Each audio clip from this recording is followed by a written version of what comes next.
BetQL Network. Wagertainment for every fan. Get sports betting tips from the best in the game. Available on the Odyssey app and our sister station 650 The Bet. Sports Radio 610 presents Seth Payne and Sean Pendergast. We coming to H-Town. Let's get the work in, man. Let's go. Great day, great day. Oh, give me some juice, baby. Oh, yeah. Hey, what's happening, everybody? Been gone 11 days. I hit the wrong button. I hit the button. Sorry about that, Chris. I hit the button to yell at Chris Santiago, in for Ben Gary. Bad job by me, but good to be back. Yeah, good job, Sean. We dealt with Barrel all last week and all kinds of technical difficulties with that. I know. So you come back to just not turn your button on. You got to understand what I've been through, man. I know. I got PTSD in a minor way from last week, and you come in and your mic's not working. Dude, I come in and I can't do the most basic thing, which is press the right button to get my microphone on. It takes a while to get back into the groove. A little bit. You know, yeah. You got to get current. You just you got to get the muscle memory back. Triggered. Yep. It's good to see you, man. You didn't miss much. So I'll give you a quick recap. What did I miss? There was a hurricane. Okay. The Astros swept the Rays, but then they lost the series to the Rangers. Okay. By the way, there was an attempted assassination attempt yesterday. You missed that. And a whole lot of other stuff, and a lot of other stuff. Obviously, I don't want to make light of the assassination attempt, but I also don't want to make light of Jacobe Jones passed away. Sure. Your friend Ken Hoffman, who I didn't know personally, but I knew him through reading him for many years. And from his time at 1560 with you. Yeah. But and a whole lot of other stuff. Yeah. I come back from vacation. Normally, you come back, you're like, man, I feel good. I'm relaxed, and I feel good. But this was a weird one to come back to, independent of all the things you just talked about from over the weekend with Trump and with this weird spate of death that we had over the weekend and things like that. Watching the whole thing from afar last week, I thought about that a lot this morning. I'm like, okay, what tone am I supposed to come back with here? Where are we at with all this right now? I would say, look, there's a lot of weirdness out there, and you can go scream at people elsewhere. Not you, Sean, just anybody in general. If you need a break from the screaming about real world stuff, come listen to Payne and we're just going to treat this like we're the adolescents that we are. Absolutely. Yes. Yeah. We're going to talk about sports and a little bit of other stuff. A little bit of other stuff, yeah. Okay. So last I checked, because I do want to give an acknowledgement to the people. There are still people probably listening who are going through. I think I saw 385,000 still without power as of yesterday. Yeah. Yikes, man. All right, so it was. It was up in the millions for a long, long time. Yeah, and it seems 8 times longer to those of you who didn't have power. Sean Bijani, who is in for you, which I think our program director did specifically so I wouldn't mess up his name all that often. I just called him Sean. He didn't even realize I was calling him the wrong Sean, the wrong spelling every single time I said his name. But he was without power the entire week, which I felt great for him. He just, hey, Sean, come on in and carry this 269-pound dullard for 4 hours a day while you're at home with a young son and a wife and no power. Well, I can bet you one thing. He hit the right button when 6 o'clock hit every morning. I guarantee you that, unlike me.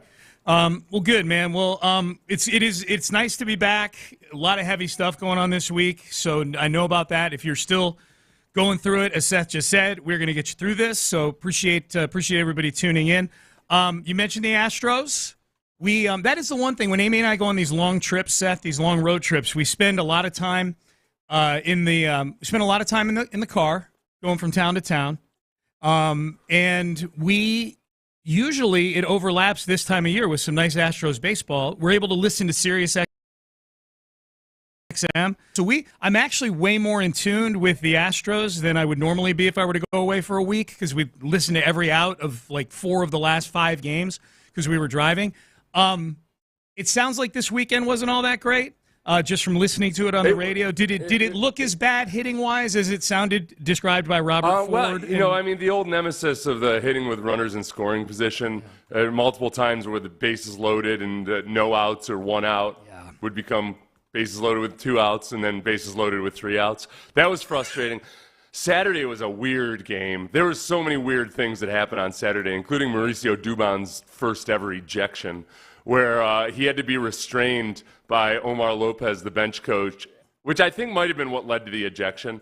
Because what could Dubon have said? He's Dubon. Yeah. He's a lovable. He's basically a Smurf, and he was being restrained and got thrown out after he was clearly on replay safe at first, and yet it was, I guess, because the ball had entered the perimeter of the leather.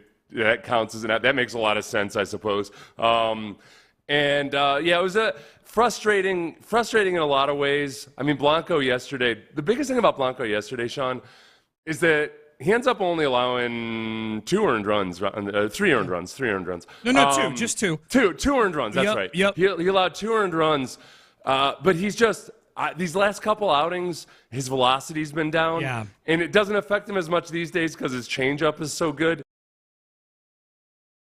But a lot of concern about the fact that he's careening towards way more innings than he's ever pitched in his career. And as of late, he hasn't been that great when he's only had regular rest.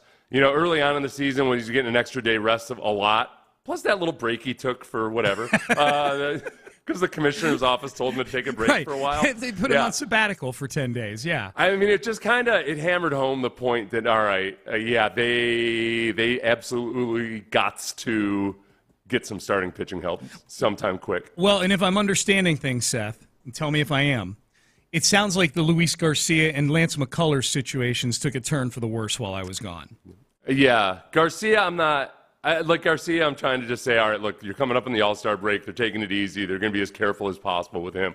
Lance McCullers is currently seeking a second opinion somewhere. Yeah, that's and not we good, know man. we know how well that goes for the Astros when guys go off seeking second opinions. We most recently saw that with Christian Javier and Jose Urquidy, who are feeling great, by the way.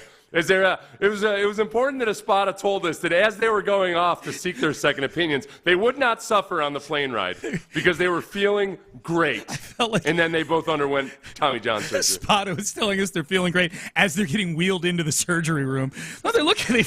Look, he's smiling. He feels fine. He's on Netflix, the gas. Yeah. These guys they'll probably get ice cream in recovery. Do they do that for non-tonsil patients? I don't know. Right. And so McCullers, the important thing is that wherever he's going for his second opinion, he's probably watching old Key and Peele just fine. Just fine, yeah. Okay, everybody? Yeah, settle down. Everybody relax. Settle down. Verlander pitched off the mound for the first time. I heard about that, yeah. In the bullpen before yesterday's game. Dude, I got really frustrated at one point during my vacation. It was probably Thursday or Friday when it felt like the report about every single guy that was injured was that they were playing catch. They're literally all on the same day. Like, well, so how's Verlander doing? Well, I mean, he's coming back slowly. He's playing catch. I'm like, okay. What about Luis Garcia? Well, we're going to take it easy on Luis. He's going to miss this rehab start. He's playing catch, and I'm like, okay. Well, it would be like back in the day if they had said, "Hey, look, J.J. Watt had back surgery, but he took a nice stroll around Memorial Park this morning." This playing catch thing, and then Kyle Tucker, it feels a little slow that he's coming back for the injury that you and I saw firsthand.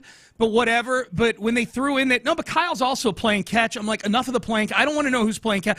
I don't want to know that they're playing foursquare. I don't want to know that they're playing hide and seek, kick the can, or any other game that you play with your neighborhood friends or your dad. I don't care about playing catch, okay? Kyle Tucker took a Segway tour on the Bayou. Did you hear? Yeah. It was a guided audio tour. Saw the bats. Downloaded a podcast. Yeah. Kyle Tucker saw the bats. Oh, you mean like the kind you swing? The wah bats. No. Is he swinging a bat? Oh, no, that's not legal. No. He saw some bats. Oh, my God. The forestry department really frowns on swinging the walk. So I guess the upshot of all this, though, is thank God the Seattle Mariners are so bad at baseball lately. Yeah, they suck. They suck at baseball. The Astros are 1 back. When you left, the Astros were, what, 3 back? Going to the Twins series? Yeah, it was about that. Yeah, because I think 3 or 4 back, 3 or 4 back, because I think the games that we were going to in Minnesota when we left on Wednesday, Amy and I were looking at, we went Friday and Saturday, the 5th and the 6th in Minnesota, and I think the last show you and I did together, I'm like, they could be in first. I could celebrate the Astros being in first place Saturday night in Minnesota mathematically. I didn't, but yeah, it's about 3 or 4 games. Yeah. Saturday was a really weird. There were like 3 or 4 situations in that game that were just strange with like kind of miscues and near misses. Spencer Arrighetti had a really weird play that got overturned, luckily, but where he didn't cover first because he thought that Singleton was gonna tag first, and at the very last moment. So I guess the replay gods were, I guess, fair in some of the. That was a one that I honestly thought that. You could have made the argument that the base runner had a spike on the bag, but you couldn't see it. So I actually would have understood more if they didn't overturn that one compared to Mauricio Dubon's. Amy pointed this out as we're driving and listening to this game. She's like, who the hell is the first base ump in this game? The first base ump had 3 calls contested from like the 5th inning on. Like that one you're talking about with Arrighetti was the first one. There were 2 more after that. There was some bad I'll tell you what, Sean, too. The home plate umpiring over the last 4 days or so, this is where you listen to the frustration of seeing, like Singleton yesterday. I mean, there's pitches like 4 inches outside the zone, and he's just like absurd, absolutely absurd, calling these things strikes. And it went both ways, I suppose. But my God, it was frustrating. It was a frustrating series versus the Rams.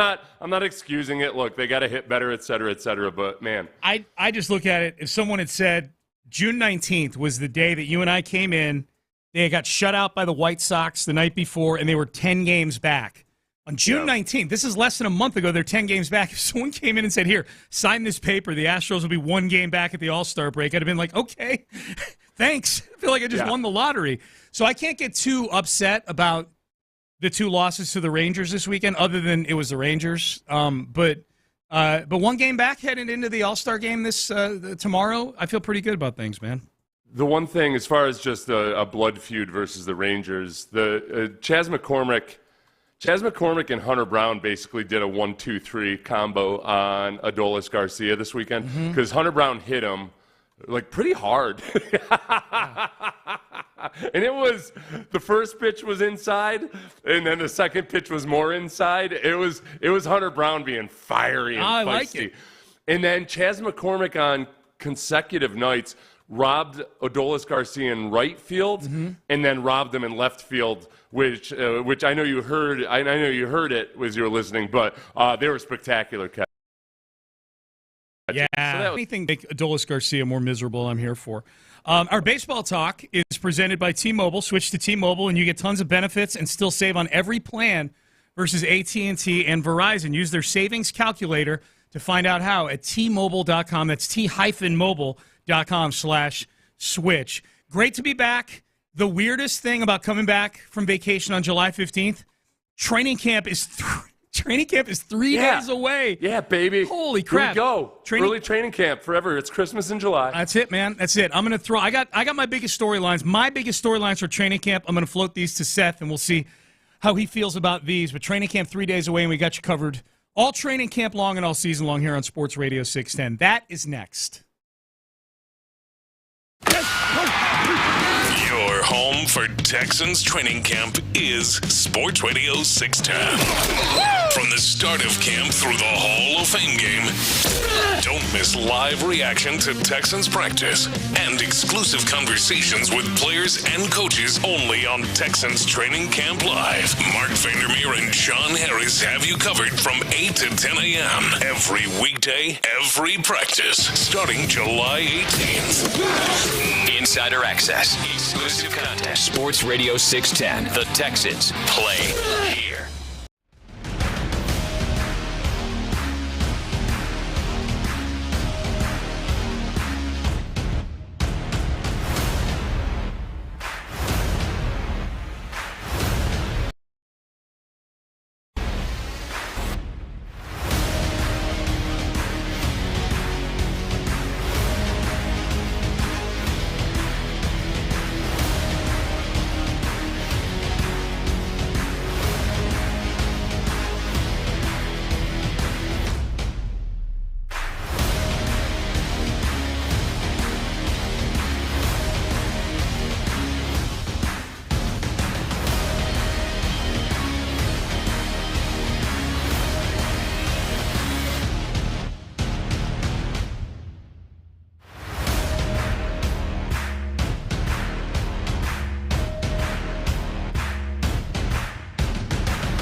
Your podcast. Houston's sports leader. Sports Radio 610.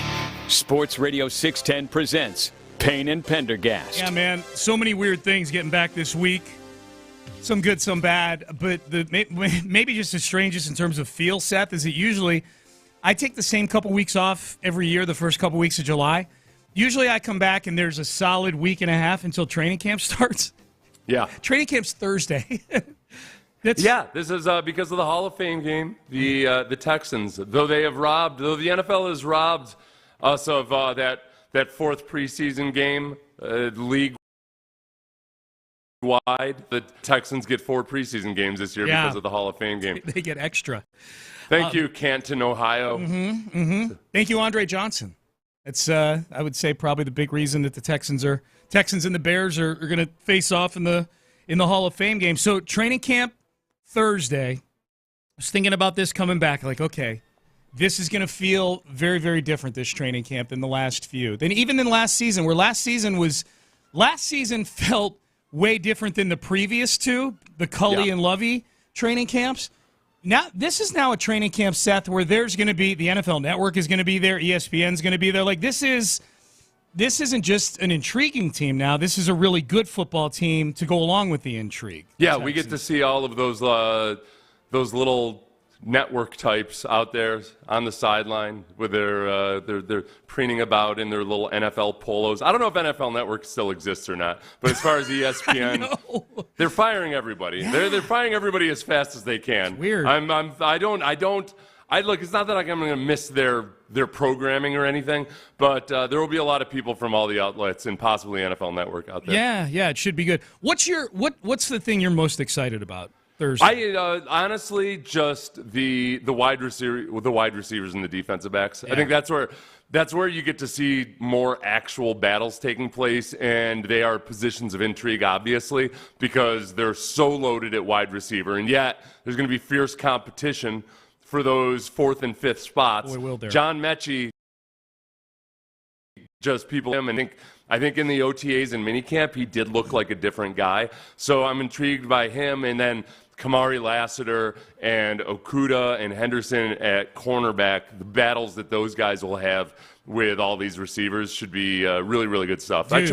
I trust Derek. Like, Derek Stingley's going to have some really good battles with him, but I know what he can do. I just want to see these other guys. Yeah, but I can't wait to see Stingley go against these guys. You know, you're right. Yeah. Like, bringing him up, that should be fun, man. That should be fun. My these are my 4 biggest ones that I'm excited to see, or that I think the biggest storylines for training camp. I'll count them in ascending order, I guess. Kenyon Green, what he looks like, and the battle at left guard for a couple of reasons. One, I'm still petty enough to where I need Kenyon Green to work out because he was a pick that came from the Deshaun Watson trade. I'm just wired that way. I'm sorry. But 2, as you pointed out, one of the biggest Achilles heels on this team is the interior of the offensive line. If this left guard battle looks like one where you're like, man, I don't care who wins this, it looks like they've got some good competition there, and one of these guys is going to hold this down. That's a huge bucket of gravy right there for me. My expectations are not high for that position right now. I think Kenyon Green and Kendrick Green both, I'm wide open to being impressed by. I think that Kendrick Green is in a better system now than he was in Pittsburgh for him personally. I think he's just better suited to this than the offense they were running when he was a rookie. And I think physiologically he looks more like a center. Maybe guard is his better position. And then I would lump center in with that battle too. Yeah. Center is a tricky position because it's really important that that guy has a relationship with the quarterback, that he gets the mental side of it down pat.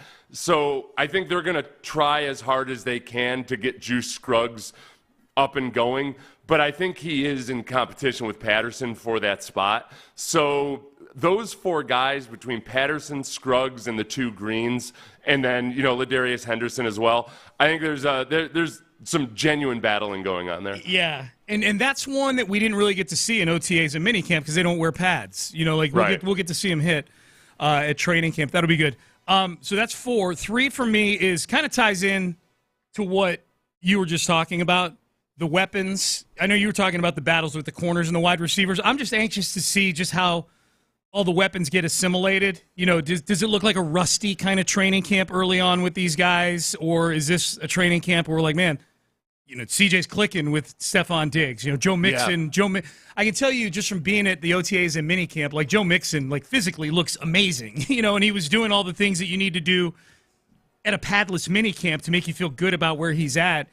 But I think just getting the weapons assimilated and all the pieces kind of installed is something to watch for. I think that Cade Stover is a big X factor, and I don't think he's going to be Rookie of the Year or anything like that. But if he, who already has a relationship with CJ in terms of being a friend to him, but also just already having a prior connection through Ohio State, and on an offense that, man, when executed properly, having 2 tight ends in this offense that are good receiving options can be really, really, really brutal. A lot of it comes down to how well Cade Stover ends up blocking. Because if you can be a blocking threat, he's only played the position full time for 2 years. That could really unlock a lot of things too, as well as be a compliment to those 3 wide receivers. What was Diggs doing on Instagram yesterday? He put out as far as I could tell, it looked like a highly produced video of him working out with CJ Stroud. Oh, I love this. Yeah. Oh, man. It's going to be good, man. It's going to be good. I couldn't swear. I had bookmarked it and then forgot to watch the whole thing. He looked like Stephon Diggs. Yeah. I'm not worried one bit about Stephon Diggs athletically. I think a lot of people that just do box score analysis on it thought that it was somehow age-related, that he started off on pace for 1,600 yards in that season and then dropped off in the last third of the season. It really, really wasn't. It was a brand new offensive coordinator. They were doing a lot of different things, and Diggs was used differently, but he was still getting open. Yeah. So athletically, I mean, he'll drop off athletically a little bit every year because of his age, but I don't think it's going to be a Jose Abreu type of drop. Amy, when we were driving in the car while we were on vacation and all the hurricane stuff was going on back here, after she made sure to check on her parents, check on her close friends, teachers at the school, things like that. Check his social media and just because Stephon, he was having trouble getting around Houston early on during his time here, just pure traffic stuff. Like a hurricane is a big wake up call for guys that have never spent time in Houston before. That's a good point, Sean, because Stephon Diggs first adjusted to the potholes. Right. You gotta be careful with those low profile tires when you're in Houston. That's one thing a lot of professional athletes learn early on. You listen to the songs and you want to be rolling on some nice wheels and everything, but you got to be careful, man. Yes. You gotta go very Look, those were back in the days of lean, where if you were rolling slow, yes. Okay? Very carefully. Now you just got to be careful out there with the potholes, and yes, the hurricanes as well. And the hurricanes as well. We don't know if Stephon was actually in town for the hurricanes, so maybe so far so good. He doesn't even have a clue about how bad it can be. Yeah, I'm looking at his Twitter, and it doesn't look like he tweeted out something like "Stay hungry" or something. He tweeted out 3 days ago. He tweeted out "Must remain focused." Focused. Yeah.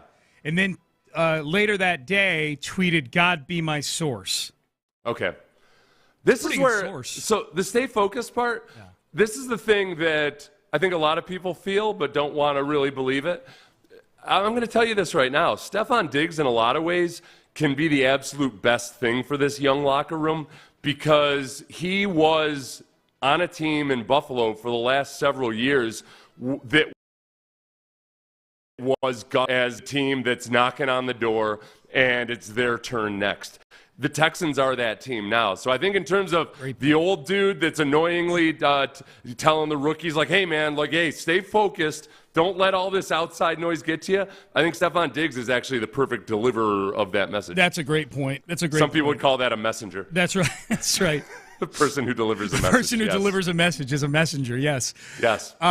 Number 2 for me, big training camp storylines, just the kind of what I alluded to coming into the segment, like the look and the feel. Like there's so much excitement and energy and hope right now with the Texans, and it's going to translate some kind of way at training camp, whether it's with bigger crowds, whether it's a different vibe around the team, whether it's I'm very anxious to see how this whole thing feels. We haven't had a training camp like this since the Kubiak era, I don't think. Right. Yeah, and I think that if I think back to my conversations I had with fans last year, there were 2 main emotions. One was a cautious optimism, but still some kind of trepidation over the previous couple of years. But then also, remember this time last year, a lot of people were skeptical of Nick Caserio still. And for many reasons, I think. And one of them was that they didn't feel like that he was genuinely going to let D'Amico make this his team. And I understand why people felt that way because they'd just gone through 2 years where, frankly, they had a bridge coach in place in each of those years. At the last moment, and there was a lot of wait and see. And I think this year, I think that's all been erased. I think Nick Caserio is as well liked as he's ever been in this city, and I don't think anybody has any question about whether he and D'Amico have a good, productive working relationship. No, and it's not even that we have clarity on what the relationship is. It's that it's even better than I think the average fan could have imagined it would have been. It's that good. Number 1 for me among storylines is like this is CJ's team now. Like CJ, he owns the place now. Last year, this time, the question was, is he going to be the starting quarterback week 1? And now we're 12 months later, and the question is, could he be the MVP of the league this year? Like that's how big a difference there. It's not, okay, here's CJ's reps, and now here's Case's reps, and now here's Davis's reps, and now we go ask D'Amico if CJ's the starter, lather, rinse, repeat, and we do this for 15 straight practices or whatever it is before he gets named. Like, this is CJ's team now, you know? I think the biggest thing, like, aside from CJ's core personality being one that, hey, he consciously tries to keep a certain level of humility about him, you know, and understands that he still has a lot to learn and all of that. But then you add to that, the arc of his rookie season was one in which it was a slow build as he just kind of methodically kept learning about the NFL and learning the offense better. And by the end of the season was operating like a veteran NFL quarterback. Sometimes when a rookie campaign, a lot of times these days it's because he's super athletic, and that was not CJ's experience, you know. And a lot of the other time, too, it's because he's playing on a team that has, like, a really, really good defense and also a really good rushing attack on offense to support him. CJ didn't have any of those things, and he doesn't have the athleticism. That's not his calling card, you know. He's just fine as an athlete by modern quarterback standards, but that wasn't what made him good as a rookie. Sometimes those guys, I think, don't quite understand how hard it's going to get to be the second year. Like, they don't, and you know, as a coach, sometimes when you've got an athletic quarterback, you're kind of like, you're trying to tell him, like, okay, hey, that's cool, man, but listen, we got to keep working on not using your legs to bail you out of things. So he's going to be facing a lot of new challenges because the opponents have had 6 months to work on whatever perceived weaknesses they saw or whatever areas of opportunity they have. CJ understands and gets all that, and I don't think he's in danger of a sophomore slump. I don't either. And you add in the fact that I think, I'm not saying it's a guarantee or anything, that each aspect of the offense, non-CJ aspect, is going to be better in 2024 than it was in 2023. But I think if I had to, like, I think that the betting favorite Is it each of the wide receiver is going to be better? You went and got Stephon Diggs. Yeah, I think tight end is going to be better. You get Dalton Schultz in year 2, and you add Kate Stover to that mix to go with Brevin Jordan. I think the offensive line, if it's healthy, is going to be at least better than it was early on last year for CJ. And then running back, you've got Jones Singletary and whatever Damian Pierce was struggling with last year. So CJ I think is going to be better just because he's wired that way. The schedule's a little harder, but they've done a really good job of setting him up for success, I think, in year 2. All right, Payne and Pendergast with you on a Monday. Man, it's great to be back. Great to be back talking to all of you. Great to see Seth. Great to see Chris Santiago in for Ben Gary today. We'll do some headlines next. The Astros, tough weekend for the Astros, but how we feeling about the first half and one of the all-time characters for the Texans, and I think one of the all-time good guys, too, passes away over the weekend. We'll talk about that coming up in headlines next. But first, West Point, Lincoln. I know my wife.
Restrictions apply. Payne and Pendergast with today's headlines. All right, good to be with you on a Monday. Today's headlines, we start with the Houston Astros. They lose yesterday to the Texas Rangers. 4-2, the final score. They lose 2 out of 3 to the Rangers over the weekend. Yesterday, the story was they had kind of some of that left-on-base disease that they had early in the season, left 7 guys on base, which you may look at and go, well, that's not a ton, Sean, leaving 7 guys on base. When you get 6 hits, it is. So there's an issue with the hitting and an issue with when they got hits, they couldn't get the big hit, and that was the issue, says manager Joe Espada. We had opportunities there to score a couple of runs. They executed some good pitches. We were just not we just missed some good pitches, I think. We got the traffic when we needed to. We got the guys that we wanted at the plate, and it just didn't happen. They didn't go our way. All right, so they lose 2 out of 3 to the Rangers, but overall, what's our feel right here, Seth, at the figurative halfway point on the Astros? Right? I think that you've got to feel great about the last month. They dug themselves out of being 7-19 earlier in the season to where they are right now, 1 game back of the Mariners. Feel good about all of that. I think feel good about the bats in general. The squandered bases loaded with no outs this weekend and various other instances like that. You're gonna run through those rough patches. I feel good about the bats. I feel very, very good about the bats. I feel good about a lot of the young guys. I'm nervous as hell about Blanco and just careening towards pitching way more pitches than he's ever pitched in a major league season, and his velocity's down a little bit. I'm happy to see that Verlander threw 25 pitches from the mound in the bullpen, which is a big step forward for him. But they just flat out have to get starting pitching help. They just, which we all know. I feel way better about Singleton at first base. Dana Brown a couple times has mentioned that they feel good about Singleton at first base, but we also heard him say that Singleton was this team's first baseman before they brought Jose Abreu back. Yes, good point. And made Jose Abreu the team's first baseman again, yeah. Hey, how big a topic was it with you and Bijani last week about all the rumors swirling about the first baseman that they might go after? With the trade deadline, Alonso and guys like that. We talked about it. I think that it just takes a back seat right now with Singleton giving you competitive at-bats and with him playing. I mean, Sean, he made, off the top of my head, I can think of at least 4 really impressive athletic plays at first base over the course of the last week. Mm-hmm. And he's locked down defensively and improved a lot more as a first baseman. I think, you look on the season, his outs above average and all that stuff is still, he's still a minus defensively, but he stabilized that. A lot of that damage was done in the first part of the season when he was getting spot duty at first base.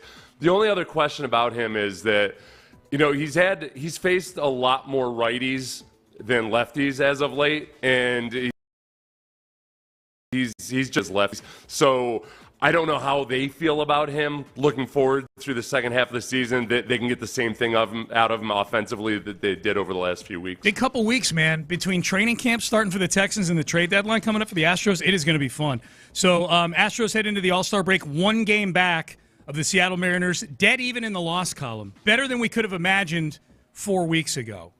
San Francisco's going to kick off. Akers walks, now trots, now accelerates and swings his left leg through the ball. The kickoff taken 9 yards deep by Jacobe Jones. He brings it out of the end zone on the hash mark the 10. He gets a block at the 20, up the middle to 30, gets another block at the 35. There he goes, across the midfield, the 40, down the side, the 30, the 20. They chase him to the 10. He returns it all the way for an opening second half touchdown on a kickoff return of 108 yards.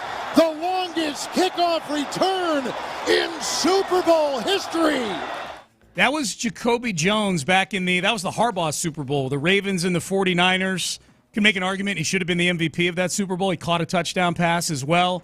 Jacobe Jones, unfortunately, in the news today because he passed away over the weekend at the age of 40. The only report I saw that touched on the cause of death was Aaron Wilson. I saw had a tweet that he passed away in his sleep. I know the family put out a statement that said he passed away peacefully at home.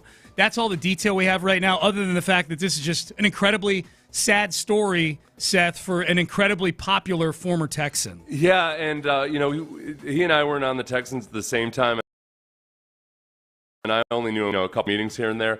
But just everybody I've ever talked to that talks about him as a teammate just says he was just like the most purely joy-loving, energetic dude ever. And in a way, I think when you look at the way, I think, sometimes Jacoby, when he was a more immature player here with the Texans, I think from a fan's perspective, I know there were times where people could get angry at him for some of his mistakes.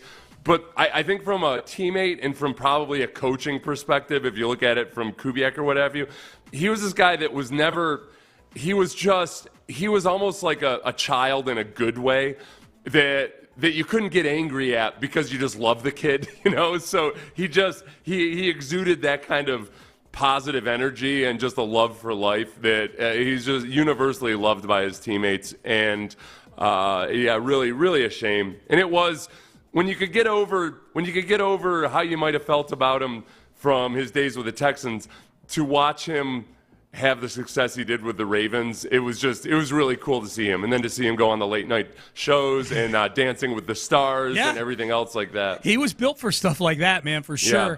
I was really happy for him that he got his day in the sun in Baltimore after the way it ended here in Houston with that. I mean, it was one of the biggest gaffes in Texans history, that fumble on the punt against the Ravens that kind of set the stage for that game. And then he ironically goes to Baltimore, the very team they lost to in that playoff game. And he was a huge catalyst, not only in that Super Bowl. I mean, he had that I think it was a divisional round game in that playoff run. I think they call it the Mile High Miracle for Baltimore, where he caught that pass from Joe Flacco that scored a late touchdown.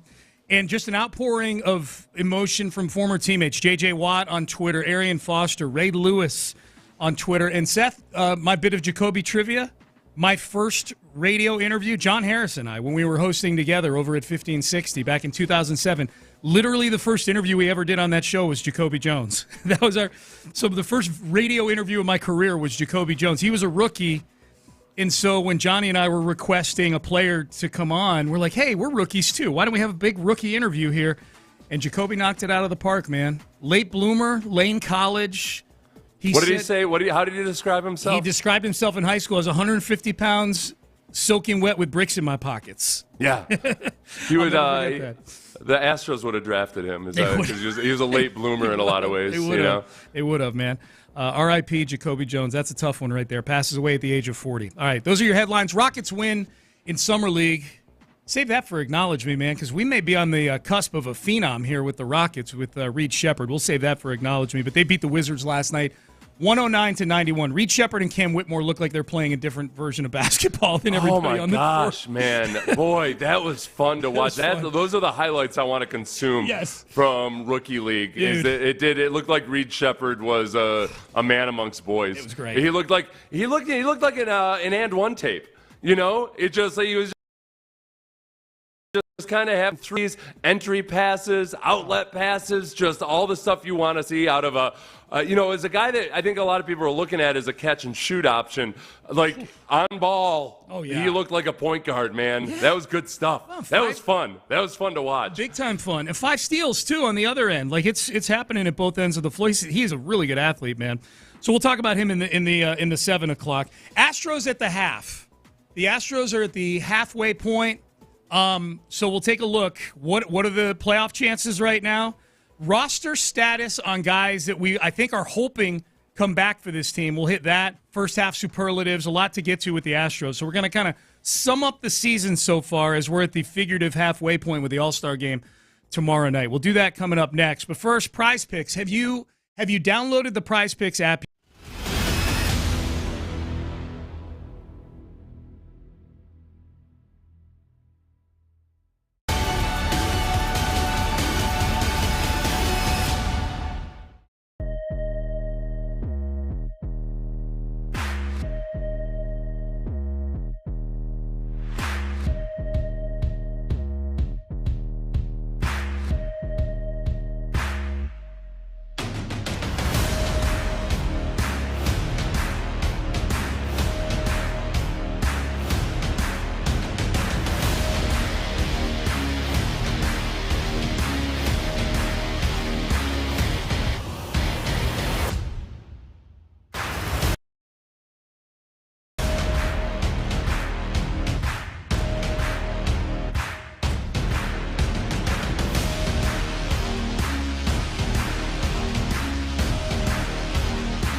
exclusive content. Sports Radio 610. The Texans play here. An Odyssey sports station.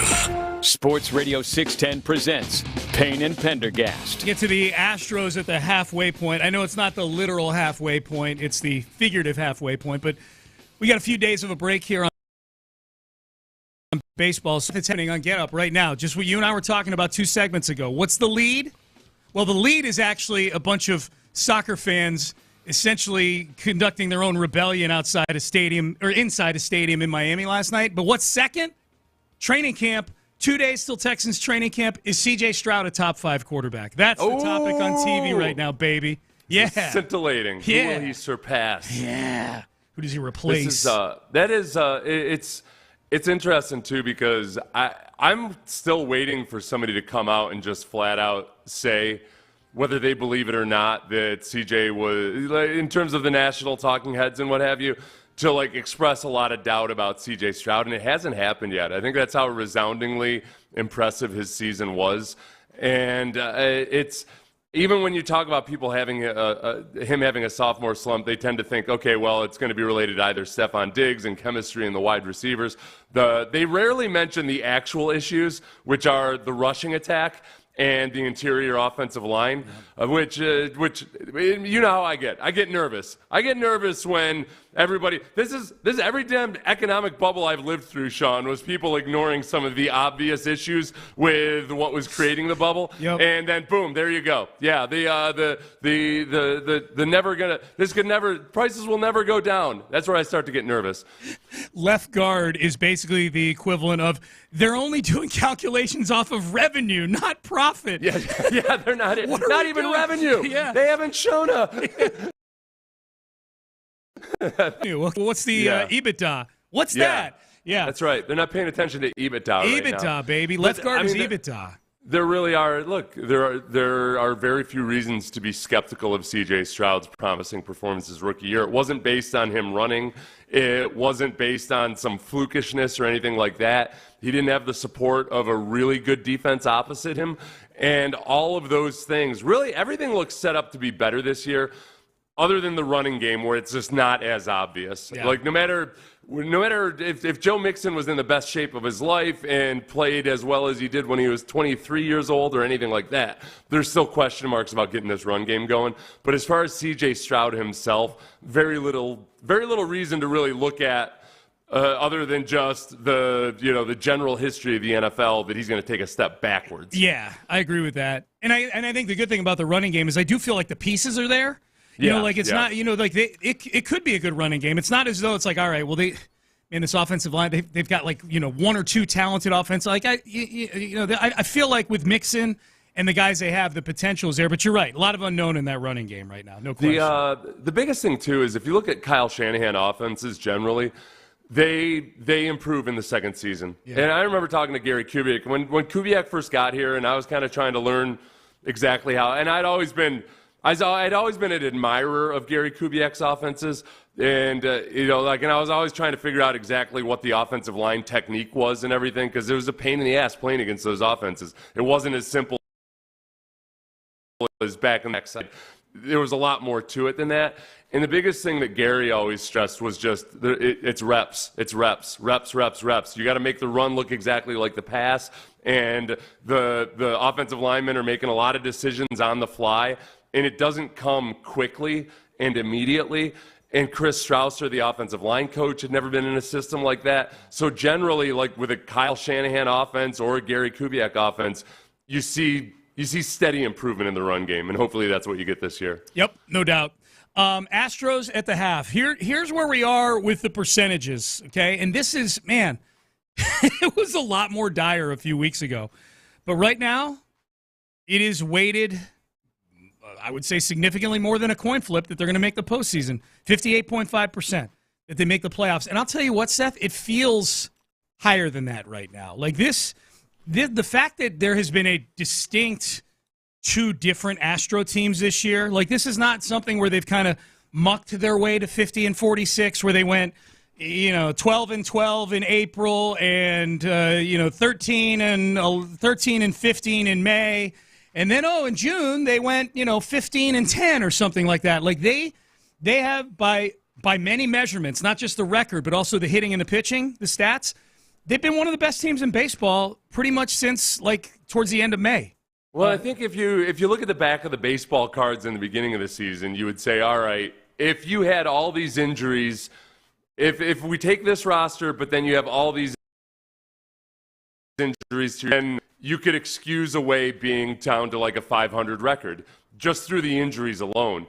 It was the perfect storm of horrendous performances by otherwise really good baseball players, and the presence of Jose Abreu being such a minus in your lineup at times that it made it that much worse than what the injuries would have provided. And I think where you sit right now, it's, in making that roar of a comeback over the last month, all right, I can go back to using the injuries as an excuse for where they are right now. I can say, all right, but with still, you've got to acknowledge that starting pitching and those issues. I don't know what to tell you about Rafael Montero. I mean, he's like clockwork with allowing home runs. He's just going to go out there and he's going to let up a home run for you. That's what he does. That's his forte. The two big Bagwell signings, or at least the ones that have Bagwell's fingerprints on them, either by perception or actuality, one way or the other. And for many fans, it doesn't matter. Perception is reality. Were Jose Abreu and Rafael Montero. Jose Abreu stunk, obviously, as we know, for the 2 months he was with the team this year, and they DFA'd him. Rafael Montero actually looked like he had kind of gotten it back together.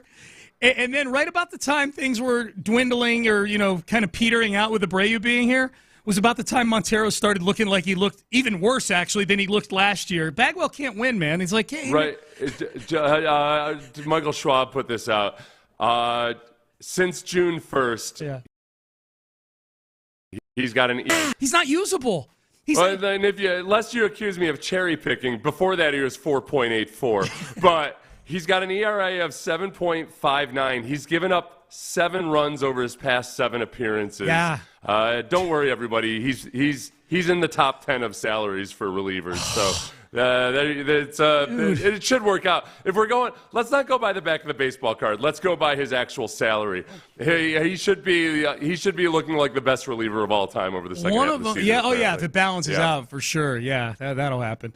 So 58.5% to make the playoffs, 47% to win the division, which is tops. This is on Fangraphs.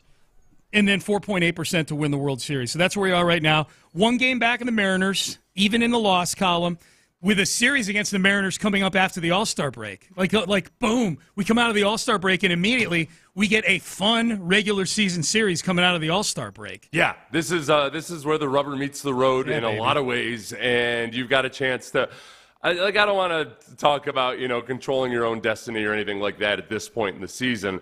But this has the chance to be a much higher emotional impact game than any other mid-season series versus a good opponent. Especially because against all odds, the Mariners have become the team that I hate the most in baseball right now when it comes to head-to-head matchups versus the Astros. Yep. If Scott Service, I hope they pitch inside to Scott Service at some point. I want Hunter Brown to actually turn 45 degrees to the right and throw it directly at Scott Service. Got away from me.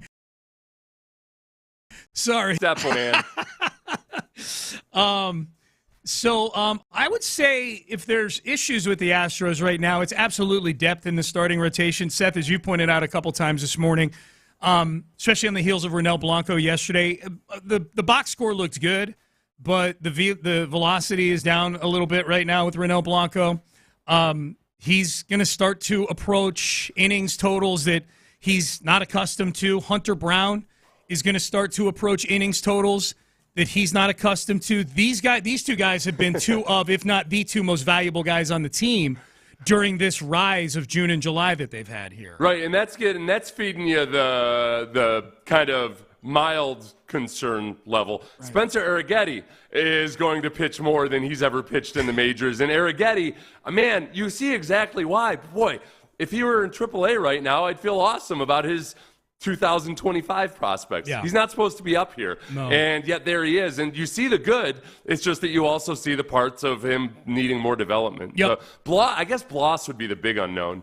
That, Bloss, Bloss he's going to get more major league innings than he's ever had because he was in college a year ago. Yeah. And there's something there. There's something there with Bloss. Yep. No, I think the hope was they're going to get Luis Garcia and Lance McCullers back. I don't know that happened. Certainly with McCullers, doesn't look like it's going to happen anytime soon. Garcia, I think we'll get a clearer view after the All-Star break. Verlander's the big one. Here was Joe Espada's update yesterday on Justin Verlander.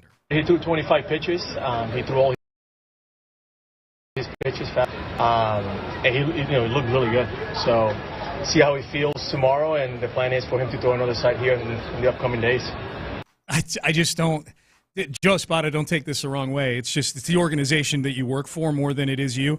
When you say he looked really good, I just don't believe anything anybody says anymore with the Astros right, when it comes to somebody looking really, looking quote really good. Yeah, even me not being overly concerned about Luis Garcia, taking a little bit of a break here has more to do with Luis Garcia's personality himself. I feel like he's the guy you want around in a stressful situation. Everything is just always, he's just even Steven all the way through. As far as Blanco goes, the numbers where you just gotta pay attention a little bit because his velocity's been down a tick for the last couple appearances. So he's pitched 109 innings so far. Mm-hmm. He's never pitched more than 125 and a third innings in a season as a professional. Yeah. So he's already at 109. And earlier in the season, he had an extra day's rest a bunch, including that suspension too. And he was very, very good when he had an extra day of rest. He's had 4 days of rest in 5 of his 9 starts since that point.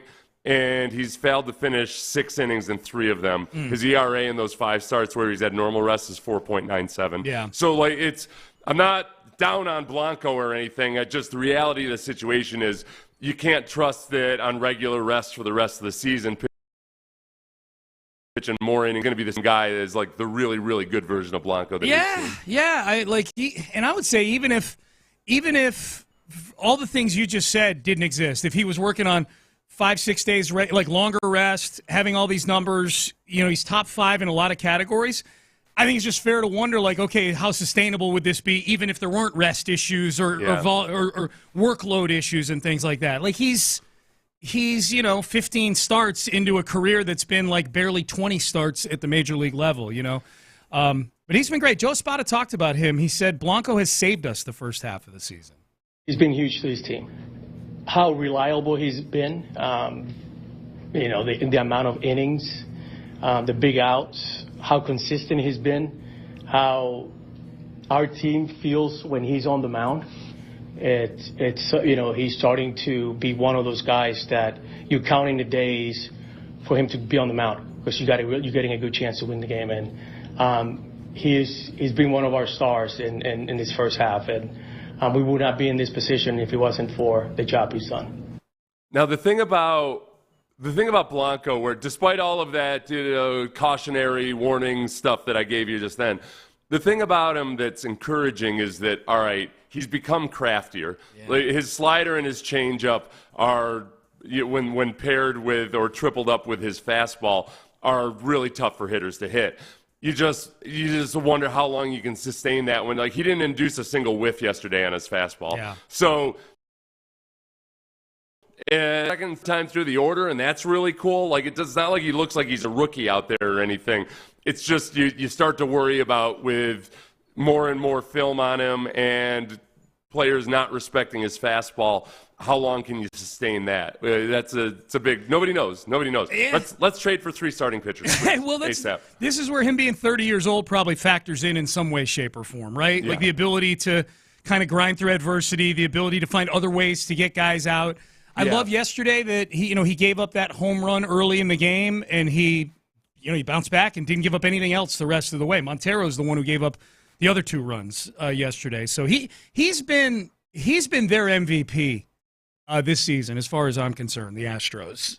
Who would be the other candidates? Altuve for sure. Yeah. Because Altuve's having one of his best seasons. Tucker, if Tucker were doing anything more than taking leisurely strolls around Memorial Park right now as his exercise, I would say Tucker would have been, but obviously there's a little bit of a hiccup. A little bit of a hiccup, yeah. Yeah, if Tucker had stayed healthy and was continuing to do what he was doing when he got hurt, it would probably be him. But I think it's Blanco is it for me. I would say Altuve, Jordan, just based on sheerly on the numbers. Like even though Jordan by Jordan standards is probably having like a B or a B plus season, by human standards it's like an A or an A plus season for a lot of guys. So Jordan's in the mix just because of his numbers. I would say like from June 1st on, Hunter Brown is in there. Like Hunter Brown that the Astros have gotten, other than the one hiccup start that I was at in Minnesota that Saturday. But the version they've gotten over his last 10 starts has been one of the most dominant Astros pitchers that we've seen, not just this season, but over the course of this run that they've had the last several years. The cool thing about Hunter Brown is his aggression and his anger. To see him, I feel like maybe he's had a little bit of a Roger Clemens balancing act to have to learn to work through, where Clemens was one of those guys who could pitch in a rage and knew how to control it and everything. With Hunter, it feels like he's been kind of maybe tiptoeing his way through everything, and then once he added that sinker to his arsenal, and now he can come out and feel like he can go on the attack more. It's unleashed a part of him that you hadn't seen before. You know what it's like? It's like when George H.W. Bush went ballistic during one of the debates, and all of a sudden people realize, oh, this isn't just some meek vice president anymore. Yeah. He's, this is the fire I want to see out of a potential president. Wow. Did he just say, read my lips? Oh my God, he just threw down the gauntlet. Yeah, that's Hunter. Yeah, because Hunter Brown, kind of a baby-faced assassin, no? Does he shave yet? He doesn't look like he shaves. He still looks pretty smooth-faced, yeah. So one game back of the Mariners right now, man, even in the loss column. Maybe Montero text message. Maybe Montero should try playing catch. That's from Chris in the ATL. Everybody else is playing catch. Why not Montero? For sure. This one, the weekend they signed Aledmus Diaz, the Astros did, to a minor league contract. Yeah. I like having him back in the organization. The text message, I didn't even know the Astros re-signed Aledmus Diaz over the weekend. They have Dubon. They don't need him. But they signed him to a minor league deal. I don't think they're signing Aledmus Diaz to come in and put pressure on Mauricio Dubon out of the utility spot that he's in. I think they're just signing a familiar face to have him in the organization. That's all. I wouldn't read too much into that. Aledmus Diaz being brought back in. All right, let's get to Acknowledge Me. We do this every Monday. Seth, I understand that you and Brandon Scott acknowledged me in Acknowledge Me last weekend. We did. We saw you on vacation, taking it up a notch and just getting into a war with Twins fans. Yeah. Over and over again. Well, what'd you attend? 2 of those games? 2 of them, Twins series? Yeah. And you were dismayed that a bunch of bums. What'd you say? About 90% of Twins fans cheered when Altuve got beamed? I didn't make an estimate, but you can fill in whatever number you want to. Too many. How's that? Too many cheered when Jose Altuve got hit on the hand. An injury, by the way, from which he is still suffering. He's not playing in the All-Star game. Now, Jose might have found another way to skirt the All-Star game, but he does have a legitimate injury. These last 3 All-Star games that he's missed, he's had legitimate injuries. Yeah. And as he and his agent, Scott Boras, will tell you, it's because he cares about the game and wants to be sure he's healthy for the rest of the season. Now, nobody accuses the other guys, but not caring about the rest of the season. I haven't talked to you about this, Sean. I don't know if you agree with me or not. I have zero interest in ever seeing Altuve in another All-Star game if all that's going to happen is he's going to get out there and a bunch of drunken Yahoo idiots are going to boo him for reasons they don't even understand. They can all go die. If they want to see Altuve, they can come over to my house and I'll show them a picture as I beat them over the head with blunt objects, okay? You need to see Altuve? I'll have some VHS tapes you can watch while I kick you in the back of the head. I got some Tuve for you right here. Yeah. I got your Tuve. These Tuves. I've got a 5'6" tree trunk that I'll bash you with, That's okay? right. That's right. That's what I call my Altuve. What do they call it? A shillelagh. I got a 5'6" shillelagh. That's right. That's a big shillelagh right there. So no Altuve in the All-Star game. Acknowledge Me. We acknowledge great performance from over the weekend. We acknowledge This one's going to be a little sadder, I think, than some acknowledgments that we've had, just because we lost a lot of people this weekend, man. So we're going to acknowledge them here and acknowledge me. But first, let's get to the sports stuff. Acknowledge me. Hang on. That's the cut we play after I say their name. Chris jumped the gun. It's all right. I was pointing at you, Chris. That's my bad. Reed Shepherd, a.k.a. Cracker McBuckets. Acknowledge me. Dude looks – I know it's 2 summer league games, Seth, but I'm going to get excited about 2 summer league games. Looks like the Rockets might have gotten this pick might have gotten this one right at number 3. He looks – you can always read into a bad performance. And this was the exact opposite of a bad performance. Yeah. This was, man, all right, he looks as advertised, and as a facilitator, as a playmaker, as a defender, he was doing everything you'd love to see out of a guy who's a very, very young dude. This was really cool. I mean, it's I'm not going to pretend that this is exactly how he would look versus NBA players or anything like that, versus a full NBA roster. But the vision and obviously his shot and everything else he was doing on ball, and man, that looked really, really good. Yeah. It was nice. You know what it looks like? And again, 2 summer league games. He's got to play against real NBA players. I get all that. But I think I liked the pick. That's who I wanted them to take with the pick before the draft. So I'm predisposed to look at this stuff probably and get super excited about it because I want to be right. But I think it's another lesson that we talk about with the NFL draft a lot, which is sometimes you get too caught up in what your actual roster currently looks like when you start drafting high like that, when really the obvious answer is, man, just take a really good player and then figure the rest out later. Take the best basketball player. Yeah. And, I mean, the whole thing is, like, he's incredibly accurate from the three-point line. And, so obviously, okay, well, how do you use that as more than just a catch-and-shoot guy that comes in off the bench or something? It's can he exploit that and do stuff, driving towards the rim, making entry passes? He did, like you saw, you could go down and check off the list of things that you want to see out of a guy that can be more than just an outside shooter.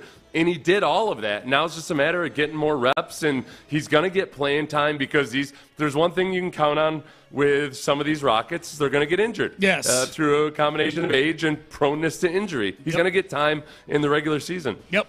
Love me some Reed Shepherd. Lionel Messi. Acknowledge me. Argentina won the Copa America last night. And congratulations to Lionel Messi, who obviously is the leader of that Argentinian team, best player in the world. Did leave the game with a non-contact injury in the second half, but Argentina wins the Copa America for the 16th time. I use this, Seth, not so much to talk about the soccer aspect, but to ask you if you saw some of the shenanigans of what looked to be largely Colombian fans storming the gates at the stadium in Miami to go thieve thousands of seats from people who paid literally thousands of dollars to sit in those seats. Fans sneaking in through air ducts into the building.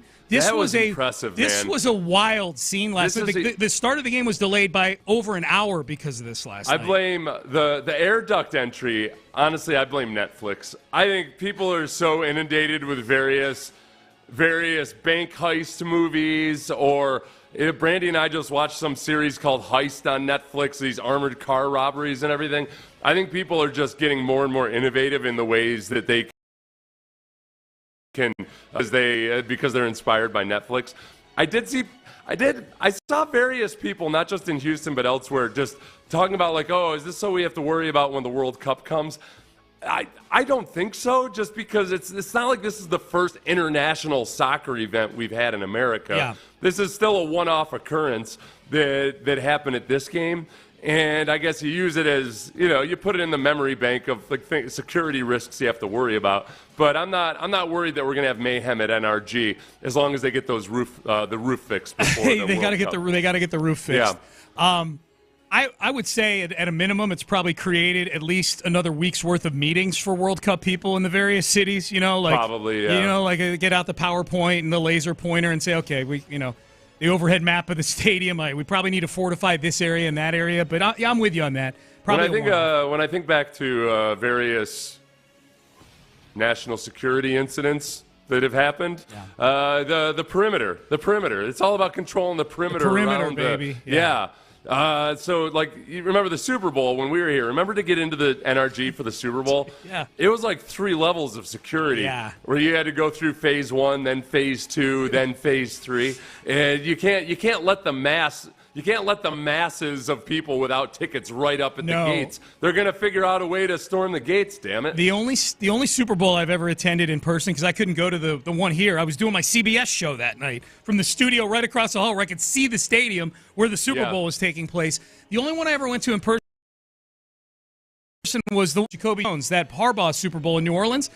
And I remember getting there, and I've been to the Superdome a number of times before that. So I'm like, walking through the French Quarter and walking over to go cover the Super Bowl. And I'm like way before I thought I would need to start getting out my ID and everything.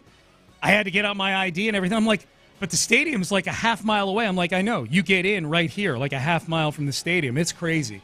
The perimeter it's a large perimeter at these events, man. I thought you said your IUD. I was like, well, you're going to have some fun at this event. It's New Orleans. I didn't know they still made those things. It's New Orleans, yeah. All right, we got to acknowledge some of the icons from this weekend that are no longer with us. Acknowledge me. Say their name, Chris. Dr. Ruth. Dr. Ruth. Acknowledge me. Chris, you're not getting acknowledged, Chris. I'm just younger people listening might not realize that there was a time in America where the sex was not talked about openly over the airwaves. Certainly not on Sports Radio 610. No. And yet Dr. Ruth was there to go on Donahue or Sally Jesse Raphael or anywhere else and tell you all you needed to know about how to pleasure your lady. That's not an exaggeration. Did you ever listen to her? Dr. Ruth passed away this weekend. Undisclosed cause of death. At least she was 97. There's your cause of death. Yeah, she was in her late 90s.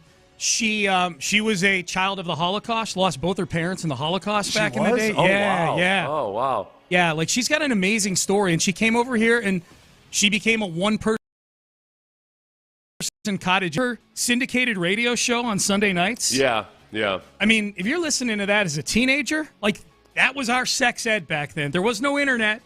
It was really hard to get a hold of the magazines that would educate you on stuff like this. And let's face it, the school system wasn't always the best at this either. Dr. Ruth at like 9 o'clock on Sunday nights, man.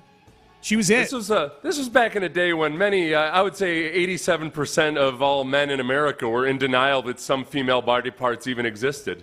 Like, what? I'm going to pay attention to that part? Nah, that's a myth. That's a myth.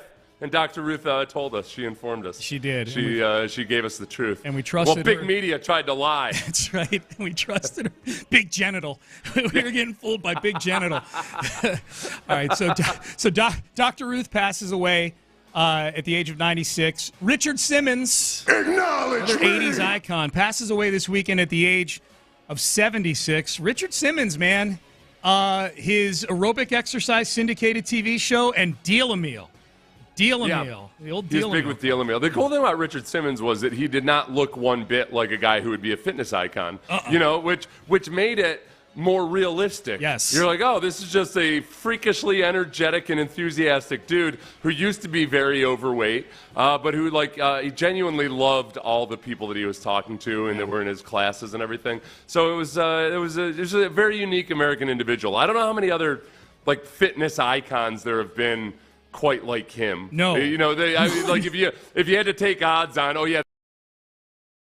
this guy's gonna. I don't even want to call him an expert. He was more just like of a motivator and a coach. Yeah. He would have had very long odds. Go find the YouTubes, man. If you're a young kid, and go find the YouTubes of Richard Simmons, and he was like Dr. Ruth for different reasons. He was a one-man industry, man. Like he was. Well, another thing that the kids wouldn't understand was there were times where you only had 3, maybe 4 options of what to watch on television if you had UHF in your city. Yes. And at any given time, you might be forced, if you wanted to watch, unless you wanted to go play outside, you were watching Richard Simmons.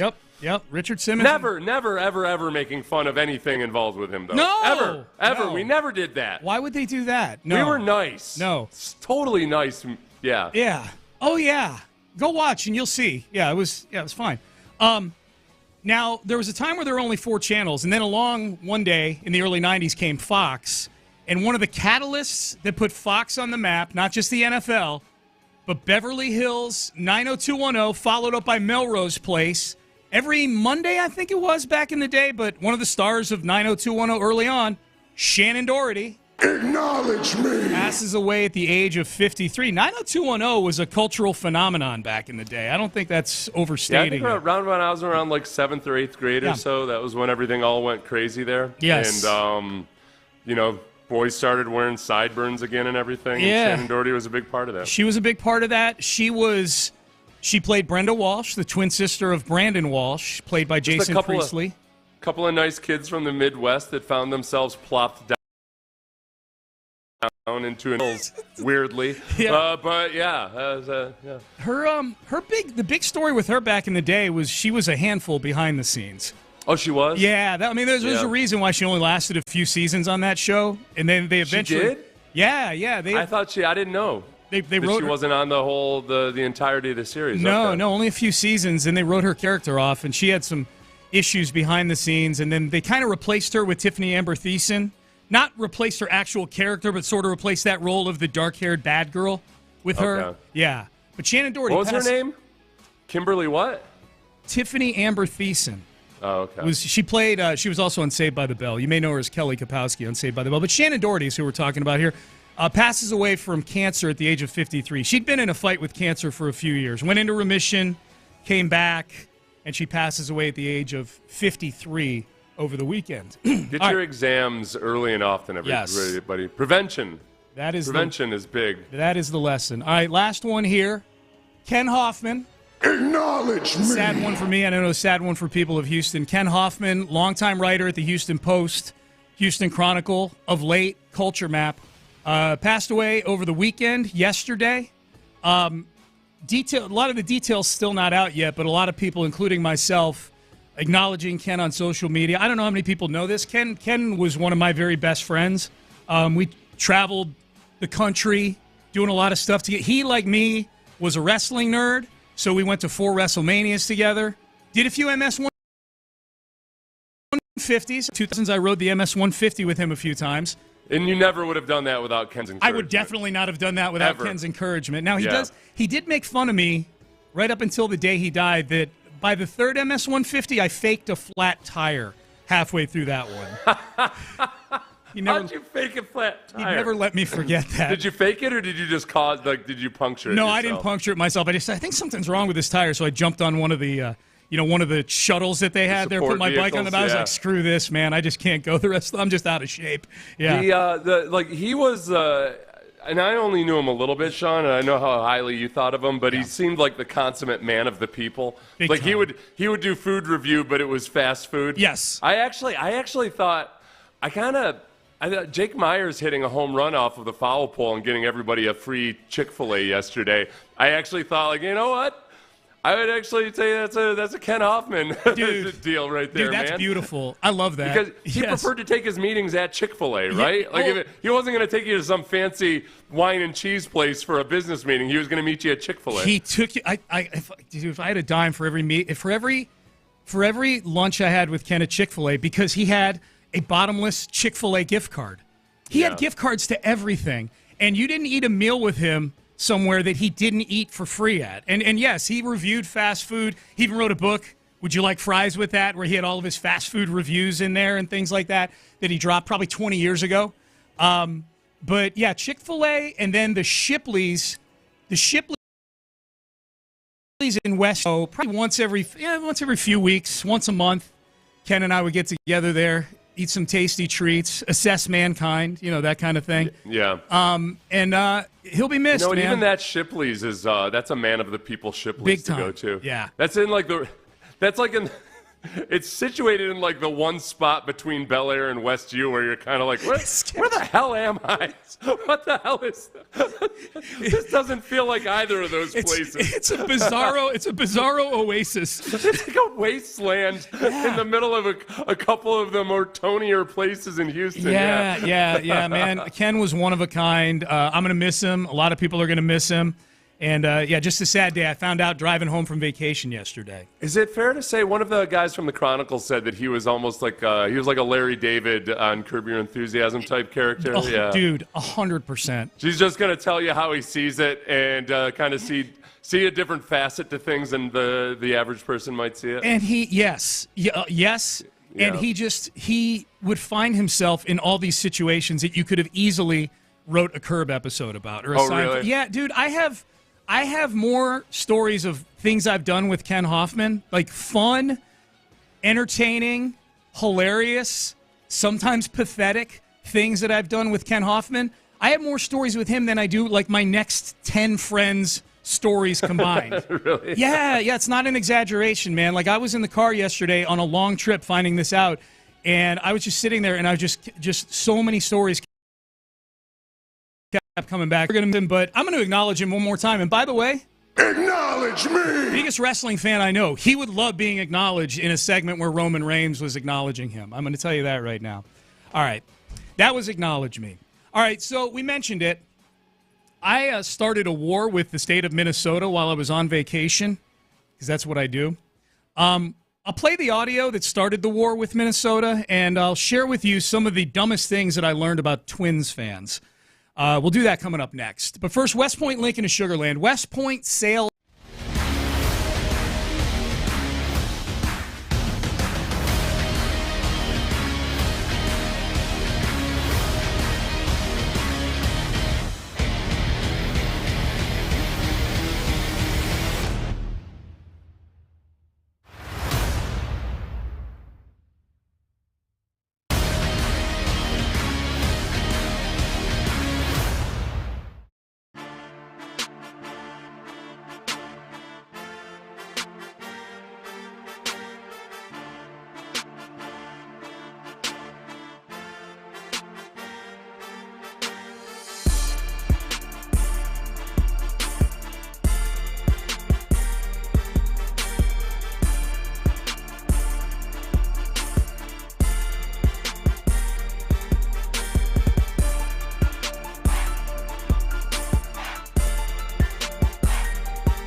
Let's drive. Live from the Twin Peaks studios, Sports Radio 610 presents Payne and Pendergast. All right, good to be with you, Payne and Pendergast. Someone asked on the text page, we just got done doing Acknowledge Me, and we acknowledged the various iconic figures that passed away over the weekend.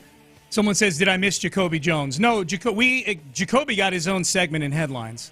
So and we'll, we can make mention of that throughout the show, that sure. Jacobe Jones passes away over the weekend. His family said that he passed quietly in bed at night, and 40 years old, and a guy that is just everybody I've ever talked to who was teammates with him says that he was one of the most unique individuals ever. Just like a pure beam of energy and fun and love, and in a way that very, very few people are. And then ended up, aside from having an incredible kickoff return for a touchdown in the Super Bowl, was like a huge hit on Dancing with the Stars. Huge. Finished third. Yeah, finished third.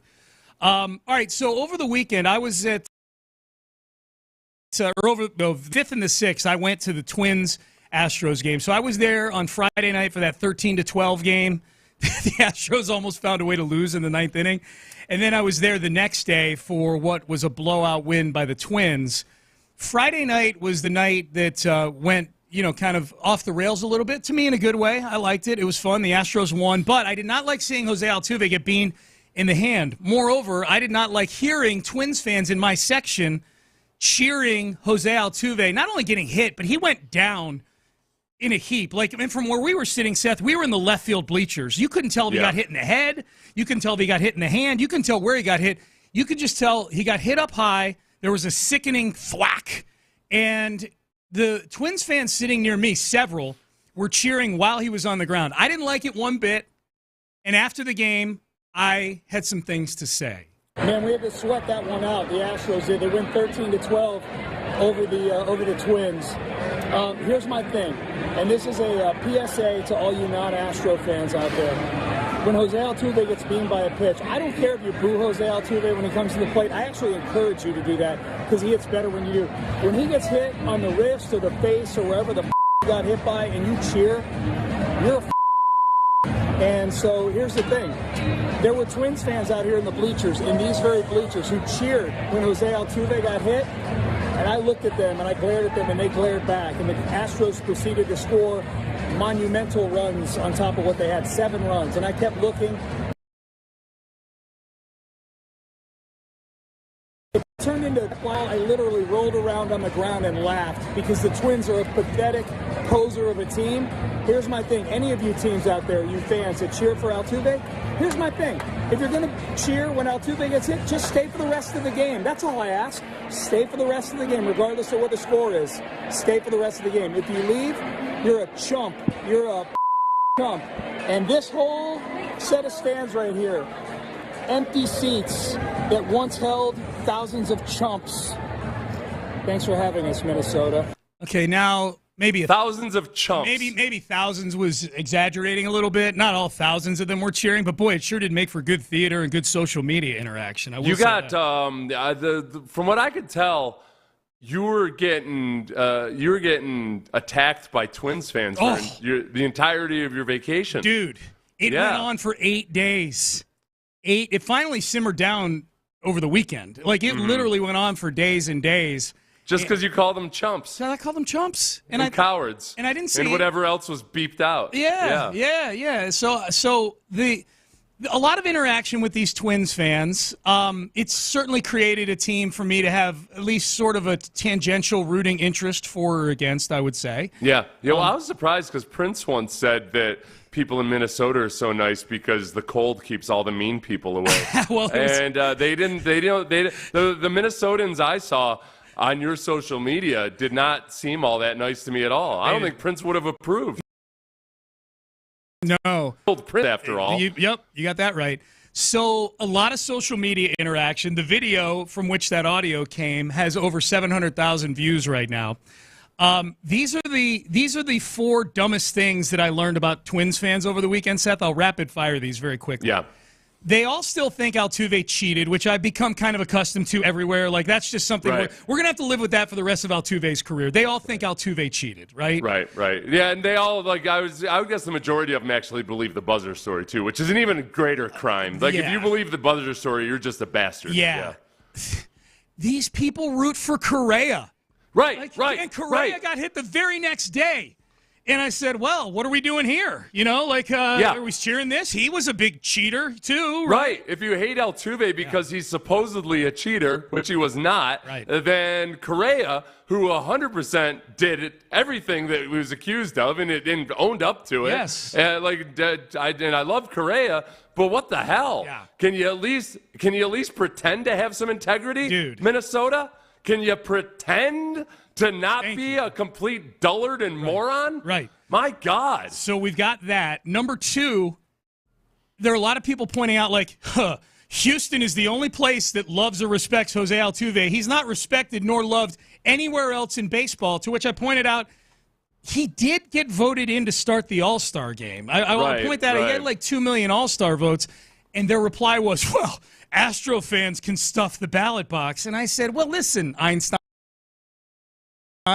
be all Astros then in the starting lineup, or at least more than just Altuve and Yordan? No, it would be all Yankees and Dodgers fans. It would be the teams that have the hugest fan base would be. It would if it's all just fan voting, a team's own fans voting, then it would be all Dodgers and Yankees and whatever other big fan bases. Altuve starting.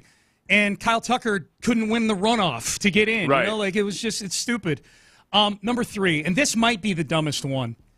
They being the Twins fans, went into the whole, how many World Series have you won versus how many have we won? And I was like, well, we've won 2.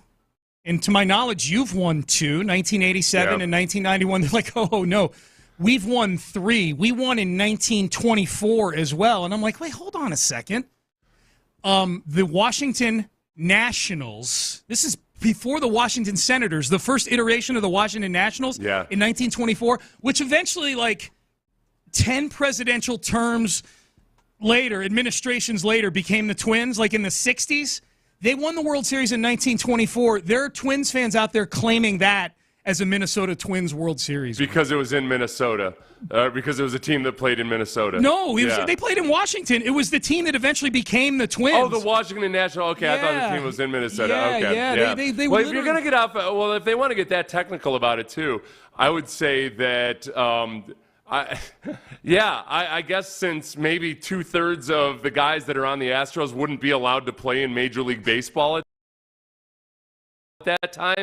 You couldn't be a person of color in Major League Baseball. Congratulations on your super exclusive World Series, you bums. Dude, how about this? I had one guy tweet me because I was like, are you guys really claiming it? You can't, this is the rule. You can't claim a championship for your city that your city did not actually celebrate. There's no way people in Minnesota in 1924 were celebrating Washington, D.C.'s team winning the World Series back before the Depression. There's no chance of that. One guy says, how is this any different than if the Guardians were to win the World Series this year and if the Indians had won some World Series? I'm like, because it's the same franchise. They changed the mascot. Yeah. Well, at that point, you just got to check out from those guys. Which I do. Again, they've already established they have no respect for the truth, Sean. Yeah. They have no respect for integrity. Just a vast wasteland of bastards and un-American pieces of crap up there is what they are. If you boo Altuve,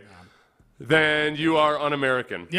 Yep. And I say same franchise. I know that the technically that Washington team's the same. I'm talking about like the same city, like Cleveland Indians, Cleveland Guardians. It's the same group of fans celebrating it. Washington Nationals in the 20s and Minnesota Twins fans, whenever, were never celebrating the same things. Last one, I had a lot of Twins fans coming at me like, "How many wins are you on pace for this year?"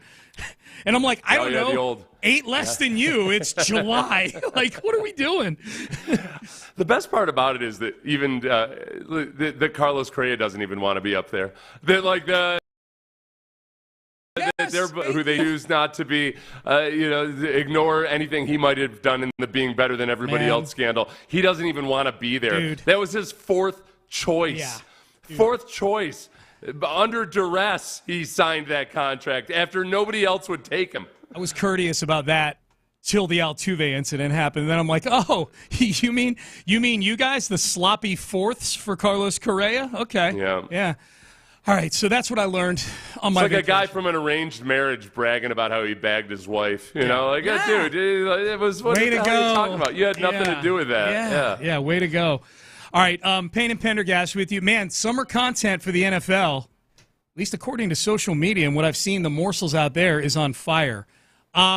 This is the cautionary tale when it comes to acquiring a diva wide receiver. And it ain't here. I'm going to tell you that right now. We'll let you hear it coming up next. I just mentioned Shipley.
to Houston.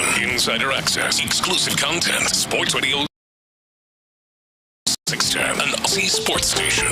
Sports Radio 610 presents Payne and Pendergast. Digging the summer content. Hard Knocks, that's my project to get caught up on over the next couple days. Did you guys hit this a lot last week? Just a couple segments, but it's because there's a lot of it that kind of relates back to the Texans. Yeah. But it might be my favorite Hard Knocks because what you get is talk about the actual team. Yeah. Whereas in Hard Knocks during the season, it's a lot of stories about guys that are on the fringe or it's a human interest deal or what have you. But you don't get a lot of really usually interesting stuff by the star players, where this is all about Saquon Barkley and the draft picks and everything else like that leading up to it. It's kind of a good peek in, but then also I think that Giants fans are acting like Joe Schoen, the GM, is coming off really well in this. I disagree. I think Joe Schoen is coming off a little bit lost, frankly, in a lot of ways. So, but it's fascinating. Whether you like Joe Schoen and what he's doing or not, you really get a peek into the way these decisions are made and the deliberation that goes into it. It's pretty cool. I was 50-50. We did a segment the week it was coming out where I was kind of listing the things that I was looking forward to seeing in it. And I'll admit, doing that segment, I'm like, man, I feel like I'm forcing this a little bit. I'm looking forward to this, but I don't know that the audience is necessarily. But I think this could be really interesting. And the stuff that I've seen so far, like just the morsels that have been put out there, and again from people I've heard from who have watched entire episode, like this stuff is actually really, really compelling because these are places like a lot of Hard Knocks is like, but these are truly places like we've never seen before, like sitting in offices, like literally talking to free agents that they're literally talking to his own superstar free agent, Joe Schoen, who they're telling him, no, go ahead and try free agency. Right. Or they're talking to Malik Neighbors, who they would go on to draft. Yeah. And you're seeing where they're skeptical of Malik Neighbors in some respects. So it's kind of cool that you already know the outcome. It's kind of like watching the movie Titanic, spoiler alert. You know the outcome, but you're like, okay, but how do they get there? Yeah. That's the part that's really interesting. So there's you're getting the backstory for all the stuff that happens. Yeah, so you've got Hard Knocks going on, Hard Knocks offseason going on right now, which is, as you can ascertain, it's the New York Giants that's the focal point of that. They're the focal point team for that Hard Knocks. And then Netflix just dropped receiver last week. So last year they had quarterback. And Yeah. now it's receiver. Okay. Receiver, yeah. So they changed it to receiver. And I'm guessing that's because after last year's quarterback that it was hard to find guys who want to do it. It was. I thought all those guys came off pretty well. I did too. I mean, Cousins came across a little corny. Well, Mariota came across as a quitter in the end. That's true. That was rough. Because last year, if you missed it, quarterback last year was Mahomes, which his portion of it was just like a feting. It was like coronation. It was Mahomes on his path to winning a Super Bowl. Yeah, let me retract. My came off less likable after that in my eyes. A little corny. And also just kind of selfish. A little narcissistic. Like he's like, receiver makes a great play, and he's like, "That's what I do." That's what I do. Yeah. All right. Yep. So Mahomes, Cousins. Cousins came off like Cousins, I thought. Yeah. I thought you heard all those grunts and everything when he was getting hit. I felt like he came off looking like a tough guy. Yeah. At least because you could see the abuse that he was taking. That he was taking. Yeah, and Mariota came across as a quitter in the end. Yeah, but where the hell else was Mariota going to get that kind of publicity or exposure if that's what he wanted? Nobody cares about Marcus Mariota. Right. So I don't know. It seemed like they were having a hard time getting quarterbacks. Receivers, different story. And so now there's 8 episodes to this on Netflix, and I've not watched the whole thing yet. Admittedly, I've only watched the first episode. But there's some Davante Adams stuff that came out from this that I'm guessing is in the second episode, only because I haven't seen it yet. But I've seen it on social media. That is really compelling stuff. Let's first play Davante Adams, because Davante Adams right now is not only a story because of how he's been chronicled through last season on receiver on Netflix, but because the Jets are doing nothing to quell any of the rumors that he could wind up being a New York Jet at some point. We'll have that for you in a minute. But first, here is a medley of pissed off Davante Adams from the Netflix series Receiver. Garoppolo into the deep territory, looking for Adams, and he missed all alone. That will be as open as Davante is going to be in his life. Wide open. Pathetic, bro. Just threw the ball, man. Tired of this. I gotta get out of here before I lose my life. I ain't never been hit this many times in my career. Every game I get up. Okay. Needless to say, the Davante Adams, Jimmy Garoppolo experiment did not work last year. Garoppolo, I mean, Josh McDaniels is the only guy. Just like the Raiders were the only team that was going to be dumb enough to hire Jimmy Garoppolo a third time. Because remember, the Colts tried to hire him before Josh McDaniels bailed. That somehow Josh McDaniels would, just like he did with Tim Tebow, think that Jimmy Garoppolo was going to all of a sudden stay healthy and be a different quarterback than he had been with, Kyle Shanahan or anybody else. Yeah. If you haven't seen the video, the audio doesn't do part of that justice. The part in the middle there where it's just poor Chris Santiago, our producer today, just having to bleep everything. Chris, you should get time and a half for whatever time you took on that Davante Adams video or audio right there. Davante Adams is throwing his helmet like a child and screaming curse words and just making no bones about the fact that he thinks his quarterback sucks right on the sidelines right there. And I'm curious, I definitely want your thoughts as a former player, Seth. Like the parts, I'm like, bro, you play football. But it's because the reason he was saying that he's never been hit that much is because Garoppolo is just throwing him right suicide balls over the. I think that was the problem that he had with Jimmy Garoppolo. Was just the guy that can't be trusted to. It's once if a guy does it once in a while or what have you, but when you're doing a steady diet of it, it probably wears on you. I'm not sympathetic to Davante Adams at all, and the main reason why is because he was taking a victory lap when he got traded to the Raiders from the Packers. He got that big contract. He was acting like the smartest guy in the room, that he was partnered with Derek Carr, of all people. His boyhood friend. Yeah. Well, his college friend. And then his boyhood team, the Las Vegas Raiders. Yeah. Okay. Yeah. All right. So I don't feel sorry for him at all. Now, I guess the question is this going to help him in his cause of what appears to be his cause of trying to force his way out of Las Vegas and being a Raider anymore? Is he going to agitate his way out? Yeah, I don't know. I guess a lot of that depends on how he feels about Antonio Pierce. Because the other audio that came out from last week was Josh Jacobs on a podcast talking about how bad the culture was there. Yep. And Sean Bijani made a good point, which was, all right, but,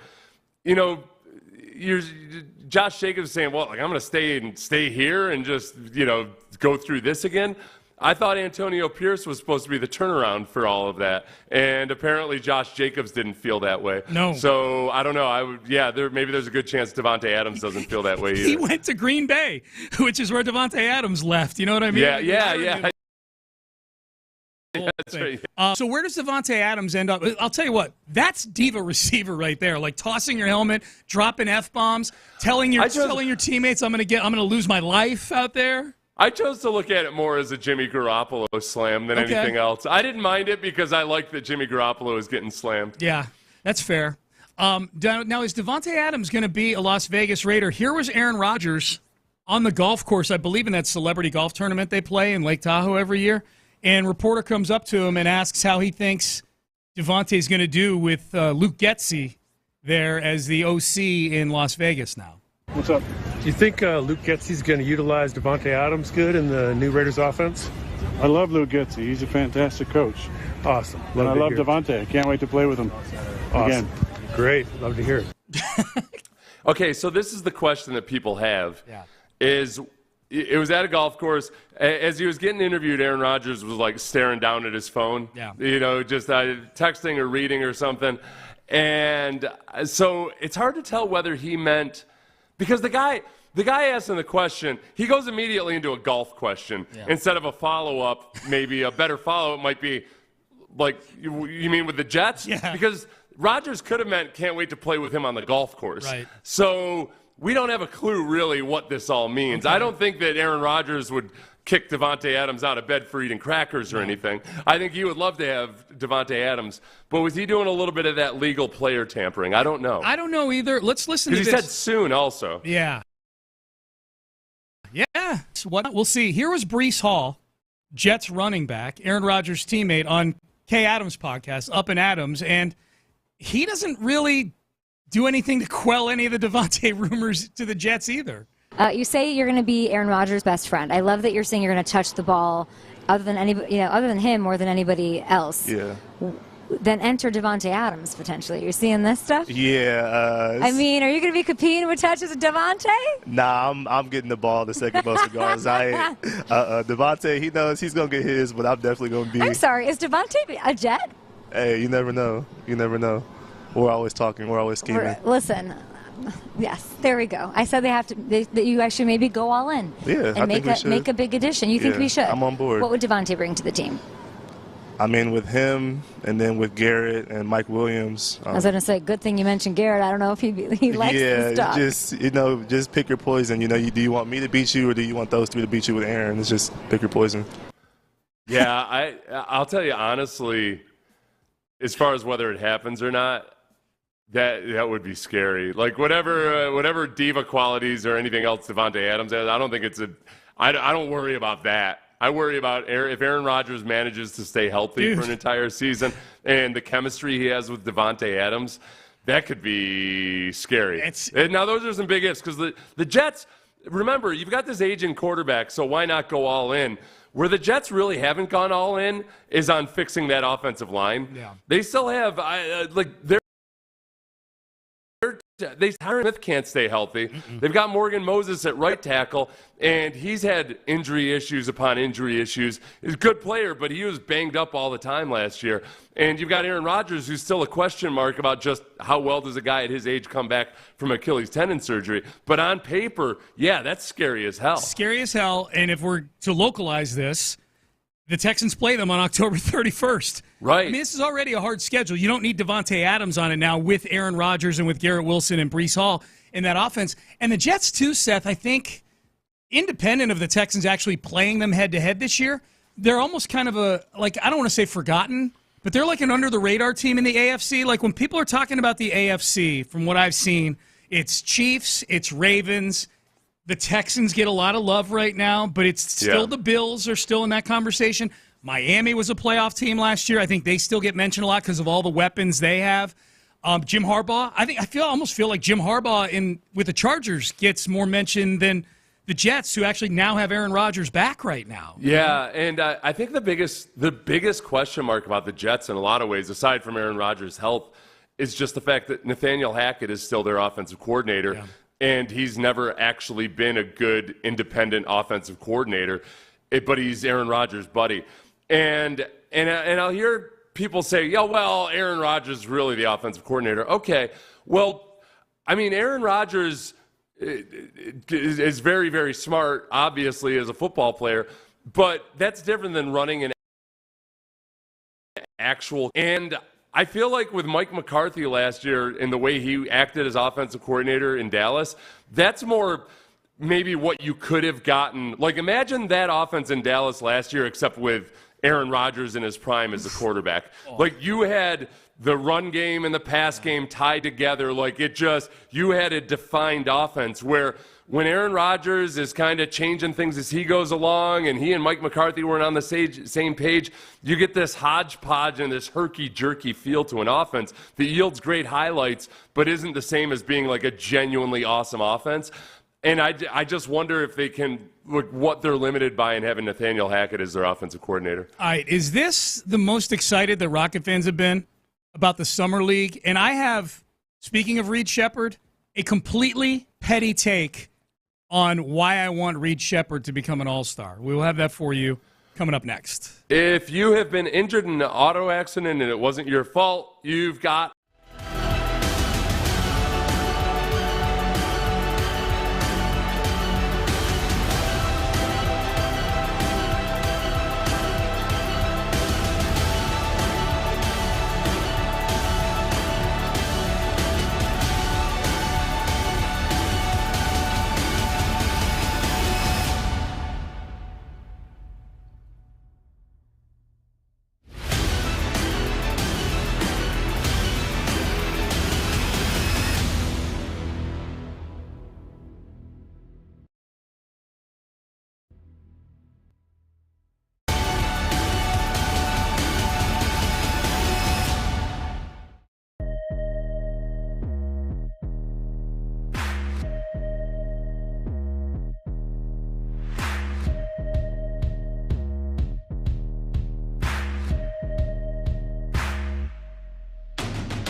Houston's sports leader. Sports Radio 610. Sports Radio 610 presents Payne and Pendergast.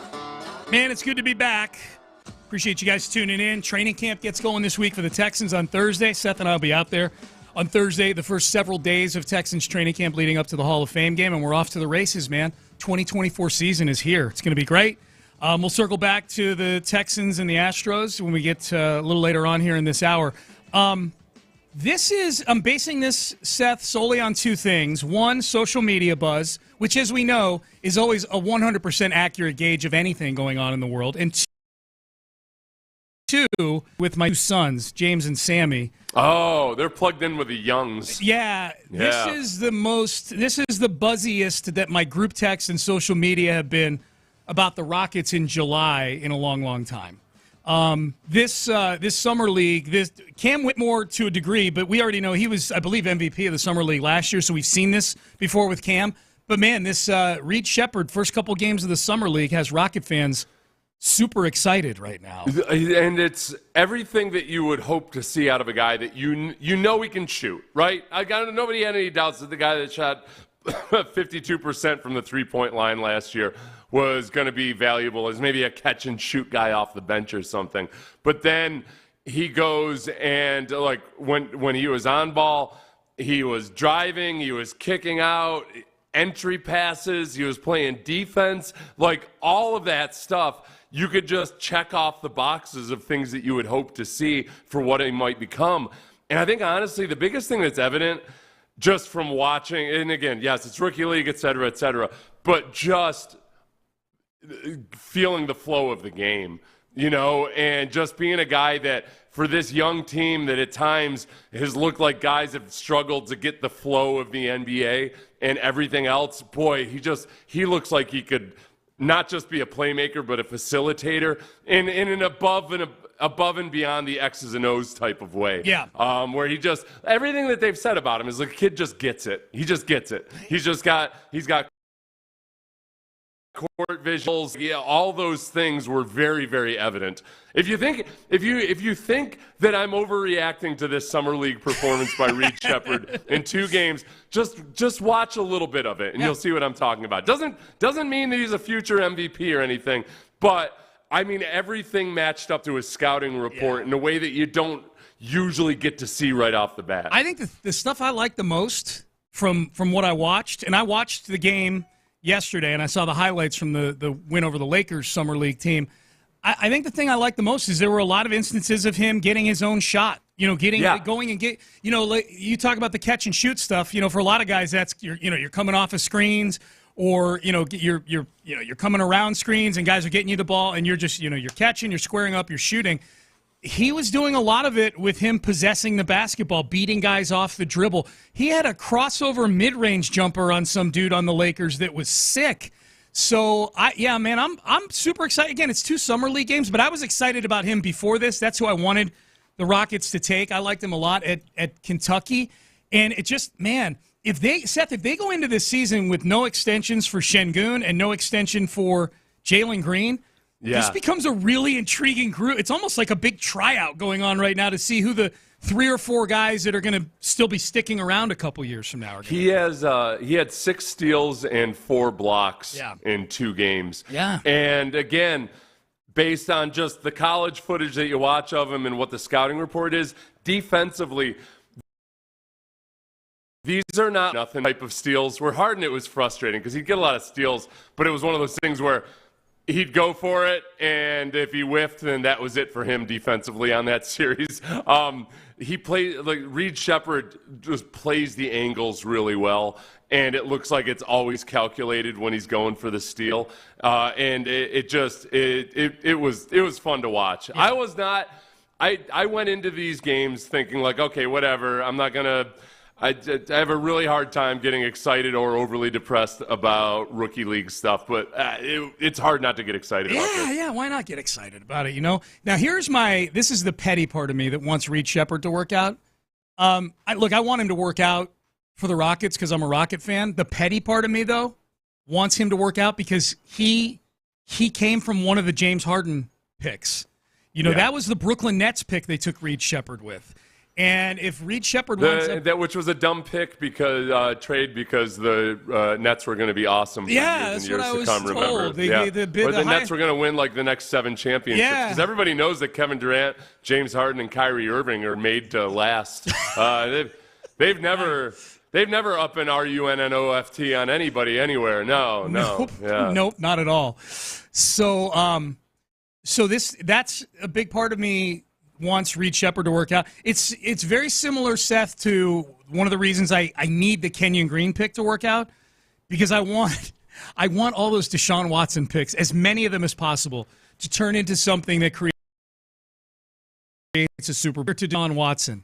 And especially with Kenyon Green as a Houston area native, yes, too. Yes. Yeah. Absolutely. Young Kenyon Green probably was a Deshaun Watson fan growing up, and Deshaun betrayed him. And so Kenyon can go out and single-handedly exact revenge on behalf of the city. Am I being petty? Is that a petty thing for me? Yeah, that's fine, though. Okay, what are we, what are we, in a non-petty format or something? I was hoping you'd say yes. Yeah, good. Yeah, be petty. Oh, no, petty. Be as petty as you can. Yeah, no, I got a lot of petty in me, man, for sure. That's my family's motto.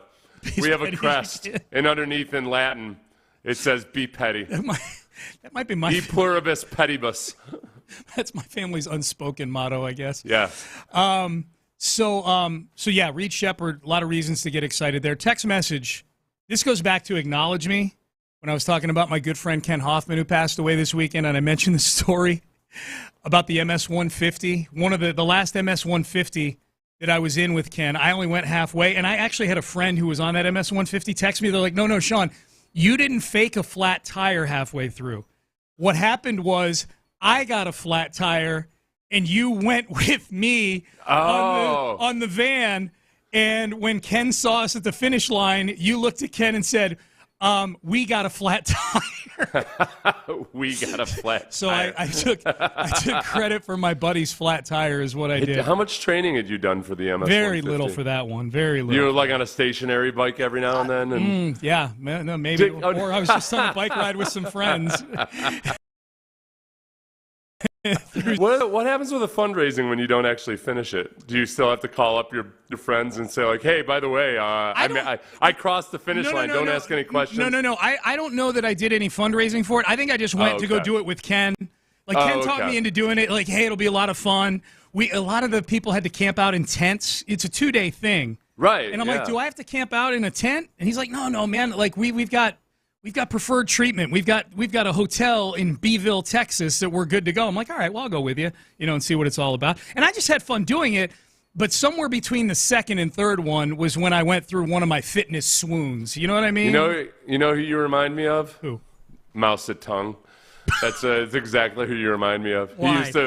He bragged about, like, they had some long trek over the mountains where Mao Zedong would to tell the story like he was one of them. Yeah. But meanwhile, he was actually being carried in one of those little, like, the things that people carry, like, up over the mountains. Yeah. He's sitting in his little king's chair. Yeah. As people are like literally dying trying to carry him over the mountains. That's you. I could see me. Communist leader Mao Zedong. Well, I mean, fine with starving 20% of your population intentionally. Come on, I don't know. Well, you get fat on their labors. I don't know that I agree with his views on commerce, but I could see myself navigating a very high mountain in that fashion, for sure. Yeah, for sure. Here's what the text says. Not from my buddy. This is a text of a listener. I acknowledge Sean is a B for taking the flat tire, for faking the flat tire at the MS-150, and for missing the power outage during this whole entire horrific and point crisis. You know what?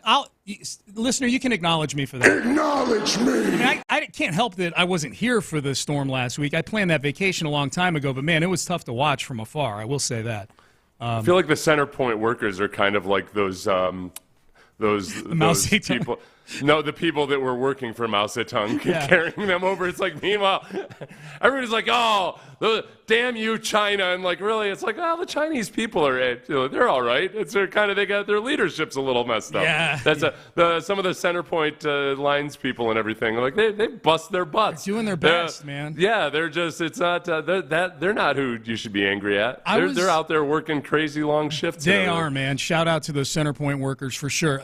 Now, the people in their fancy taxi rickshaws and what have you, then that's a whole different scenario. That's what I was thinking about this weekend, because I was keeping up with it from afar and seeing a lot of the articles.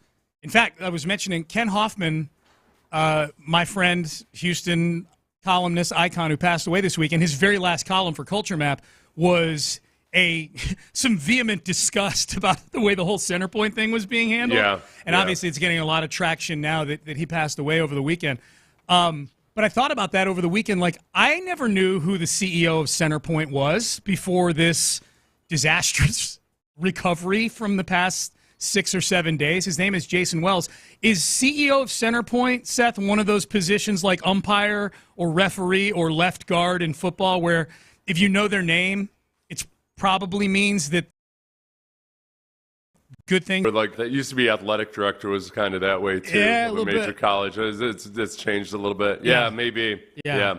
Like when there's an oil, when there's an oil spill or what have you, and if the cleanup is done in such a way that you know the name of the CEO of that company. Yes. Yes. People reacting to my Jose Altuve video on the text page. Pendergast standing on business. That's WTF I'm talking about. Go Stros. Yeah, so for those of you who missed it, Sean, while he was gone, Sean spent his vacation getting into it with Minnesota Twins fans the entire week. Yeah. 7 days on Twitter. Now, this is funny. I didn't expect you to get friendly fire here. I saw a lot of Twins fans saying, like, well, why didn't you say it while everybody was still in the stadium? And, like, when you tell the story, you clearly said that you did. Yeah. You did. But one of our listeners said the same thing, like, why'd you wait until everybody was gone to say it? That was when Sean shot the video. Yeah. Sorry, Sean is not printing about on social media every single minute of the day. If that's what you want out of Sean Pendergast, he recorded his thoughts on it after the game. During the game, he was ready to throw down. Yep. Did you get any crap from people because you went back to the next game the next day after you had talked all that smack? No crap from Twins fans. I actually had multiple Astro fans come up to me who saw the video the night before. Came up to me at the Saturday game and said, hey, man, I saw the video. I love the video. That was great. They thought it was cool. One of them was Larry in Stafford. He was at the game. Oh, he was? Larry was at the game. I didn't know. And Larry and I, we've got to be via text pretty frequently, especially closer we get to football season. And he didn't crack the whole time. I texted with him literally that morning, and he didn't tell me. All of a sudden, I get a tap on my shoulder. I'm at the left field bar, and it's Larry. I'm like, holy crap. Larry, I need you here to protect me. You can be my muscle, just in case. Did he not know you were going to be there? Or no, he knew. He knew. He just didn't want to bother you until he saw you in person? He wanted to surprise me. Yeah. Oh, really? Yeah. Oh, okay. Yeah. Oh, yeah, because you had told everybody where you were going to sit. Yeah. So Yep. I thought it was one of those things where, like, you saw Larry and he acted like he didn't see you. The old grocery store move. There's nothing better than when you're like, I'm going to act like I don't see this guy, but then you can tell that guy's doing the same thing, and like, oh, good. Now I just got to stay on the other side of the store. Yeah. Super awkward. Hey, real quick text before we get out. Centerpoint employees, this says, guys, I'm a longtime listener. Love your morning show, the best. I'm asking for a favor. Please use your platform to help us get out the word that we as Centerpoint employees are out here 16 hours a day to try and restore power. Please let us do our jobs. We're being harassed daily to a point that's become very dangerous for us. Yeah, and I've said that, and I guess that's the point I was trying to get across just now. But we said that multiple times last week. Yeah, like, listen, man, I know people are angry and for rightful reasons and everything, but it's not the people on the front line, like literally the line workers here that are the issue. Like, they're busting their butts and working crazy long hours and everything. It's not a laziness issue. No. It's far from it. It's allocation of resources. No doubt. So we've got your back, Centerpoint employees out there on the front line for sure. All right, we're at the All-Star break now. It would be like being mad at Andre Johnson for the Texans not winning a Super Bowl while Andre Johnson was there. There you go. Yep. Was it Andre Johnson's fault? Of course not. Nope. So just know that if you're going to mess with Larry from Centerpoint, you're basically you're lambasting Andre Johnson for them not winning a Super Bowl with Andre Johnson, and we don't want to do that. Joe Espada, we're at the All-Star break right now. What is our report card on Joe Espada in his first half season as the Astros manager? That is next. But first, Men's Tea Clinic. My report card for the Men's Tea Clinic, A++.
Pendergast. All right, good to be with you on a Monday. Good to be back. Payne and Pendergast with you. Here was Alex Bregman following yesterday's 4-2 loss to the Texas Rangers, kind of talking extemporaneously about the first half of the season, and gives big credit to his manager, Joe Espada, for the Astros turnaround. Stayed the same guy every single day, showed up to the yard ready to work, ready to compete, and didn't panic. Just knew that we needed to play better baseball, and constantly reminded us of how good of a ball club we are, and we're in a good spot now. So I think just staying the course overall and staying even keel throughout the whole thing, and continuing to just show up every day and work. All right, so that was Alex Bregman. He's got Joe Espada's back. Astros. Bregman. He's so low energy, about as man. Glowing a report as you're going to get from Alex Bregman. Like, wow. Yeah. Settle down, Alex. Boy, you have to hunch over walking out of the room after that one? Wow. That is one of those cuts that looks a whole lot more energetic in the description of the cut. You know, like Alex Bregman has Joe Espada's back. I think he's really good. He comes to work every day, and he's been the same guy, and he's, but look, Joe Espada's been in that clubhouse for a long time. I'm guessing he's very popular in there. Seth, my question to you, I declared myself out on Joe Espada a month or so. It was right after it was because of something he said, not something he did. It was during the... He declined an opportunity to lambaste somebody, and you didn't like that. You wanted him to just go ahead and take a tense situation and really just dump kerosene all over it. I think it was when Abreu was at the rookie complex, and he was saying things about Abreu down there that just made no sense. And I don't know if this was the trigger, but I know it was something that triggered me. It was when he said, we just can't get to where we want to go. Oh, without Jose Abreu. Yeah. Like, man, I get having your guys back, but don't insult us with silly things like that. It could have been that. My question is, am I allowed back in on Espada now when I've declared myself out on Espada? Yeah, well, you know what I had told you at the time was that this is the classic situation where when things are going poorly, you want to see the manager or the players or whomever else flipping out and throwing tantrums, like the movies I've watched. Right. And yet at the same time, that you could easily use that type of behavior as like, oh, yep, you see, they're not professional. They're not calm, cool, and collected. He's lost the clubhouse.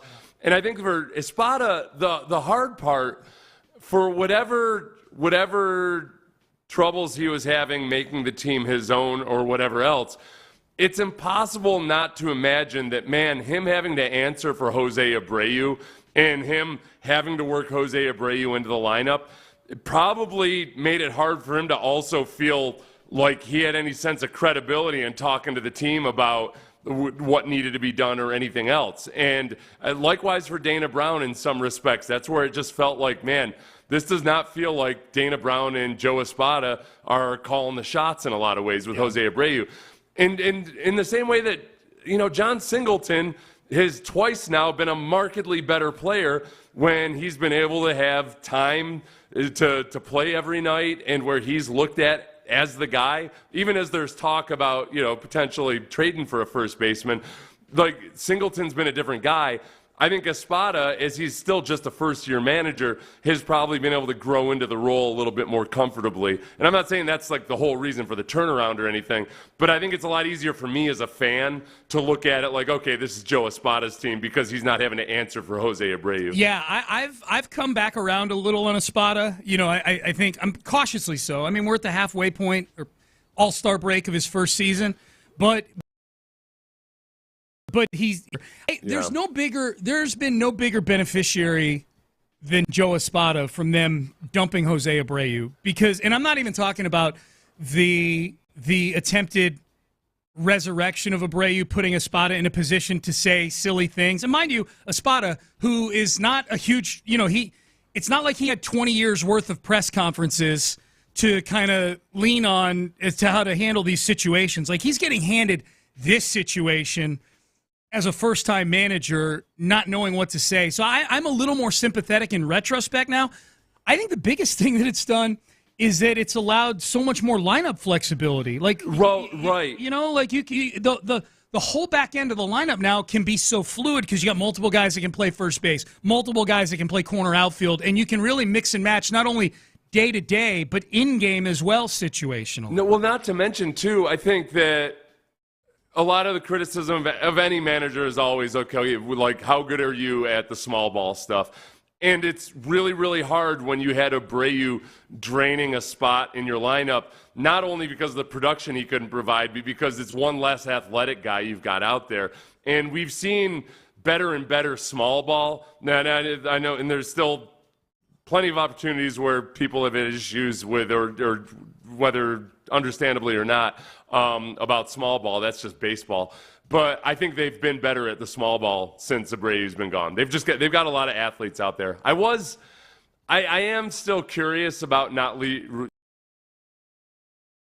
your cup on an all-star break. Yeah. And they had the day off the day before. I get keeping the big picture in mind and everything.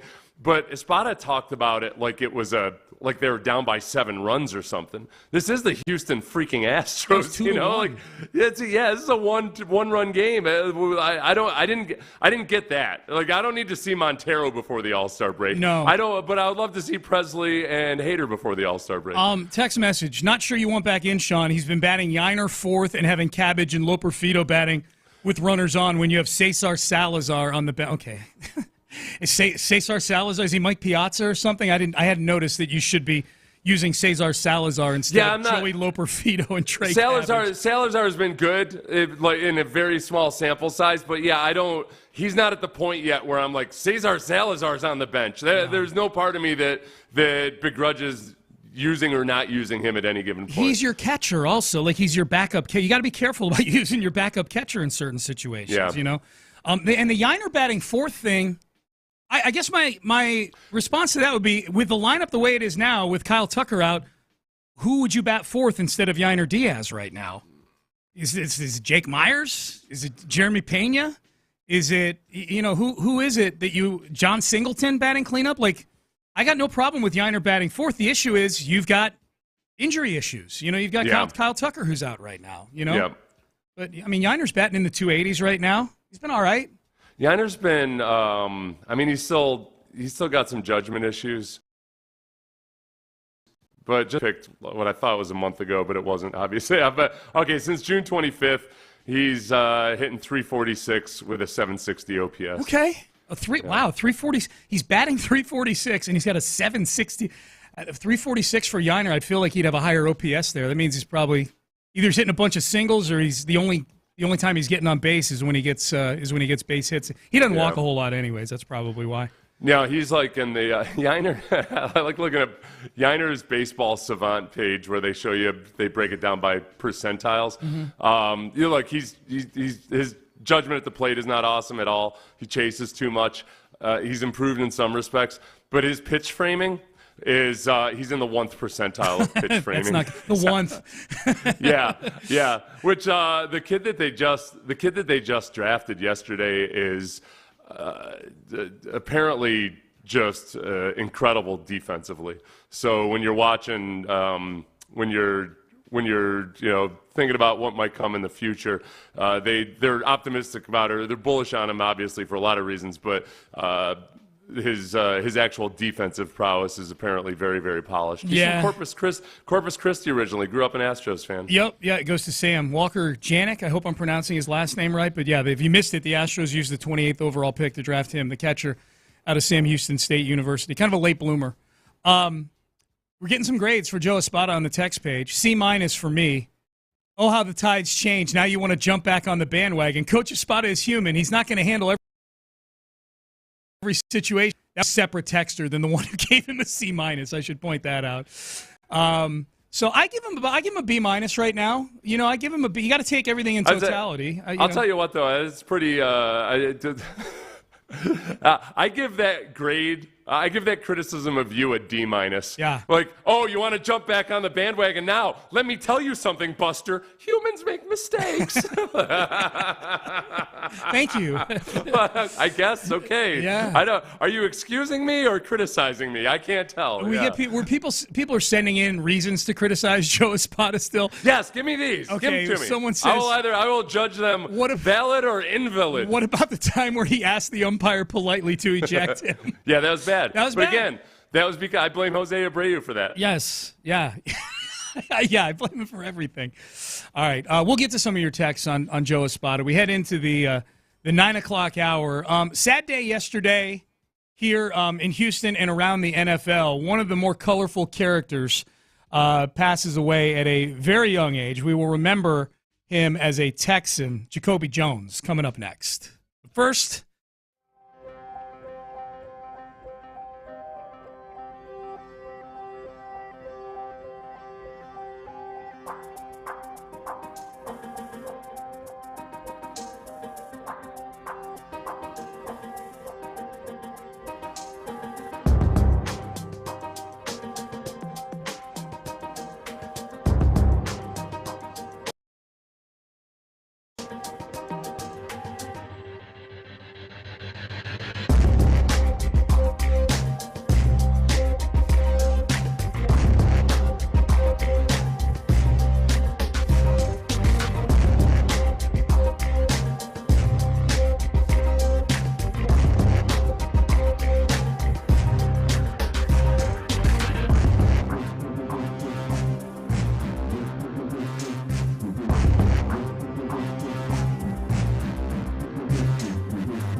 content. Sports Radio 610. The Texans play here. An Odyssey sports station.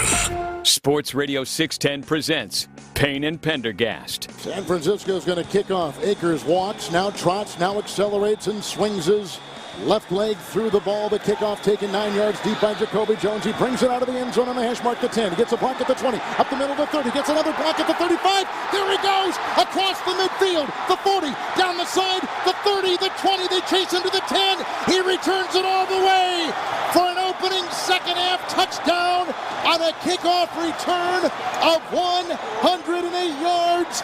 The longest kickoff return in Super Bowl history. Just shocking news yesterday. That, of course, was 2012 season. It was January or February of 2013 at the Superdome. The two Harbaugh brothers, Ravens, 49ers in that Super Bowl. And Jacobe Jones with the longest play in the history of the Super Bowl, 108-yard kickoff return. Classic Jacobe. If I had to pick somebody who would take a kickoff in the Super Bowl 8 yards deep in the end zone, that's the thing. The no, yes. With a 108-yard kickoff return, it would be somebody like Jacobe Jones, and I mean that in the nicest possible way. Jacobe Jones sadly passing away yesterday at the age of 40. Not a ton of details about how he passed away other than reports that he passed away in his sleep at his home here in Houston. His family put out a statement saying as much, that he passed away peacefully. But age 40, I know a lot of people may not have been aware. I know you and I mentioned this, though, on the show at one point, Seth, was that he had found his second chapter post-playing in coaching. He coached receivers at can't remember which school. It was an HBCU school, and off the top of my head, I can't recall which one. Alabama State, alma mater of Titus Howard. He was coaching receivers there for 2 years, and in the last year, he had landed a job as the head coach of the expansion Beaumont Renegades of the Indoor Football League. So he was all set to do that beginning in 2025 until tragedy struck over the weekend with Jacobe Jones, who, by all accounts, teammates, interactions that I know you and I have had with Jacobe in the past, just a really, really fun-loving, good dude. I think the thing about him, too, was that he had an energy about him that was almost like a mischievous kid, but not in a way, not in like any kind of a bad way whatsoever, but just like with that little, like a Jose Siri. Remember how Jose Siri just looked like that kid that just had like a glint in his eyes? Boundless energy, yeah. Right, yeah, because it wasn't like he misbehaved or anything. It was just that sometimes it was almost his free-wheeling and love of life attitude about things would sometimes lead to mistakes on the field that in the moment fans would get really angry about. But like as a teammate, from everything, because I didn't play with him, we didn't cross paths on the same rosters. He was so far from anybody that ever had any kind of a bad intent or anything else like that, that he was just like this pure beam of energy in terms of positivity and energy and willingness to, praise his teammates and everything. People just loved him. They just loved him. They loved him. I think here in Houston, I think Jacobe Jones will be best known for, aside from the personality part that you just did a really good job of laying out, I think specific things that I'll remember him for, at least here, supreme return guy, like an elite return guy, an all-pro return guy the year after he left the Texans to go to the Ravens, to wit, you heard that kickoff return in the Super Bowl. But if you go look at the record book for the Texans in the punt return realm and some of the kickoff return records, Jacobe, as far as plays in actual games with Jacobe Jones that I'll remember, obviously the one bad that we'll remember is probably a big reason why he ended up leaving Houston, which was the muffed punt in the Ravens playoff game. I feel better bringing that up now because he had such a great day in the sun after he left Houston. Like, if that was the last memory we had of him in football, then it would be really sad football-wise. But the fact that he had that run with the Ravens, it ended up with him being a national celebrity. He was on Dancing with the Stars and on The Tonight Show.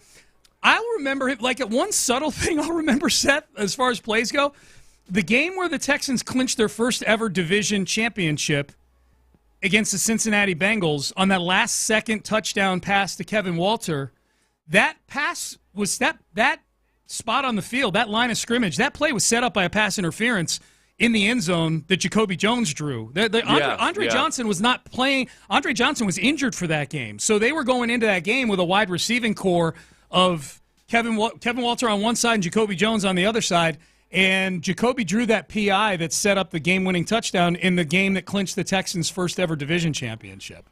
I think the quote from Arian Foster probably kind of spoke to everything I was trying to touch on. Yeah. But in terms of him being the way Jacobe Jones treated his teammates. Arian Foster says, don't think there's anyone I ever played with that believed in me like he did. I loved that dude like we came from the same mother. I made sure I told him every time I saw him, and he did the same. One of the purest people I've ever been around. That was like almost the universal sentiment from every former teammate that I saw of his. Also, Roberta Anding, who's the team dietitian for a long time for the Texans, she said that he used to get on her. he used to get on her about the food, and that because she went to LSU, she should have known better. Because he wanted more Gumbo. Louisiana cuisine. Yeah, so that's funny. He was very let down that Roberto had too many basically unhealtly Louisiana. There's no jambalaya and gumbo in the. But Roberto would have had jambalaya and gumbo, but I think he probably I don't know, just anything and everything else that would have been like cauliflower rice and turkey sausage in it and stuff like that. It's hard being a dietitian for a football team, dude. Not as hard these. Roberta was telling me about it. She said athletes have actually gotten a lot better because they're just more educated about it in college now. Back in the day, dietitians used to have to explain to guys why they couldn't have 17 pieces of just fried food every single meal, and they really didn't like it. Whereas now they get it. This is good stuff here. This is Drew Doherty, who obviously been with the Texans a long, long time, doing media for the Texans, does some great stuff on TV with the Texans and on Texans radio. He was doing an interview with Jacobe. This must have been back, Seth, in 2009, because Arian was a rookie in this particular video that you sent. Yeah. So this is Drew Hodgson interviewing Drew Doherty. Yes. Him as well, interviewing Jacobe Jones, and Arian Foster steps in to try to correct Drew Doherty, so those are the three voices you hear. Okay. You got somebody maybe off in your periphery, sort of messing with you a little bit. It's actually peripheral. No, in your periphery. Your vision is your peripheral vision. Oh, that's what you get for interrupting. I go sit down and say, "Well, rookie." Anyway. Wow. He just called Arian a rookie. Every day. That's what makes him mad. I could ask him how to spell things. Okay, well, we'll get back to our interview. Yeah, we're going to get Arian was the one saying, ask him how to spell things. Jacobe Jones. All right, I may have just been proven wrong while I tried to actually you, and but Jacobe can't spell things. Right. So those two are the best of friends, by the way. Yeah. So it was just a good-natured ribbing between those two guys. Jacobe was funny, man. He was a funny dude. Yeah, he was the good job by Drew Doherty there, by the way, not backing down to Arian Foster incorrectly. Actually, yeah, it is periphery. All the people, man. Arian loved his words, loves his words. Jacobe was the first interview that John Harris and I ever did when we were radio rookies back in the day. Very, very first one. I lost. Was it at training camp? No, it was not a training. It was over the phone. Our first over the phone interview that we did. Mm-hmm. Hotline. Hey, he's on the hotline here, Jacobe Jones, on the air for us.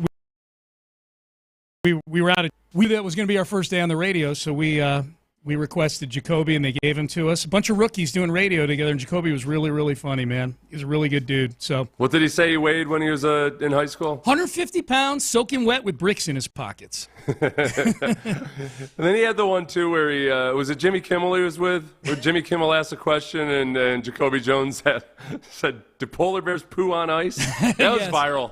That was a huge hit. He went mainstream with that one. I feel like that was the line that might have gotten him the Dancing with the Stars gig. It probably was Jimmy Kimmel, because Dancing with the Stars was an ABC property as well, so they're probably doing some cross promotion for it, if I had to guess.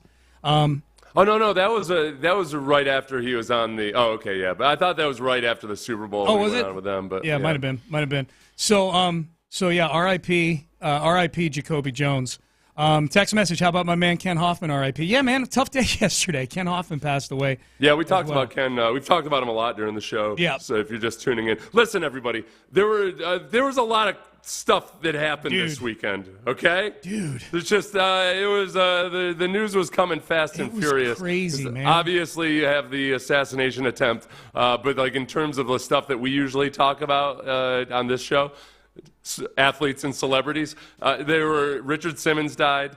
Jacobe Jones died. Dr. Ruth died. Shannon Doherty died. Yep. Shannon Doherty died. Jacobe Jones, who we just talked about. Ken Hoffman, who wrote for the Chronicle for decades and was a very, very good friend of Sean Pendergast. Yep. Weird weekend. It was a tough weekend, man. No doubt about that. No doubt about that. Payne and Pendergast with you. Someone says y'all need a hotkey or some version of Sean saying bleeping chumps about the Minnesota Twins fans. We can make that happen, I would say. What did you say during the really long bleep? Did you say like 3 cuss words in a row? No. Oh, okay. 2. One began with an F, one began with an A. Yeah. Oh, okay. Bleeping A-holes. Yeah. Did you get any, did anybody actually like legitimately threaten you on social media? Did anybody come after you in your DMs or anything like that? No, yeah, they came after me in my DMs, but nothing where. But not with an actual threat? Well, not with an actual threat, like if I see you, I'm going to beat you up. More like the texter we got earlier, like, oh, why didn't you say that when there were still people there? Right. And I was you did. You just didn't record yourself because you're not 17. Yeah. Yeah, like Sean doesn't need to document every single moment of his existence on social media. Like there are things Sean does that aren't documented by social media. Okay. My wife would beg to differ, but yes. Oh, did she get annoyed? You sitting there and she you're trying to type your little tweets. No, she was cool about it. She was cool about it. She got a little nervous when I was doing it while I was driving, but, she needs to settle down a little bit. I'm just kidding. Just joking. Did you see, what was your favorite attraction you saw? Because you had lunch with a Teddy Roosevelt impersonator. Yeah, that was awesome. Okay, so the baseball games were fun. We hit Arlington, Kansas City, and Minnesota. All fun.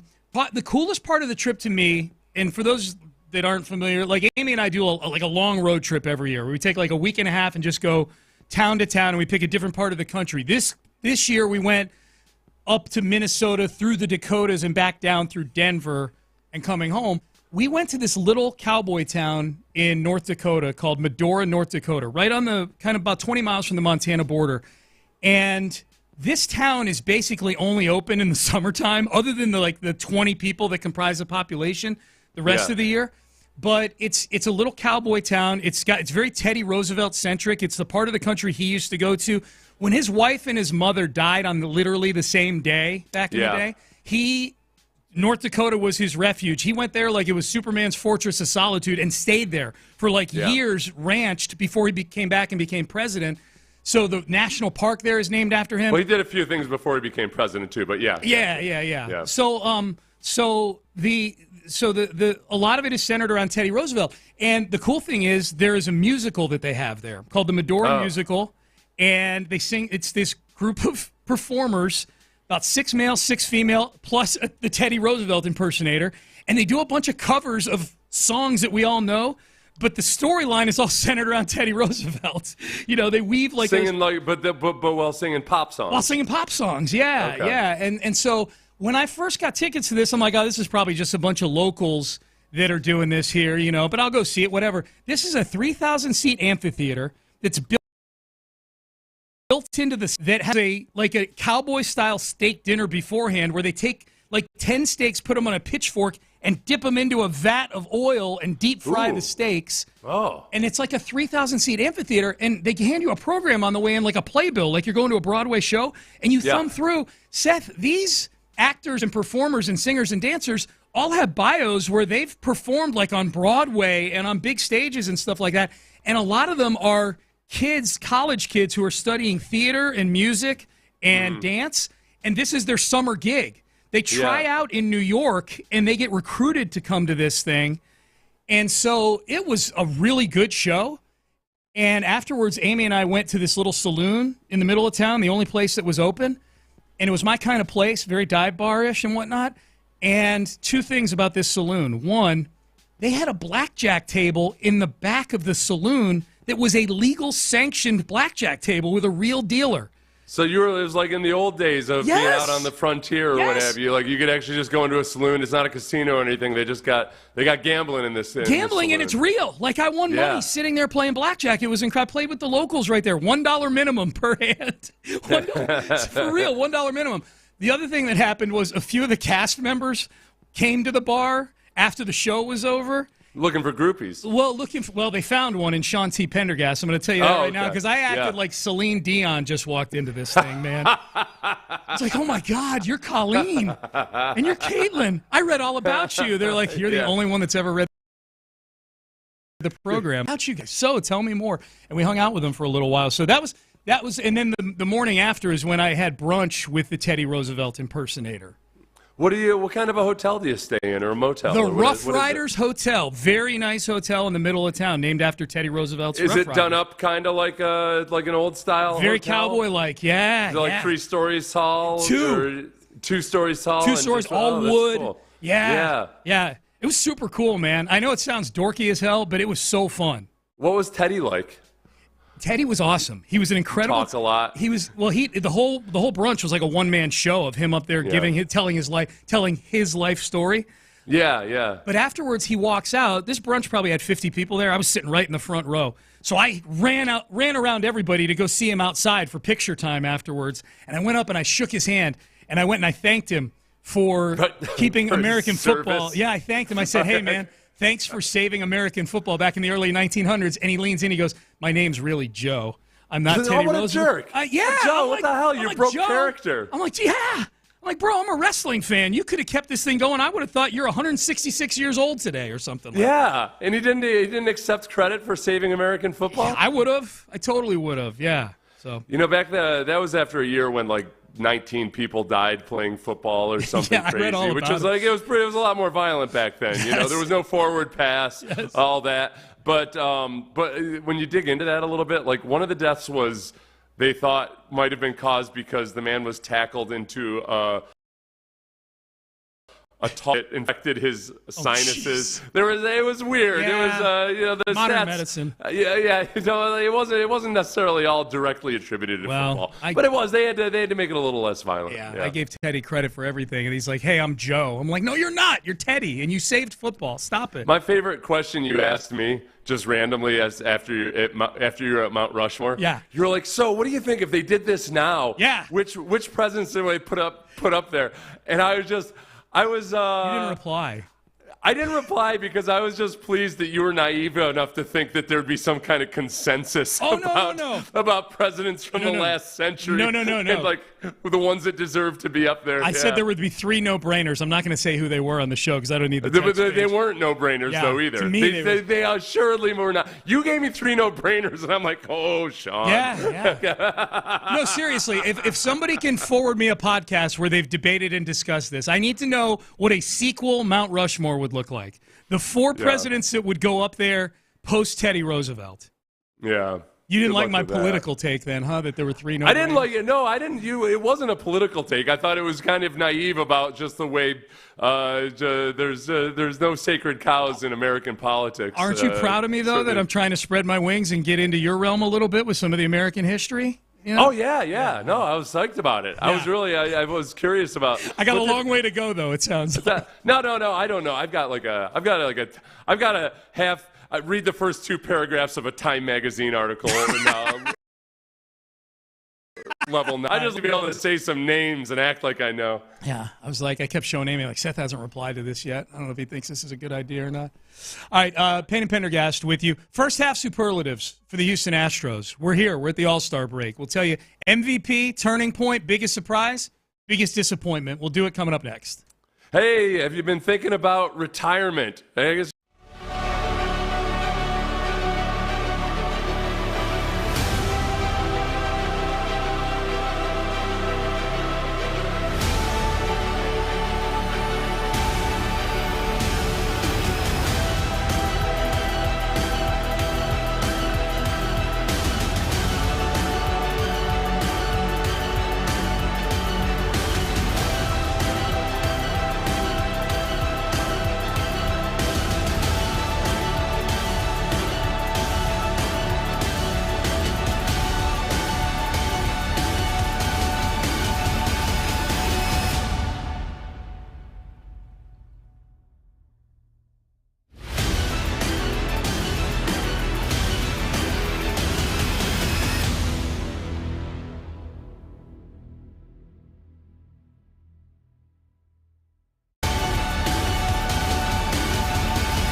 Sports Radio 610 presents Payne and Pendergast. Payne and Pendergast with you on a Monday. In the Loop coming up at the top of the hour. John Lopez is in the building. Seen him here. Superlatives for the first half for the Astros, Seth. I said earlier, I'll say it again, Ronel Blanco is the MVP of the team for the first half for me.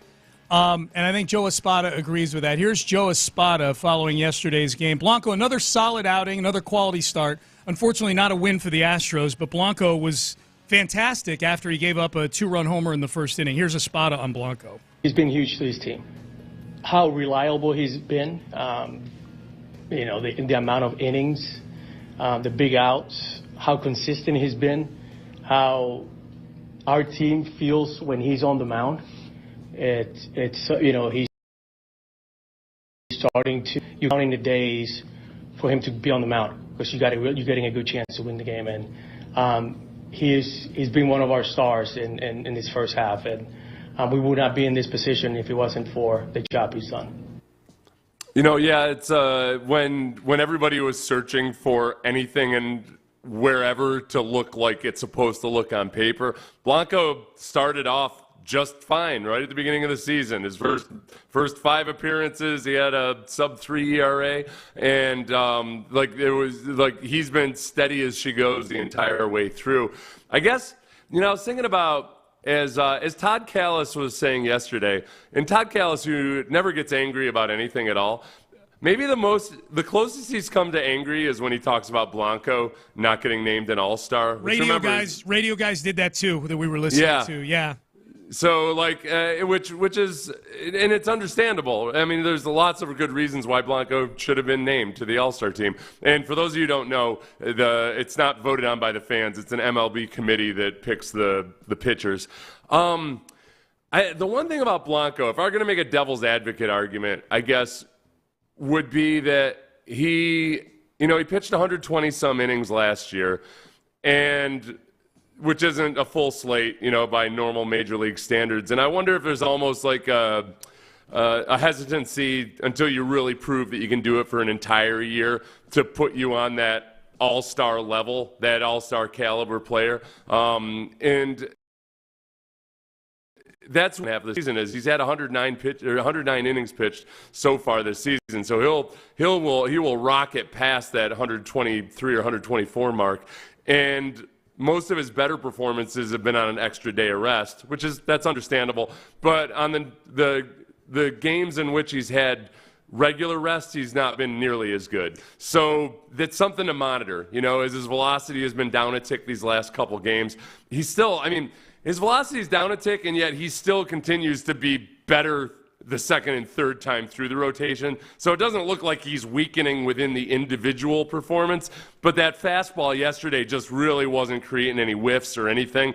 He just gets by because it looks exactly like his changeup, and his slider has been really good. There's a lot of unknown there, and I feel very, very good about him, and yet there's that part of me that's like, all right, yeah, but we're kind of in uncharted territory right now. Yeah, your explanation of why it might be is a good one. It's one of the only good ones because I think statistically he deserves to be in the All-Star game. If it's the 2024 All-Star game, which I'm assuming means these are the best guys so far in 2024, he's one of them in the American League. I honestly, I was thinking about it this morning. Like, there's a healthier.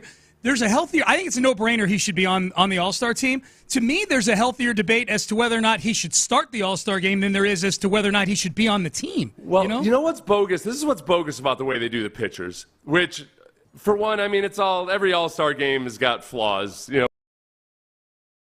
whether it's voted like that, there's always going to be flaws, and a lot of times it turns into a popularity contest. This is the problem, though.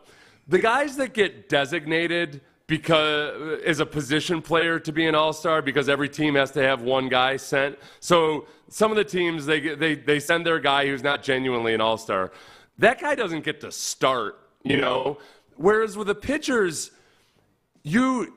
Blanco is, edged out partly by several guys who were their team's designated pitcher, but then you still have a limit on how many pitchers you can have on the All-Star team. So some of the guys who are genuinely worthy of making the team don't make it because somebody else was crammed onto the pitching roster.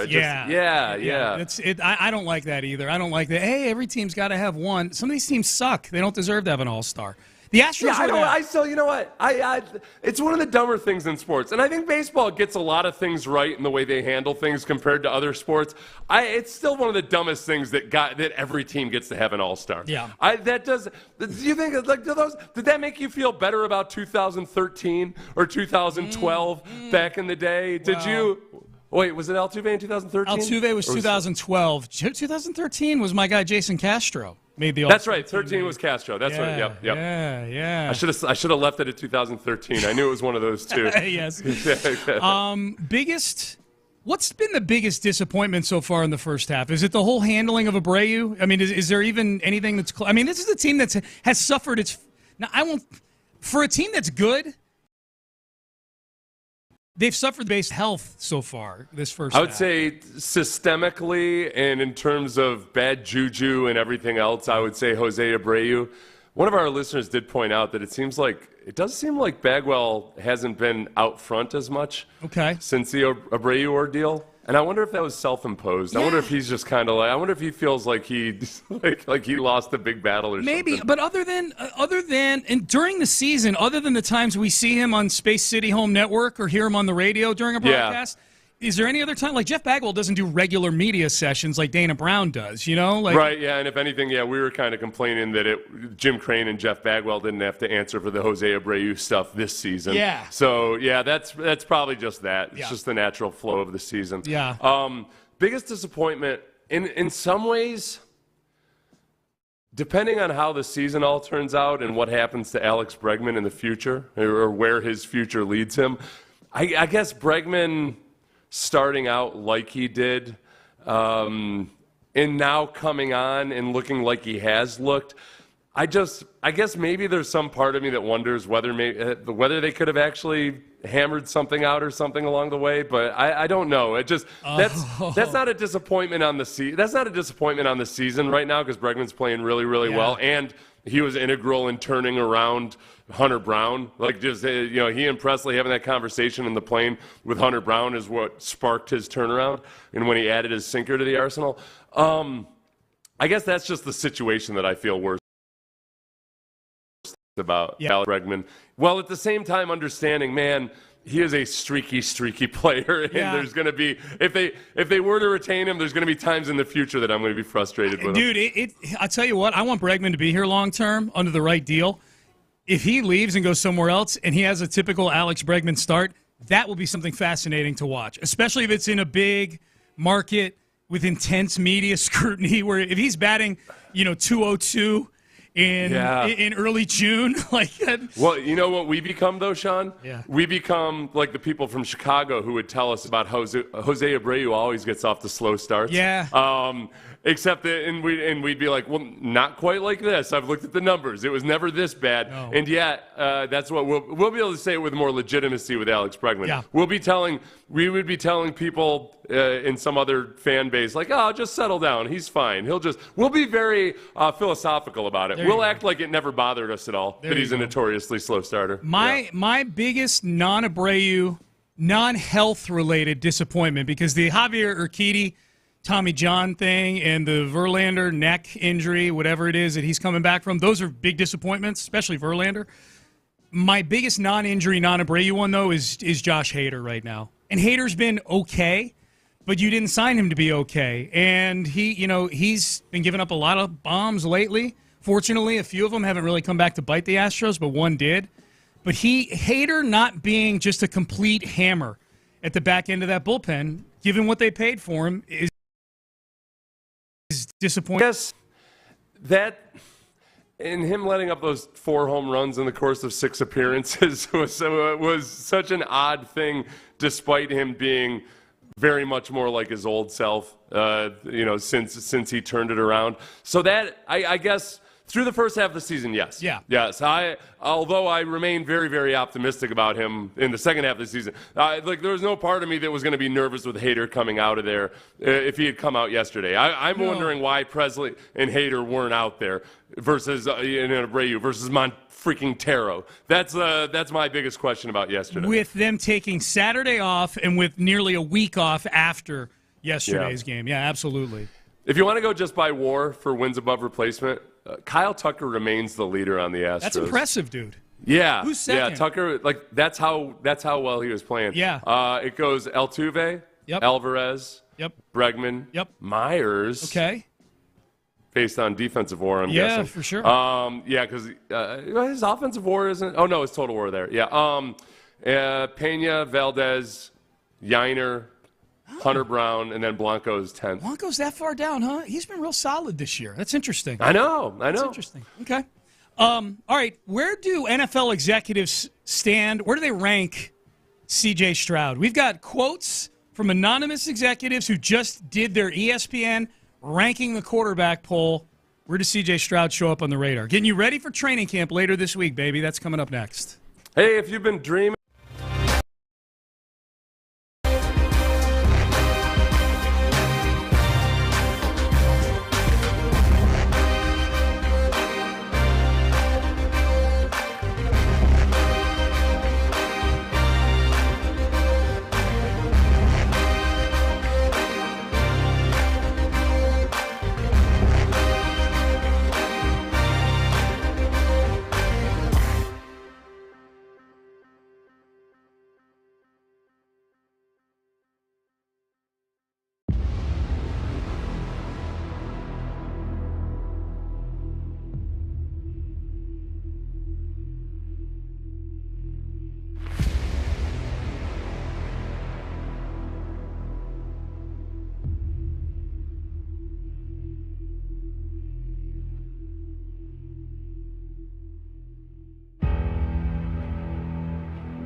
Adams has your back to school. Live from the Twin Peaks studios, Sports Radio 610 presents Payne and Pendergast. Where do executives in the NFL rank your quarterback, Houston, C.J. Stroud, among his peers in the NFL? ESPN does this every year where they go to executives, coaches, and scouts to rank the top 10 at each position in the NFL.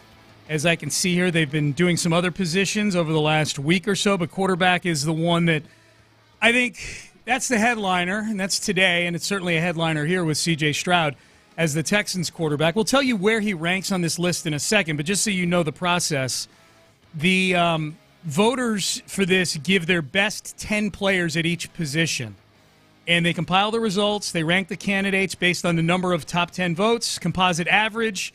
They do interviews with people to also break any ties. If there's ties or there's close races, they'll go back and talk to some of the scouts to get a little more kind of nuanced results, additional voting, follow-up calls. Anyway, so it's a pretty intense process ESPN does. They had 80 voters this year. So they had 80 different executives, scouts, or coaches weigh in on top 10 at each position. Quarterback, where does C.J. Stroud rank? Seth, you care to take a stab at where C.J. Stroud ranks among league experts, actual experts, people who, construct and coach NFL teams? I've scrolled down through 5. Okay. And I haven't seen C.J. Stroud's name yet. Yeah. And it'd be slanted by C.J. Stroud, who I have to imagine. I'm going to scroll a little bit further. Oh, okay. Well, let me scroll a little bit further past 6, and Justin Herbert. Okay, C.J. Stroud at 7. Matt Stafford at 5. Yeah. I would say go ahead and flop that old man out of there. Okay. I'm not buying into him being a guy that just elevates people around him right now. And I would just, I would have guessed 6. I didn't think he would crack the top 5 just yet. I think even a lot of these executives that might think that he's got a really good chance of being solidly in the top 5 at the end of the season want to see a little bit more out of him. Yeah, we'll read the quotes from the execs here in a second. Here's what the ranking looks like. Patrick Mahomes is number 1, and they give the highest ranking and the lowest ranking that these players were voted in here. Patrick Mahomes, highest ranking 1, lowest ranking 2. So there's nobody in this group of 80 people that think he's anything but a top 2 quarterback at worst. So Mahomes 1, Joe Burrow 2, Josh Allen 3, 4 is Lamar Jackson. Keep in mind, those are all AFC quarterbacks, by the way. Number 5, Matthew Stafford. I'm with you, Seth. I'm surprised Matthew Stafford's up that high. Yeah, playing his wares over there in the godforsaken NFC as well. Yeah. As you mentioned, Justin Herbert 6, which we can certainly discuss that. And then there's C.J. Stroud at 7. Here's what they say about C.J. By the way, C.J., age 22, so he's by far the youngest guy. These other guys are all approaching 30 or they're in their 30s. Justin Herbert probably the next youngest one right now at 26. CJ is 22 years old. He's going to turn 23 during the season this year. Highest ranking for CJ Stroud is 2. So there's at least one person out there that thinks it's presumably Mahomes and then Stroud, and then the lowest ranking was outside of the top 10.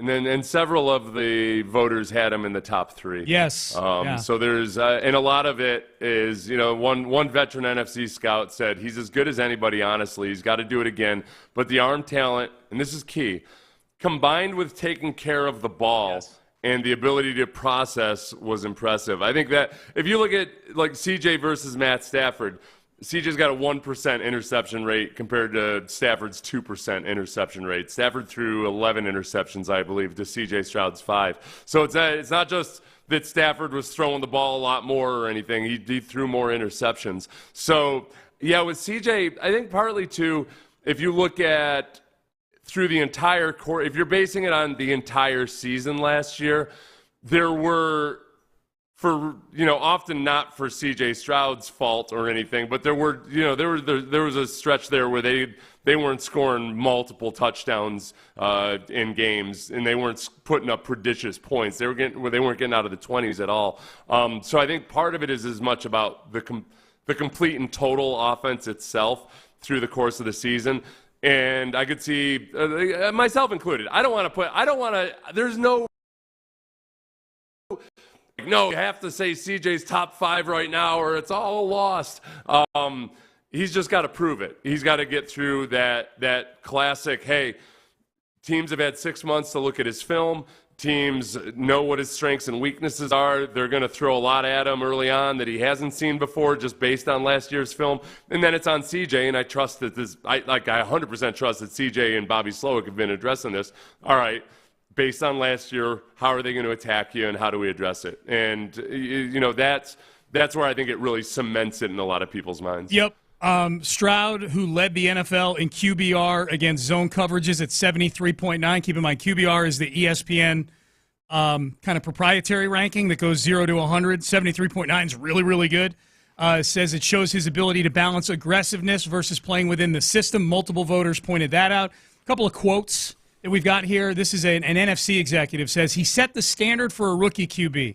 Has so much poise. He stands in the pocket and delivers the football. Stands tall.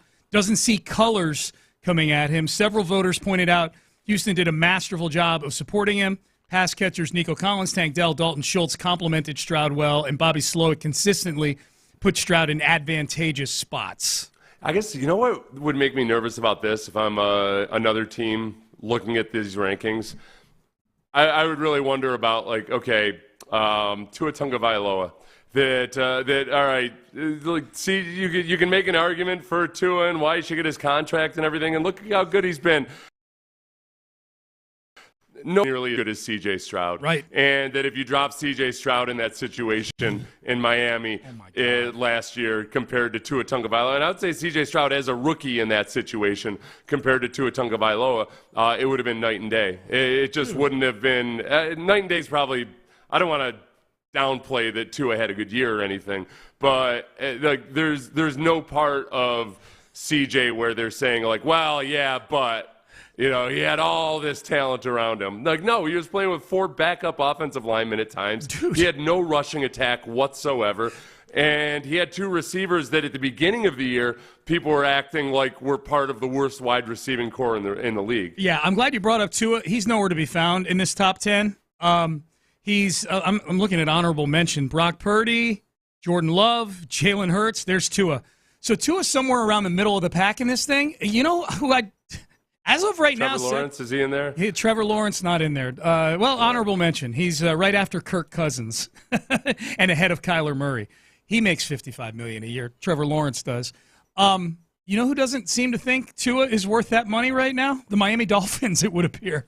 They're kind of staring at each other right now. They're staring at each other. We talked about this last week, Sean. Yeah. Dak Prescott had another quote. He's consistently said, I'm not worried about the money. I'm going to let my agent take care of that. Whether you love or hate Dak Prescott, I very much respect the a quarterback especially that's not making a big deal out of his contract. Because it's his as much as possible, and the contract concerns are very much an individual and personal thing. Whereas with Tua's talking about how much it affects him and it's stressful. Yes. All of this stuff. Dude, what the hell? You're supposed to be the guy that makes the guys around you feel better. Yeah. You don't need to be yapping about it. You're not a wide receiver, okay? God, you're not a defensive player. Just shut your trap when it comes to your contract. Yeah, for sure. Here's the last quote. This is from a high-ranking NFL official. I would love to know who it is. This is about C.J. Stroud. He's cut down on the throws he would miss in college. The Texans have helped him with play action and defined throws, and he's capitalized as a big, strong thrower with elite ball placement. They've made it fun for him, end quote.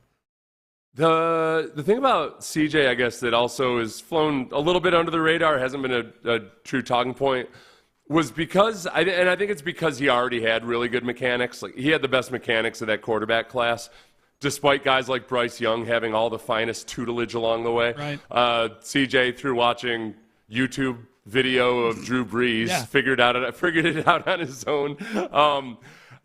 He improved his mechanics too. Yeah. His delivery got that much crisper, and he already had good mechanics. So I don't think it's not something like Josh Allen or Dak Prescott where they dramatically improved it from their college days into the NFL. But he did get better with that, and I think with that his accuracy improved. All that stuff that happens just when you go to a higher level of competition, everything has to be that much. He already had all of that stuff in place, and he just refined it. But it doesn't necessarily get noticed because it wasn't a talking point. Nobody was worried about his mechanics headed into the season. No, man, the talking points on CJ just a year ago, is he going to start? And now he's the 7th best quarterback according to executives and scouts and so forth. As far as the timing of Tua's contract, I guess the one thing I would say is Deshaun didn't get his extension until late in training camp. Labor Day weekend. Yeah, Labor Day weekend before the season started. So, it could happen. It could happen for sure. I mean, we're still waiting on 3 of them, Dak Prescott, Jordan Love, and Tua. So we'll see what happens with that. John Lopez, Sean Bijani are here. Gentlemen. Morning. It's great to see you guys. Man. It is fantastic to see you. Yeah. I loved following your vacation. Thank you. It was always fun. It's always fun to see that. Yeah. But glad to have you back. It's good to be back, man. And I'm glad you played your clip of you sounding off on Twin fans. Over the weekend. Yeah. That was fantastic. That resonate back here? I'm driving. I saw it when you posted it. One of the 5 minutes that I've had internet over the course of the last few days. I've heard it's been spotted for you. You played it, and I'm so glad you did for the people because I was rolling on the floor laughing last week. Thank you. Sean Bijani, do you have power yet? No. We're getting right into that. Okay. No. We are getting man. right into that. Okay. Well, go easy on the actual workers on the front line. I have never said one bad word about the workers. Because we had some of them texting in like, hey, just let people know we're working 16 hours a day. I'm glad you brought that up because I have torched Center Point since last Tuesday, to be honest. Right. And not one bad word about the workers. It has nothing to do with them. Yeah. Organization, it's infrastructure, all that. They're stuff. listening right now. Yeah, good for you. We're helping them get through the day. Doing God's work. So you still don't have power, huh? No power, no. Okay. And I've got an update. Are you actually in your home, or are you staying with other people? Because I'm a dumbass, I decided to stay the night in my house last night. Yeah. That was not a good situation. What's the temps? I don't know what the temp was. It was hot. Sticky. It's, yeah. Well, let's play this little game right now. I'm going to play it in the first segment, but I think you and Seth would be good at it. Okay. Let's guess. Yeah. Since last Monday, 1 week ago today. Yeah. How many showers Sean Bijani has had? Ooh, good one. Oh, okay. You want to go first, Seth? Yeah, I know. I think that because he has. Are we playing this now, or are you right now? Playing it right now. Okay. We got a minute and 15. Because I actually think he's on an over 1 per day basis because you've got access to your in-laws there. I'm going to say, and you do a lot of physical stuff outside in the afternoon as well. So I'm going to say in the last, how many days? 7 days? 7 days. I'd say 10 showers. I'm going to go 13. I'm going to say 5. 5? Wow. That's the way it works. No, it's nothing against you. That's just the way it works. Yes. What you just. Yeah, but he does physical, actual labor sometimes. Yeah, but not when he can't get out. Yeah. I mean, Yeah, that's true. ready? That's true. Exactly. That's true. You ready? I'm ready. Sean? All right, if this was the Price is Right, John Lopez would win. Wow. 6. Six. It was under. I've had 6, and I could say honestly, not all of them have necessarily involved soap. just trying to get the funk off of you. Yeah. Let that cold water hit you, baby. Yeah. 6. That's the other thing, though. That's all right. I mean, it's 8 jillion degrees outside. You go outside, you run in. The cold water is tepid water. Yeah. That's true. That's true. All right, gentlemen. Well, it's good to be back. Good to see you guys. Looking forward to listening to the show today for sure. Seth, it is great to be back to see you. Antibodies to you, my friend. Antibodies to you as well. God bless everybody. Thank you. Yes, God bless all. Training camp 3 days away. Looking forward to that. We are done. We are out of time. You are listening to KILT and KILT HD2 on Odyssey Station. Sean Bijani, John Lopez, Figgy Fig. They're in the loop, and they get you going now. And I need all the antibodies I can get because antibodies. Yeah, little conditioner. Yeah, the antibacterial. Trust me, I am not passing judgment because it's tough, man. Yeah. And look, to be honest with you, could I have taken more showers? Sure.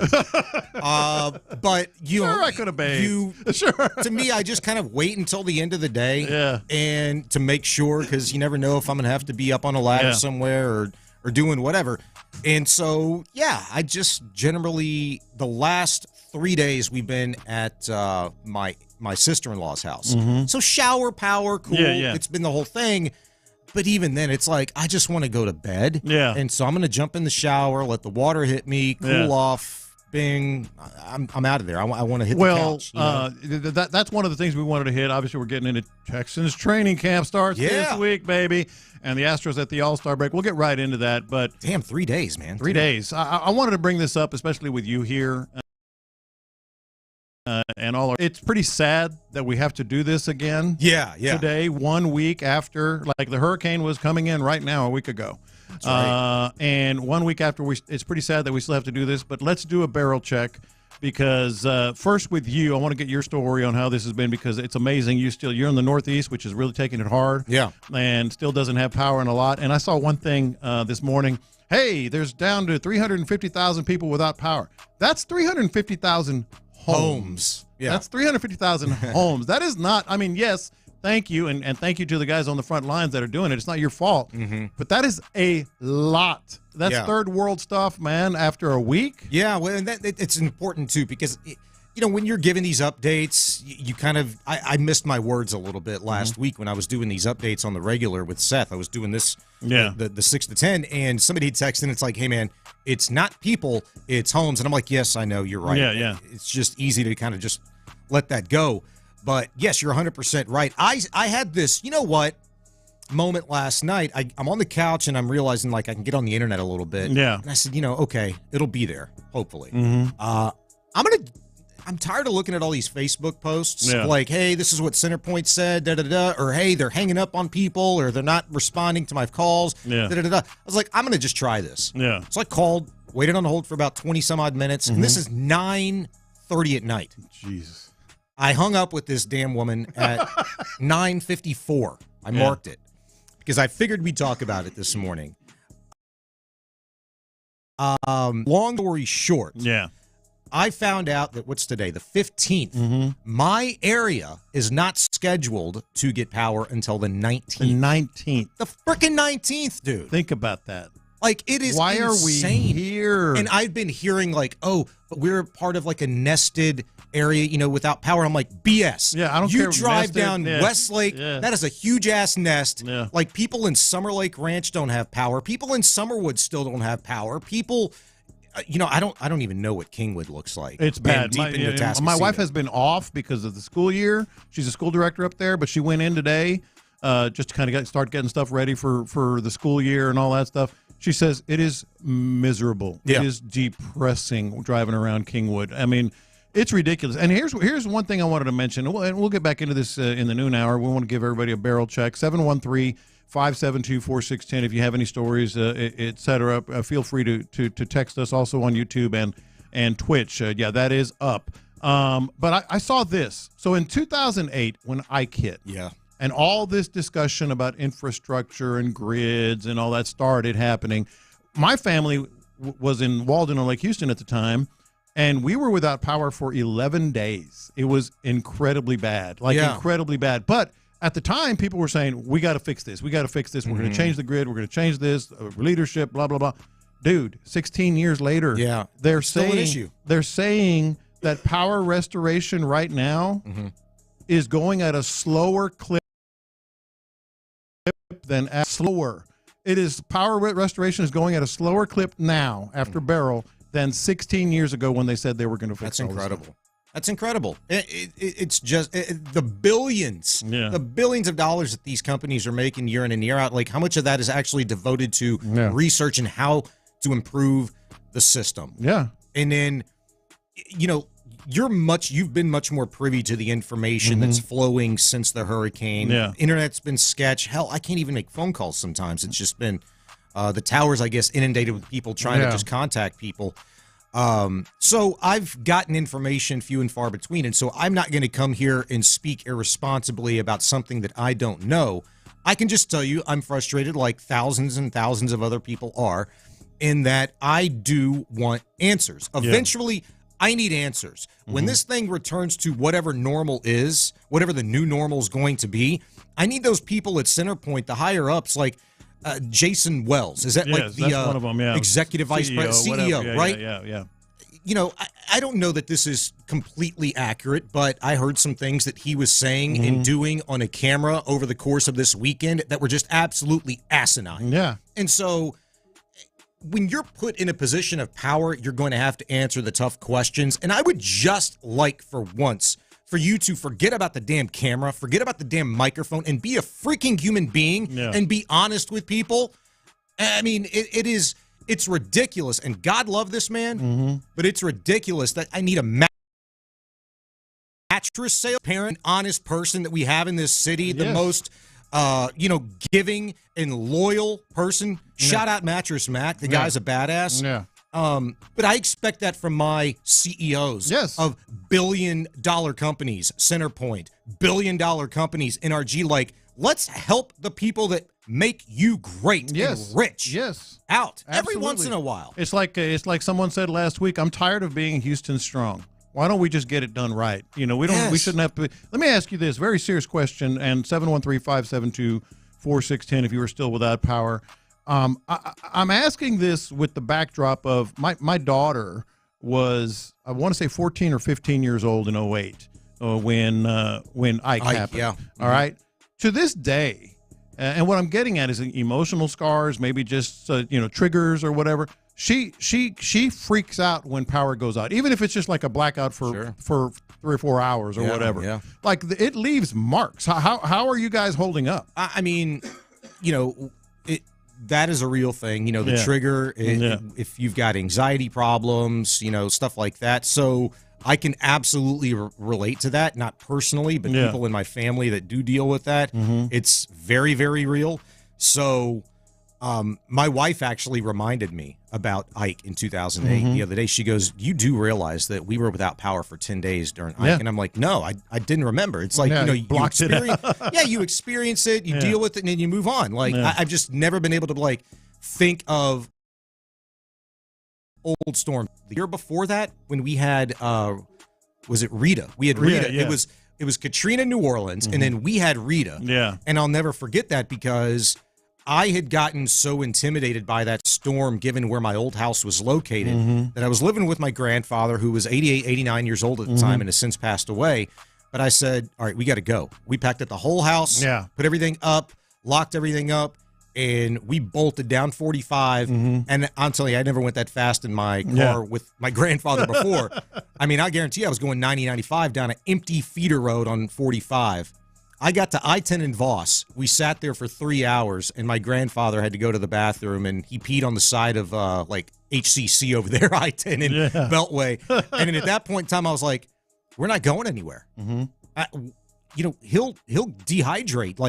We'll be in serious trouble if I continue down this road. Yeah. And so I ended up calling my buddy. We ended up staying in Sienna Plantation for the entirety of the storm. They lost power for 30 seconds. Oh, man. Got maybe a drizzle. Yeah. And a little bit of wind, and it was nothing. Yeah. We ended up going back to the house. Everything was fine. That's the one thing that I remember because it was such a significant event in my life, trying to take care of my grandfather. But 2008 and all these other storms I don't know the names of. It's just you get through it and you move on. Yeah. But I'm going to tell you this right now. I have learned a hard lesson because I know now not to trust a damn soul. Exactly. I'm going to buy my ass a generator. Yeah. I'm going to buy my ass a window unit. I'm going to stock up on gas 2 weeks before you think they're not coming, or it may hit 800 miles south of where it actually does. I'm buying all this stuff now because I have to. I've been trained to not trust anybody with any authority. Nor should you. Yeah. Nor should any of us. Yeah. It's and that's what I'm talking about right here. The trust factor is zero at this point, and it does leave marks. Those are the things that people in power, whether it's at Centerpoint or the leadership that have been dragging its feet for damn near 16, 17 years now, that they need to realize. And you are 100% right. It shouldn't come down to as much as it's appreciated, the private sector, Mattress Mac, bringing some light to this and kicking some butts, Sure. It's just I love having heroes in my community. I mean, I think that is important. I think when people have the opportunity, the wherewithal, the means, the resources to rise above and help the community the way that Mattress Mac and so many other, business owners and philanthropists do, that's fantastic. That's a story. And I love to talk about that. I love to recognize those people. But at some point in time, the companies, the individuals that are responsible for making billions of dollars for said company and millions upon millions themselves, you know what? Be a hero. Yeah. You step up and be that guy. I don't want to learn, Jason Wells and, whatever other slap name, when they're making an ass of themselves in front of a camera. That's not the point in time in which I want to know your name, and that's not the point in time in which you should want us to know your name. Like, it should be more about, the size of your bank account, and make your legacy about, what, that one year when we had that storm and bleep went sideways, we did the right thing. Yeah. We helped people. We didn't stand, or stand pat and sit on our hands and refuse to let linesmen go to work because we can't agree with their parent company on a contract or payment. Yeah. Like, let's get this thing going, man, and help the people now, and we'll worry about the payment later. I couldn't have said it better myself. Last thing, and then we'll get into the Astros. Hey, man, it's happening. It's the All-Star break, and things are happening. But I found out last week that the Yucatan Peninsula, when Beryl hit, nowhere on the Yucatan Peninsula was power lost more than 3 days. That's incredible. Mexico. Yeah. Say what you will. Just go ahead and just rub that right in there. Say what you will. 3 days. Yeah. It's the most. That's what do we can't do it in the energy capital of the world. Mm-hmm. Yeah, energy capital of the world. Still going in some cases, like you and 350,000 others. Mexico got it all back in 3 days. And look, I am not woe is me. Yeah. I know there are but people in this city that are far more worse off in the situation that we've had to go through. I mean, it's just, I tell my wife, it's like, hey, man, you just get through it. I mean, you don't sit around, you don't complain about it. You just got to keep moving. Mm-hmm. And I tell you what, I do fencing on the side. Yeah. You know this. Yeah. And I've taken, myself, little old me has taken about 30 bids since the storm. So I pressed myself out to the point in which I'm thinking, like, I'm going to do all these jobs. Yeah. I'm just taking the bids. Yeah. I haven't committed anything. Nobody's committed to me. I'm just taking the bids. I had to kind of sit down, calm down, relax, because I put myself in people's situations like their fence is down. They need it back up yesterday. Yeah. And so I was just stressing myself out. Well, come to find out, like, once I decompressed, I said, you know what? I got a couple panels that need repairing at my house. Yeah. And I go home yesterday. I open the front door. I've got an ant problem. Oh, God. I got ant beds living in my gutter system. They're crawling in the house into the front door. And so I dealt with that. Yeah. Once that was remedied, I said, okay, my wife's taking a nap. Kiddo's playing, in the house. And, he likes to help me with the fence. I'll have him come out and help me with the fence. Yeah. Got everything ready. I got all my tools out there. I had one battery that I knew, it like subconsciously, this is how like chaotic things are. Yeah. I was like, I got one battery. I put it in my drill, and I'd put screws in my fence instead of nails. So for this reason, I could just go pop those screws out, take the panels off. I bought the new stuff, could put it back on, no problem. No lie, dude. I put my damn drill in that first screw, and it goes, I said, son of a, I don't have any power. I can't charge my batteries. And it's like, what the hell was I thinking? I spent an hour at Home Depot getting all these supplies and talking to people and this, that, and the other thing. And I get home for this? Seriously? And it's like, that's a womp womp. Yeah. And then I'm thinking, like, well, not only can I not do my stuff, do anyone. Somebody said, yeah, come on over. Start today. Oh, well. Okay. Be there at 6 o'clock in the morning. Oh, Lord. Oh, Lord. So, yeah, that's fun times. Extension cords with near neighbors don't even have power. Yeah. So. No. And then, and if my neighbors did have power and I was actually able to go help them, like I've transitioned all of my tools from, electrical, and not dealing with the wires to all battery power. Yeah. So, there's your big womp womp. Fantastic, man. Good Lord. 713-572-4610 is the number that you can use to join us. You could call, you could text. Love to hear from you. We've got the YouTube stream up and working, Twitch as well. You can join the chats there, watch us. We'd appreciate you. And again, there's obviously updates, unfortunately, still to give you. We will do that as we see fit, if there actually is any update from a positive standpoint of view or even negative. Yeah. And I'm sure, John, that there's areas around town that are still helping people with like food and water and ice and things like that if you do need it. And so as we learn that information, we'll pass it along to you as well. And of course, you can go to sportsradio610.com. All that information on everything from cooling centers to what you just talked about is on sportsradio610.com. Shout out to B. Scott, too, for handling up on that website. Like, that guy has been busy beyond belief the last week or so, doing different shows early in the morning, midday, and then still taking care of the website for us. So props to him. One other thing on this, more people are getting power. Obviously, home is not a small number, but it is happening. It will happen. The July 19th thing, hopefully that is something that is going to be quicker than that. Mm-hmm. But man, it's pretty sad that this is where we are. It's pretty sad that we have to have this discussion today. Yeah, and look, I wasn't looking forward to coming here, but we needed to because there's so many people in your boat. Sure, and it is important to vent, and I'm blessed enough to where, and we all are as well here at 610. We've got a microphone, and we can share, our thoughts, our feelings, and frustrations with you, and give you the opportunity to do the same thing. But at some point in time, when you just tell me that, hey, in other parts of the world, this is just not a thing, man. 3 days. It's 3 days. It's 2 days. Whatever the case may be. Same hurricane. Yeah, and we're going on a week, and I get it. 2008. This is 2024. Yeah.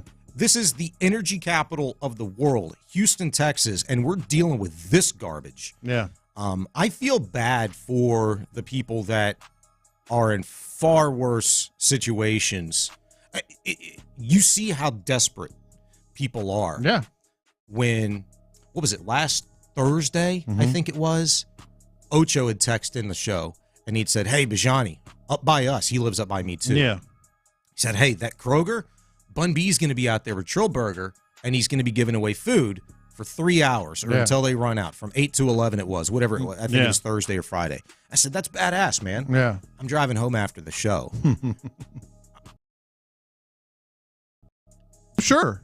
I'm sure. And maybe more coming. I know which one you're talking about. Yeah, I used to drive by it all the time. 5 different entrances into that massive complex of shopping centers, stacked. Coming in from everywhere. Just stacked, and the lot was full. I mean, you'd think the frickin' Drake or somebody's performing, like Bun B's having a concert, thinking, like something big's going on. Dude's flipping burgers and passing them out to people. This is what we were looking at, in that area. Yeah. It is weird. Like, I just got a text. It's like, damn, Sean, we live in a nice area. And it's like, yeah, we do. Yeah. But it is not a small nest of, of a power outage. It is an entire area. That is the entire Lake Houston area. It's a big freaking lake. Yeah. That portion of town, and I told you this, coming into work even every day last week and again today, it is a completely different world from downtown west. Oh, no, it absolutely is. East, it is, holy crap, what are we doing here, man?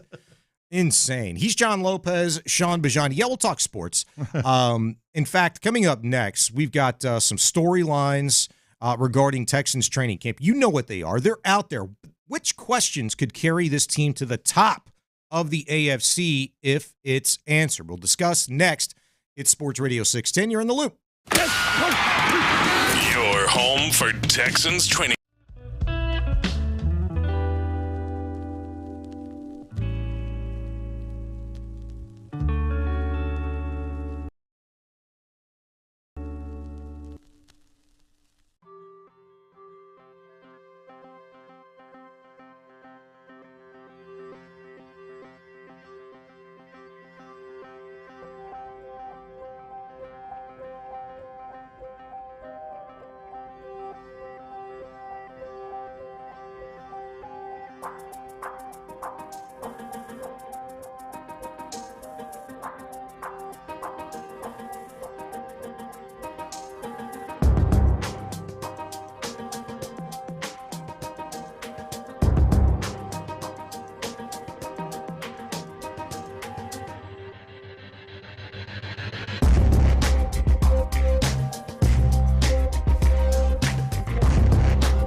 And don't miss a minute of the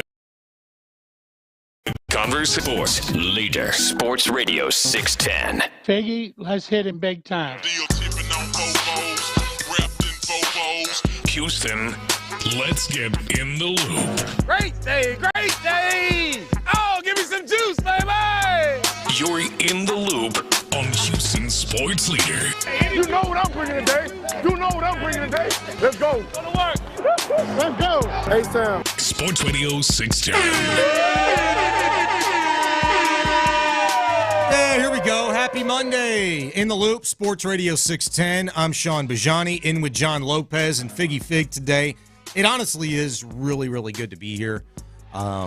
Truth be told, before even all of this hurricane mess, John, I've been sick. I've been sick since last Tuesday, dealing with some kind of cold, flu thing, whatever it was. As if it couldn't get any worse. And I tell you, props to my wife. I do want to say this to her. She may be listening as she's driving around looking for food and stuff this morning, but she's a badass. Mm-hmm. Like, not only did she take care of our 4-year-old during the time, I was in bed for 5 straight days, so it's bad. When I don't get out of bed, it's bad.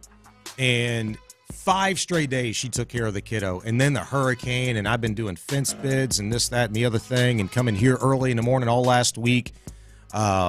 It's been crazy. Yeah. So I said last Monday was the hurricane. I've been sick since the Tuesday prior. Oh, Lord. So, and I still get a little bit of that crud still in me. Yeah. But it is really good to be here, to feel energized. People, and you're more than welcome to be a part of the show, man. That's what we do it for. 713-572-4610. You can hit us up via the text line. Texans training camp, you mentioned this, underway in 3 days. We need this. Yes. Like, this isn't like the Astros and Harvey and winning a World Series, but, man, this has been a tough week and weekend. 100%. For Houston. And we'll get into we'll get into that more specifically, but, man. Many reasons why it's been a tough weekend. Kind of depressing. Very depressing, very sad in a lot of instances. But you're right. We do need this. And look, I think I might have told you this last week or 2 weeks ago when we last did a show together, that could you imagine what this time would have been like from a sports and entertainment standpoint for us here in the city if these Astros weren't playing the way that they had been? Yeah. We were just waiting and waiting. Come on, Texans. Yeah. This is the most highly anticipated season in franchise history, and it's about to start. It's about to start. Football season starts this week, and that's not hyperbole. I mean, they are going to be on the field. It's our listeners know this. It is absolutely, I don't know why, but even more so than covering games or a big game or stuff like that, training camp is just my favorite time of the year. I think it's the newness of it, sort of a spring, so to speak, a fresh start, even when they're not considered to be a conference contender, which they are. Yeah. And so we'll be out there. Obviously, Sports Radio 610 is going to have you covered. Everybody's going to be out there. We're going to be broadcasting our show live. We're going to have guests right off the field. Yeah. It's going to be refreshing to see some of these names. But that kind of leads to what we were talking about, what you teased here. Like, we all know, we already know the storylines. We've talked about them this offseason. I'll give you 5, okay? And the question becomes, like, if one of these, Figgy, get in on this, if one of these, like, gets to an otherworldly level, like a supreme level, like they don't only answer the questions, but they become like an absolute plus for this team. How far does this team go? Let me give them to you. So, offensive line is one of the storylines. Specifically Titus Howard and Kenyon Green. Yes. So just sock these away, Figgy, and imagine, like, if they become not only, serviceable and good, but like they reach an altogether other level. Cornerback. We know what we have in Derek Stingley. We're pretty sure on that. What if the other cornerback, whether it's Kamari Lassiter, who would have to be the odds-on favorite at this point, or Okudah or Henderson, maybe safety, the cornerback position reaches an altogether other level. Stephon Diggs is not the guy like, maybe he's a little bit, losing a step, whatever you want to call it. What if he comes in and is Stephon freaking Diggs? Yeah. Will Anderson, we know and we expect him to take another step.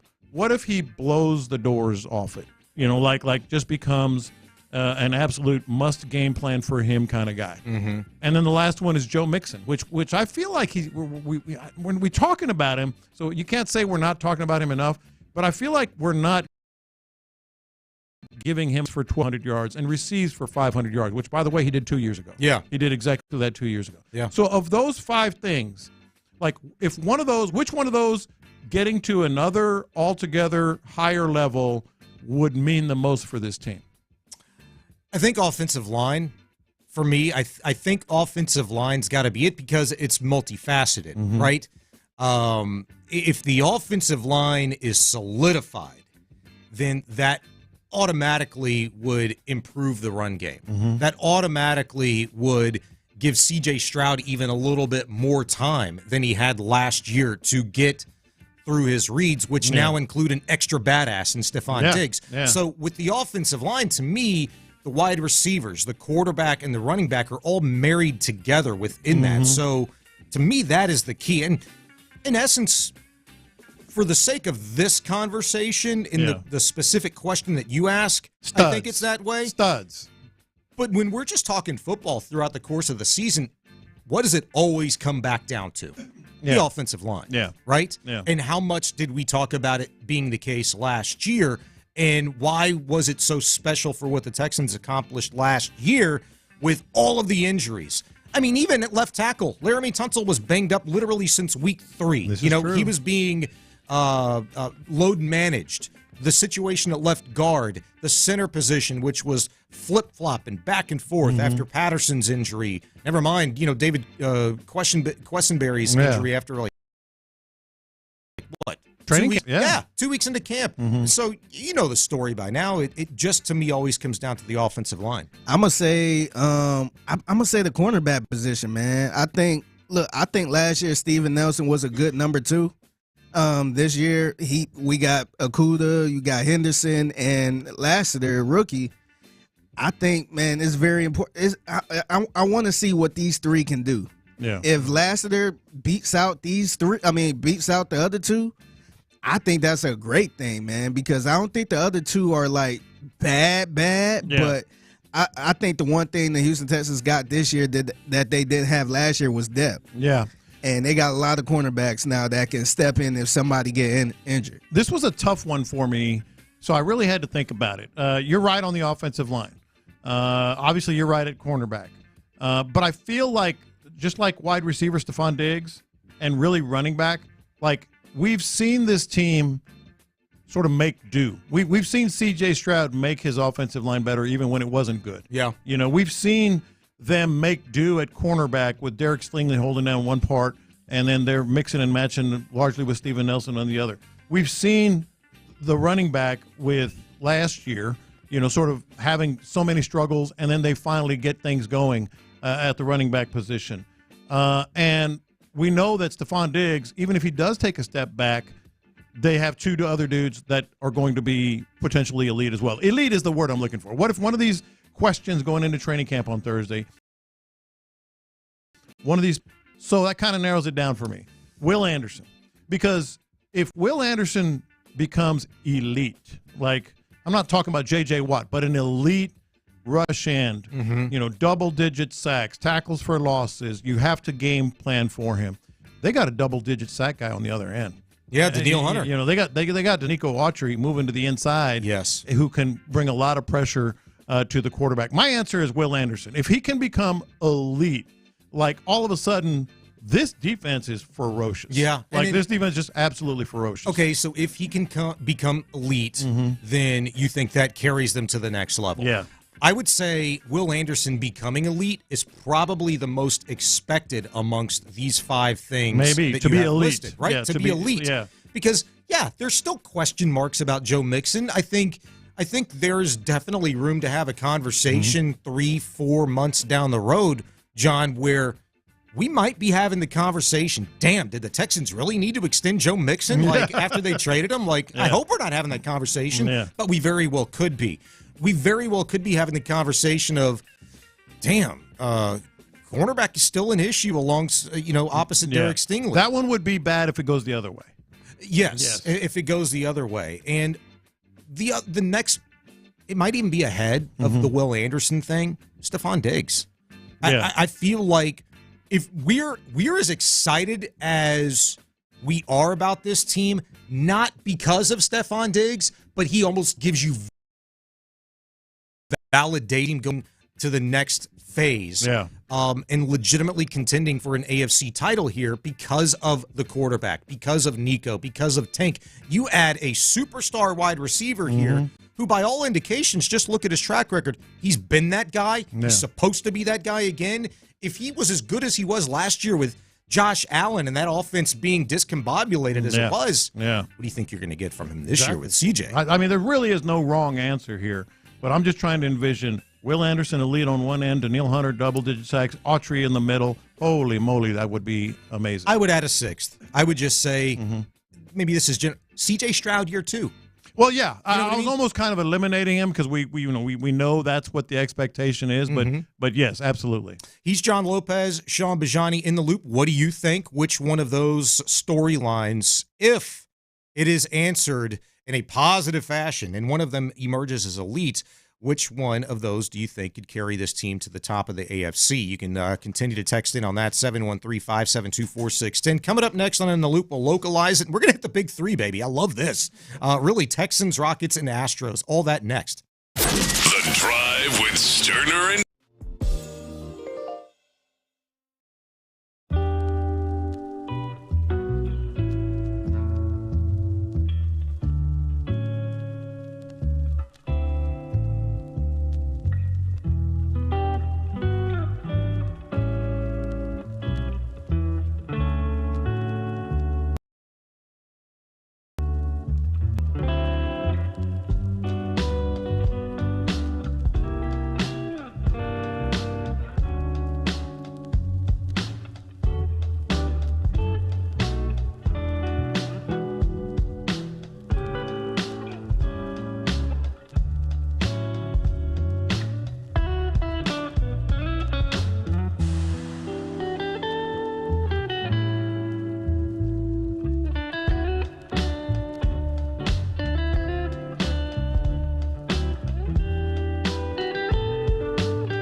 We're making the stories from outside the loop matter to you.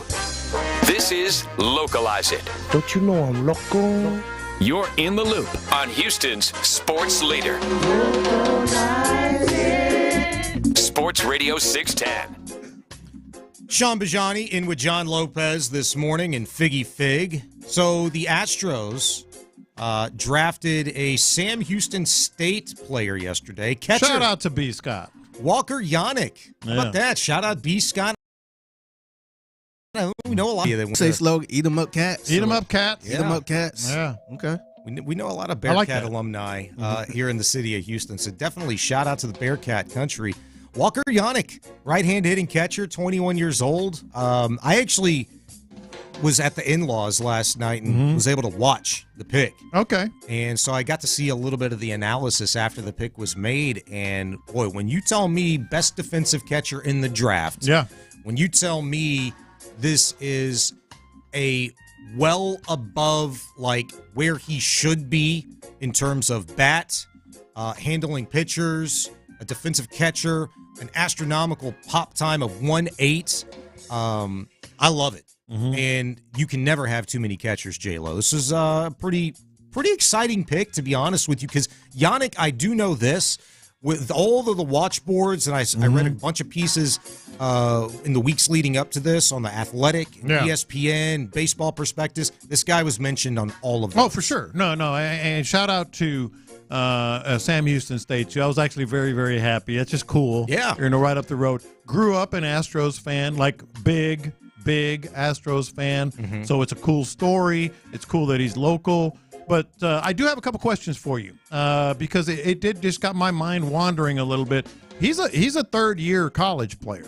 Like, so he's been around. Yeah, he's mature. College players tend to get to the major leagues quicker, as we all know. How long until we see him up here? Really, 2 years? I don't think so. Yeah. I think 2 years is probably really favorable. Yeah. I would say maybe 3, when he's his age 24 season. Yeah. And the reason why I say that is because, look, he had a fantastic career at Sam Houston State. He's not facing the, high velocity pitching. But they don't. Typically But they don't face chump. They have a very good schedule. His thing though, Walker Yannick's thing is that when he went up to Cape Cod League, he did really, really well. Yeah. Against the nation's best. That is the big key. So Yeah. you're swinging a wood bat, you're going up against the nation's best, you're seeing the movement, you're seeing the velo. Yeah. And he did a great job. So I think for that reason, and because he is a catcher. Now they believe in the bat too. Yeah. If you look at Yainer Diaz and ask me the question, is this guy long for the catching? That's my next position?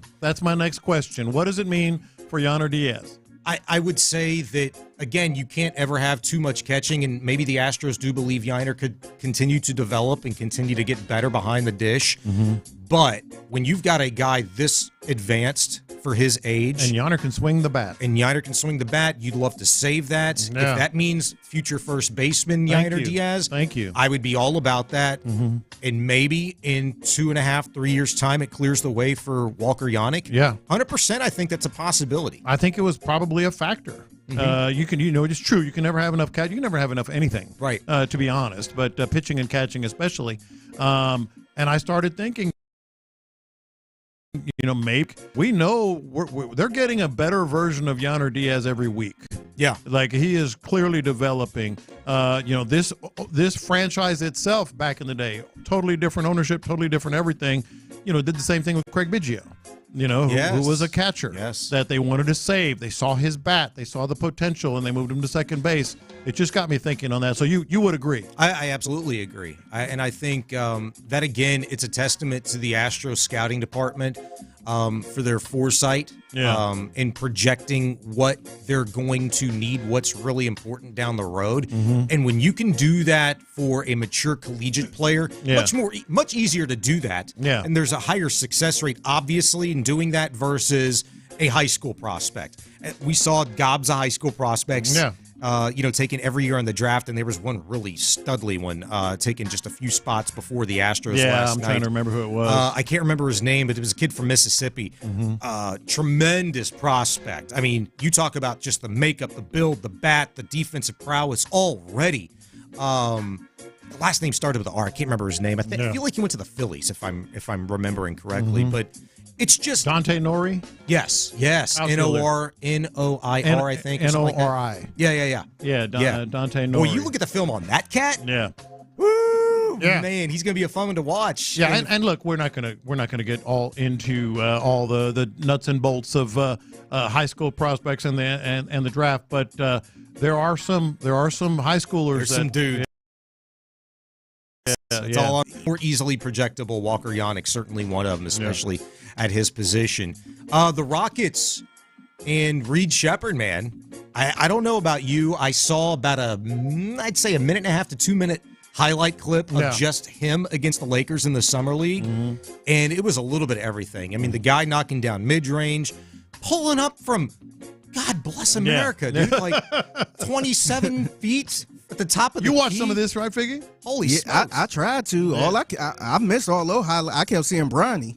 Yeah, they kept showing doggone Bronny and JJ Redick and all that. You being a Cleveland dude, you're on kind of a different Twitter feed, maybe. Yeah, no, I did see some of the highlights on because I'm on Rockets Twitter too. So they found the right clips, but I actually tried to watch the game on ESPN. Yeah. And they kept showing Bronny, they kept showing his stats, they showing JJ Redick and being all cheesy, talking about oh wow, you sound like you did this job before. Oh God. Like, all right. Yeah, sure. Oh, I haven't seen you in a long time since the NBA Finals. I'm not going to get too crazy, although it would be easy to do about Reed Sheppard. It would be very, very easy to do.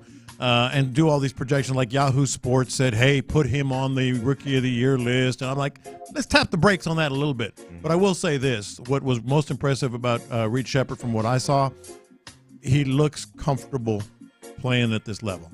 Like he was making passes that, and not just passes, but just making plays, tipping balls and just sort of handling it. He just looks. I forget who'd said it, John, but it was draft night, and it was one of the analysts, and they were going over the film before right after the Rockets had made the pick. Yeah, and it was something that they'd said in regard to his awareness on the court. They were talking about it from a defensive standpoint. Dude, offensively, in the highlight package that I saw, those passes you talk about him making where he pulls up short in the lane, dumps off with a cutter down low, or kicks it out for three to reset the off, whatever the case may be. Like, how long has he been with these guys? Yeah, that's like my point. A few days? Let's not go too crazy about what we saw. It is Summer League. But I think we can be feeling really, really good about the way he plays the game. Yeah. He looks comfortable. He does. He looks comfortable. It's going to be a fun watch for sure, man. I can't get over how young he looks, especially in a suit. How about his hair? He's like ready to make his first communion or something. Looks like an altar boy. Yeah, he does. Definitely. Yeah. We mentioned this earlier, and I know we're going to talk about it because I do feel compelled to. And I know with a lot of these gentlemen that we're going to discuss here, you knew them personally. Yeah. Oh, yeah. Some of them I did, some of them I didn't, but it was a tough weekend for Houston personalities that, lost their lives. The first one that I saw that we obviously had a fan relationship with, a media relationship with, in some regard, Jacobe Jones, passing away at the age of 40. Very, very sad. And then Ken Hoffman, longtime writer for the Houston Chronicle, was still doing work as recently as this past weekend. I think Friday he wrote something. And look, we all know, obviously the way we feel about it. Two guys taken too quickly, too soon. Either way, Jacobe Jones, a friend of mine, sent me a picture of me and Jacobe back in training camp in like 2009 or something, and it just sort of hits you. And Ken Hoffman, just an absolute Houston legend, quippy, funny, just an incredible writer. I worked with him at the Chronicle, and it's just we have to mention, because these are two people that certainly in Jacobe Jones' case, way too soon, and an absolute he's a Baltimore Ravens legend. Like, he is a Ravens legend with what he did against the Broncos in the playoff game, and certainly very, very popular here. It was great seeing Chris Myers and a lot of the guys, former Texans, giving their tribute. But just tough. And I said this, and we might revisit it again. This has been a tough, sad week in Houston between Beryl, these guys being taken too soon. Just the power outages, just everything. It's just been a tough week. So, yes. Sean Pendergast had a tweet about Jacobe Jones, him being one of his first interviews on radio. Yeah. And that was a great quote about him talking about his frame coming out of college into the NFL, just weighing like $185 and then with bricks, in his pockets. He had a way with words. And so I found this quote that I was Jacobe Jones about 10 years after the fact, talking about a 70-yard touchdown catch that he'd caught from Joe Flacco in the AFC divisional round playoff game. He'd said, quote, "When I ran into the end zone, it was quiet. You heard rat piss on cotton." I'm like, this ain't real, end quote. Like, that was fantastic. Only Jacobe Jones. That sounds like Jacobe Jones. Yeah. Absolutely sounds like only Jacobe Jones could have summed it up that way. Yeah. Fantastic stuff. And there's some other memories and things that I want to share in regards to him and Ken Hoffman that we'll do later on in the show. Coming up next as we roll into hour number 2, ESPN data analyst Mike Clay projected the exact numbers for the Texans offensive players. We're going to share those with you next. See if you like them, love them, or hate them. You're in the loop at Sports Radio 610. The countdown to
or condition. KILT FM HD2 Houston.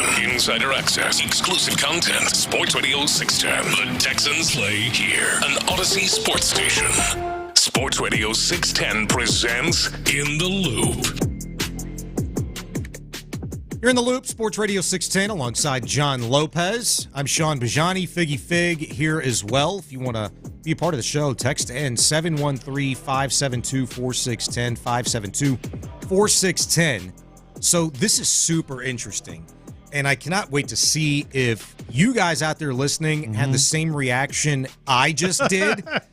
And I'm willing to bet you probably had a very similar reaction in some way, shape, or form, but I want to know if it was about the same player and numbers that I saw. This is really interesting. So Lopez found Mike Clay, who is a data analyst for ESPN, and he did a projection. Like to the number. To the number. I mean, for you, stat dorks out there like me that, are pretty consistent on Baseball Reference.com. Just numbers. You like numbers, projections, where the Texans, for instance, are going to finish as an offensive ranking in the league, defensive ranking, projected win totals. But to the T, like yards rushing for Joe Mixon this year, games played for C.J. Stroud, yards thrown for, all that stuff. Mike Clay's got all of these projections, not just for the Texans, but the other 31 NFL teams. This is fantastic stuff. Yeah, he does this every year.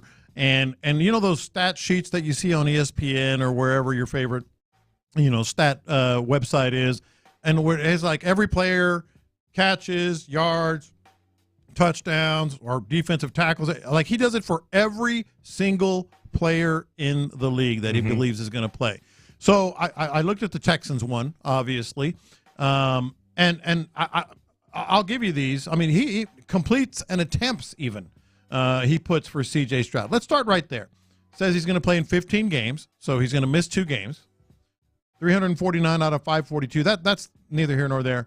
But 4,049 yards passing, 27 touchdowns, 11 interceptions, and then he goes from there. So put that in the bank. Then you have to go to the receivers, right? The leading receiver, according to him, will not be Stephon Diggs. It'll be one Nico Collins. Close. 1,057 yards with 78 catches. Now he has Stephon Diggs with more catches, 86 catches. For 1,030 numbers right there. The third one you're thinking about is obviously Tank Dell. He has him with 70 catches for 933 yards. So just about another 1,000-yard receiver. Now, we'll get to Joe Mixon and stuff, but let's start right there because then he went down even like games projected to win, everything, percentages of them winning that game, tackles, sacks, all that. But let's start with those 3 guys. If I give you 4,049 yards, 27 touchdowns from C.J. Stroud, in essence, 3,000-yard receivers with Tank Dell coming in at 933 yards, what kind of team is this going to be? A really freaking dangerous one. Now, the yards thrown for is actually less than what he threw for last year. Right. Touchdowns, it's +4. He threw for 23 this past season. The projection is 27. He only threw 5 interceptions this past year. The projection is 11. So the numbers, like fewer yards, more interceptions, more than double, right?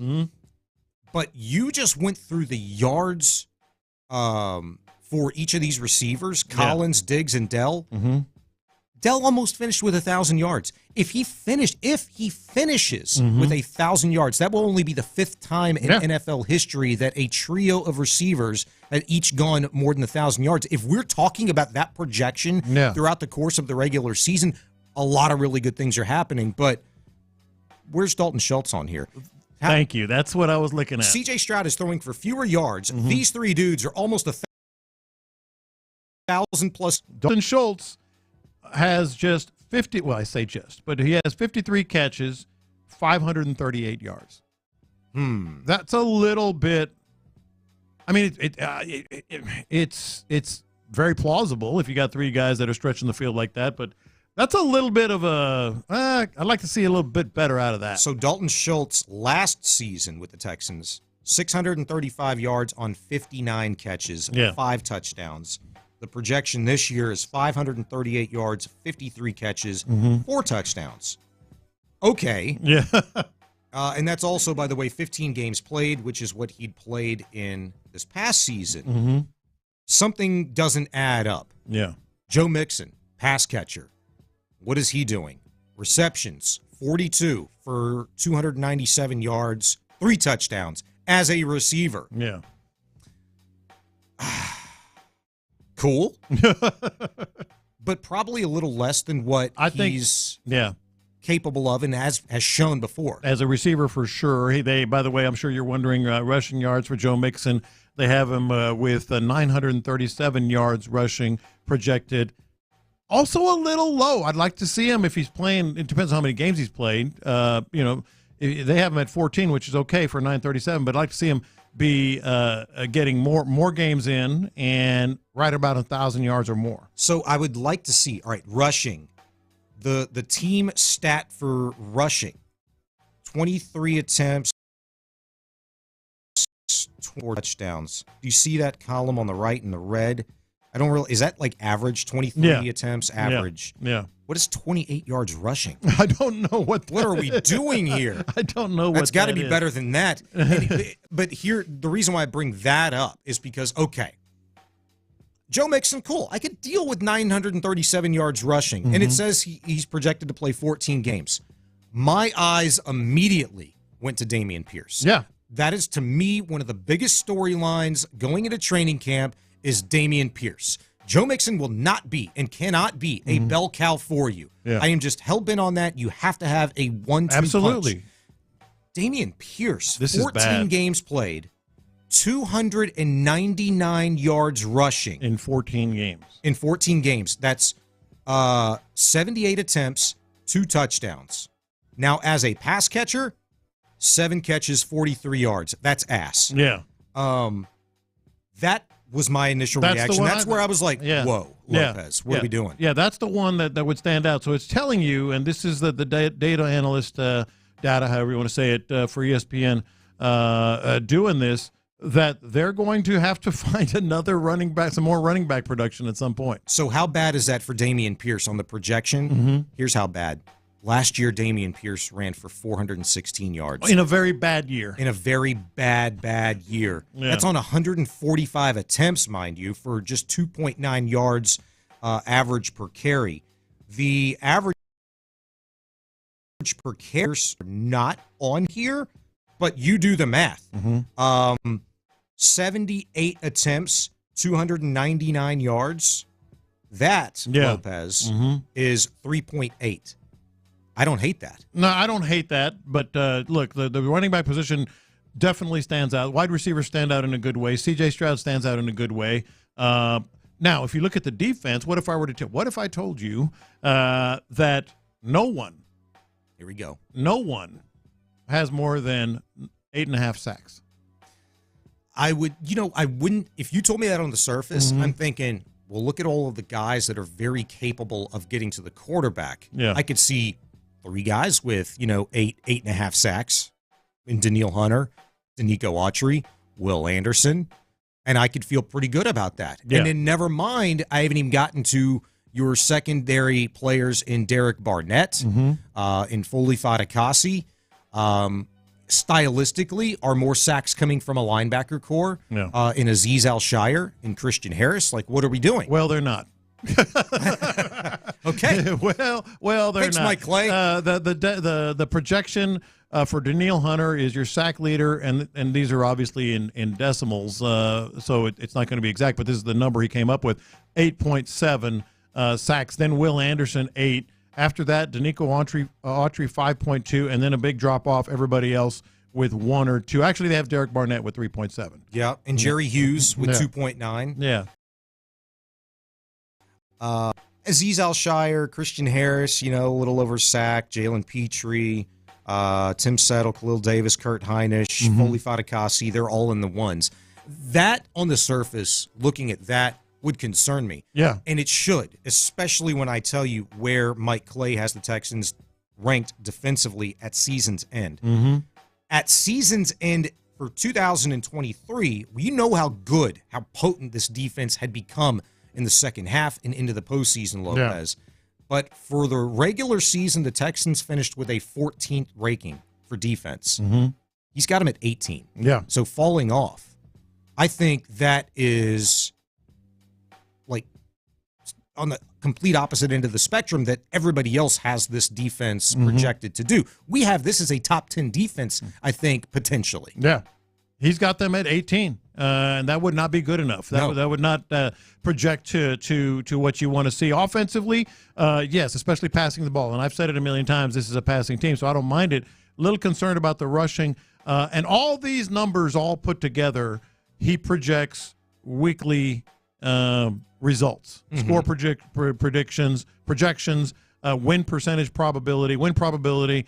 So he does have the Texans starting out 4-0 with more than roughly a 60% chance to win the first 4 games. But it is interesting. At the Jets, just a 35% chance to win. Cowboys, 38% chance to win. Chiefs, 35-4, 9.2 wins, which ranks 13th in the NFL. So everybody's all over the top with the Texans. He's kind of middle of the pack, like it's going to be sort of a duplicate of last year. But it is subjective. I'd be interested to see what he has for the Jags and for the Colts, because a projection of just over 9 wins this season for the Texans, I don't hate that. Yeah, it's relative to what you expect or what the rest of the division is going to do. Yeah. Right. And never mind the Titans, but I think the other two thorns in the side of the Texans potentially could clearly be the Indianapolis Colts and Jacksonville Jaguars. Funny you asked. Jacksonville Jaguars, the Texans win projection total is 9.2. Okay. Jacksonville 8.5. Indianapolis 8.3. So the Texans will win the division, but very, very tight. That's tight. And wouldn't you expect it to be tight? I mean, honestly. Yeah.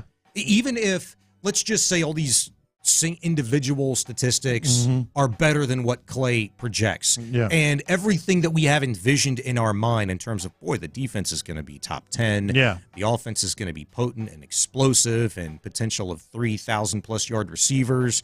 All that's fantastic. The rushing's better. Everything's better. I still think this is going to be a very tight race. I don't think the Texans are running away with anything. Oh, I absolutely do. I think they're the best team. I don't think they're running away with it. No, I don't either. I've been saying that as well because I just think the quarterbacks they face, you're going to be in some very close games. Just look at the number. Look at the quarterbacks. They're one of the best schedules in the NFL when it comes to opposing quarterbacks. I mean, just look at how you end the year with last 4 games, Tua, Mahomes, Lamar Jackson, and then, of course, Will Levis for what it's worth. But you also face Jared Goff. You also face Aaron Rodgers if he's healthy. You also face Dak Prescott. Yeah, you also face Jordan Love. You also face Josh Allen. So just the quarterbacks alone that this team is facing, you're going to be in some close games. By the way, the Tennessee Titans, they project at 5.5 wins. So that is not good. Get out of here. That is not good. All those quarterbacks that the Texans are going to have to face, obviously really good to elite. C.J. Stroud says, I'm here. Yeah, bring it on. I'm here. Yeah. They got to play us too kind of a thing. Cool. From the text line, 713-572-4610. This is from Gilbert. John, I believe that Dameon Pierce was going through a mental problem from his injury the previous year and that he's gotten over it and is going to be the Dameon Pierce we knew in the beginning. I think I am more on the side of that than the pessimistic guy that says, I don't think Damien's going to really have it. He was really good for a bad team on a bad offense, all that stuff. There is something unique. There is something, I would say, that is in fact special. Now, whether it's special on the football field is another thing, but he has special qualities, Dameon Pierce does. Absolutely he does. I couldn't classify myself as optimistic on Dameon Pierce or pessimistic on Dameon Pierce. I have him is, okay, the system wasn't his fit last year. It was very, very obvious. Has he improved? Have they found ways of getting him more involved? Will this system be a better fit for him? Because if it is, and he can feel more comfortable in it, we know what he can do once he has the ball in his hands and he's got some space. Yeah. Here's the thing. A few segments ago, we went through, it was a question that you'd kind of formed. Which one of these 5 position groups that if it hits an elite status could take the Texans to an over-the-top level in the AFC? Yes. Right? And I said offensive line. Figgy said corner. I think you said offensive. Will Anderson. No, you said Will Anderson. Yeah. We have different opinions on that. The one position that I really don't think can honestly be answered in training camp with all of the watchful That'll be 4 eye or 5 games in. is what? Running back. Yes. Yeah. You won't know That until is 4 or 5 games in. That is going to drive fans. That is going to drive us absolutely bonkers. Yeah. During I mean, you might training have signs and hints, but until you're in the meat of the schedule, getting into the meat of the schedule, you really won't know if it's working. I mean, just like last year. Insert Dari Ngumbawale. Yeah. Insert who was the guy that the Texans Jar signed? Jordan. No, they drafted last year. But yeah, Jamar Jordan. Anybody over the last 3 years, insert that running back into a training camp practice and us watching. Damn, that guy looks pretty damn good. You know who I thought was? You know who I thought was going to be good for the Texans last year? Running the frickin' he one upon a time ago ran the rock for Dallas as a backup. We had him. The Texans had him last year, and they ended up cutting him. And I was like, oh, this guy's going to be a good third option for them. Well, his ass never saw the field at all. May I present to you Alfred Blue? Alfred Blue, yeah. I mean, he was good for like. So what do the Texans do? Let's say Mixon don't really have that great of a year. I hope this ain't the case, but let's say he had like a mid type of year. Yeah. Like, what do they do? No, that is one of the biggest questions there is. Like, Joe Mixon has to have a good year and has to stay healthy.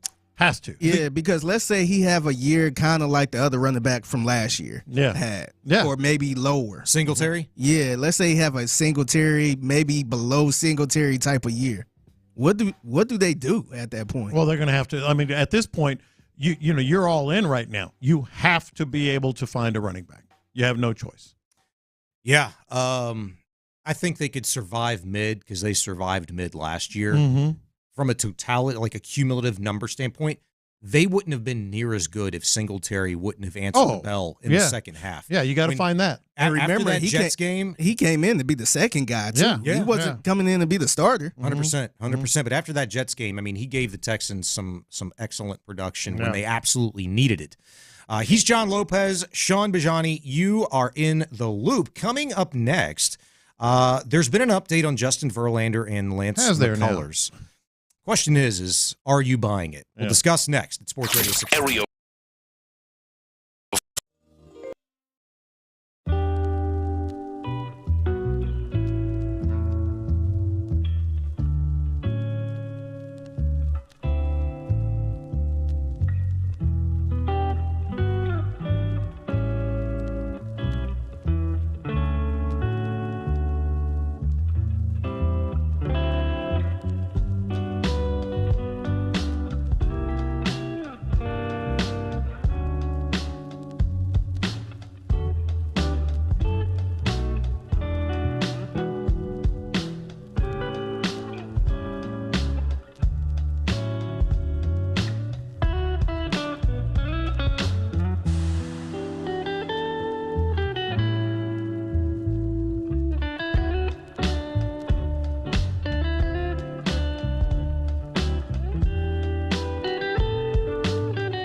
Radio 610. Sports Radio 610 presents In the Loop.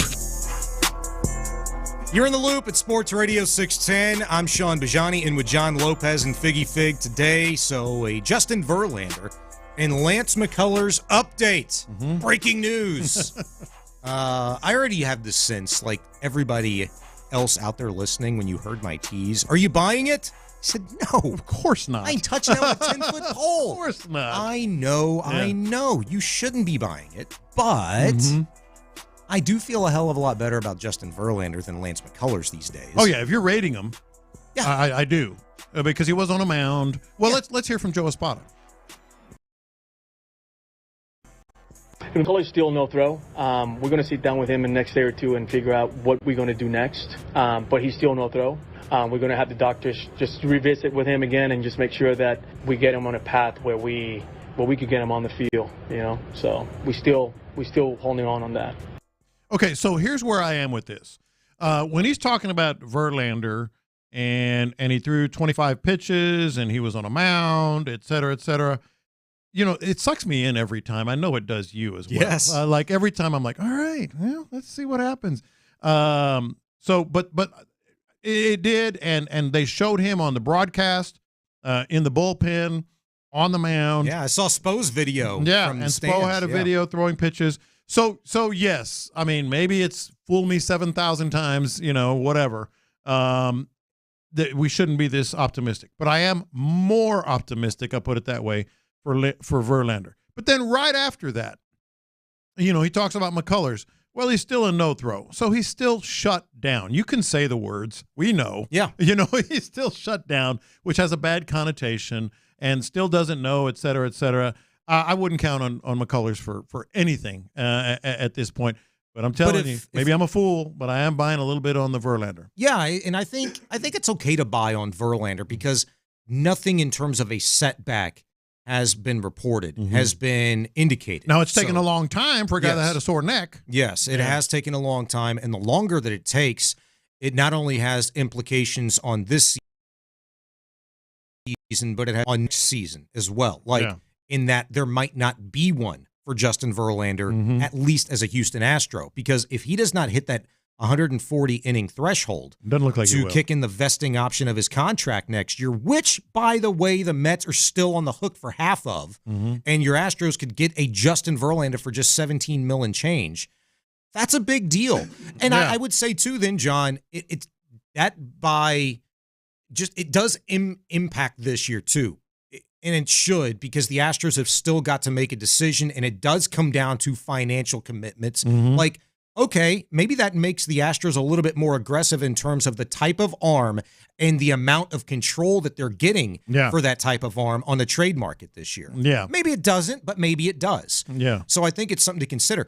Now, for Lance McCullers, this has got to be pushing him at least another 2 weeks, because it's been 2 weeks almost, or a week and change since he's been shut down. Yeah. He was already behind Luis Garcia. He absolutely was. By the way, Luis Garcia. Yeah. You know, where are we on that? You see some rehab news, et cetera, you know, and what he's throwing, et cetera. I would have to rank them Verlander 1, Garcia 2, and McCullers. As cool people like to say, you can miss me with any of that. I'm out. Yeah. I'm out on that. It's really, really cool that the Astros are where they are, by in which they've gotten here. Renel Blanco, from emergence of Hunter Brown, and I would say some grittiness by Spencer Arrighetti, you know, who is not ready to be a major league starting pitcher. Yeah, but he's here. That's what he's called upon to do, and you've got to go out there and do it. I mean, you talk about being thrown into the fire on the job training, like take some lumps for the team kind of a situation. This is that, and here you are, one game behind the Mariners going into the All-Star break. I do have a question for you on that, but of course our baseball talk presented by T-Mobile. Switch to T-Mobile and you can get tons of benefits and still save on every plan versus AT&T and Verizon. Use their savings calculator to find out how at T-Mobile.com/switch. Here's my question for you.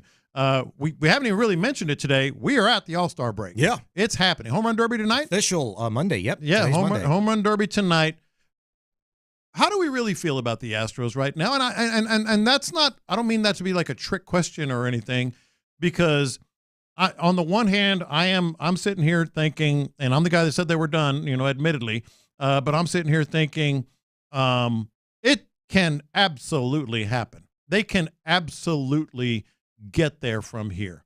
They're one game out, as you said, in the division. I believe 1.5 games in the wild card. 3.5. 3.5. Well, 1.5 from the next one ahead of them, I think is what it is. But yeah, 3.5 from the last spot, 1.5 from being the next one in, so to speak. It can happen, and the Mariners are absolutely looking in their rearview mirrors. They, unfortunately, I didn't get a chance to see any of the Rangers. Well, I think you have a good excuse. Yeah, but I do know that the Astros had a lot of missed opportunities just from what I've heard and briefly what I'd read. I mean, when you get bases loaded and you're not able to drive a run in and stuff like that, that's just killer. But that's also baseball. Yeah, it happens, and I think with the recent stretch, with how the Astros have played, and they've taken care of business without Verlander, without Kyle Tucker, playing literally the best baseball in the entire league. Yeah. There's an excuse there. There's a pass because you got a sweep of the fish. You had a really good finish to these final 9 games, which to me, in my mind, were pivotal. That you keep pace and actually continue to improve the pacing with the Mariners, who were falling apart. So to wind up just 1 game behind the M's, that's a huge win. Yeah, would you have liked to have won this series against the Rangers? Yes. Was it important to do so? Yes. Why? You're done with the Rangers in early August. And that's important because what this series taught me, and just while I didn't see a damn thing, here come the Rangers. We already know they're playing better baseball here recently. Yes. They just took 2 or 3 from your Astros. And if you're the Astros, had an opportunity to create separation, to kind of, elbow those guys back. You talk about looking in the rearview mirror. Astros could have been looking in the rearview mirror and waving bye-bye to the Rangers. Yeah. They said, hey, this is a 2-man race. It's us and the M's. Opportunity right now. Yeah. You kind of let them back in, or at least have some confidence. They're still, I think, 3 or 4 games behind them, but that's not a lot. But I've been saying this all season. The Rangers are very similar to the Astros from day one of spring training. Really injured. Yes. Yeah. Just pitchers injured. What were the Astros saying? Yeah. Let's just keep our heads above water. Yeah. Because if we're able to do that, we're going to get this boom, boom, boom, that guy back. The Rangers have been saying the same thing. Scherzer, DeGrom. I think they were missing another young bat who could be coming back here in the second half. Dude, they get closer to full strength, they're going to be a pain in the ass. Yeah, no, they are. But here's my one concern, because they are absolutely in it. They're absolutely in the Mariners' heads collectively. And I'm gonna make it more of a question for you, but it is my concern. If you don't see these guys that are out right now, Tucker, Verlander, Garcia, again, forget McCullers, but let's say one of those 3 guys or all of those 3 guys. In the Mariners series, is that a concern? Because, the Mariners is how you start the second half. You've got this development of these guys, this rehab, getting back into form. Now they have the 4-day break. Would you be concerned if they're not here for the Mariners series? One or all? One. Yeah. Tucker. Yes. I'd be concerned if you don't have Tucker. Now, I already don't worry about the offense, but – and mind you, you get to start fresh. Yeah. However you want to start that rotation. That's what I'm saying. You get That's your 3 why I put best the pitchers dudes in there. Yeah. You get your 3 best dudes. So you're going to go Fromber, Rennell, and Hunter. Boom, boom, boom. If you put Tucker in this lineup, I mean, Yainer Diaz has been hitting cleanup for how long now and flourishing. Yeah. He's been doing a tremendous job. Jordan's back to being a run producer. So you insert one of the best bats in all of baseball back into this lineup. Yeah. I mean, that's all you can hope for against the Mariners. And I would be shocked if Tucker was not out there for the Mariners. Well, that my answer is Tucker as well. Like you have had this bruise, allegedly, you know, and you've been rehabbing, you've been, not really putting a lot of weight on it, and you have this other break, and you're not back by the Mariners series when they can really, really use you. It's probably not your fault. Yeah. But that's a big concern. Here's where it gets interesting with the pitchers. 10 games after we get back. 10 days, I should say, after we get back. We'll be back on the 19th. That's the 29th. That's a day before the trade deadline. If we don't see the pitchers by 10 days after the All-Star break, if we don't see Verlander, if we don't see Luis Garcia, you got to. We decided to kind of pull back on his progression. You've got to do something, right? I think it certainly ramps it up, and it's really not. Think about it like this: it's really not if you don't see them. It's especially for Verlander and Garcia, those two alone, if they're not continuing to progress. Yeah. Because ultimately, Dana Brown, Joe Espada, Jim Crane, this organization has operated under the idea that they're coming back. Yeah. So you could still. They've been telling us that. Sure. The Astros are going to do something. I will guarantee. And I'm just telling you right now, don't hold your breath for a guy that you know his name of. Mm-hmm. It's going to be somewhere in the margins. You may or may not know of this guy, but it's not going to be a big-time arm. It's not going to be a number 1 or 2. You could forget about Garrett Crochet as far as I'm concerned. It's going to cost you too much, and I still don't understand why the Chicago White Sox would even entertain that. Mm-hmm. They don't want to suck forever. They'd like to have this guy be the guy they build around in terms of a staff. So I just don't think the big name's going to happen. But I do agree with you that it certainly ramps up the sense of urgency that you make the move. Mm-hmm. Don't wait for XYZ team to enter the conversation and outbid you. It just drives the price up. He's John Lopez, Sean Bijani. It's In the Loop on Sports Radio 610. Coming up next, we'll play the hits right here. Stay here. How do you grade the Astros' first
credits end if you pay off device early. See details at T-Mobile.com. Playing all the hits. These are the hot stories of the day. You're listening to In the Loop with Houston's sports leader, Sports Radio 610. In with John Lopez, I'm Sean Bijani. Figgy Fig here as well. Time to play the hits, man. And there's really been a lot to get to over the course of just this weekend alone, man. Yeah. And we'll start with the Astros because I know the MLB draft doesn't hit for most people. However, at one point in time, maybe in the very near future, 2-3 years down the road, you very well could be sporting this dude's jersey. Certainly rooting for him as a member of your Houston Astros. He's now their top pick, number 28 overall last night. Glad they got a first-round pick. Yeah, baby. Shout out Sam Houston State alum, Bearcats. Walker Yannick, a 21-year-old catcher from that really good baseball program, is now one of your newest members of the Houston Astros. Drafted last night, 28th overall. Best catcher in the draft, Jay. By all accounts, best catcher in the draft. It just kind of warmed the heart to see a Sam Houston kid get into the Astros organization. By the way, born and raised in Astros gear, huge Astros. Makes it an even better story. I heard his grandfather was, too. I think he's a Corpus Christi guy. Yeah, he's from a big Corpus. Hook fan. Yeah, went to the Hooks game, saw Altuve and all them when they were down there.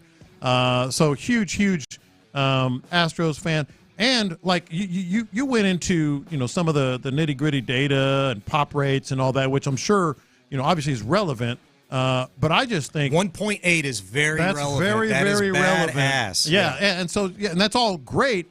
I think our listeners, just from the surface level, he is legitimately the best catcher in the draft. So it led me to ask you and our listeners, just about.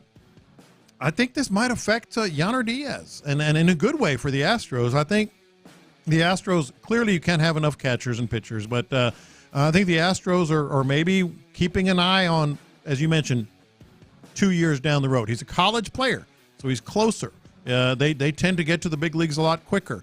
I think that could be a possibility, maybe putting Yainer somewhere in the field, maybe first base. Yeah, I think that's got to be a possibility. It's on the whiteboard somewhere. It was a part of the discussion. You have to believe it because the Astros, and we know this, Yainer's got a really good bat. Maybe he's not long for the catching position, but maybe he is. Yeah.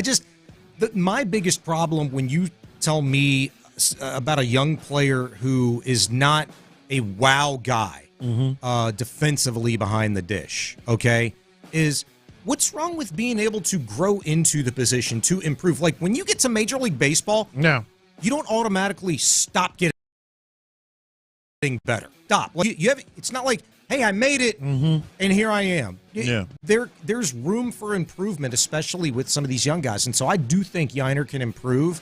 And in terms of room for improvement, one of the best things about this guy, Walker Yannick, that the Astros drafted is that he's 21. He's got college chops. He's done really well at the Cape Cod League.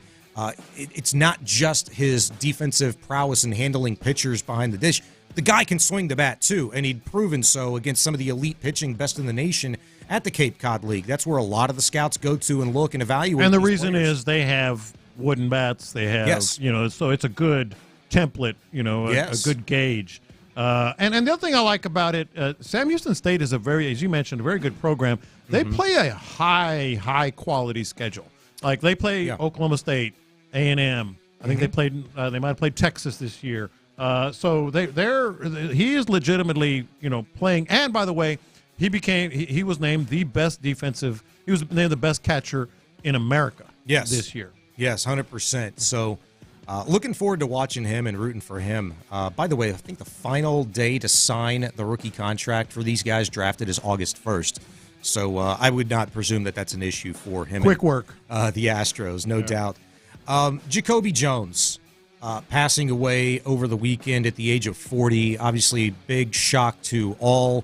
A very sad weekend just in terms of sports, celebrity, everything that's been going on. And to see the outmatch job to Arian Foster, to Dwayne Brown. I mean, I saw it all just looking through, the Twitter musings last night. Very, very sad for Jacobe Jones. And, we were talking about this a little bit during the break. I was telling Figgy, in Baltimore, he is an absolute legend for some of the things he did during their Super Bowl run and how he played there. But really, he's legendary in a sense in Houston as well. A big personality, big plays. Certainly had some moments where people were quite, like myself and others, were questioning his. He had some drops and big turnovers, but he was just a magnetic guy. I mentioned earlier.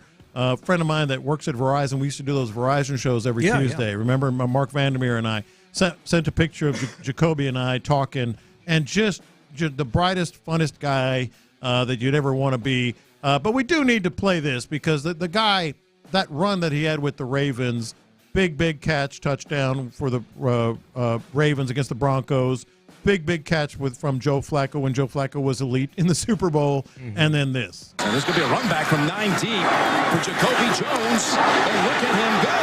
Jones is past the 50, and he is flying inside the 20, and a kickoff return, 109 yards and a touchdown, an all-time record. I guess it was an all-time record, 109, Super Bowl. 109 yards in the Super Bowl. That was incredible. I remember seeing that. Yeah. How'd you feel about that, Figgy? I knew the game was over. Already like 24-6 or something? Yeah. When I seen that, I'm like, it's really over now. Yeah.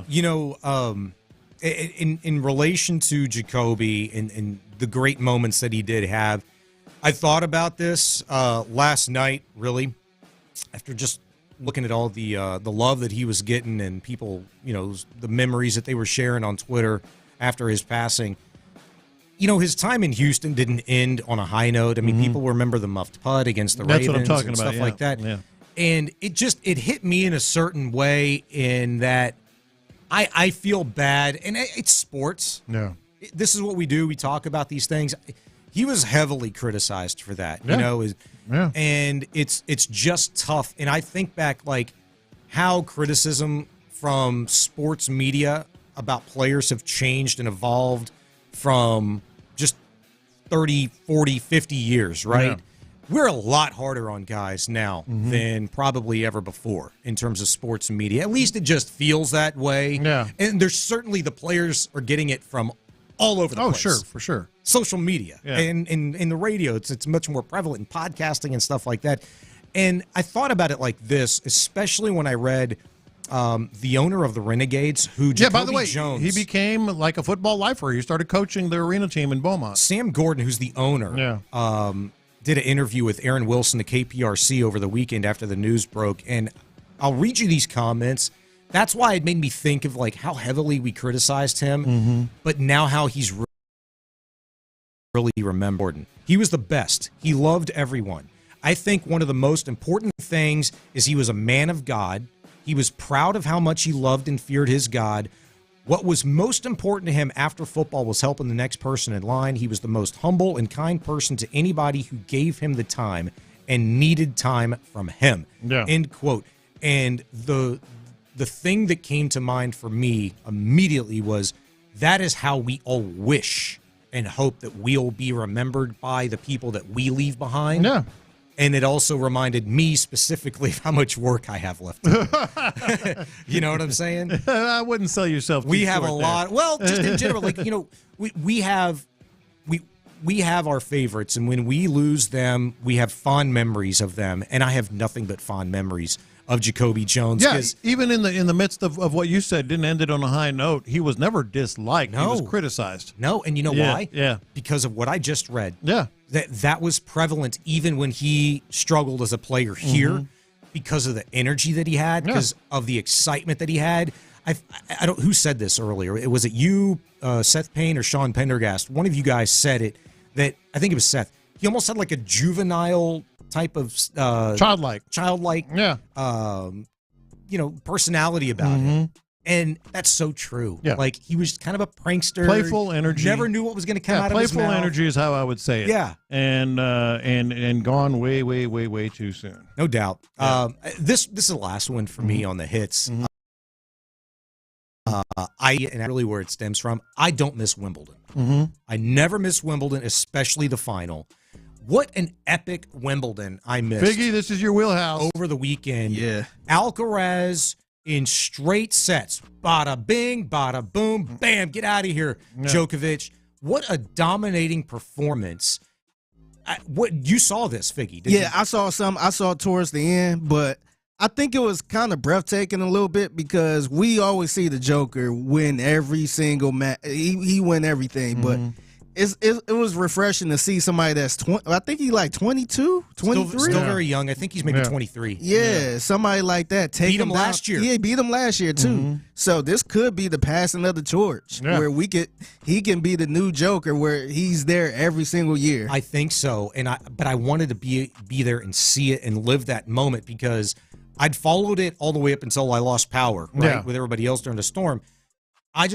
It was incredibly special for Djokovic to even have gotten there. Oh, the way all his injuries. 3 months, 3 months removed from knee surgery, and I'd watched him in his first 2 rounds this Wimbledon, and it was a battle. Yeah. That dude was struggling, slipping and sliding. He even fell to his knees at one point, I think in the round of 16 or round of 32, whatever it was. It was for him to have made it and almost gotten one over on that young kid, man, to get it back, a little revenge. That would have been so sweet, but I'm happy for the young Wimbledon kid is just special, and you know that because I don't watch tennis like Figgy does or you do, but you always got to tune in too. That's it. You just do. I tell people this all the time. I don't watch tennis during the regular season throughout the course of the year, but it's like Wimbledon to me is my Indy 500. It's my Same Kentucky thing. Derby. Yeah. If it's any big soccer qualifier, I don't have to know anything about I watched anybody. Spain and England. Yeah, because I'm a big soccer guy. I watched every minute of that, and that's just my thing. So again, shout out to Spain as well for another Euro championship. Yeah, that's the other thing. Yeah. Spain had a good weekend, right? Really good weekend. Tennis, golf. Sergio won the Live tournament this week. Yeah, that was kind of under the radar. And then of course Spain with the Euros. They had a very good sports weekend. Shout out Spain. Coming up next, we'll roll into the 12 o'clock hour. We'll talk a little Stros. We'll let you hear from Match or Smack. But getting back to the Stros, I thought about this coming into today. If the Astros made the playoffs this season, that would be the most impressive thing we've seen in Houston sports since what? You guys tell me. We'll discuss next.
Insider access, exclusive content. Sports Radio 610. The Texans play here. An Odyssey sports station.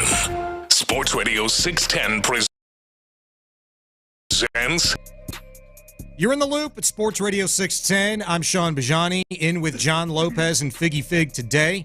Appreciate you joining us. If you'd like to be a part of the show, hit us up, 713-572-4610. You can call or text. Hit us up on the Twitch and YouTube stream. Join the chat there as well.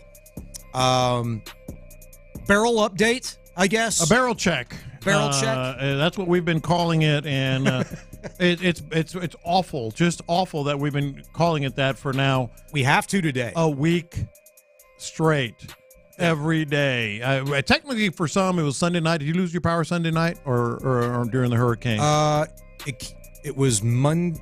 It came in Monday, didn't it? Yeah, but some lost power Sunday evening. No, it was Monday at 8:30. I lost it at 8:30 in the morning. Yeah. Okay. So just awful that we are here and we're still doing this, and we're not going to get into too much of that, but we do need a barrel check on everybody. The one thing two things.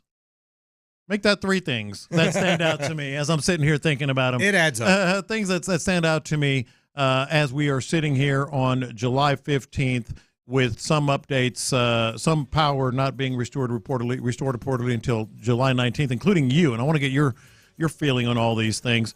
So three things stand out to me. Number one, the fact that we are in a situation that we still have to do this after 2008 when they said, oh, we'll fix this. So we got to look at the grid. We got to look at the power response and all that. And I want to reiterate this because some people, at least according to the text board and YouTube and Twitch,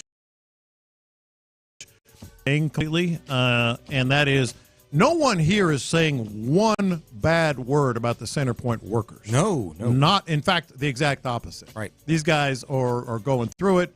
Long days, short nights, tough environment sometimes in which to work. No, we're not talking about that. Those guys are absolutely gladiators out there. Mm-hmm. We're talking about leadership and infrastructure and all that. So that's one. Number two. This just hit me, and interpret it how you will, okay? But I saw when the same Hurricane Beryl, went through Mexico and the Yucatan Peninsula. Yeah. And it really was devastating there. I mean, it's an island right on the water, obviously, and all that. The longest anyone was without power, anyone on the entire peninsula, was 3 days. And here we are looking at 8, 9, 12, maybe more days. Like, what are we doing? Potentially. Yeah. I called Centerpoint last night just because I got tired of reading the reports online. They were frustrating because some would say one thing, the others would say something completely different in my area, in my neighborhood even. Yeah. And so I said, screw it. I'm home. Poor decision by me, by the way. I'll invest the time. I went home last night. I told my wife, I'm sleeping at our house tonight. She's staying at her sister's house where we've been for the last 3 days because they have power, AC, the whole thing. So I went home and I'm about to try to get online and I said, I'm going to call Centerpoint. So I called, waited on hold for about 20 minutes and I'd finally just asked me. I said, hey, look, here's where I am. Online, it says people have reported outages in my neighborhood, but some people, like a par 5 away from me, have power. Yeah. We do not. It looks like a ghost town. It is complete darkness here. Yeah. I said, I just want to make sure somebody's reported it. You guys know, because I've heard that we're a nested, kind of getting lost. Yeah, we're getting lost in the shuffle here. And all I was told at the end of the day, it was a very botchy conversation with somebody that really couldn't understand what I was saying. I couldn't really understand what they were saying. They told me at the end of it that I should not expect to get power back until the 19th. Jeez. The 19th. Today is Monday, the 15th. We were told after my wife had called initially that we were going to get it back on Friday. Yeah. Didn't happen. Then we were told Sunday. It is now Monday, and I'm being told the 19th, and I don't want to look at what day that is. I just know it's 4 days. Was it Thursday or Friday? Friday. So fantastic. Yeah. That's what we're looking at, and it's been a slog. So hang in there, man. You especially, everybody who is without power right now, especially. I know it's hard. We were kidding around. Did the over-under, or at least a guess on how many showers you've taken? 6. 6 showers since last Monday. I had to count, but it's 6. So not proud of it, hang but in there. Whatever. And I mentioned this as well. I mean, it's not a joking matter. Like, these things leave emotional scars, mental scars. 2008, my daughter was like 14, 15, and she still feels it and gets anxious and worried whenever there's a 3-hour power outage. And so these things leave some marks, and that's the third thing I was going to get to here as we do our barrel check. I also saw this morning, which is like a lot of people use this term that is inexcusable. This is truly inexcusable. some people did some analytics on power restoration in 2008 when all this was supposed to have started. Mm-hmm. Power restoration today, this week, compared to 2008, is actually going at a slower pace than 2008. That's incredible. I don't understand that. Yeah. And look, I'm frustrated like a lot of other people that have gone through this and even have power back. You're frustrated, and you should be, especially for the people that have had to wait in lines in their hot cars for ice and water and disaster materials and stuff like that. I can't even imagine. Like, I feel so bad for those people that are really going through it. Yeah. I can't come on here and, like, passionately with 1,000 fiery suns say one thing or another, because I'm going to be honest with you, I'm not privy to accurate information that I think that may or may not be true, that I've seen online, what little sketchy internet service that I've had. So I'm just kind of sitting back and trying to ask people different questions like, hey, what's really going on here? But I have seen and heard some stuff over the last few days that I have been able to get on from the powers that be a top. What little I've heard, I'm not satisfied. It's not satisfactory to me. And again, to reiterate, you can't kill the linesman. Unfortunately, because of the powers that be, that are many pay scales ahead of those guys, and God bless them, that if you've come in from Alabama, which I passed by a bunch of those trucks this morning. Mississippi. I saw some Tennessee. A good friend of mine has a linesman worker from Tennessee that had come in to help. At one point in time, said the guy from Tennessee and his crew was sitting in their truck every day waiting to do something, and they weren't given the go-ahead because nobody had agreed on how they're going to get paid. Yeah. So what the hell are we doing? Exactly. Like, well, let them go to work, worry about payment later. It's going to happen. Yeah. Like, I want power now. It's nuts. People need power now. Let us deal with that. And hell, at some point in time, I might be so excited. You know what? I don't need a credit on my bill. I'll just give you guys whatever you think I was supposed to owe, even if I did have power. Like, that's how excited I'd be if I had power. Like, we'll forget about the whole thing. It never happened. Just give me some freaking power, bro. Yeah. So, and we are at the point where I think something is finally going to change. But I thought that in 2008, this was inspiring and sad at the same time. Like Mattress Mac. Our friend, the guy that obviously does so much in this community, Mattress Mac had to do a call to arms, so to speak. So we opened our doors here at Gallery Furniture. By the way, we've been on a generator power since the hurricane hit. We decided to become a cooling center. We decided to feed them breakfast, lunch, and dinner, and we also decided to have a place where they could power their device. Monday through Thursday, we had 15,000 people in here. About 3,500 people eating every day. We did that because it's the right thing to do. Then Centerpoint's thinking, we don't want to spend the money, we want to make a lot of bottom line so our execs can get paid. Well, let me tell you something, Mr. Centerpoint. We don't summer in Aspen, we summer in Houston. These are my people coming in here crying because they're hot and they're miserable and they're dying. Thank you. But we shouldn't, it's inspiring because Mac has got some stroke. Yeah. And he can maybe rattle some cages. He's in that position.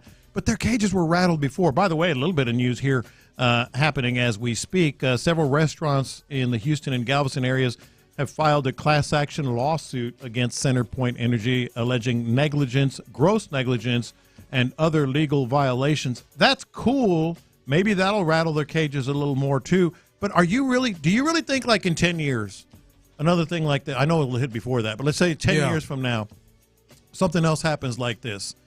You really think it's going to be different? Do you believe it'll be different? It'll be more prepared? I don't know. The first thing, in all honesty, that came to my mind, because people have been complaining 2 days, 3 days after the storm, right, about not having power back. Yeah. And I get it. Frustration sets in, and it's a lot of the people that are not maybe used to being here in Houston. They're not natives. They haven't gone through this before. But the first thing that came to my mind, Lopez, correct me if I'm wrong, but it's been maybe not even a month since we had Storm Derecho. Yeah. It's called, like, when the hell did we get that name? I know. Like, I mean, I'm 41 years old. I've been here my entire life. I ain't never heard of that damn thing. It's just that those were some crazy-ass storms.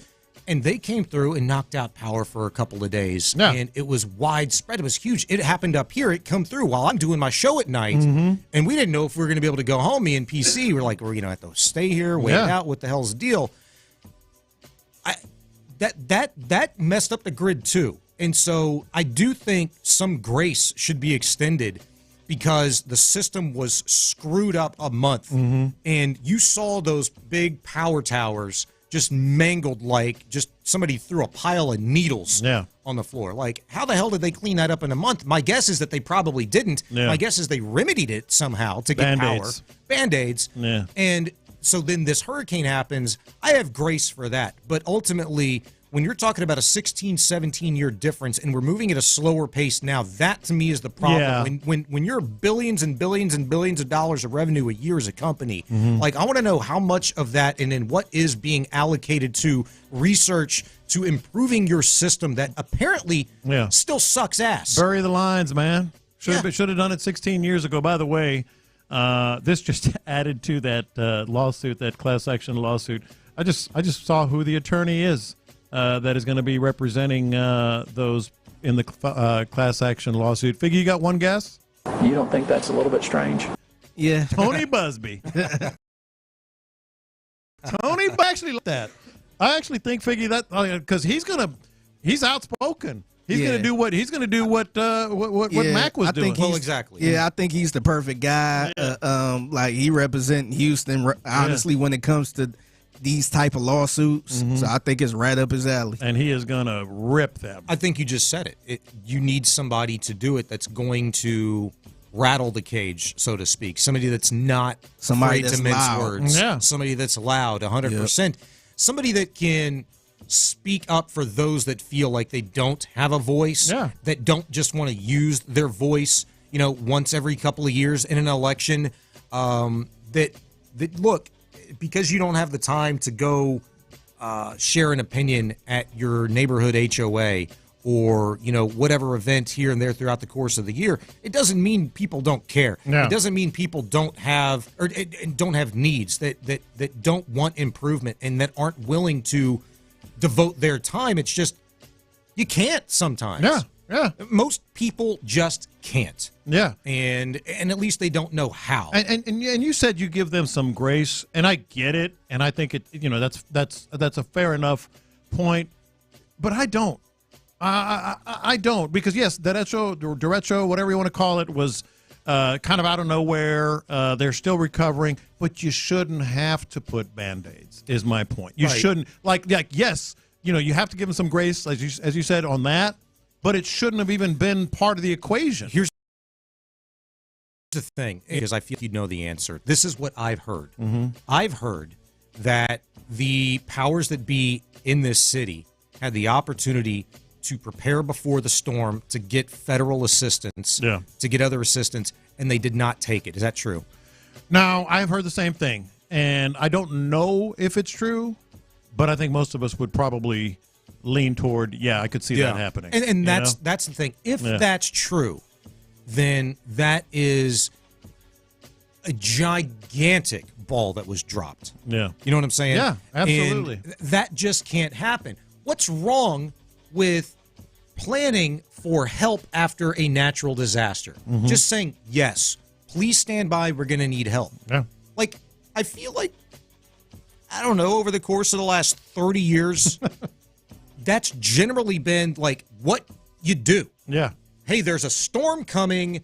Okay, federal funds and assistance is on the standby. Yeah. We're ready to go. We're ready to go. That's just called being responsible. But that's also reactionary, which is important to make sure people get back on. You get the workers in, you get them paid, you do the infrastructure, Band-Aids, if you will. But it still doesn't answer the 2008. And some would argue, and some texters are saying, go back to Alicia in 83, and some people were talking about it. That's fine, but I know in 08, it was like a big deal. It was like, we can't have this. We've got to be better prepared.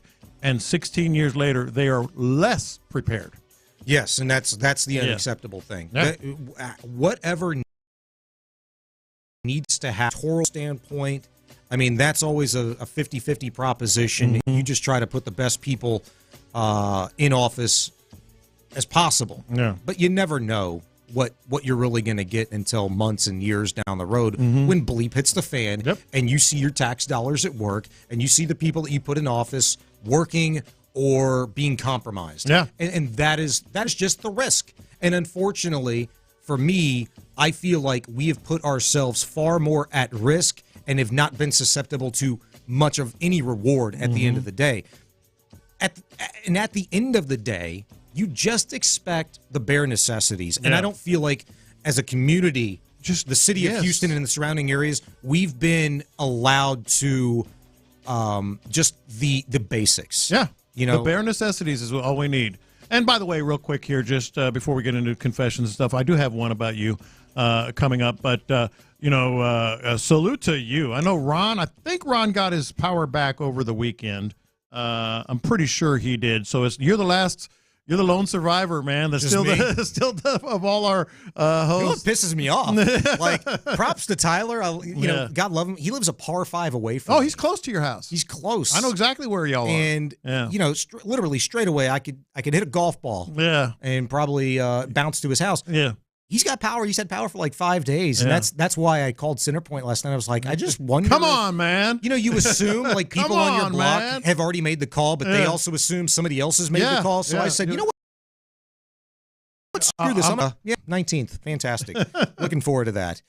We shall see. I will not be holding my breath. Coming up next, we've got confessions, and we'll also get into the Astros, because I do think it's a good question that we can have some fun with from a historical standpoint. If the Astros made the playoffs, that would obviously be of significant historical element in Major League Baseball history.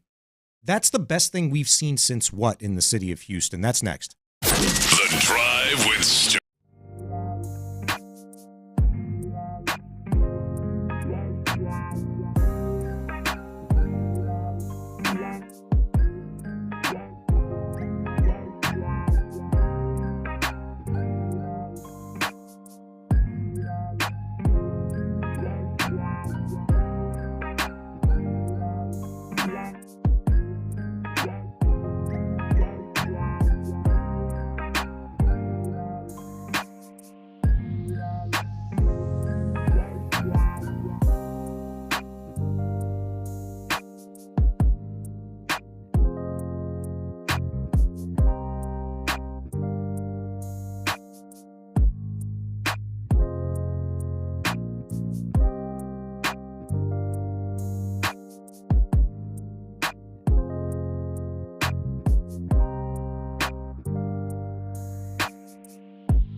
free Odyssey app or wherever you get your podcasts. Houston's sports leader, Sports Radio 610.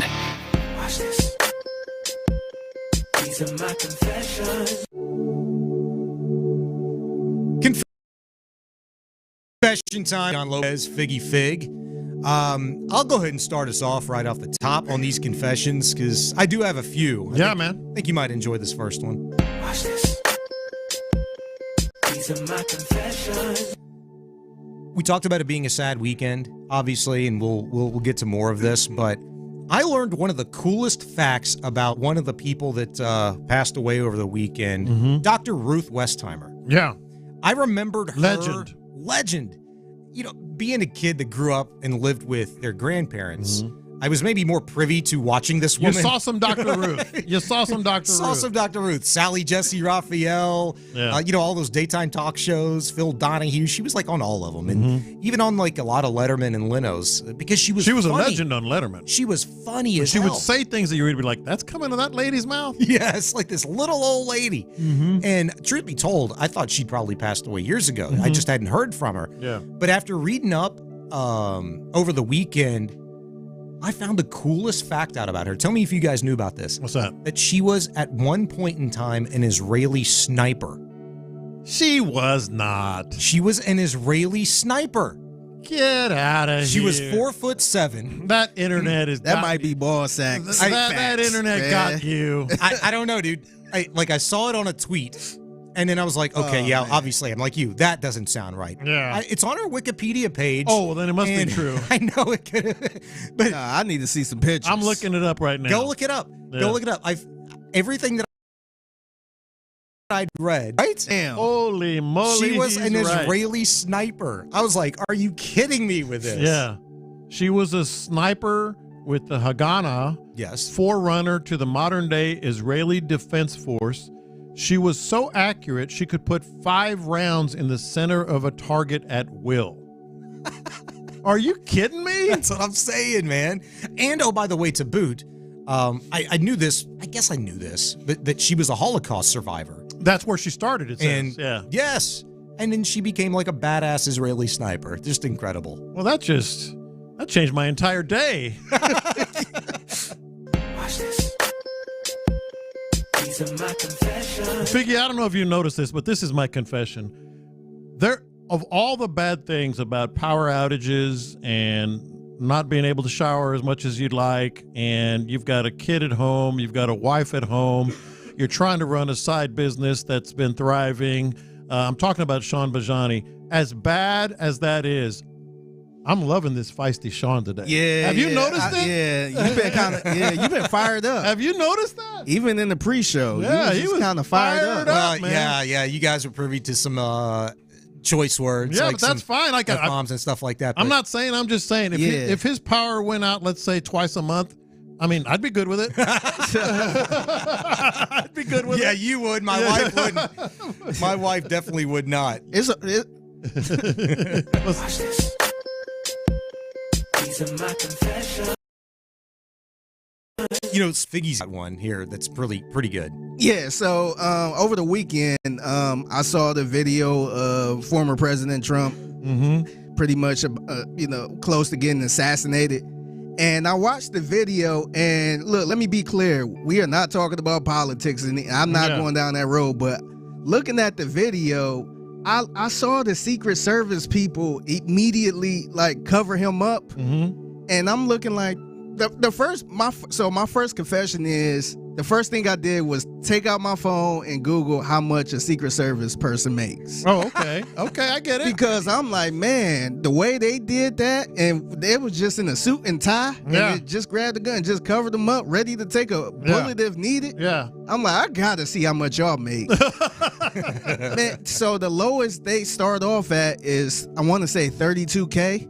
Oh man. And and the highest they make, I guess they can make, is $130K. Oh man. Wow. I'm like, man, I don't know if I could take a bullet for that much. Think?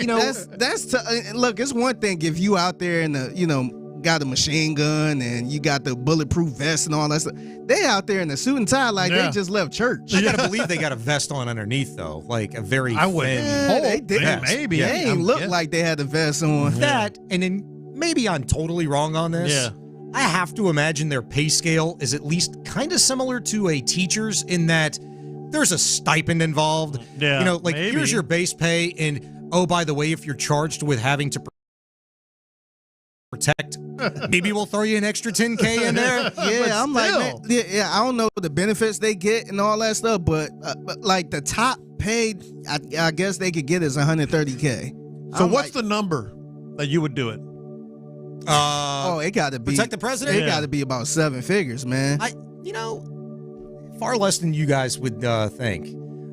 Probably 80, 85. Get out of here. That's a good living. That's a good living. And see, it's cool to me. I was talking to my father about this because I'm like, I don't know how much money I told him I could do it if I'm like following Jimmy Carter around in a wheelchair or something like that. I would do it for that price. Why? Because ain't nobody trying to take him out these days? Nah, he good, man. I ain't got to do nothing for that. But following around like Trump or somebody or current president, yeah. Man, nah, man, that's crazy. You'd have to start at $500K for me.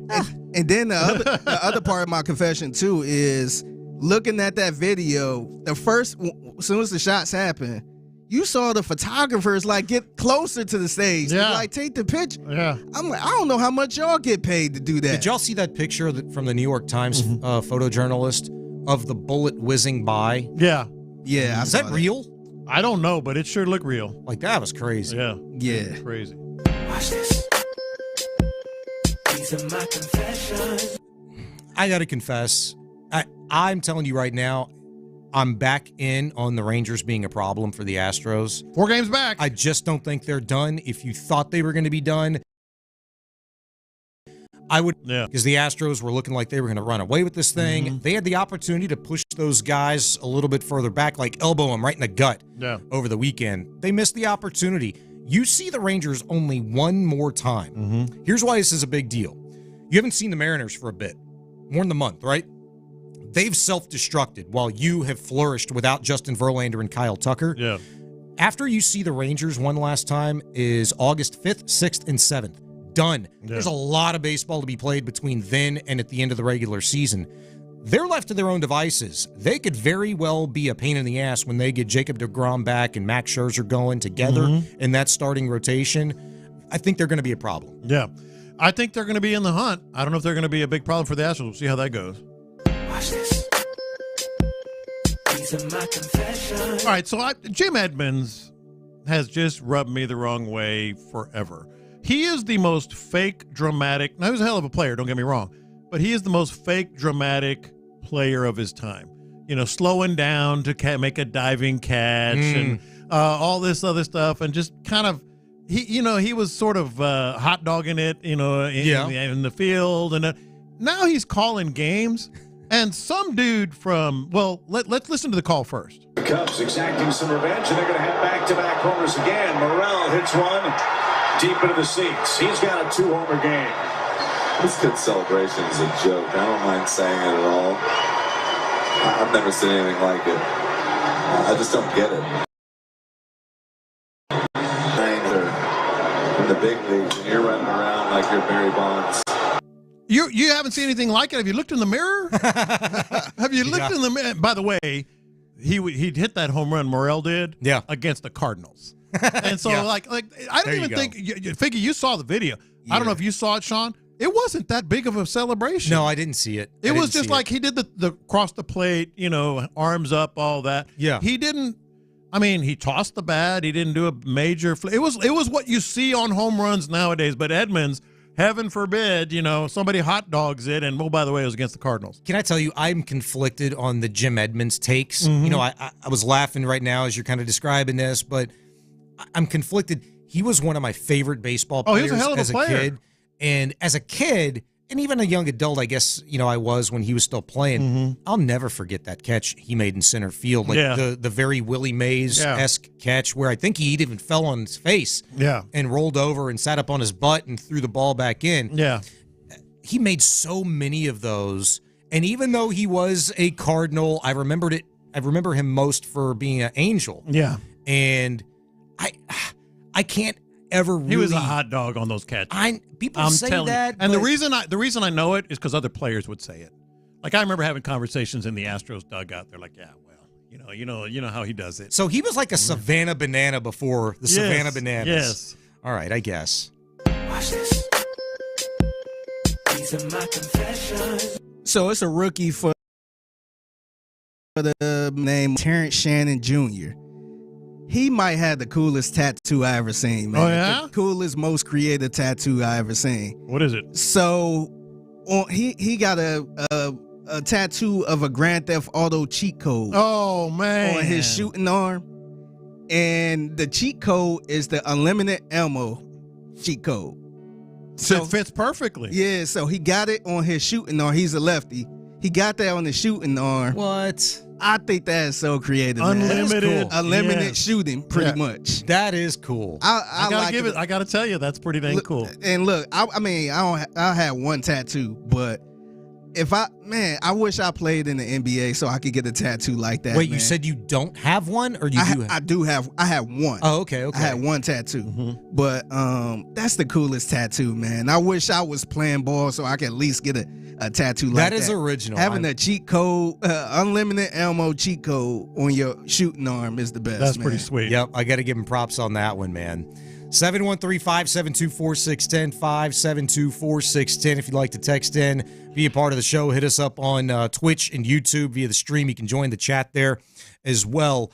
We're going to get to this coming up next, this Astros topic, and the question that I have for you, John, Figgy, our listeners. If the Stros made the playoffs, that would be the most impressive thing we've seen in Houston sports since what? I've got 3 in mind. You tell me if I'm way off base or not. Stay there. The countdown.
Live from the Twin Peaks studios, Sports Radio 610 presents In the Loop. Sean Bijani alongside Figgy Fig, John Lopez. You're in the Loop at Sports Radio 610. If the Astros made the playoffs, it would be the most impressive thing we've seen in Houston sports since what? 713-572-4610. You can text in, hit us up on the YouTube and Twitch chats as well. You've had time to think about this, guys, both of you, J-Lo, Figgy. What do you think? If the Astros made the postseason, it'd be the most impressive thing in Houston sports since what? First of all, let me say this. I think it will be, like, not even a close second, the most impressive Astros run ever. Like, go back to 1986, because I believe 85 they were pretty bad. And then, of course, Mike Scott, no-hitter on the last day, et cetera, et cetera. And some people don't even remember they weren't even born. Yeah. But this would be, all things considered, I think, no question, the most remarkable one of all. That said, like, since what, here in Houston? Yeah. I can't even really think of one. Like, you think 86 would have been better than 05? And this would have been better than 86 and 05. Yeah, 86 was a pretty remarkable run. 05, we all remember the RIP tombstone on the front page of the Houston Incredibly Chronicle. impressive. Could have happened this year. Yeah. To be honest. I really think they were maybe a week away from legitimately being able to throw one of the team with 10 games back of the Mariners, 8 games out of the wild card, the third and final spot. Hell, they could have thrown the damn thing up there, J-Lo. And I'd said then, I prognosticate these things. I look sometimes a little bit too far ahead, maybe than I should, but I'm always looking at the historical aspect. Like, what if this happens, it'll be the best thing or the worst thing since, or nobody's done this since. At that point in time, the Astros, through the first 20 game start, 30 game start, 50 game start, you can go back in the course of Major League Baseball history and only a handful of times, not even, have teams overcome such poor starts to make the postseason. Yeah. The Astros are going to be one of those teams historically that we're going to be looking at in the record books if, in fact, they continue to play this type of baseball, get into the postseason, of having just been one of a very select few teams to accomplish that. Now, here, my first thought, I'm interested to see what you think. You obviously, you're Houston-centric your entire life, and I've been covering this sports city for damn near 35 years now. I would say 86. My first inclination was the 95 Rockets as a 6 seed, but they had won a championship. Yeah. And then they acquired Clyde Drexler. Sure. It wasn't a huge surprise that they made a run with Olajuwon being, Olajuwon, Drexler coming in. I remember I was at the summit back then when they introduced Drexler. When the trade happened, they flew him right in here for time leaves, I believe. Him and Ori. Yeah, him and Ori. No, that's not him Ori. and Tracy Murray. Murray, yeah. They came out at halftime, and I remember sitting there. I mean, I thought right then this team could win a championship now. So it wasn't really, even though they were a 6 seed, to me that's not anything close. Was this the first championship or the second? Second, okay. Like I said, they had already won a championship. But they were the first team to ever win the title starting that low, in the postseason. But again, the context of they brought in Drexler. Yeah. They brought in Drexler. It wasn't a surprise to me. This would be an amazing surprise in terms of where they started, not necessarily what the makeup of the team, of the core players.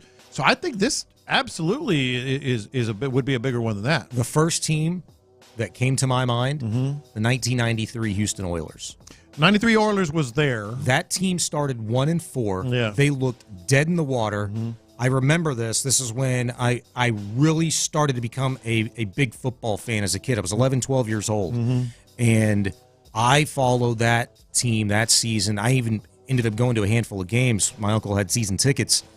And I'll never forget the energy. They won 11 straight games after a 1-4 start.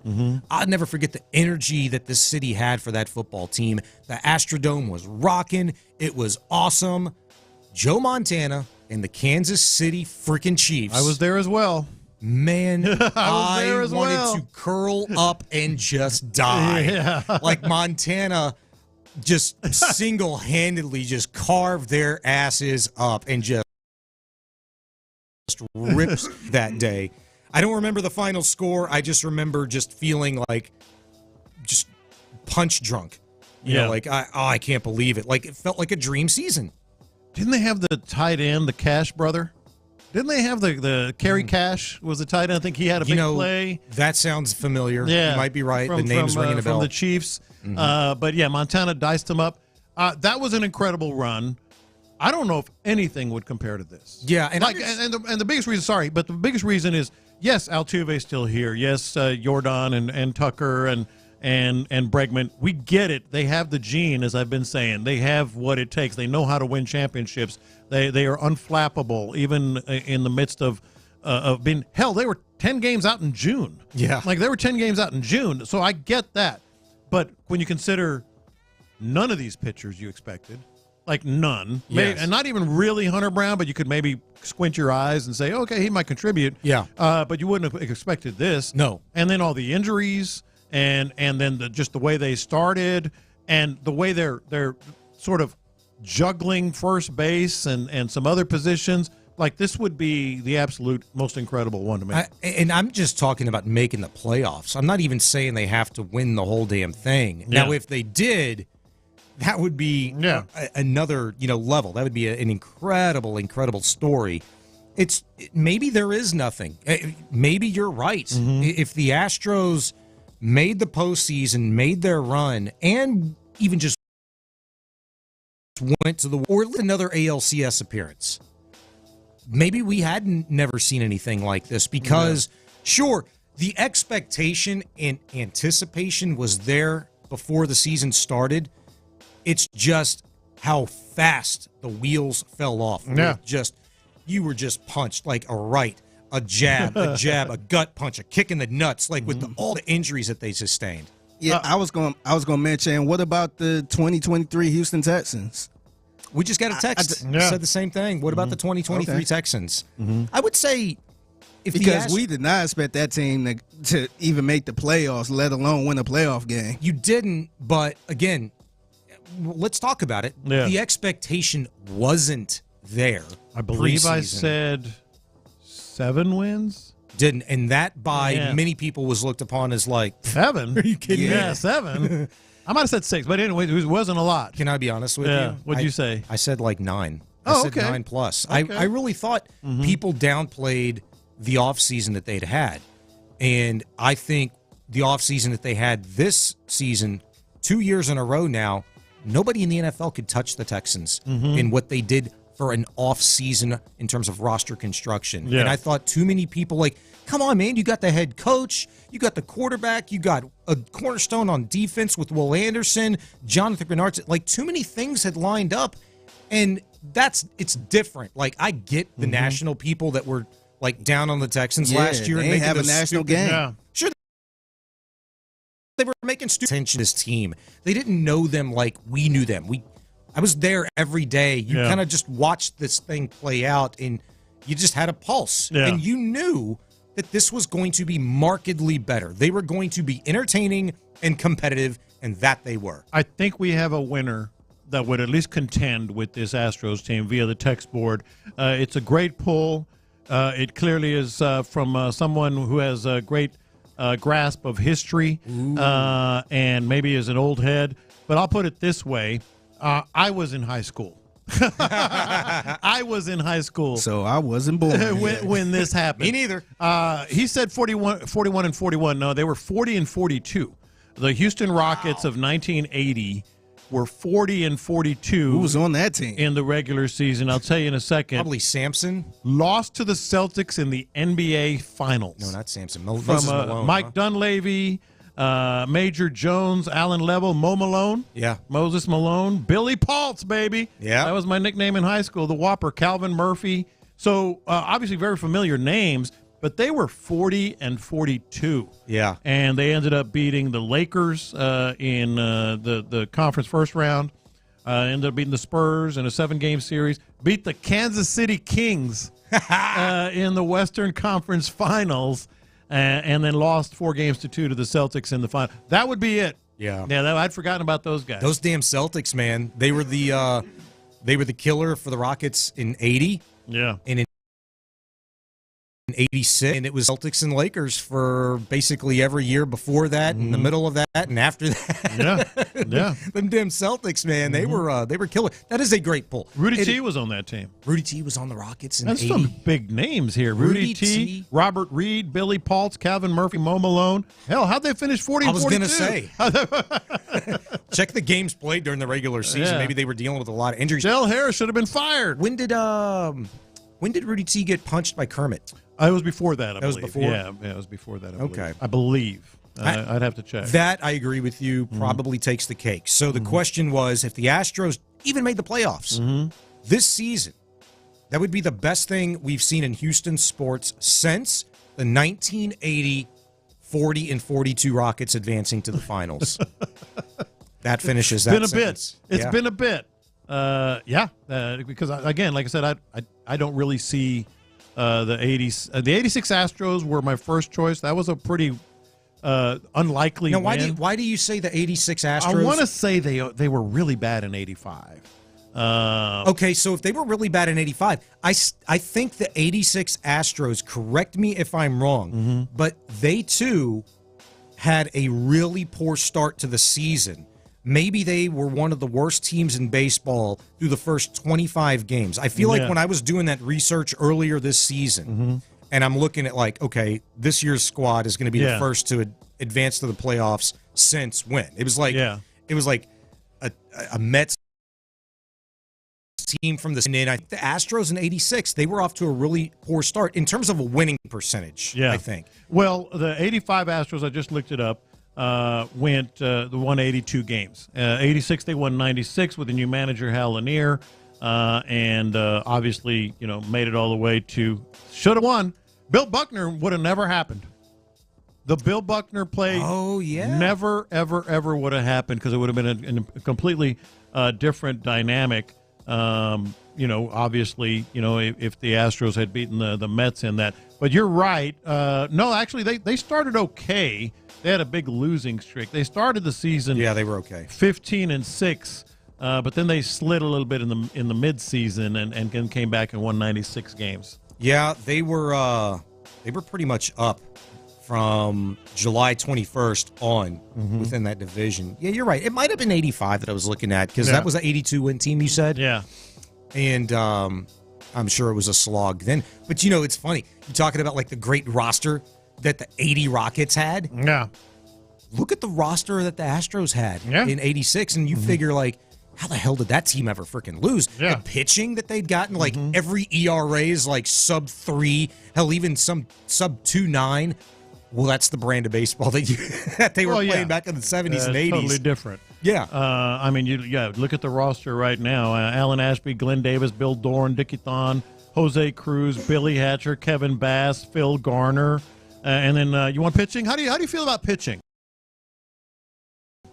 Scott Nolan, Ryan, Jim DeShays, Dave Smith. My goodness. Absolutely sick, man. Yeah. Text message from the 979. Appreciate you. 05 Astros? They won 27-37 to get in. Yeah, but they had the RIP on the front page. They were done. You quit on them. Just like you quit on this ball club after like 15 games, 20 games into the season, Lopez. Yeah, no, look, I'm John Lopez was the RIP article. I guess 2024. I'll follow the sword. I'll fall on the sword on that one. But I also will say this: there weren't too many people saying I was wrong. You're right. There weren't too many people saying I was wrong. You're right, but you were annoyed at people like me that were saying there's a lot of baseball left. Yeah. It's early. Yeah. It's early. It's early. And I still would be annoyed at people like that. But that's, I'm calling it down the line because it's baseball. We've seen this before. Yeah. And as I say that, it would still be a huge historical accomplishment if the Astros even just made the playoffs. Yeah. We've just seen this Astros ball club continuously over the last 7 years. This early guy's going to live forever now. Oh, God. That's the one down. That's the one. We're going to be in August. It's early. It's early. Thing I dread. Forever. Told ya. It's early. Where were you in April, man, and May? Hey, I can't wait to be doing radio with you in like 20 more years. You remember that 2024 version of the Astros? I'm going to say something like they're done. Yeah. No. back four. Astros sweep the postseason in 2024, and in 2044, J-Lo's going to be like, oh, this team just, they're done. They stink. The only way that's going to happen like 10 games in is you calling me on my boat. Yeah, that's fair. I'll have you on as a guest one day. You will not get annoyed at this. We'll take a trip around the NFL as we start the 1 o'clock hour. That's next. You're in the loop. All right, how about Zoe? Great.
content. Sports Radio 610. The Texans play here. An Odyssey sports station. Let's go around the NFL to keep you in the loop. This is Houston's sports leader, Sports Radio 610. In the Loop, Sports Radio 610, along with John Lopez, Figgy Fig, Sean Bijani with you, taking a trip around the NFL. We'll start with your Houston Texans. J-Lo, we kind of went through Mike Clay, the data analyst for ESPN earlier in the show, and all of his projections. And I thought we might get to it. We might actually go back to that coming up this final hour.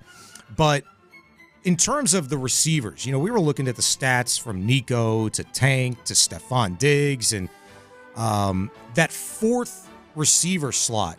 This is a good question by you. Call your shot right now. Who does win that job? Can't be a tight end. Yeah. Who gets that fourth wide receiver slot? I think that's an excellent question. It's not as easy of a question to answer. It's not. Obviously, Nico, Stephon, and Tank Dell. Then you have Noah Brown, John Mechie, Ben Skoranek, Robert Woods, Xavier Hutchinson, and some other fellas as well. Hell, Steven Sims you can throw in there, because of his special teams prowess. Yeah. So the reason I wanted to bring this up, obviously, training camp starts in 3 days. So we're going to be out there every day. Sports Radio 610 show out. It's going to be a blast, and football season is upon us. But the reason I wanted to bring it up, because I think depending on the answer, Figgy, make the prediction. Call your shot. You, Bijani, myself, because I think depending on the answer, it's going to say a lot about how good this receiving core is going to be. We know the top three. So if I had to say, tell me who the number 4, without question, we were going through all of those numbers, like he's going to have the fourth most catches of receivers, yards of receivers, touchdowns. What name would you say? Ben Skoranek. Figgy? I was going to say Noah Brown. No Robert Woods, no John Mechie. I got to tell you, I'm with you. I think it's Ben Skoranek as well. I think the versatility, the blocking, the positions he can play, they brought him in. Was he brought in after? I forget exactly when he was brought in, but yeah, I think he was the last receiver. I think he was. He was the last. I think he was the last signing really the Texans had made in terms of anybody in free agency. And he was gonna get released by the Rams. That's been reported, but the Texans thought enough of him to go ahead and make the deal. I believe they did that for a reason. I think his versatility is going to help. I don't know what it means in terms of how good this team's going to be, because frankly, if the unquestioned number 4 receiver was John Mechie, I think it would say more about the level of play that the receivers are doing. Who was the number 4 last year? You remember? Was it Noah Brown? Robert Woods? It was probably Robert Woods. You had Nico. Yeah. 800 yards receiving Noah had a couple of big year. games. Noah had a couple, but he, I think, finished sub 500 in terms of yards, maybe slightly over because of it would have been a career year for him if, in fact, he would have stayed healthy. He had a lot of injuries. Yeah. But I think because of that, I don't trust the health of Noah Brown. He's only here on a $4 million contract for a year. Robert Woods, I think, is valuable until he's not. Yeah. And what I mean by that is he's valuable as a veteran in camp, and you're operating under the notion that, we need to see Hutch. We need to see Mech. We need to see Ben. Make sure those 3 guys are improving, developing, and can effectively be a part of our plan. And if they are, we don't need Robert Woods. You can save about $5 million if you cut him on the salary cap this year. Robert Woods is the classic. You see it in movies. You hear veteran players talking about it. He's the classic example of they're trying to find someone to beat you. Yeah. To beat you out. They're trying to find someone to beat you out. Now it's up to him to hold back that effort. But I think they're trying to find him. I'm with you. I think it's going to be. I think the one to talk about is Ben Skoranek. Noah Brown, 4th leading receiver. Yeah. Well, sorry, it was Collins, Dell. I'm not going to include Schultz. Collins, Dell, Brown, Robert Woods. He was the number 4 guy. Robert Woods. Yeah, okay. He was the number 4 guy last year. Up next on Around the NFL, T. Higgins. And the Bengals had franchise tagged T. Higgins And I guess there was a deadline. Was it today? Yes. That they had to agree to a contract, a long-term contract. Well, that deadline has since come and gone. T. Higgins going to be playing the 2024-25 season under said franchise tag, which I don't remember the exact number, but look, it's a good payday. It's just not the commitment in terms of years that Higgins was looking for from the Bengals. Do you see this situation, kind of suffering because of it? Like, is this going to get worse before it gets better? I can't give you a lot of reasons why the answer is yes to your question. It just feels like things are kind of starting to not fall apart, but just tension, whatever you want to call it, within the Bengals. Keep in mind, T. Higgins is the only one of those receivers that did not get an extension. Yeah. Mentioned in with other teams, including the Texans, etc. I mean, it's just not a good look, and it's certainly going to affect them. By the way, he's not going to be in camp, I'm sure, trying to still get this done, or at least not the early part of camp. So yeah, for some reason, it just seems the Bengals are kind of spiraling in a bad direction. $21.8 million, by the way, the franchise tag. Good work number if you can for get Higgins. it. Yeah, not bad. It's crazy to me. We think about the Bengals like, okay, here they come because of Joe Burrow, right? Why is it so damn hard to keep an elite together in the NFL? Like, depends on what you're paying the quarterback. Everybody wants to eat. I know that, Yeah. and they can. Everybody that eats wants to get paid, like paid. Yeah. This really, to me, goes to show you that the Texans still have some work to do, but just the amount of props you should be giving Nick Caserio for how he's handled the roster construction and how things set up contractually in the future. You just paid Nico Collins. Yeah. I think it was awesome that they got the deal done when they did this offseason. Yeah. How much money would he command if he has another year like that down the road? The Texans are going to have flexibility to pay guys like Tank Dell, maybe go out and get another receiver down the road if, in fact, they need one. They're going to be able to take care of their guys. Well, they are, but it can work the other way, too. What if Nico Collins doesn't have that year? Sure. So that's why I think it was smart to get it done. But, yeah, T. Higgins, among the receivers, pretty much the only one that really he was the only player to be franchise tagged this offseason that didn't get a long-term deal. Yeah. So I think that's a reflection of some of the things going on there. Obviously, they have no Joe Mixon. I just feel like the Bengals, as big of a Burrow fan as I am, and I am, I feel like things are just kind of spiraling over there. Up next on Around the NFL, why I don't understand really why this guy's name was even brought up. Like, I feel like you should just let certain things go. I missed the ESPYs, by the way. Yeah. But damn it, I missed everything.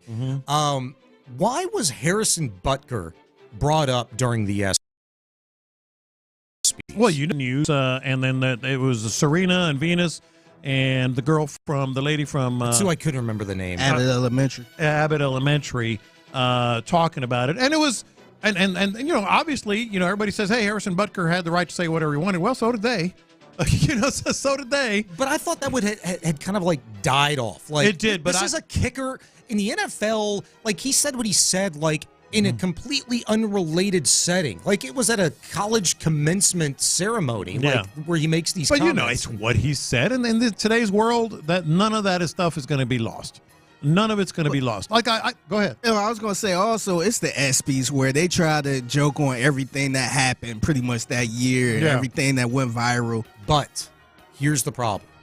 And I, to be honest with you, can't remember anything that Butker had said in his commitment speech that really struck me as like, like this has staying power.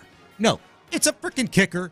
And like I'd said, in that setting, if you leave it alone, it dies along with his message. And isn't that what you want to happen, especially if you disagree with it? So why make this relevant again, especially at the ESPYs? No, I understand you, but you also, as I said, know the world in which we live in, and people that are going to feel insulted or put off by what you say about women and their role and all this other stuff, they're going to respond. Yeah. They're absolutely going to respond. So he responded. This is coming up because he responded.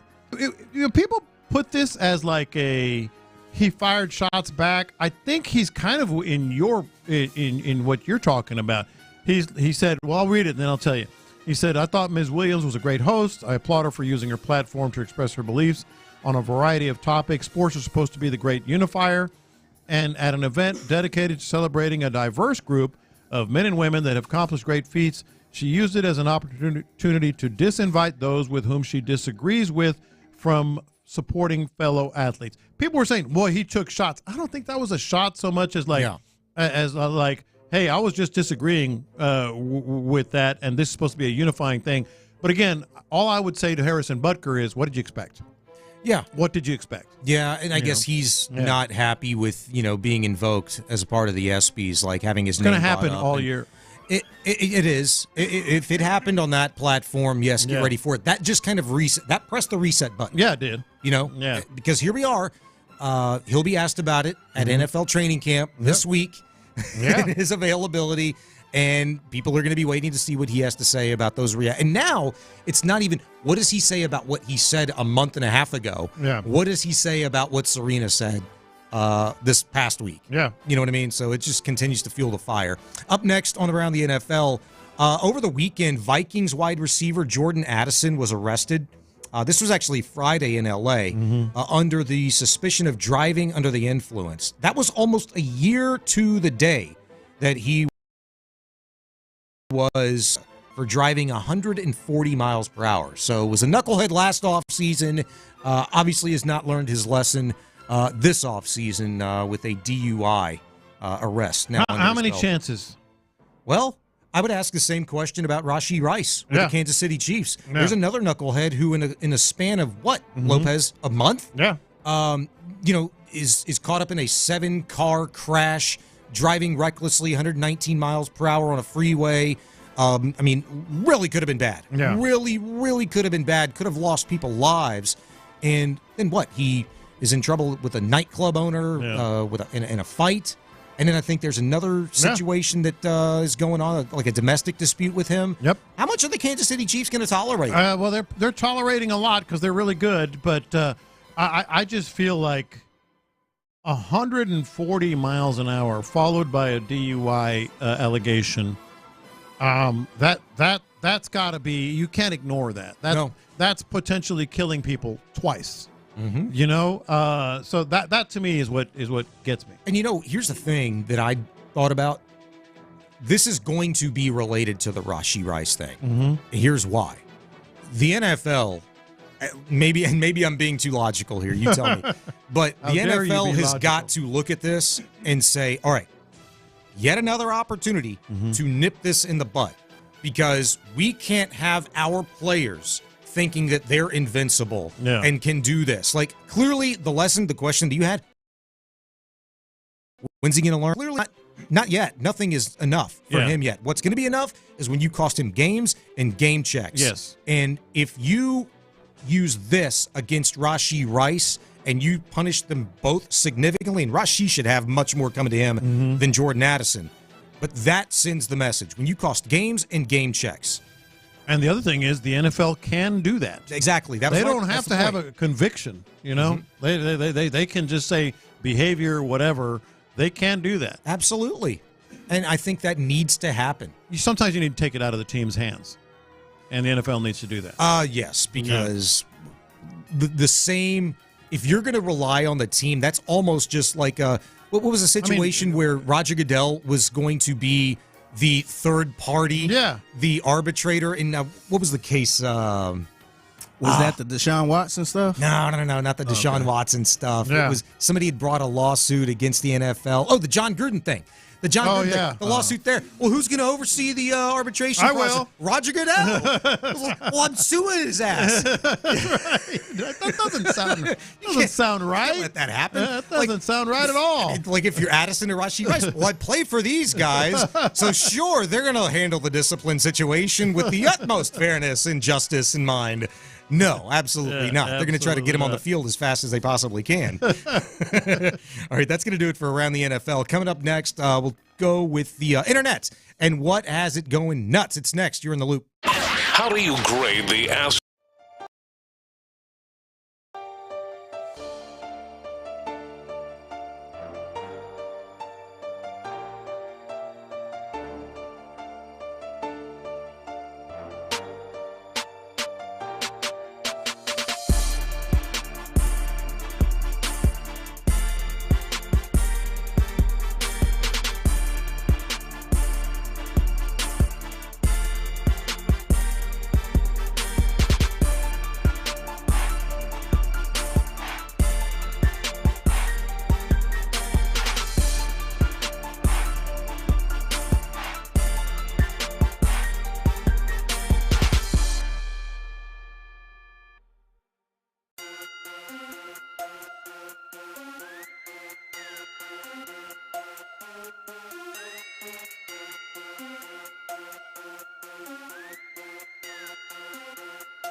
Sports leader. Sports Radio 610. I got the internet going nuts.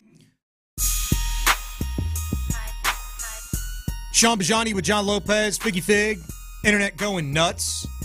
Start with this right off the top, J-Lo. Yeah. Jeff Passan on Twitter just a few moments ago had the American and National League All-Star starting lineups released. We'll go with the American League. You got one Astro in there, baby. One. And obviously, you got one because Jose Altuve is not going to the festivities in southern Oklahoma this week. Stephen Kwan, Gunnar Henderson, Juan Soto, Aaron Judge, and your 5-hitter for the American League All-Stars is Yordan Alvarez, DHing. Jose Ramirez, Vlad Guerrero Jr., Adley Rutsch, Corbin Burns, the starting pitcher for the American League. Yeah. How about Stephen Kwan leading off? An absolute phenom. First Indian to bat leadoff in the All-Star game since Roberto Alomar. Guardian. Guardian. What am I doing? Man, dump that. I was loving because I do that all the time. I was hoping I was not going to correct you. I was yes. Actually, I'm very aware of that, and I can't believe I did that. We're going to get a call to the FCC in a minute, man. First Cleveland player to bat leadoff since Roberto Alomar, and he's going to bat leadoff. This is going to be a great moment. Yes. Paul Skeens is going to be pitching for the National League All-Star, rookie phenom, leading off Stephen Kwan from the Guardians. That's going to be pretty sweet. All right, so a lot of people probably like, who the hell's Stephen Kwan? He's a badass. Yeah. And a video of him and his kind of training methods went viral over the course of the past week or so, prior to everybody losing power 2 weeks ago, that I guess it was. I was fascinated by that. And his hitting philosophy was basically this offseason, Learn how to not hit baseballs. Don't make contact. It's true. We want you to not make contact with the baseball. Yeah. And that is what he'd concentrated on, and that is where I will stop. You can search it out for yourself. Stephen Kwan Hitting Project on Instagram. Yeah. It's a fantastic watch for about a minute. It's you will enjoy. Very nice. Yes. I got the internet going nuts. So I know people have seen this on the internet. Hard Rock Stadium. Copa Argentina against Colombia, and fans stormed the gates. And it was dangerous. Some people got hurt. It was tore up a bunch of Hard Rock Stadium, the venue itself. They got to the point where they just opened the gates and said, "Fine, come on in." Oh, that's what that was. Yeah. I thought it was a Travis Scott concert for a minute, man. Damn. Man. It's about Hey, right. Figgy. Yeah. And so we all have seen it. My point on this is not a small thing, man. Like, first of all, Hard Rock Stadium is going to be a World Cup venue. The security and it's, I know it's kind of hard to prepare for this all the time. You don't expect like people just to rush the crowd, but it does happen. People were climbing through air conditioning vents to get into the stadium. Gosh. They were carrying people up through windows 2 stories to get into the stadium. This can be remedied easily in my mind. How's that? And, well, NRG is going to host a World Cup qualifier soon. Yeah. And you don't want a similar situation happening there. And believe me, like I have a firsthand account of how crazy it can be. I did a Gold Cup game at Dynamo Stadium, Shell Energy Stadium last summer. It was Guam, I think. No, Guatemala and Panama. Yeah. And I was like, I did not know, first off, how many Guatemalans we had here in the city of Houston. But holy smokes. Got at least 30,000 of them. Yeah, that's right. And they were all in the stadium that night. Yeah. And it was a party. It was a beautiful thing. Yeah. I'm walking out to my car, by the way, and people are throwing Modelo's and Pacificos for free beer after the game, celebrating. I got me a couple beers. I sat on my tailgate, had the beers before I drove home because I couldn't leave my spot in the lot. I was like, this is fantastic. Yeah. And so you don't want like a crazy situation like that happening at NRG, but it can be remedied like this. As soon as you start filling the parking lots up and stuff like that, open the damn stadium early. Get the workers there early. You don't need 20,000 people stacked in at Bud Plaza or this gate, Ford Gate, that gate, whatever it is. Just get a nice, easy trickle in and get them in the stadium. Make sure you've got entertainment and music and games and beer and food flowing. You don't even have to sell beer, Lopez, if you don't want them in there getting drunk they that stopped early. at the Hard Rock. They stopped before they even started the game. But, I mean, say, hey, you can come on in, get sodas. We're not selling beer till an hour before the game. The problem with that is a lot of times they don't go into the game until after they get good and liquored up in the all in moss. Even Texans games, and they're not storming the gates or anything, but like even Texans game, 15, 20 minutes, 30 minutes before the game is when the big rush comes. Here was a remedy. I'm not going to take credit for it.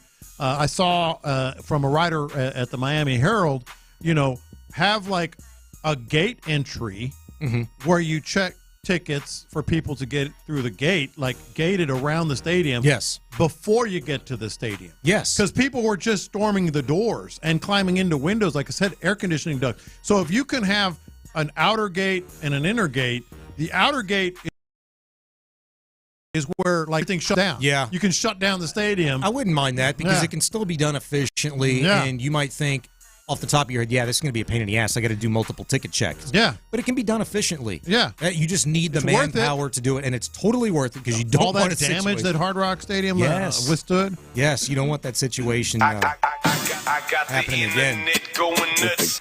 I saw this last night. Rafael Devers, if you're not familiar, third baseman, Boston Red Sox, having a hell of a season this year. He's hitting 295, almost a 980 OPS, 23 homers, 63 ribs. Very good player for the Red Sox. Well, he hit his 23rd home run yesterday. It was a 439-foot blast to right field that broke a seat at Fenway. It broke a seat upon it landing. The slat just snapped off. Just snapped off. Yeah. And when I saw that, I immediately went to a story that my grandfather told me. Oh, cool. Multiple times. My grandfather, Frank Mancuso, longtime city councilman here, in the city. Played 18 years pro ball. When he was with the St. Louis, no, I'm sorry, this was in the 50s. He used to play winter ball in the Dominican. Okay. Did it a couple of years in the 50s. One of those seasons, my grandmother went with him down there, and he's playing in a game. My grandmother was sitting down the left field line just beyond third base, probably about 3-4 rows up, as he described it. Okay. And he always told this story. He was well known down second, but he lined a ball down the third base line, and it destroyed a wooden chair right in front of my grandmother. That made the papers that day in the Dominican because he was already known as El Asesino. The assassin. The assassin. Yeah. And I think the other translation maybe for that is the murderer. Yeah. He was already known by that moniker because earlier that winter, he was leading the league in home runs. He had 10 that year, and it was a long mark. For a player in winter ball at any position, hitting 10 home runs, that was a mark that stood for a few decades down there. Yeah. And he was known as El Asesino because he lined a ball right back at a pitcher. It hit him square between the eyes. And severely, I don't know if the guy ever played baseball again. I can't remember. My grandfather would be able to tell you, but it severely affected, I know, his future from that point beyond. But I'll never forget those stories that he told me about winter ball. One of those years that he was down there, he got arrested because they'd killed the president down there, and the ball club was in a hotel, and it got raided by the police down there. And next thing he knows, he's napping in the bunk bed, and next thing he knows, he's got his hands above his head with guns pointed at him. And it's just some great stories from the Dominican. That reminded me of that. And just for those who don't know, where did your grandpa play?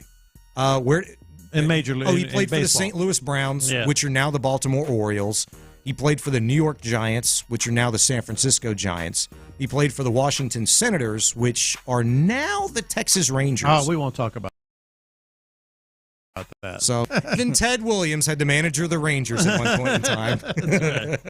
I got the internet going nuts. So a couple funny Nick Saban. Yes, Nick Saban can be funny. A couple of funny Nick Saban stories from SEC Media Days, which start today, by the way. Longhorns and Sooners going to be in on SEC Media Days. The first one was he didn't wear a credential. He wasn't allowed into SEC Media Days because he didn't have his media credential. He's a media, guy now. Yeah. So he said he's never worn a credential in his life. He walks into the stadium with the team, walks all over the place because he's Nick Saban.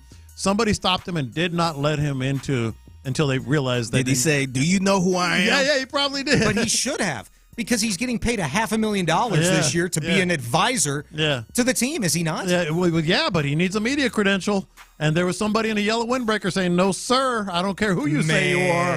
I don't care who you say you are. Not on my watch. Fired. Not on my watch. They told me one job I had. I'm going to do that damn job." So Nick Saban was not allowed, I don't know how long, but for a while, into SEC Media Day. And then Paul Feinbaum, who has been accused for decades of being just an absolute Alabama Crimson Tide homer and all this, which he really hasn't never denied too much. He says he's fair and all that. But this was Paul Feinbaum. This is self-serving here. Since January 10th, this has been the worst 6 months of my life without Nick Saban. I wanted to get that off my chest as we begin the college football season. Nick, you have ruined the life of our friend Paul. Your reaction to Sir Paul? Well, he tried to ruin mine for 17 years, so I guess we're even. Nice. What a great comeback. Yes. So Feinbaum came clean, I guess, on that. Yeah, I mean, it's good job by him. We all knew. We knew. We all knew. All right, that's internet going nuts. That was fun. Boy, final segment coming up already. Do you mind if we revisit a little something that we asked a question? Revisit a little something. In regards to the Texans, training camp storylines. There are a lot of them. You know them. But which one of them will take the Texans to an elite level and over the top within the AFC? We'll discuss next. All right, D&M Auto Leasing. We know the prices are going nuts right now and in recent years, to be honest. The price of new and used vehicles over the last 15 years has increased pretty significantly. That's why D&M Auto Leasing has been just a godsend for so many consumers. Like myself, we leased our last vehicle. We didn't purchase it. We leased our last vehicle.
Tom Bijani alongside John Lopez, Figgy Fig. Coming up in a few short minutes, we'll talk with the dudes from The Drive, Clint Stoerner, Ron Hughley, T-Mill here as well. They got the full cast and crew back. And I would imagine we'll get an update from Ron. Hopefully he's got power. I believe he does, but we need to get that update. Yeah, we'll get that update. Hopefully cease today. Yeah, I wouldn't put any money on that. That's for dang sure. But yes, that would be nice. I'm not holding my breath either, but it'd just be nice. You got to put the good vibes out there, man. You got to put the good vibes out there. You need them. 3 days. Plenty of good vibes, J-Lo, coming from the Methodist training facility over at NRG. Texans training camp will be in full swing. We'll be out there, as you mentioned, every single day, broadcasting live, couple shows. Mm-hmm. We'll get the 6 to 10 fellas, Payne and Pendergast. You're going to be out there. Yep. Each and every day. You can have this prime spot, right? 50-yard line. 50-yard line, right there on the bleacher side. Last year was off the charts. Yeah. Just how much access we had. Of course, we get a player right off the field every day, so that's going to be great as well. And they're no chumps, man. No. It's always the big ones. Well, yeah, you got a few more big ones to get into. Daniil Hunter this year, Danico Autry, Stephon Diggs, Joe Mixon. They'll all be in the mix. And I would imagine you'll be visiting with all of those guys at some point in time. So make sure you keep it here on Sports Radio 610 each and every day. You'll be able to see firsthand these storylines kind of come to fruition.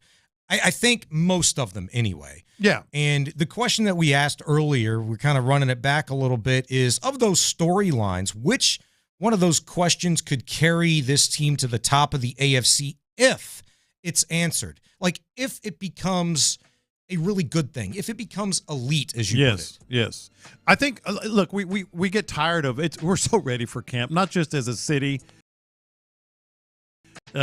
Sad, gloomy things. We've had weather twice. We've had rain right after Beryl. We've had the dangerous heat. We've had local icons dying unexpectedly. Ken Hoffman, if you didn't hear, over the weekend, yesterday, Jacobe Jones. It's just been tough being in Houston. No better time to kind of get things swinging back in a positive direction than a very, very exciting season, expected to be exciting anyway. So, but we get tired of the storylines. It's the off-season stuff, like the storyline. What about the offensive line? What about cornerback? Blah blah blah. All right, so let me throw 5 out there at you and Figgy, and the question is this: not like what do you think about the storyline or what has to happen or blah blah blah. Assume the best on each of these.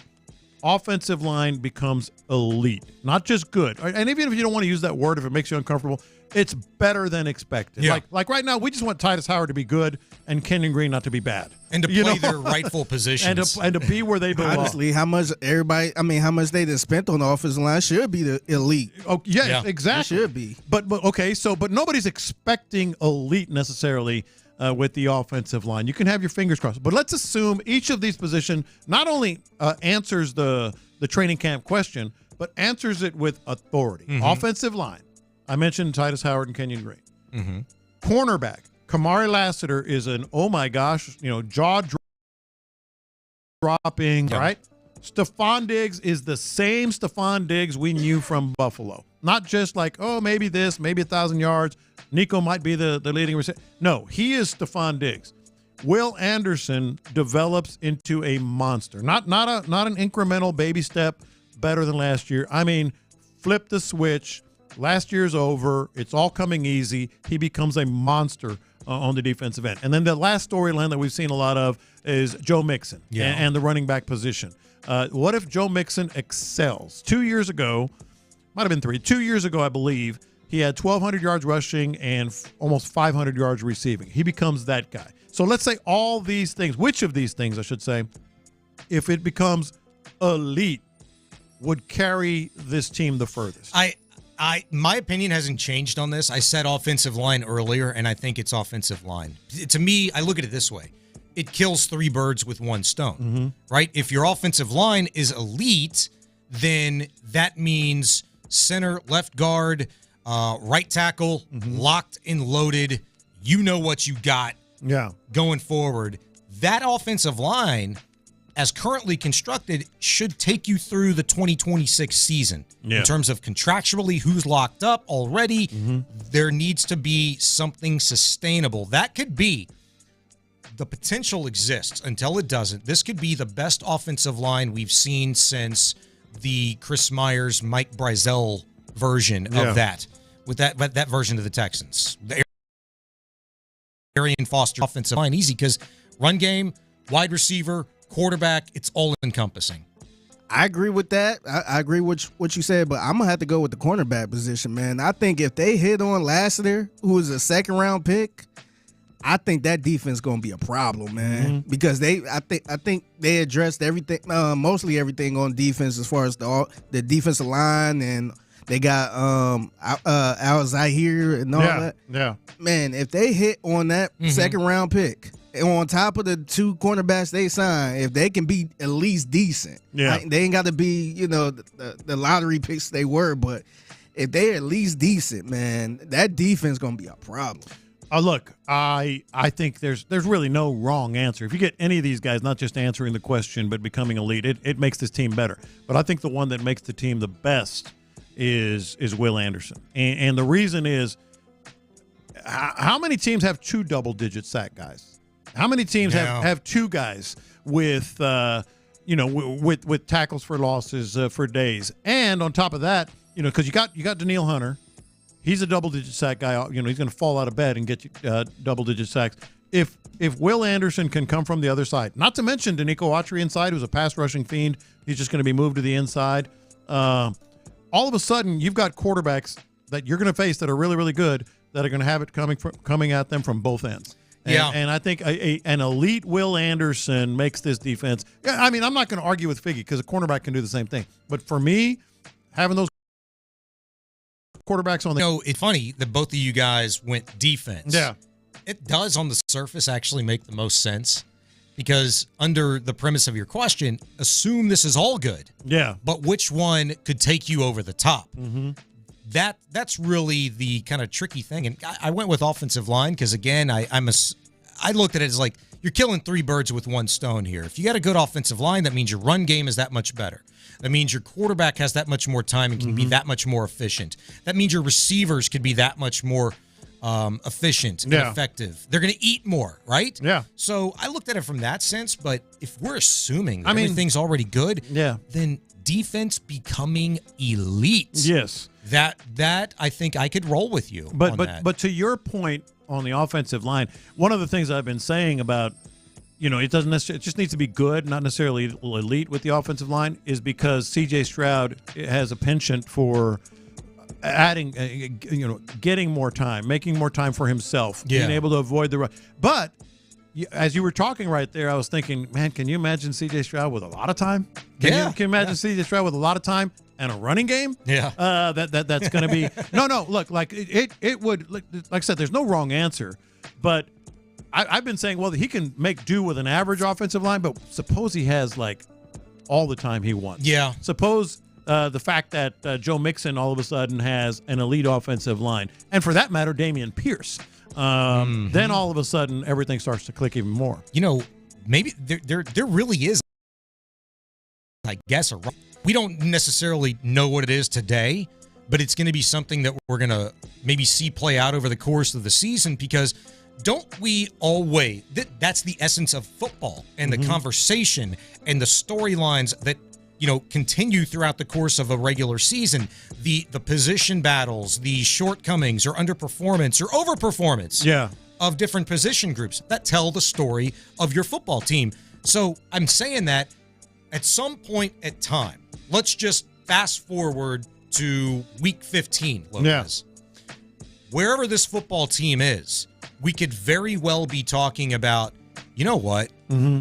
this receiver core hasn't been exactly what we thought it was going to be, but because the run game has been so overwhelmingly badass and awesome, here this football team is still with some untapped potential potentially in its receiver core. Now, or we could be talking about the same thing with the cornerback or the offensive line. You never know. So one thing may be important more important than the other at the end of the day. So this one, you might have a different answer. This is a kind of a dovetail off of that question. What if they become elite? Which one helps the most? Which one would you believe most likely to happen? I'm not talking just be good, Figgy. I'm not talking just answer the questions that we've asked this offseason. Which is most likely, and it could be a 5% chance, but which is most likely to actually be elite? That's offensive line, specifically Titus Howard, Kenyon Green, cornerback, Kamari Lassiter or someone else at cornerback, Stoerner or Joe Mixon. I do have a different answer, and I think it's the most obvious one, maybe a cop-out. I think it's Stephon Diggs. I think Stephon Diggs. Yeah. I mean, come on. I mean, he's the man. Okay, let's eliminate Stephon Diggs. Go ahead, Figgy. Yeah, no, I was going to say I'd be shocked if he didn't have a good season. Yeah. Yeah, I agree with you. I was going to say Stephon, too. So, okay, eliminate Stephon. Yeah. He doesn't count, okay? Which of those is most likely to happen beyond Stephon Diggs? Oh, I would probably say Will Anderson, to be honest. I think Will Anderson, I'm almost guaranteed. I'm low-key ready to bet that he's gonna have a great year, man. Yeah. I'm right there with you. I say Will Anderson as well because we've already got a good 8-9 game sample size of watching that guy go from pretty badass rookie to holy crap. This guy's a disruptor, and he wasn't even 100% towards the end of the season. And not to mention, he went through his struggles early on in the season. Remember, he went weeks without a sack and all that stuff. Yeah. And then towards the end, he found his rhythm while being hurt, by the way. Yeah. I'm going to say Will Anderson as well. Not real creative, but I think just this exercise alone kind of opens all our eyes. We have high expectations for Will Anderson. We are crossing our fingers on the offensive line, and we'll see on Lassiter. Okay, let's take it a step further because effectively what we're doing, we eliminating. Well, we're power ranking these. Yeah. Right? Yeah. So if you eliminate Stephon Diggs, if you eliminate Will Anderson, out of offensive line being elite, specifically Titus Howard, Kenyon Green, cornerback with Kamari or some iteration of C.J. Henderson, Jeff Okudah being badass, or Joe Mixon excelling at his position at running back. Yeah. We're really all-encompassing, being a badass runner and pass catcher out of the backfield. Which one is most likely to happen out of that bunch? A what now? I said a badass runner. Oh, a badass runner? And a badass pass catcher out of the backfield. I was like, wait a minute. Wait, that was a left turn. Joe Mixon? Yeah. You don't think so? I'm nervous about the offensive line. I'm nervous about Kenyon Green, man. Okay. Like, I'm not even nervous about Titus Howard. I'm more nervous about Kenyon Green. This is weird. I say offensive line. Basically because that is my initial argument. When you asked me what is going to be the biggest one, I chose offensive line because I think it kills three birds with one stone. Quarterback, receivers, and the running back. If that offensive line is badass, and I think it has a really good chance to be second year in this system, Titus knows what he's doing. And I just believe Kenyon Green for a first off season where he's not rehabbed, but opportunity to actually become better is going to benefit him in that entire group. I just got to see it, man. I just got to see it. It's been I wouldn't bet on Kenyon Green, but I mean, we've had these fingers crossed moments in the past, and I'm not going to do it again with Kenyon Green. I got to see it, which is obviously the reason. He's an Aggie. Yeah. I love him. God bless him. Gig him. All that good stuff. I got to see it. I got to see it. Put your house on it. I don't know. I'll put the house without power on it right now. I'll tell you that. So what we're talking about here is because we're getting ready for training camp, and I know you guys were listening earlier. Like of all these questions, Clint, that we've been talking about in the offseason, what if one of them and which one of them becomes elite would mean the most for this team? I'm saying Will Anderson. No, y'all just talked about it. Offensive line? Hell, I'll go Kenyon Green. Kenyon Green by himself. If Yeah. Kenyon Green steps in and is elite with this offensive line, I heard Sean just make the point. I mean, your quarterback, I think, somehow, some way is significantly better, at least more comfortable. Yeah. Your running game, is going to be significantly better. You paid the running back money. You are just you're just a different animal, man. If that interior offensive line, and I think it starts with Kenny Green. Is this anybody? No. It's cornerback, offensive line, Will Anderson, Joe Mixon. And what was the other one? Stephon Diggs. The easy one.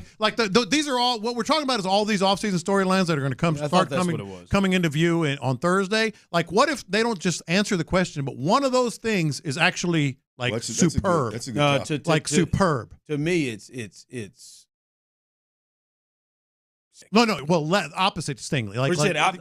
I'm saying if Stingley is elite. Well, I wouldn't argue that. I'm saying, like, for me, I understand where your thought is, Clint. It's just left guard to me. Like, you're telling me, do I want an elite left guard or do I want an elite corner? Like, we watched last year. Kendrick Green fought his way through. Like, they fought their way through. If Stingley is elite. Like, I'm talking in the Sauce Gardner range and Patrick Surtain range. Like that to me changes your team. That's one of the top 3 positions. I keep going back in the to league. 2 dudes with double-digit sacks on the edge. That's going to be even 3 with old buddy that's going to play inside and out. Yeah. If he does that again, that's going to be sexy, man. That would be a game changer. Turn me on a bit, boys. That would be a game changer.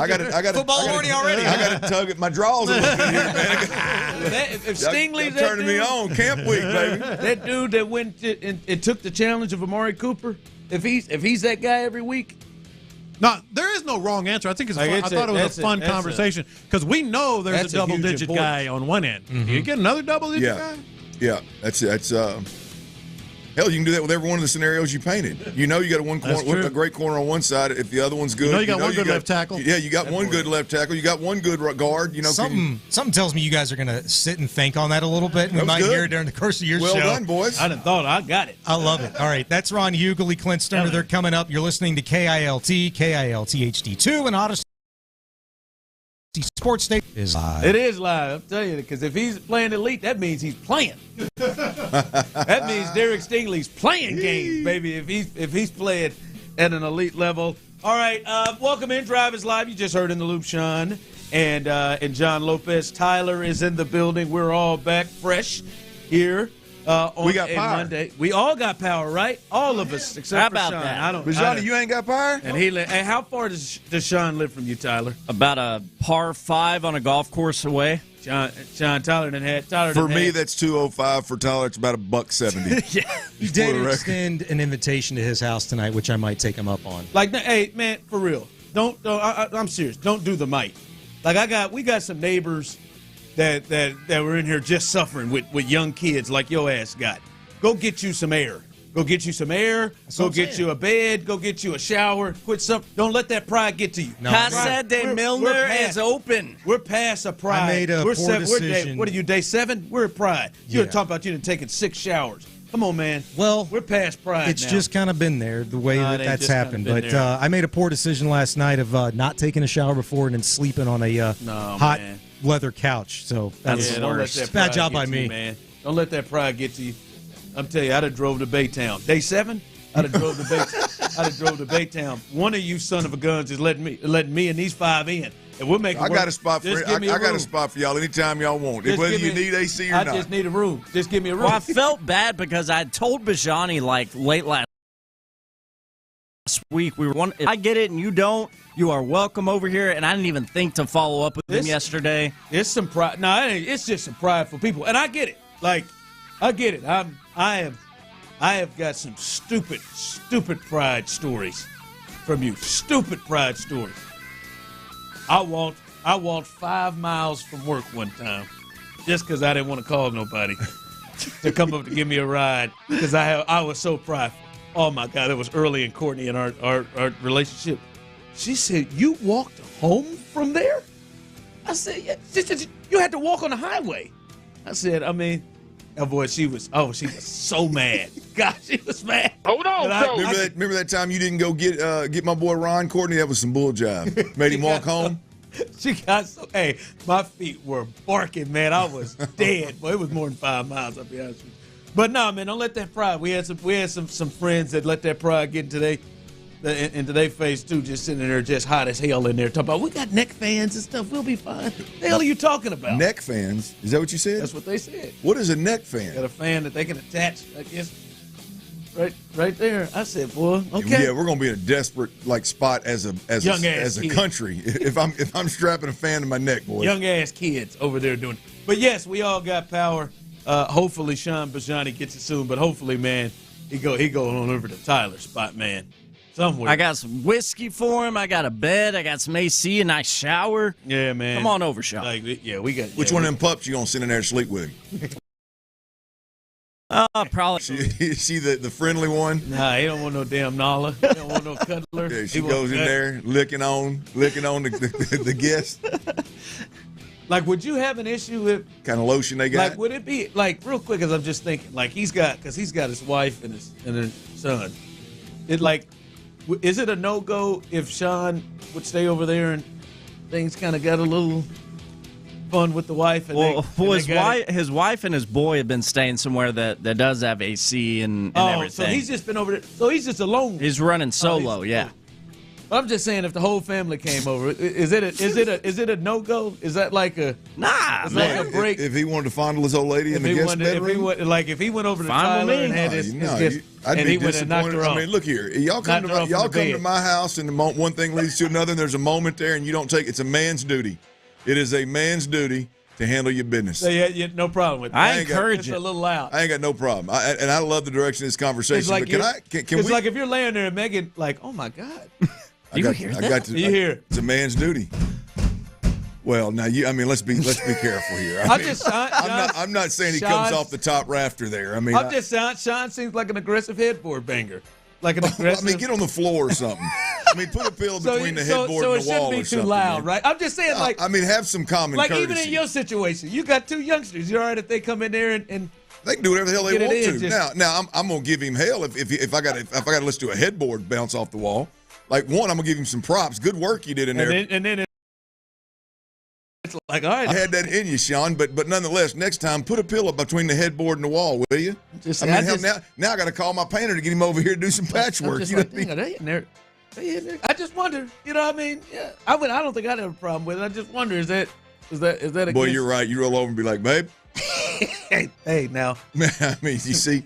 They got to that room before we did. I'm not saying we gotta go tit for tat, but we dang sure got to keep up. We got to do something. Can we not? I can't let what Bijani said slide though before we get too far away from it. I want to feel for Bijani having no power at the crib, but he just said he slept in a hot house on a leather couch. You can sleep on anything, cold tile, carpet. You can sleep a leather couch. You're asking for your body temperature to be 10 plus. It probably took him so long to just get himself away, to just tear himself off. It's like Velcro to it. The hell is he doing? No, Sean. At least, hopefully, he put a sheet on. Hopefully, he grabbed a sheet and put a sheet on. Hell, he said it like he was stuck to that damn couch when he woke up at midnight. Sean's crazy as hell. No, that's silly. That's silly. No, not for real. Tyler has 3 dogs, him and his wife. You sitting there, I can see one thing, all right, man, my family's here, man. I'm gonna stay with my family. But no, they somewhere they see your silly ass is just sitting in there by yourself, and you got somebody he can walk to your house, right? Yeah. Yeah, we're in the same hood. I'm talking a stone's throw away. He's just in the part of the neighborhood, unfortunately, that does not. Yeah, that's crazy. I agree. I'd have been on. Let me hold the kitchen floor or something. I'm not laying in that damn hot ass house by myself when I got somebody I know. I can understand though why he wouldn't want to just reach out to me directly and be like, Tyler, not day 7. Let me live down the street from you. Not day. It ain't gonna take a hurricane. Day 7? I get you. I don't want to put you out. Day 3, 4, maybe. But I'm sitting here by myself. I got more house and I know what to do with, man. My wife and my son out here they cool, air, and I got this nut who's got power since Thursday. I may give you Thursday. Friday, Saturday, Sunday, I'm in that piece. Hey, look, I don't have a problem wearing out my welcome. I'm gonna come over there. Not in that situation. And I'm gonna tell you, if my wife happens to be with me, we're just gonna act as if we're at our own place. I'm gonna wear out my welcome. I ain't gonna do that, but I'm gonna be in there. Yeah, hey, I'd be like, Tyler, you won't even know I'm here. Kids gonna play. Kids gonna get up hold on. early and scream so Uncle Tyler can't sleep late. All those good things. Because that's the thing is he's not even bringing kids. Nope. He bringing himself. That man, Clint, he said he showered 6 times since. Since what? That part's really blowing Ron's mind. Monday night or Sunday night? Sunday night. Monday night. Monday, he lost power at 8-something. He said he ate something in the morning Monday. He's only showered 6 times. Like, you got to go grab. I'm just saying, man, we got to go. It's been 7 days. We got to go grab. How many times you showered over the last 7 days? Multiple ones a day here. Sweating it out, baby. I mean, I don't know that I've showered 7 times since Monday. I hope you have. Gotta get, my partner, we just got back. Did I get one in a day? Well, I didn't up there. My partner's got a big, nice pool. I spend a lot of time in that pool. I am not afraid to get out of that pool and just towel off and throw my some dry clothes on, some dry shorts on, and jump in that biscuit. I thought you just went grab some soap on your hand and just went for it. Nah. Use that as your loofah. I did when I did shower. I did do that. He didn't have bar soap though. He had some nice. In fact, I need to get him to send me some pictures of it. He had some nice shampoo. Don't you like that when you visit somebody and they got some nice shampoo or some nice hand soap that smells real good? Yeah. Hey man, send me a picture of that. I'm gonna pick it up for the house. Send it up. Yeah. No, but for real, Tyler, I would get aggressive with Sean and not take no for it. I've told him a few times now just today. I'm like, man, come at this point, I would make him feel bad. Like stop being a hoe, man. I promise, man. Our house don't sink. You're a loser, dog. At this point, man, I feel disrespected, Sean. Like you scared to come over to my house. Like you think we can't take care of you. Just bring your ass over, man. Over there. Tyler's gonna take it personal. That's what you said. I would. I've taken it personal for Tyler now. Peeled himself off of a leather ass couch. Come over, we can drink a little whiskey, watch Receiver on Netflix, and have a cool bed. Man, come on, Sean. Watch the Astros, man. Go ahead and chill out, man. Like if I'm him right now, I go to a bar a little bit. I'll go to a bar. I ain't gonna be there by myself with your lady, but I'll go to the bar a little bit, something till you get off around 6 or 7, and then I'm, I'd hang up here with you. Be sitting on your back patio, your covered patio with the Stros on, and if Megan so wanted to get out and swim a bit, she could do that too. When you rolled in the door, they be hanging out, man. Yep. Hey. Yeah. Well, we all got power. You ever see the Astros this weekend? 1 game back. Can't believe it. How about that? Yeah, before we get to what we saw yesterday, because it feels huge. God, dog, Joe, I'm trying. But one thing before we get to yesterday. How the hell they slide into this thing? 1 game back, could be tied. Hell, the Mariners, they finished off their first half by losing 3 or 4 to the Angels, and they now have a 1-game lead as the Astros will take them on for the next 3 as soon as the break ends. But they have climbed this thing to 1 game back. Jack. Crazy as hell, and done all the climbing with no Tucker. And most of it without Verlander now. Most of it without Verlander. All of it without Urquidy. All of it without Luis Garcia. All of it without Lance McCullers. All of it with poor to average production at first base with that, dealing with that Abreu miss.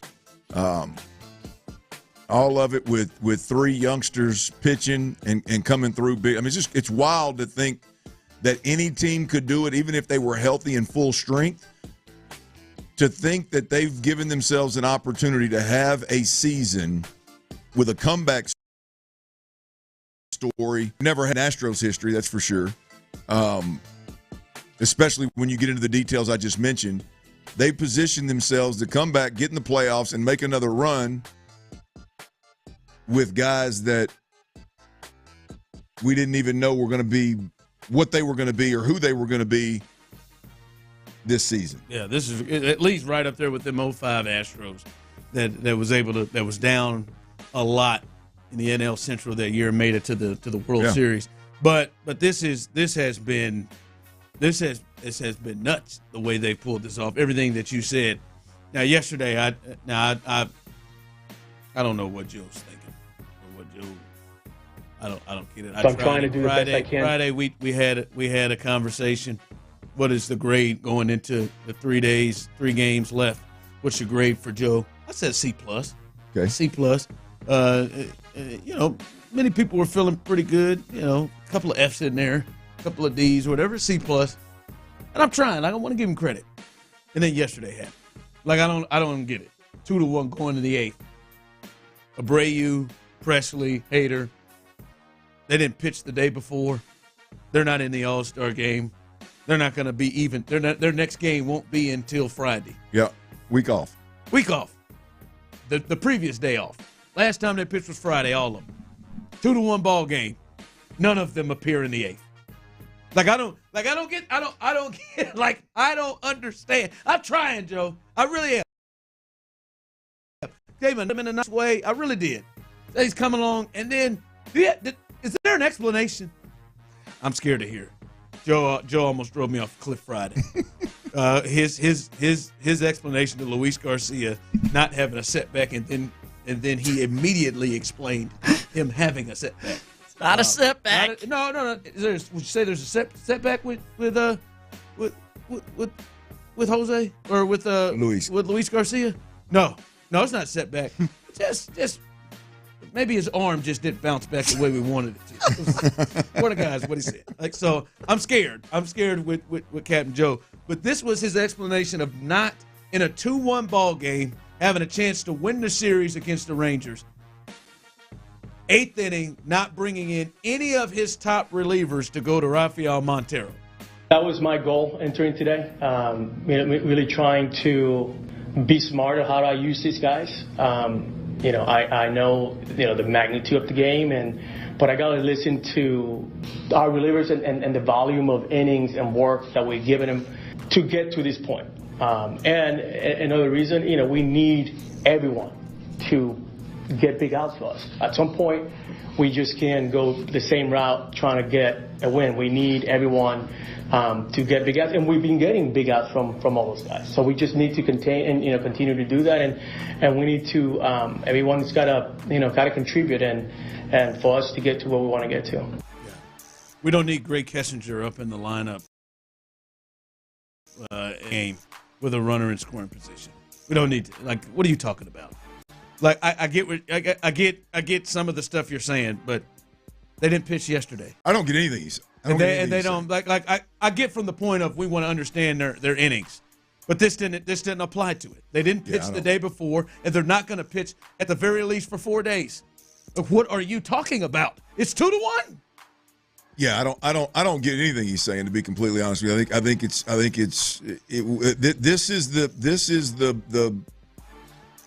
is the only issue outside of injuries right now that I have concern with the Astros is Joe Espada. I said this last week when he pulled a bonehead. I don't remember exactly what it was, but it's just one of those where just because the Astros are making a run, this is an unbelievably talented baseball team. Just because they're making this level of run, you can't just sweep everything that Joe Espada does, good, bad, or indifferent, under the rug. Like that, his decisions are going to be the difference down the stretch in the playoffs and down the stretch in this hunt for the division. They're going to matter. And I agree wholeheartedly with you. The points he was making about being aware of how many innings these guys are pitching and we're going to need to get outs from everybody, that's fine. That's just a general statement. That's not an answer to why you decided to go to Montero in the 8th over one of your 3 big guns in a 2-1 ball game with the game on the line. Like that, it's no, and I don't guarantee they were going to win. Like they still had a score. It's completely different if you hold them there and you got the 8th and the 9th inning to try to come up with a run. But Ron, it just doesn't make any sense whatsoever. The only way that response makes sense is if you just set that up with, hey man, the 3 big guns had gone back to back to back, 3 straight nights they had gone. They came to me and said like, hey man, my arm's not bouncing. All 3 of them, right? Like it not going into the All-Star break and coming off of a day where none of them pitched. Like that just it doesn't make sense. It didn't make sense at all. Like I couldn't believe that. I'm just like, oh. Because he said we understand the magnitude of the game. Do you? I've tried, man. I did with Joe, man. But you ain't lying, man. Joe feel like Joe gonna do some real Captain Joe stuff right there. So Clint, they could be in first place. Like they could have, like if who knows, you bring one of them, they shut it down. It's 2-1. They rally in those 2 innings. They could be in first place. The magnitude of that. You could be in first place, and you could have created a little more distance between you and the Rangers. I heard in the loop guys talking about that. You could have created a little bit more distance between you and them because look, they I don't think they're the Astros obviously, but they are the defending world champs, and they are a team that when they get healthy and they get hot, they're going to be able to rattle off 17-20. And they seem to, especially just off last year, they're not afraid to make moves to try to get and they have the ability to do so. All right, that was our baseball talk presented by T-Mobile. Switch to T-Mobile, and you can get tons of benefits and still save on energy plans versus AT&T and Verizon. Use their savings calculator to find out how at T-Mobile.com/switch. All right. This Reed Shepherd fella, he has caused Clint Stoerner to do something I don't think Clint Stoerner has ever done. Hell, I don't even know if I've ever done it. We'll discuss that coming up next. All right, breathing is one of the most essential parts of living, y'all. You got to breathe well to sleep well. You got to sleep.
Make that deal work.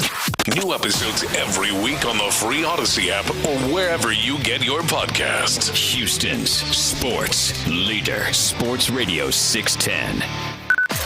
Sports Radio 610 presents The Drive with Stoerner and Hughley.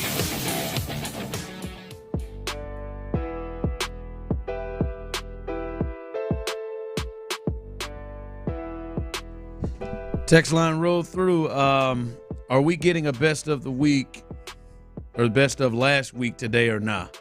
Regardless, T. Mill's still the number one producer in the nation. Yeah. Hey, Sterling, what's up, bro? Is that Megan? That might be Megan. Is that Megan? Oh, I didn't know. One Megan or Sterling? I don't know. Are we getting it today? Or what? Yes, sir. Okay. Yep. All right. It's a great week last week. We got to relive that one. He refused to. I was just a bit busy, man. I know it, man. Hey. Bit of a hellacious week. I understand, man. 3:45, best of the week. Let's pencil it in there. So stay for it. That person there. Many people who were wanting it last week, and we missed it. Hey, I want everybody to know out there, this top producer, this Tyler Milner guy, he had a chainsaw in his hand this weekend, boys and girls. I'm telling you. He cut and stacked. So see, Tyler will never be broke, because you know what? If this producer thing doesn't work out, if it doesn't work out, you can come join me at Cut and Stack Tree Service, bub. Yes, sir. Trees didn't stand a chance. I'm screwed. Storm response. We're gonna come up with something. Cut and Stack storm response team, storm cleanup team. I can do the stacking. Get a hell of a workout. Better get some gloves. I got the stacking portion of it. I got the cut. I see. Yeah, you was out there getting it in, wasn't you? Oh yeah, up in Livingston, man. Pine trees everywhere. How many trees you cut? How many trees you cut up? Whew. Man, the thing is, there's still a lot to do where I was. But I mean, we probably did 4 or 5 flatbed trailer fulls of limbs cut up, trees cut up. Got them that burn pile. Sound like a lot. And father-in-law sent me home with a brisket. Hey. It was a good day. Good for him. Old Mr. Dick lives across the street. Mm-hmm. He got to be 90. Who? His name's Dick. Oh. He got to be 90. Mr. Dick. He mows his yard once every 3 days. Yeah. Right. He's on 0 turn. Yeah. He's got limbs everywhere. And when I left, by himself, he's out there cutting them jokers and moving them around. And he's how old? 90? I mean, he's got to be. I don't think he's at 90. He's got to be mid-80s. Got to be. Weed eats that whole thing by himself. Mows it. That's all he does. He's obviously not working. What a badass. Hey, but he's got limbs. I looked at her today, and he had a damn fire set you wouldn't believe. It's unbelievable. How about that? Shout out to Mr. Dick. Old Big Dick. He used to bring before the egg prices. Well, before egg prices went up so high, he used to bring me dozens of eggs over. He got a chicken coop out back. He ain't hooking you up with them no more. Yeah, I did. He ain't giving them away free no more now. Dick said, "You're gonna pay for these eggs, Chief." Pay for these. I got some eggs for you, but it's gonna cost you a little bit. Good for you, Tyler, man. Shout out to you. Doing work, boy. helping him out. Was it a good brisket? Oh yeah. Oh, you had a brisket too? His father-in-law gave him a brisket for his services. Yeah, we got done out there Saturday up in Livingston. He said, "Hey, I got something for you and Megan to take home." Had a brisket for me. Yeah, he had been smoking it while we were working all day. I just didn't know it was going to be for us. Wait a minute. You was out there cutting and he was cooking? Well, I mean, he just had it on there. He was out there cutting it too. Okay. Yeah. I was about to say, he's probably just checking it. Yeah. Not that I would say anything if my father-in-law did that. No. But sitting there with a glass of iced tea, just watching it. Boy, that's not fair. We get that. I don't doubt old Parrish would sit up there and do some barbecue and some grilling, some smoking, and have him old vodka soda up there and watch us get a little work in. I think he's not above that. No, he's not. You know what is surprising me, what shocked me, Tyler, is this fool Clint said, I watched a whole summer league game. Clint, listen, I pulled the carpet back. I think Tyler's probably in this. Since Harden and Westbrook, have you watched a full Rockets game? Oh, yeah. Because I do this job. Okay. Not because I wanted to. Start. I'm just wondering if you've watched one start to finish. Oh, yeah. Yeah, okay, you have. I didn't know. I know Tyler. No, Tyler attended one, so I think he did watch from start to finish. I legitimately, I'm going to be honest with you, like if the Jalen Green is just, I can't watch his style. Like I tried. I mean, it's what we do for a living. I've got to keep up with it. I got to watch it. I mean, I tried and I watched several games and I'm like, I just can't watch this anymore, man. Like that is an awful watch for me. It is just the AAU give them the basketball and just play one-on-one and try to get to the rack and there's no nothing around it. It's a hard watch. So I quit on Jalen at least twice. I've quit so far on his version of the Rockets. You ain't quit on Reed Shepherd, did you? Well, I ain't really got started on Reed yet until this summer. I mean, the first two. I mean, listen, Reed Shepherd, his first two games, 23 points, respectively, 5 assists, 7 assists, 6 rebounds, and yesterday's game, 4 rebounds in the first one, 5 steals. Right, getting blocks. He's got 4 blocks in the first 2 games, shooting at a really good clip, shooting threes. Setting up guys, him and Cam Whitmore, they continue to play well together. I just wonder if you're here, Tyler, Rockets fans out there, are you in a place where you're letting Reed get you? Are you letting Reed get you excited, or are you still in? All right, I ain't gonna let him get me here. It's summer league. It's kind of up and down ball. There's not as much structure. Yeah. Are you just it's just 2 games of summer league? Or are you letting him get yourself excited? He's getting me excited for the Rockets. He's getting me excited about that pick. And him and Cam Whitmore have the 2 games I watched, that one game through and through, and then I just watched bits and pieces of the other one. Those two together are really, like you said, he's distributing the I almost said football. He's distributing the basketball well. He's getting others involved, Cam, a lot of the time. And I'll be honest with you, with him, for me, Ron, is it's 2 things. Because I know it's summer league, obviously, and the NBA is different. But the regular season is different. But he is effortless, like toying with people. Like it's effortless out there for him. And I didn't expect that out of him. Well, Clint, to me, I'm intrigued and excited. And this feels like here because he's walked out and he's been one of the most, if not the most impactful player in Summer League. Yeah. Right? It's like, it's one thing like, all right, he shot the ball well. No, everything. He's playing point. He's getting people involved. He can get past guys. He's shooting the ball well. He's rebounding. His defense looks a lot better than I think maybe some anticipated. He has arguably been the best player in Summer League. Right, like and we're talking about Cam Whitmore, who played like right off the bat. I don't know if any of these young dudes that they've drafted, from the Jalen Greens to the Jabari Smith I know Easton had a good summer league last year, or him and Jabari, where they pulled them out, early after they had played a few games. But I'm not sure anybody has had this level of impact where he can score, he can assist, he can rebound, he can defend, where he is flat out 2 games through been the best player. Not just on your team, but maybe in the summer league. That's unexpected. He looked like all the guys you mentioned, and I mean, you guys know better than me in terms of following it out. Those guys seem like raw, developmental guys with really high ceilings, right? He just seems like a more polished player that's one step ahead, that is effortlessly, again, getting open looks, getting shots, getting the ball, feeding the other guys, getting other guys involved. But the other thing, Ron, is the way in which goes about it, that it's fun to watch.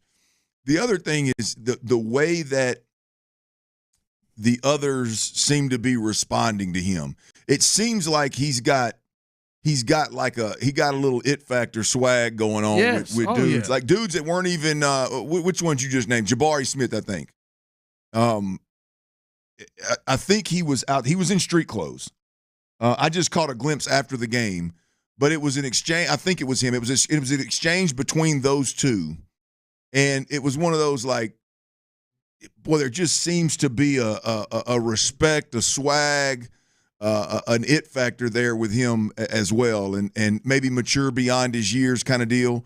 So yeah, he's getting me there. I'm not there yet because I know summer league is not the regular season, but he's getting me there. Like my excitement level about what he can do for the Rockets is going up, no doubt. This impact this quickly, the way he is. Like, I mean, one thing if he came in here and he was just shooting the ball well, but that's not it. All right, coming up, this starts to come out every year, and C.J. Stroud is on this list. The top coaches and executives selected the top 10 quarterbacks. We'll tell you where C.J. is, and discuss that coming up next, right here live on The Drive. The countdown to training camp is on. It's the final countdown. We're just 3 days away from the Texans getting back on the field. Are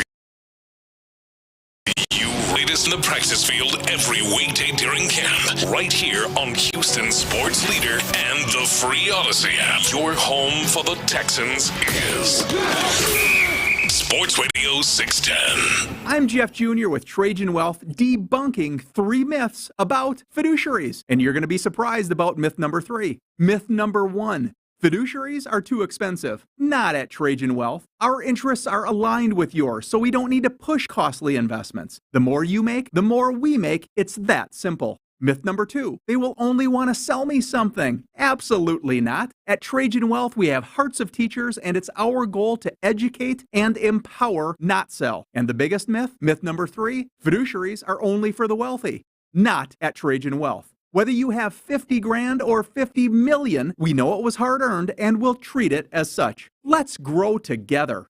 So, here's your opportunity for 100% complimentary professional Q&A. Call Trajan today at 346-371-3330. That's 346-371-3330. Advisory services offered through Trajan Wealth, LLC, an SEC-registered investment. Friends, you've been hearing me talk about my computer career for some time now. If you're working way too hard for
4 monthly bill credits with qualifying plan and credit plus tax and $35 device connection charge. Contact us before canceling to continue bill credits or they stop and a required finance agreement balance is due. Bill credits end if you pay off device early. See T-Mobile.com. Live from the Twin Peaks studios, Sports Radio 610 presents The Drive with Stoerner and Hughley. Text line rolling through. Rockets fan, and I haven't watched an entire Rockets game for a few years. I've watched these G League games. This be Summer League games. Let's go Rockets. Cocaine Curry and Whitmore are very good together. They look good. Well, that Whitmore really sucked me in. When I saw it, I was like, let me see what this Shepherd kid's all about, man. You know, and he's doing his thing or whatever. Took him a minute to get rolling as I was watching it. But Whitmore's just out there. You want to talk about a guy that's athletic, that's like it's just a way of life for him. It's not a turn on, turn off. It's if you got somebody that'll facilitate, especially in this summer league stuff where he's got experience and is better than most of those guys at this point in time. I mean, he's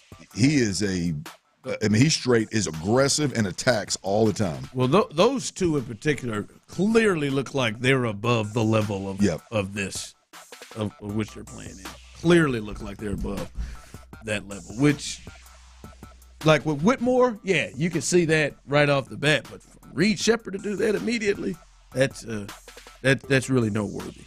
All right, Clint. They do this every year, and they go position by position, which is a fun thing. You know, this is list time, and they do their list, which they get to coaches, executives, and they talk about the top 10 at each position. By the way, one of those executives, because this is also your favorite time where people don't put their name on things. Oh, yeah, that's great. One executive said that they think that Josh Allen is the most overrated player in the National Football League. That's Patrick Creighton, isn't it? That's PC. I don't think he does. Ron Hughley. He doesn't go that far with it, right? I know he's not a big Josh Allen guy. I don't think Josh says he's the most overrated. I mean, I don't think Patrick says Josh is the most overrated. Yeah, I don't think he says most, but he does not have a lot of good things to say. He's not a Josh Allen. He's closer to that than those of who think he is. Well, this is the top 10. 1, Burrow 2.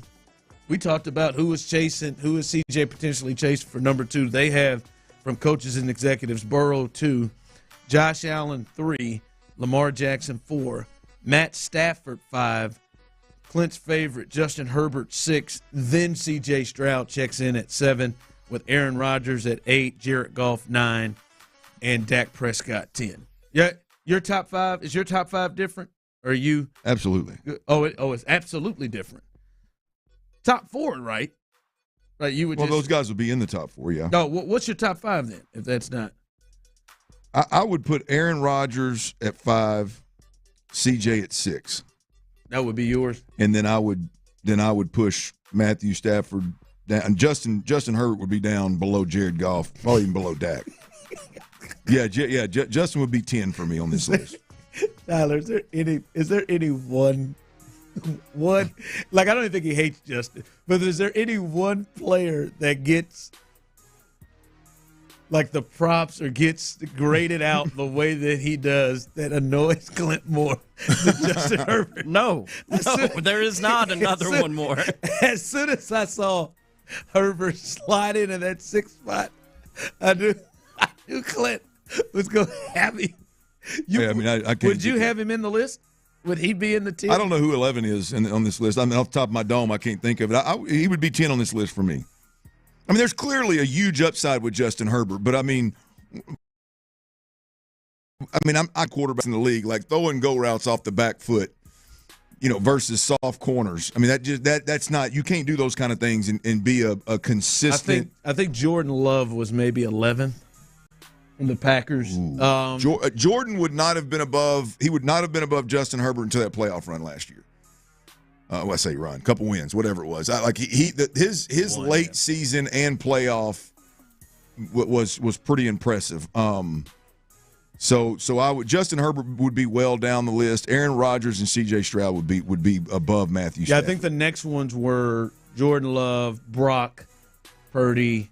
Tua was a little further. Tua and and Jags. I mean, the way I think you got to look at this thing for me is especially when you take into consideration who's doing the ranking, like the executives, like they're looking at it from an executive, almost a coach, but like who strikes fear into an opponent, right? And you look at the top guys, Patrick, Joe Burrow, Josh Allen, Lamar Jackson, like those four guys, whether it's just the overall greatness of Pat Mahomes, the elite processor and passer of the football that Joe Burrow is, or it's the combination of the passer with the athletic ability with Josh and Lamar. I mean, those four guys have like defensive coordinators like, man, what the hell are we going to do this week? You could have a really, really good game plan, and a couple of these guys are going to pick you apart, and a couple of them, you could have the perfect game plan. They could not even be playing well, but yet you lose by 7. You know, that could be a problem. So I got to look at it through that lens, and I can't not have Aaron Rodgers and C.J. Stroud in that they strike fear into opponents' defensive coordinators. I can't not have them, Ron, in that sentence. Or in that top 5, top 6, and look, all of these guys strike fear, but it's got to be a fair level of strike fear and actual wins in production. Yeah, like it's got to be a combination of it. And I get for you, yes, Justin Herbert strikes fear, but the other part doesn't always seem to come. Well, but the thing with Justin Herbert is like Justin. If you're a defensive coordinator, like Justin has had such skill around him, and he'll make ill-advised throws, and they make like an ill-advised throw that just happens to be caught for a touchdown or for a big game. That doesn't scare defensive coordinators. That was, we had you right where we wanted you. We hit you right as you released the football. You threw the football off your back foot. You threw a go route versus a corner that's 8 yards off of him and backpedaling, and you somehow completed that. You completed it in the second quarter. I'm going to ask you to do it again in the fourth quarter when the game's on the line, and the odds are you're going to do the same thing because that's how you're wired, and the odds are you're going to throw it out of bounds, or the guy's not going to make a great catch. And so, like, his decision making, even though he has a lot of success, his decision making is not that. What are we going to do? His decision making has defensive coordinators going, we'll get him. He'll make a mistake. It's a lot like Josh Allen. But the thing with Josh Allen's got for whatever reason, he all of a sudden started being like ultimately processing at a higher level and playing the game from the pocket. And then he backtracked again back into the old way of doing things and trying to drive the football down the field. And then they hired a new offensive coordinator and they went back to using his legs more. So Josh has got a little bit more of an established way of using all of the weapons than Justin does right now. Yeah, you know where I go. One, I think CJ is fair. It's fair to me, fairly put in the 7 range. Like that to me is fair off his first season. Right, you know, to get right there. A lot of people felt like Jordan Love and him were in a similar boat. Mm-hmm. He's not on the list, so I think it's fair at 7. And I know that we've had this conversation. I know Sean Pendergast is listening right now, and I'm sure he'll give me hell. I just, like everything we just talked about, like the disrespect to me to Dak Prescott is just wild. Like it's just wild to me. Because Matt Stafford 5, like to me, like we'll be honest, Matt Stafford has been Justin Herbert except for that one year when he got with Sean McVay and he got with that crew and he had Sean McVay and 2 really good receivers last year, and they didn't win a playoff game, but they got to the playoffs. That was like he's been Herbert, put up huge his record against winning teams before he got to the Rams was just god awful. Like for him to be 5 over Dak, who was second in MVP last year, led the league in touchdown passes, under 10 interceptions, and has been consistent each and every year. And that's why I say I understand the strike fear thing, but there's got to be a certain level of strike fear and, to put up production and to get wins. And he helps teams lead to wins. I find it wild that he is in the 10 spot. Like for me, and my top 5 would have been the same as there, and especially based off coming into this year, I would have had Dak at 5 over Stafford. And I would have had Stafford a lot lower. It's interesting because the thing is with Stafford, like Stafford is an elite arm in the league. Yes, he can make crazy That's not throws, and never will be, right? And the interesting thing is, I'll say this to your point. I think Matthew Stafford before going to St. Louis, before going to L.A. was Dak.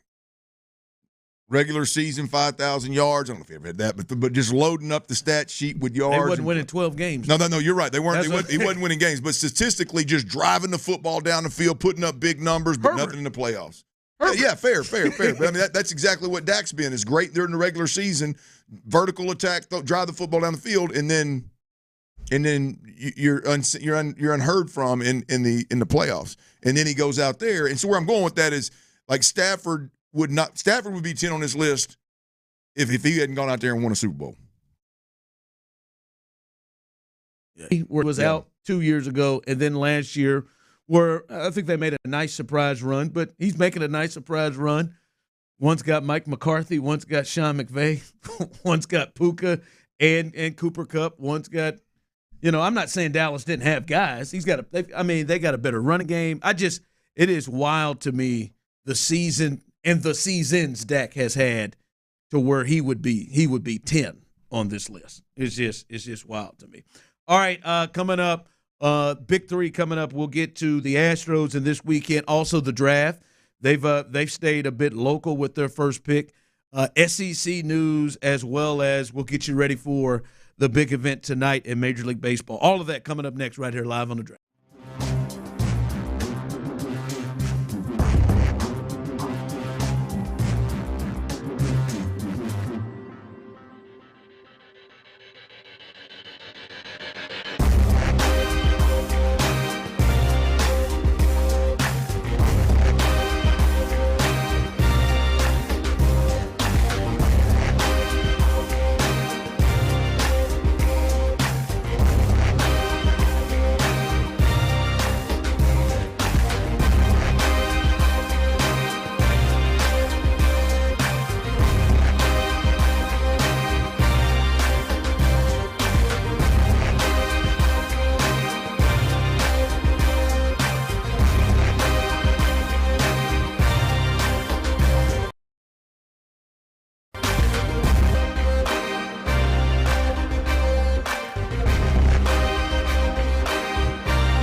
Drug Administration. These products are not intended to diagnose, treat, cure, or prevent any disease or condition. KILT FM HD2 Houston. Insider access, exclusive content. Sports Radio 610. The Texans play here. An Odyssey sports station.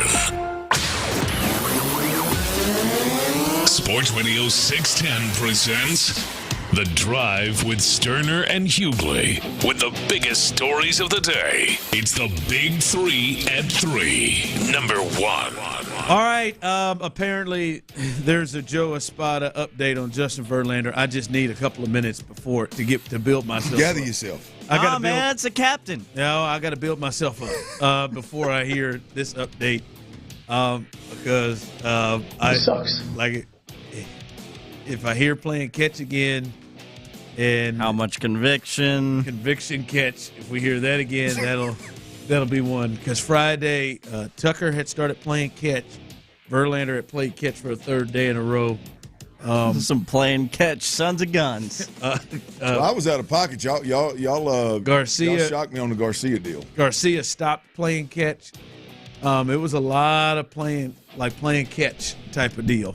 Several guys in the playing catch mode up here, but I'll get to that in just a second. But the Astros, they lose 2 of 3 over the weekend with the Rangers, but they are still actually they've increased their deficit on the Mariners because the Mariners to the Angels over the weekend. So the Astros are now just 1 game out.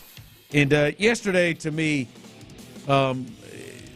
it kind of brings in, I think, concerns with the Astros, especially with Captain Joe Espada. And just to me, just moves that didn't make sense, that didn't give his team the best opportunity to win. And his explanation for it was just silly, to be honest with you. And him not using any of his 3 top relievers in a 2-1 game in the 8th inning because we're gonna need some other guys to make pitches and get big outs is silly. Not when everybody was rested and going to get big rest. You had a chance to tie the Mariners to be in first place in the division. Instead, you elected to go Rafael Montero over Presley, rested, over Abreu, rested, and over Hader, rested. Luckily for them, the Mariners didn't win to push up to 2 games, but that, to me, Clint, is a concern the second half of weird, odd, just wrong decisions like that. Yeah, look, I think that's the outside of the injuries, to me, that's the at this point in time with the Astros climbing, surging, if you will, this is the injuries and Joe Espada are the 2 concerns with this baseball team.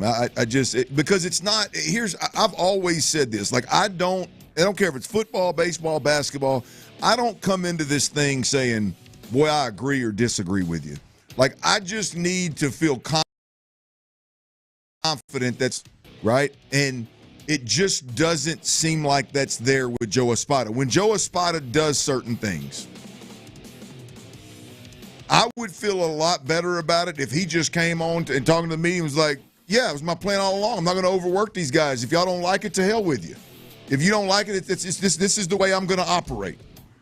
I can say, well, look, I wish you'd have pitched one of those guys. But if he has conviction, to use one of his words, if he has conviction in what he's doing, there's a method to the madness, and there's been conversations, and there's confidence in their decisions of what they're doing, and he portrays that confidence when he tells me, the fan, about it, then cool, I can keep it moving, and I can disagree, but I can keep it moving. The problem with Joe Espada is he does stuff like this, the pinch hitting stuff earlier in the season, the Abreu stuff throughout the first half of the season for the most part. He does all that stuff and makes you wonder, like, what the hell was that about? I don't know that I would have quite gone about it that way, whether it's pinch hitting or letting guys hit that he shouldn't have let hit because you got a 300 hitter that's been clutch on the bench in an 8th or 9th inning where you got runners in scoring position, you got a leadoff double. You're right. You get the point. It's that followed up by his explanation, which appears to be off the cuff, discombobulated. He seemed like he walked into the game yesterday with Presley, Hader, and Abreu out. made the decision before the game. That's what he stumbled and fumbled through, telling us. Yes, you're right. But how do you how does that make sense? It doesn't. They literally did not pitch Friday. Am I wrong, Tyler? They were all off Friday. No, it goes back to that. All off Saturday, and they pitched Friday. Yeah, and you're going into the break, so if you got them, smoke them. Like it doesn't add up. It's Sunday, and you don't play another game till Friday. Right. Well, this is the same guy, Ron, that earlier in the season was pitching Hader 2 innings for the first time since COVID. Before COVID or something. Like it all just doesn't add up. To me, that's the scary part is you and I and Tyler, we're not going to come in here and agree with every move that Joe Espada makes. And sometimes Joe's going to be right and we're still not going to like it. It's the combination of some very interesting moves or non-moves that are followed up with the communication, like some communication that lacks confidence. That me as a fan, it's hard for me to feel like, hey, division's on the line late season, playoff spots on the line late season. This guy's gonna pull the right. Mine is it just lacks making sense. See this right here. This is why I can't go cowboy hat. Why? He just looks like he's trying too hard, man. It looks sharp. He looks like he's trying too hard to fit in. That's the first thing I thought when I saw all of them up there is this guy's really trying hard because they're in Texas. Hard. Like that's not a natural. I don't even know who that is. I don't even. Something Scruggs. Xavier Scruggs? I ain't got it. Don't have it. But like for me, I feel like if I put a cowboy hat on, like it'll look like that cat's really trying. Nah. That cat's really just trying to fit in. Well, he's doing a good job right now standing out because when they pan back and got all 4 of the guys at the All-Star game, if you're wondering what the hell we're talking about, the All-Star game, ESPN's got Tim Kirchin and Passon, and who's on the far left? Who's I don't know what that tall glass of water is. I forgot. But old Scruggs got a gray suit on, turtleneck, mock neck underneath the gray, black mock neck underneath the gray suit, Cuban link chains outside with big initials on it, and a big black cowboy hat. When he put it on Tim Kirchin, you know what? Just didn't flow, man. Didn't flow. If he stepped out from behind that desk and had some old Jerry Jones boots on, black boots on underneath that gray suit, maybe pull it off. It looked like he's wearing a Halloween costume, and that's not what I want to look. Like, well, I wonder, how do you know he's not like, what's my man's name? I always forget his damn name. This is terrible. Played at U of H, Ed Oliver. Maybe he's like Ed Oliver. Maybe he's a farm guy. Maybe he's a ranch guy. Maybe he's a cowboy. Ed wouldn't have taken his hat off within the first 15 seconds. You're right. Put it on Tim Kirchin's head. Von Miller. Right. Von Miller always rocks it. But you're right. I've never seen a real cowboy take their hat off and put it on another man's head. Yes. Someone under 5 feet. But like Von looks natural. Like it looks natural. It's black cowboys. He looks natural with it. Like he's got him a ranch. That man right there looks like he just rolled into town and bought one. You think he went over the stockyards? Halloween costume. Stockyards in Fort Worth and got him a lid. Yeah, Halloween costume. I need black felt, boys. Speaking of, he's got felt on, by the way. Does he? Felt in July. That's supposed to be a winter hat. It typically doesn't work. But because he has no experience. Like you could read it, like you saw it right off the bat. That'd be some stuff I'd do. So, I mean, if you're gonna, I guess if you're gonna wear it with a suit, it's. I guess he's going for the color and but he just went and got a hat, man. And somebody probably got him to spend a whole lot more money than he should. Mm-hmm. You know they did. All right, here's Joe Espada with an update on Justin Verlander. He threw 25 pitches. He threw all his pitches, fastball, change, and the slider. And he looked really good. So see how he feels tomorrow, and the plan is for him to throw another side here in the upcoming days. Well, that's good news. That's much good news. Better. We're past playing catch. Now it looks like he's past playing catch and conviction catch, and now he is throwing a bullpen. He's going to throw another 25 pitches. That's good. I hope that bullpen was done with conviction, though. Everything Verlander does, there's conviction. That's not boys. true. That's not true. Clearly, he was playing catch. That wasn't conviction because the next day. It was the next day when he said it. He was just playing. He was just testing it out. Just testing range of motion. tested it out. I'm sure he think it isn't just with conviction. But listen, this is closer. This is closer. This at least feels like he's throwing off a mound. This is something Lance hasn't been doing, who still isn't throwing, by the way. This feels better. Another side session. Maybe that means a rehab start. Maybe gets going and he's throwing. They've got him on the mound, right? That we're past the neck thing where he is just playing catch. He's on the mound. So well, he's been out long enough now to where there's going to have to be some abbreviated ramp up, right? I mean, there's going to have to be. I mean, he's 25 today. I mean, he's got a long way to go before he gets to 100. I mean, we're pushing a month. Yeah. Yeah. I mean, I would imagine that there's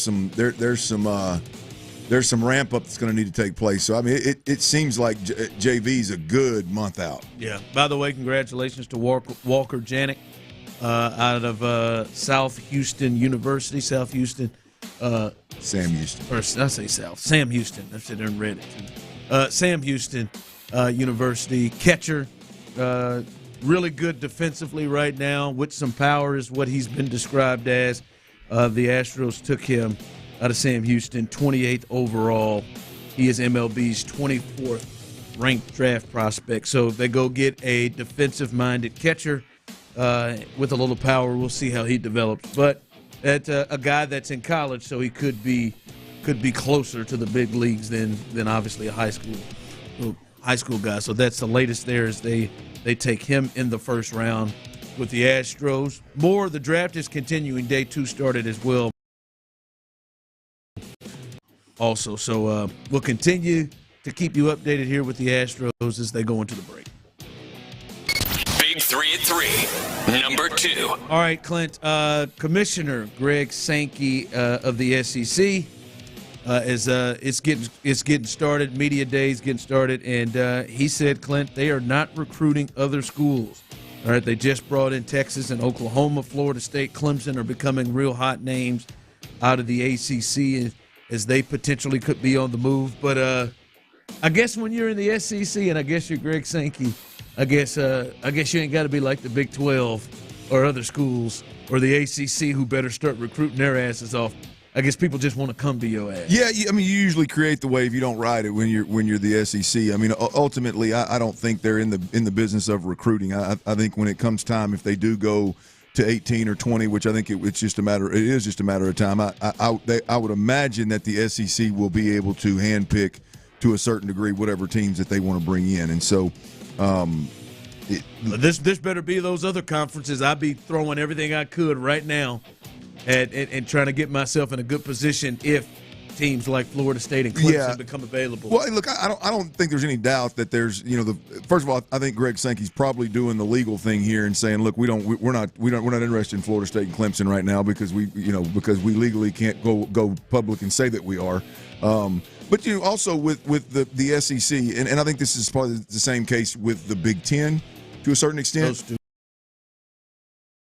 Clearly, those two, from a quality of program standpoint, top to bottom, they're probably more in a position where they could really focus on the footprint and not necessarily the best school available. Not that you would ever pass on a Florida State or Clemson if they become available, but I mean, and I'm not looking at a map to see exactly where all the schools lay out for the SEC at this point in time, but I can pretty much remember add Texas and Oklahoma, but you know what I mean, like expanding that footprint to a certain degree to a different state or a different part of the country could maybe as enticing to them as adding a top program. They've got plenty of top programs. You're not a school that needs to go out there and add a straight powerhouse program right now in order to stay the best conference in America. So it'll be interesting how Greg Sankey, when it does come time to move from 16 to 20, how they make that happen and what caliber programs they bring in. Yeah, it'll be interesting to see.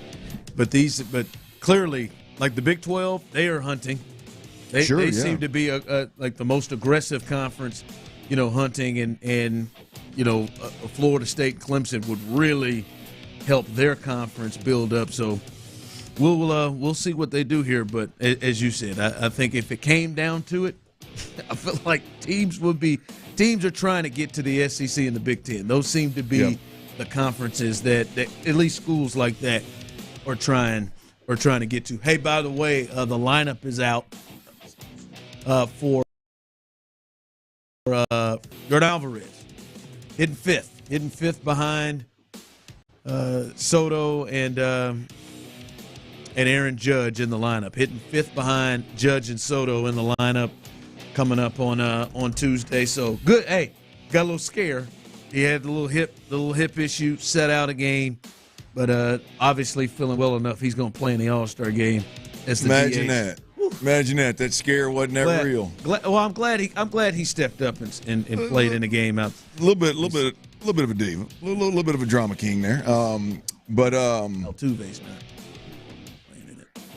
Yeah, what was I didn't read that. We got to circle back to that. I didn't read that article, but it sounded like I got crushed. He never plays. Yeah, but what did he this year? Hand, the hand.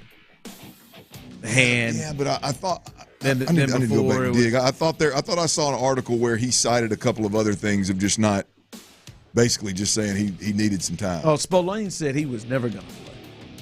The hand thing was just helpful. He has not played the All-Star game since before 2018. 2018. He's been voted 3 times as a starter. Really, really happy. And he's punting on all of them. Y'all think it's a coincidence that that's when all the scandal went down? Absolutely not. He strikes me, which I don't blame him. I mean, I don't blame him from the standpoint of like if he doesn't want to deal with it or doesn't want to listen to it or for whatever reason feels like he's. It's disappointing to me. Oh, really? It is. Fans are voting you in. Come on, man. Jazz in there, play 2 innings. Come on. Nah, man, get your time with your family, man. Get your hand right, Jose. Get your hand. Get your hand right, man. Spend some time with your family, man. Enjoy H-Town for a couple hopefully days. Hopefully, for baseball's sake, the other ambassadors of the game don't just say, I'm good. Hopefully, Shohei Ohtani is just like, doesn't bow out. I'm good. Well, what about Alvarez batting 5th after a year where it hadn't been as impressive as he typically is? That's pretty. That's the respect. Big time. You got to. All right, coming up, we jumped the gun on this, and I think, Clint, it is only fair that you be a part of the final decision that we made on a Houston athlete that you have a lot to do with why we view him the way we do view him. We'll discuss that coming up next. All right, selling a home, y'all. It's full of catch-22s.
Sports Radio 610. Sports Radio 610 presents The Drive with Stoerner and Hughley.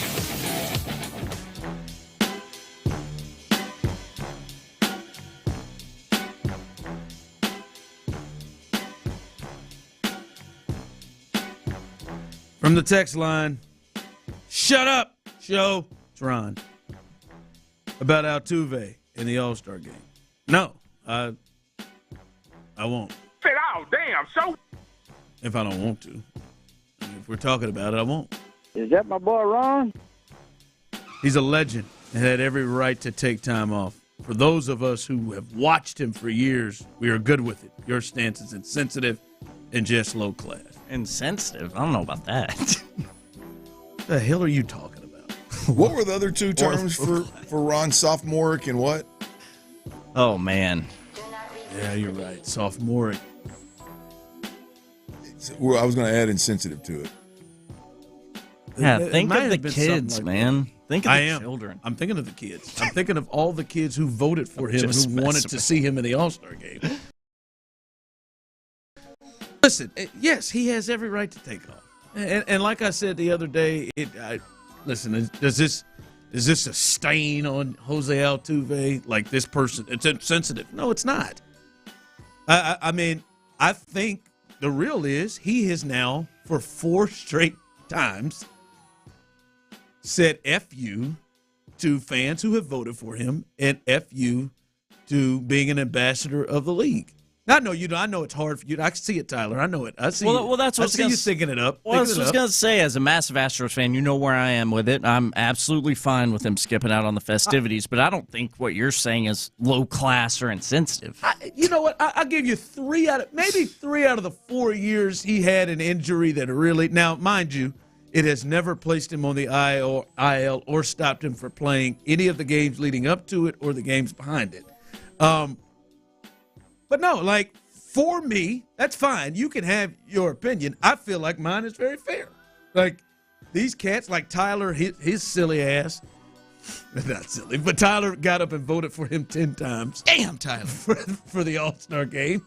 And fans have gotten up to vote for him. He's an ambassador of the game. Ken Rosenthal just wrote an article about it this week or this weekend. But guys like him can shut the hell up. This weekend about it'd be nice to have him as an ambassador out on the field. Now, he went a little deeper, but I don't need any national guys having any kind of opinion like that on the Stros, personally. I know you don't. But to me, I think it is. I mean, the last 3 years, he's just said, "Nah, I'm good." Of course, he can do it. I'm just, to me, I feel it's kind of turned off by it. I don't love it. Yeah, I think like I said, I think there's more to it. I think there's still some guys that are involved year in, year out that have had choice words about him specifically and to him, and I just wonder if that has it not wanting to be in a spot where that's to commingle.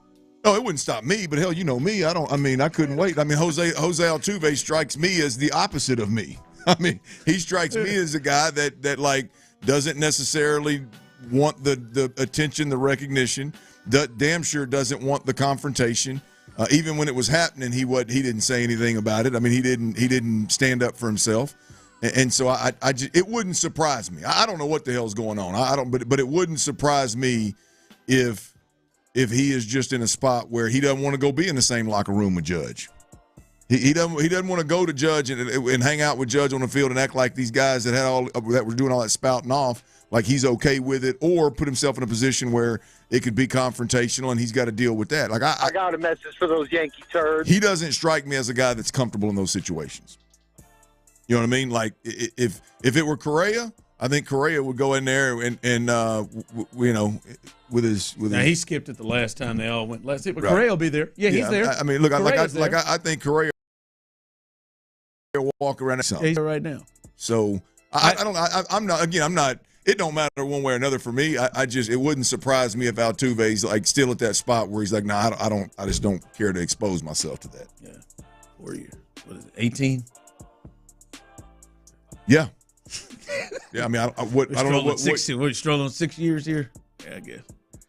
I don't know what year it was. What year was it, Tyler, when it all came out? What year was it when Judge and all them had all their remarks? 2019, yeah, 19, I think. Yeah. Has it been 5 years since since all that? But the rumblings were starting up before it, but 19.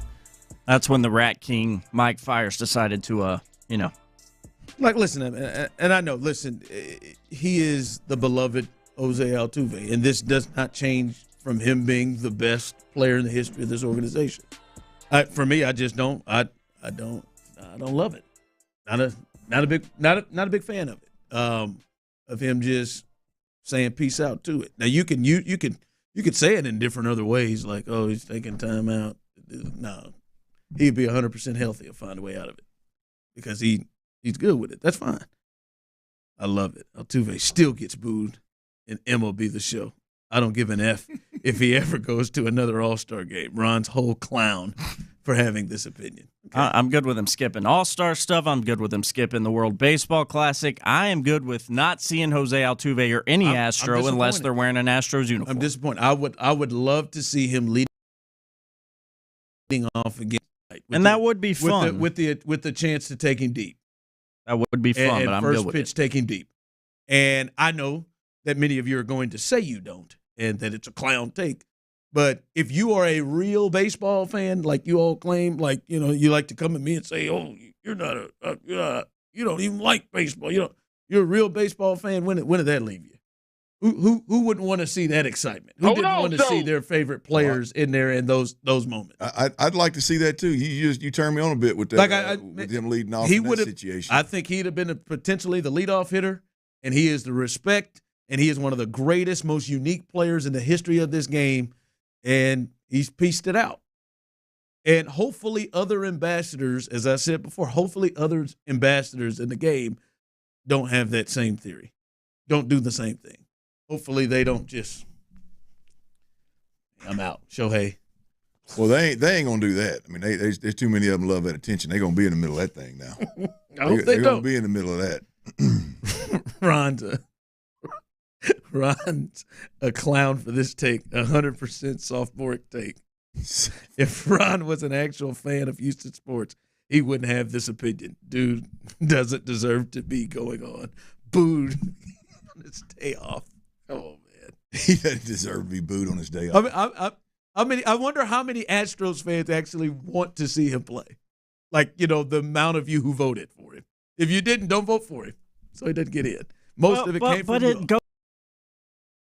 goes on his Friday. Like, I'm good because I voted for Altuve. I'm not upset that he's not playing, but I want Astros to make the All-Star game and have that on their record, especially a guy like Altuve and how great he is. That won't ever not be on his record that he was a 2024 All-Star. You watching the game tomorrow?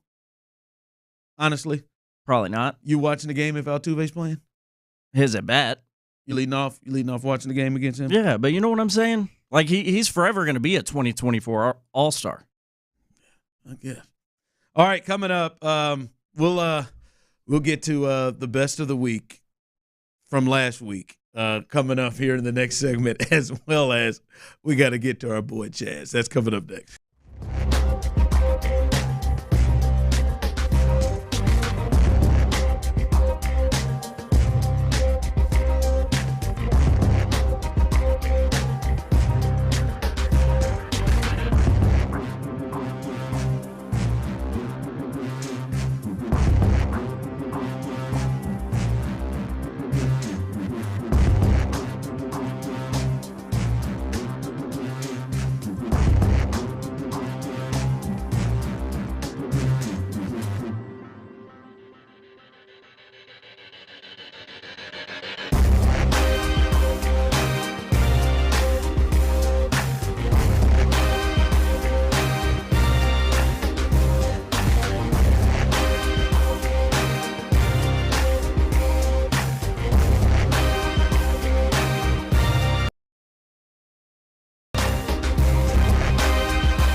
Get 303 Protectant today at O'Reilly Auto Parts.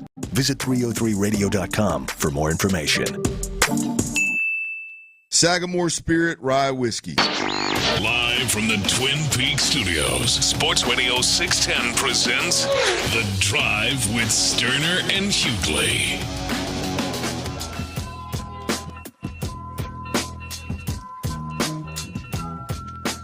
All right, best of the week, last week, coming up here in just moments, as many of you were wondering about that. But Tyler, we talked about this Friday. And, you know, I said it then that it was probably unfair to not have Clint a part of this because he had so much to do with it. But, Clint, I don't know what the hell's happened to Chaz McCormick. This is getting real rough. See, I told you. See, Tyler. Damn, that's good. Yeah, that's good, Ray. Been too long, white boy. I mean, his numbers, as we discussed, been too long from last year, insane. And by the way, Tyler, it didn't get better over the weekend. I know it. Everything about dropped. He's just his slash line. He's at 203, 264, 304, and his OPS is at 568 with 3 homers and 19 RBIs. By the way, Greg, won't you look that up to make sure we got that correct? But and that's, I mean, Clint, he was one of the top 10 center fielders as MLB did their top 10 center fielders. He was in the list. This man needs banana pudding. He was a guy they came in before. Yes, you're right. They came in before, and Joe said, yeah, he's going to be a starter. He's going to play starter level of games. He's either going to be in center or in right, but he is going to be playing every day. Well, of course, clearly that has not happened. I know he got injured, but he's played in about 56 games. They played well over 90, so he is not playing every day. But Clint, I think we've got to suspend this music and the nickname. Man, he's just got to be Chaz. I think he just has to be Chaz. Now I voted on that. I went with it. Tyler, I believe you were with it. I can't believe y'all did that without me. The music, well, we brought it. We brought it back here. I'm just saying it's just so bad. I'll be honest with you, I've never seen anything like it. I don't know that I've ever seen a drop that hard. Yeah. Stop being a dumpster fire. Yeah. Look, I mean, he's just Chaz. No Chazzy Fizz, no Chazzy Faye, no Chaz Manian Devil, none of that stuff they want. Chaz Chomp. Nope, Chomp's over. That guy put the gator suit down. Don't go on the road with or anything. Just Chaz. Look, I mean, I'd love to push back on you right now, Ron, especially after your Altuve thoughts. I'd love to push back on you real hard. Fair thoughts. But I can't to watch Chaz right now. It is, and he's got where Jake Myers had a real poor, pitiful me look. Jake Myers has a little bit of that Diaz where it seems like he just don't give a rip. I screwed it up. There's a certain level of which, by the way, none of the above are good. There's a certain level of, like, I feel like I can see his frustration of not getting more playing time. I feel like I can see. That's the only thing that I'll at least give him. Like, he's not getting daily at bats, which I think he needs. I agree. I think but it's hard. It's hard to give it to him. Yeah, it's hard to give it to him right now. Like that. Even the guys that are. I mean, you look at Trey Cabbage. I mean, Trey Cabbage is swinging it well. I mean, there's not a guy that's playing in the outfield right now. I didn't know it was that bad, Clint. With the exception of Chaz, that's struggling the way he is. The rest of these guys have had good time. I mean, they've been good. And Jake has emerged as a guy that can swing the bat better than we expected in center field. And so I can't even be mad at Joe Espada for Chaz not getting the amount of run that he deserves. I can't get mad at it. Yeah, I got to side with you, man. We can suspend the music. I'll refrain from calling him White Boy Chaz. I think as you'll come at me about White Boy Chaz. Can we get it? Those are the good old days right there, man. Tyler, what gets it back for him? What is it? He's got to go on a tear of some sort in the second half. No. He's got to get hot. I don't think he's going to have the opportunity to go in and say I think I took a lot of heat for saying that I think White Boy Chaz is done a couple months ago, but he's just gotten worse. I mean, because think about it. I've never seen it. Like he said, he fell off a cliff. I said he looked like he tore his ACL, his Achilles, and he was just pushed. Well, think about it, right? Right off any trade value there. Think about it. Trade value. Not much, obviously. Guys, this is a time when there's no Jordan. I mean, there's no Kyle Tucker, and Dubon needs to be playing more first base and is playing more infield. So he should be getting more run. But all of a sudden, this Cabbage and Low Profito guy appears, and Jake gets better, or emerges, and Chaz just free falls. Yeah, I mean, I'm good with Chaz and no play that funky music. He's got to be putting so much pressure on him every time he gets in the game because he knows I got to. He's got that. To me, he's got that. Just get me the hell up out of here look. And again, it's not good. I mean, it's not a good response. He's not a good enough player to have that. But that's what he strikes me as a guy that's like, man, this is what y'all going to do to me. Instead of going out there and trying to play well, he's got that, man, just get me up out of here. Why don't y'all just get me up out of here? Look. He's getting close. Yeah. He's getting close. All right, this was supposed to be done on Friday, but the best of last week, this week. So luckily for you get two of them this week. Two best of the weeks. Here it is, best of the week from last week. All right, thanks, Tyler. Let's roll. The best of the week on The Drive with Houston, Texas, and The Drive is live. Alongside Figgy Fig, C-Sex on the other side of the glass. What's up, PC? I'm going to talk until my voice cracks. We're going to be here till 6 o'clock, taking you through as looking out the window, this hurricane finally looks like it's done with the city of Houston. Hopefully, it is just about done with the areas north of Houston, Cypress and Spring. Yeah, get the hell out of Texas, man. Get on out of here. PC, Figgy Fig, Team Mill. I was in chess club, man. Did I ever tell y'all that? You did not tell me. I didn't know that. I was in chess club in high school. Who was the hot chick in the chess club you were chasing? It was actually just a bunch of dudes. Who was the hot dude you were chasing? No, man. Nothing wrong with that, you know. I'm judging y'all right now, man. My daughter was really into Baby Yoda for a time, of all different sizes. Baby Yoda everywhere. That's awesome. Texans have made a signing. T-Mill, you found out about this first, so I'm going to give you the honors. Breaking news from your Houston Texans. The Texans have re-signed veteran pass rusher Jerry Hughes. Per Ian Rappaport, he is back for his 15th season, playing for the Houston Texans at age 35 for old Jerry. That's a solid depth signing. Solid depth signing. It is live. Finally, the drive is live. There it is. Clint is back in the building. I am here. Well, hey, boys. I'm so excited that we can be together again. Tyler, hey, Laura, who found it. There's Laura. Tyler, we got much on our mind we can do some sexy hurricane updates now. Laura, have you driving off into it? Hold on. Let me hear this real quick. What'd you say?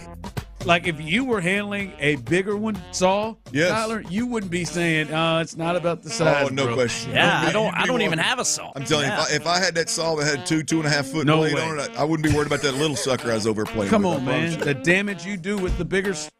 I was going to try to come in here. Let's all come together, man. We're dealing with this hurricane situation. Do you want to say this, or do you want me to say this, or you want to say it, Tyler?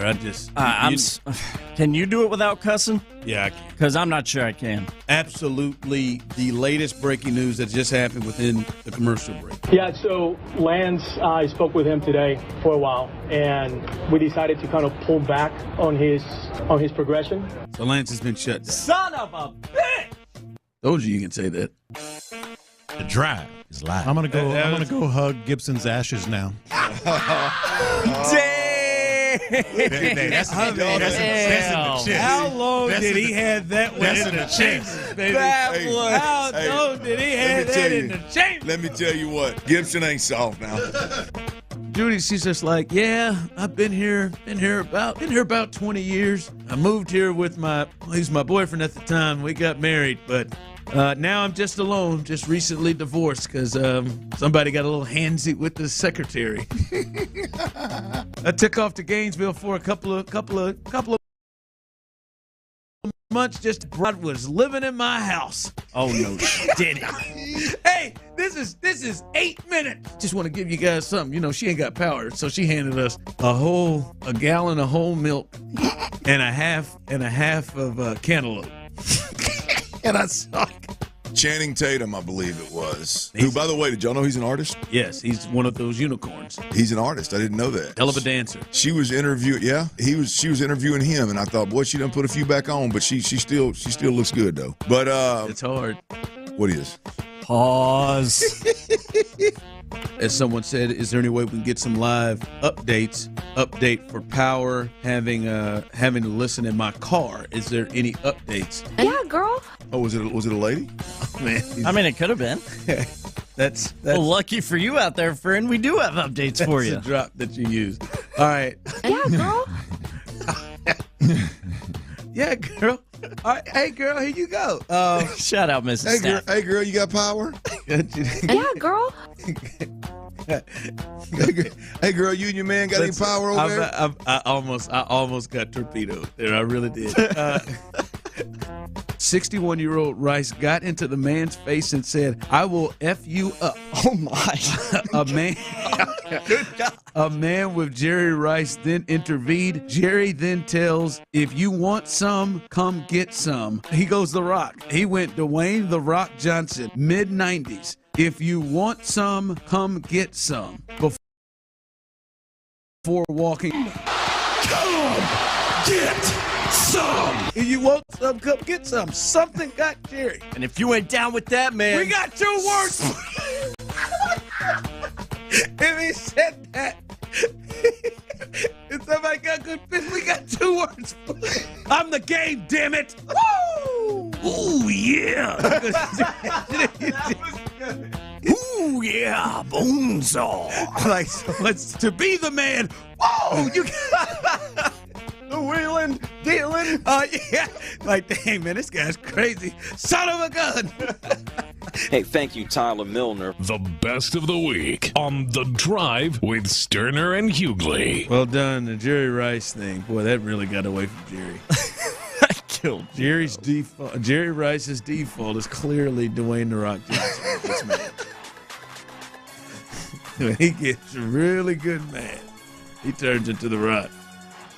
He told that man, if you want some, come get some. Again, that had to be more than about the Chiefs receivers getting to the Super Bowl. Something else had to be bothering him. What you got coming up at the 4? College football playoff expansion is here, folks. Do you know what that looks like? We'll lay it out for you, or we'll have somebody lay it out for you nicely next, and we'll discuss. Also, SEC Media Days is underway, and Nick Saban, well, he's got a little message for Longhorn Nation. You might want to tune in. We'll do all that next right here on Sports Radio 610. Before we do that,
Tennessee sports station.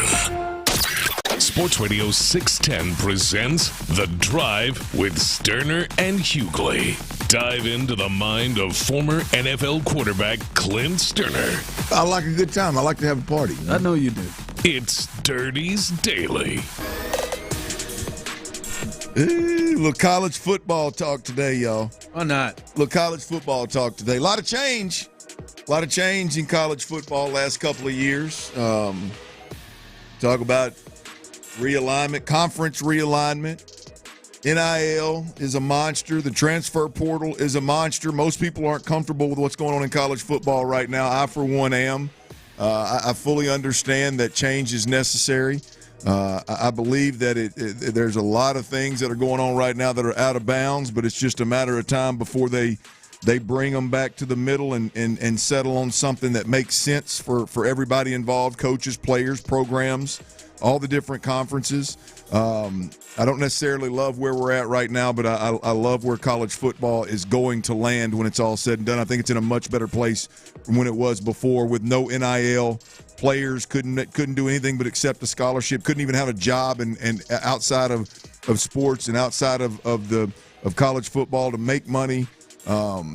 Coaches and administrators were making millions on top of millions, which they still are. The game thing growing except for the players. And it was still that old way of, well, the scholarship, man, you get a free ride, man. Just so thankful that we've moved on from that.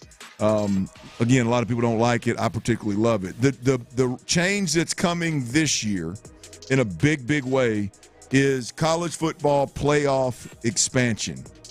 And, yes, right now, the SEC Media Days is jumping off. I think Big 12 Media Days, is that last week?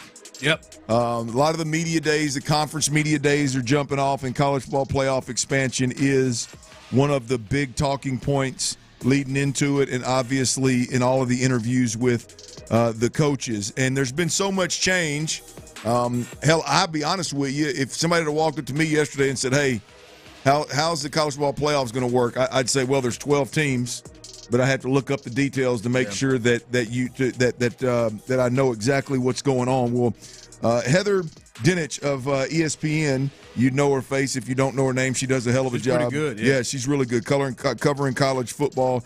She does. I'm sure she colors it as well. But covering college football, she does a great job. And here she is breaking down exactly what the college football playoff expansion is going to look like this season in the 2024 year here in college football.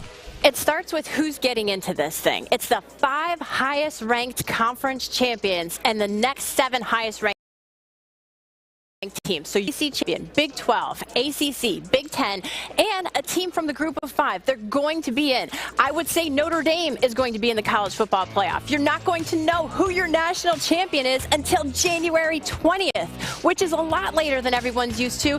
Fans are going to get a first-round home game. That's outstanding. The 4 highest-ranked conference champs get a first-round bye. So, Greeny, whoever loses in the SEC championship game is going to be in the playoff, and they're going to have to win 4 straight games to win the national title. That's 17 games. I don't care who you are. That's going to be tough. Ron, this is she did a great job of. How did we get to somebody having to play 17 games? Come on, man! It's going to be a bear for some folks. It's going to be a bear for the teams that lose a conference championship and still get in. Your SEC, it's better to finish third, ranked 12th.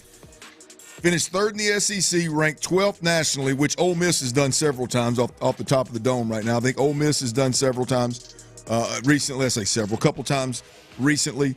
It's better off to be that team than it is a team that goes to your college football playoff championship, loses, you turn around and have to play the next week. You end up having to play that additional that SEC championship, that conference championship ends up being an additional game, and you don't get the bye week that the 2 bye weeks. No, it would be 1 bye week, but you don't get the 2-week break between games that the number 12 team in the country is going to get, or the number 10 team in the country is. It's going to be interesting how this thing unfolds, Ron. But this one, I look at the transfer portal, And I think right now it's a necessary evil. I look at the way NIL is being handled. I think it's a necessary evil. Again, I think those are things that over time are going to be massaged into a really good, fair, equal opportunity that is good for all athletes in college football and college sports in general. I think it's going to land back in that place. This is one that I don't think needs much massaging. This is one that I think, as a fan and as a college football analyst, although I don't do a ton of it anymore, like I think this is one that is absolute nails. It's perfect. Is that a lot of football games for college athletes? Absolutely it is. No question about it. A lot more than how many did you play? I never played more than 13, 12 or 13. Also never went to a national championship, or also never went to an SEC championship. So you're looking at teams going from 14 to 15 games to potentially 16 or 17 games. It's a 2-game swing roughly if you look at like the max, I think, for what a team could have ended up playing.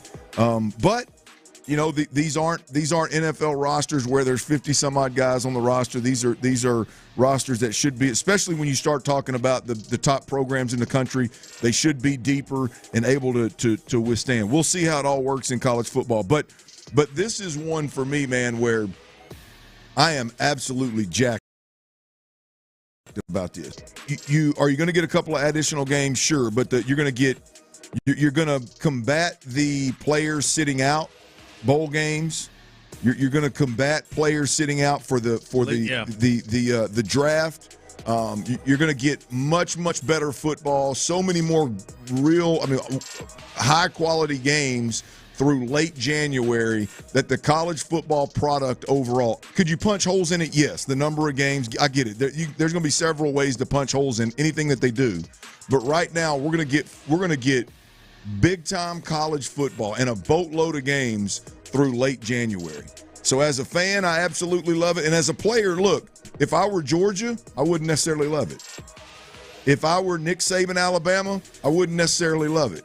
But you look at all these other teams around the country that have been to a college football playoff once or never, and now all of a sudden there's going to be a real chance that if you just qualify for your conference championship game, you're going to get – if you qualify for the Big Ten, the SEC – I think that's the only one that you can guarantee. Those are the only. What, lose the championship and still get in? Guarantee, yeah. Yeah, that guaranteed. Not knowing what the records of the two teams going in. Yeah, you're right. It could be there could be a one-off any given year, but I think there's a really good chance that the top two teams in both of those conferences get in. I could see, depending on the Big 12, the second place finisher not getting in. ACC as well, because like you think about it, last year, what was it like Louisville and Florida State? I don't know if Louisville gets in if they lose, right, like they did. Yeah. But to your point though, it's I just can't wait to see how these break out, like how it breaks down in terms of conferences, whatever. Because it does feel like right now that it's just judging by the last 5-10 years, Clint. I mean, it's almost like you can write in the Big Ten and the SEC to get 3 apiece at least, and maybe even a fourth for one of the conferences. Yeah, it's gonna be especially sick, with Oklahoma and Texas not in the Big 12 anymore. Yep, it's gonna be sick. It's again, Heather Dinich did a hell of a job. It's the 5 highest ranked conference champions and the next 7 highest ranked football teams in all of college football. This is a weird. Did U of H?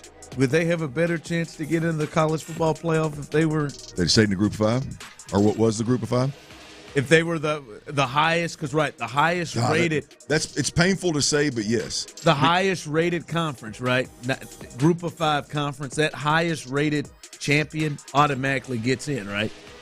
Yes, and so the Tulanes of the world, or one of those schools will automatically get in. Yeah, I mean, look, and speaking of Tulane, Willie Fritz is the new coach at U of H, and I while I think he's going to do big things, I'm stoked. He's a great football coach and a great dude, by the way. He's going to do big things at U of H. I think he'll have them turned, but right now, boy, I mean, they're neck last in the Big 12 right now. Yep. But I think they're in a great spot. I've said this before. The Big 12 is when you're looking at a 12-team playoff. If you're living in the Big 12, you got to be absolutely amped. There is no clear front runner in that division. No. In that conference that you look up at and you go, golly, man, we got to do more with less year in, year out just to take that. No, you just got to play really good football, recruit really well, hit the transfer portal really well, pay your players as well as you can. And in the Big 12, you could beat anybody in that conference on any given Saturday. Yeah, I think right now Utah is thought to be the best team in the conference, but I think there are a good 4 or 5 teams that could win it. Yeah, I mean I love where U of H is at right now. But to your point, would they have a better chance if they stayed in the group of 5 this coming year?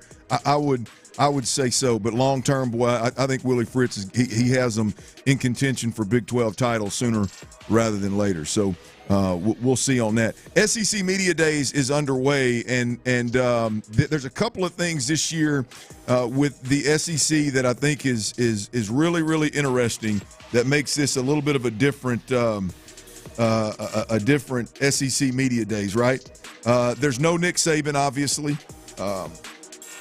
There is Kalen DeBoer is the new head coach at Alabama. OU and Texas enter the league.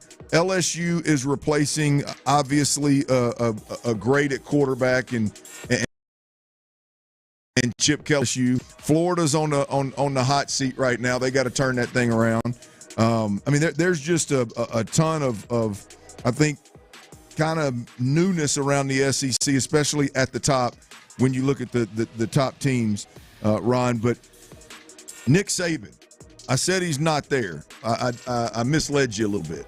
He is not there as the Alabama head coach. He is there as a media member, which this has a chance. I don't know how much Nick wants to do this. I don't know how comfortable he is in the media role. He seems to be really comfortable to this point. If Nick sticks with this thing, it's going to be some of the most entertaining TV sports analysis, most entertaining back and forth, because he's got a real knack with that dry sense of humor, with the mystique of being Nick Saban. It's going to be fun to watch. But Nick is already. Let me say this: Tyler's already a fan of Nick Saban. Yes, I am. Nick turned Tyler. You saw him or something? He turned Tyler on day one. Wait till you hear this. He turned Tyler on day one of SEC Media Days. Here's Nick Saban and his message to Longhorn Nation right out of the gate at SEC Media Day. You know, what kind of tickles me is all these people asking these questions about how Texas always ran the conference they were in. They're not going to run the SEC. Right? There's a whole lot of arrogant people in a lot of places in the SEC, so they can forget all about that. They'll be a good team, but that's not going to be a problem. Louder for the folks in the back, please. Hey, I knew when I heard that, I said, man, boy, Nick, you almost took that job. Nick, you almost took that damn job at Austin. Hey, he did a good job of circling back and cleaning it up a little bit on the back end there, but that is a big part of the I think the interest, the intrigue, the fascination with Texas coming to the league is they've always whether the season unfolded where Texas met or exceeded expectations or fell short, regardless of whether it was Sark now or Charlie Strong and company and what was my man's name that left U of H? He went up there, the Ohio State offensive coordinator that kissed his players and stuff when they got off the bus. The one Lopez got in the shouting match. Oh, Herman. Todd Herman. It's not Todd Herman. Tom Herman. Regardless of who's there, like, Texas has always had has had the Longhorn Network, has always been the face of the program. It's always been the team that at the beginning of the year there's expectations and they're carrying the league and yada yada yada. Whether it was true or not, it's always been I think the perception or the storyline going into the season. It is going to be interesting to see how they fit in, Ron. I obviously don't think they're going to be the front runner. Even though they are coming off a college football playoff appearance, I don't think they're going to be the front runner, the clear and away favorite, the way that they are with them and OU the last several years in the Big 12. But I personally think they fare better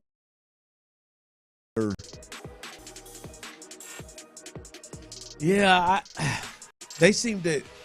Sark seems to have this thing kind of rolling right now, and we know they're going to get recruits. They've always gotten recruits. It seems like now that the recruits they're starting to get is starting to show on the field. I think it's going to be hard for anybody to run the SEC and the Big Ten. Yeah, like those two conferences. I think what Georgia is doing. I think that's going, and what Alabama did before. I think that's going to be hard to replicate in those two conferences, right? Just where you're like to see, like in the Big Ten, like you got USC, for them to have that little run they had under Pete will be hard. And this, what Ohio State and Michigan's doing, it's just, boy, it's just tough to run through, Clint, and to go unscathed or to have one loss for the next several years with all these teams. That's going to be tough for anybody to run it. Well, when you're adding blue bloods and you're adding top programs, it's obviously going to get more difficult. And that's why, to circle back to the teams that are in Texas, that's why A&M's got to take advantage of this schedule that they got this year. Because to your point, you're not always going to have a schedule where you don't catch the top teams in that particular conference. Now we'll see if it unfolds that way. If the teams that are on A&M's schedule end up being the tougher teams, we'll see. But right now, as we look at it moving forward, they caught a little bit of a break. Let's just give Elko? Let's give him a chance. Yeah, well, they're giving him a chance with that soft schedule on the outlook. We'll see how it unfolds. Still 4 top 12 teams on that. It's life in, baby. Yeah, it is. All right, shout out to a player for the Astros that saved me a good amount of money. Player to the Astros that saved me a good amount of money. And I'm going to play what Joe Espada said. And maybe this makes sense to you. Does it make sense what he had to say as an explanation on why he made the decision he made in the 8th inning yesterday? We'll discuss that coming up next, right here live on The Drive. Advanced hair restoration. Folks, that's the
Houston's sports leader. Sports Radio 610. Sports Radio 610 presents The Drive with Stoerner and Hughley. Jake hits one high and deep to left field. Does it have enough all the way back? It's gone! Jake Myers makes it 2-0. Jake with the rake. Jake supplied all the runs yesterday with the solo shot. Jake with the rake. There it is, Jake with the rake. And hey, I was watching this very carefully, fella. If you remember, Tyler forgot. I didn't. It completely left me. You remember I told you, and Greg, make sure you check on this. I believe the Astros are going to be hosting the Royals coming up in August. And that has, especially where the teams are right now, things continue. That could be a very, very important playoff type series coming up in the in the next month. But I said I'm going to the game, and if Jake, oh God, Lord, we lost Tyler. With Clint, we lost Clint. Oh God, he tore a hip. Oh Lord, he tore a hip. What? Oh my God, what's going on in there? It was a hamstring cramp. Is that the ham? Oh, I thought he tore a hip. Oh, he tried to do the standing move. If you're not able to see us, if you're on YouTube and Twitch, it looked like he went. He's standing up straight. Tried to bring that back foot up on the chair behind him.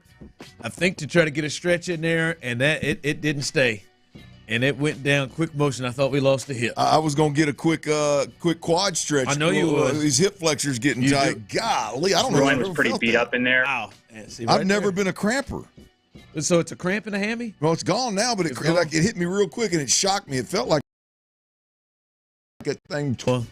I mean, getting older, man. You got to stretch. I never forget James Worthy doing the All-Star game. Oh, God, he tore a hip. I said, can you do that? Oh. Can you tear a hip? Oh, he tore that's not what Jordan did. Tore a hip. Like he said, like he tore his ACL. Tore up his knee. Wow. Oh, boy. All right. I'm sorry. That's a bad idea. I won't do it anymore. You do it all the time. You better make sure you got it this time. You got to get more athletic as you age here. Ooh.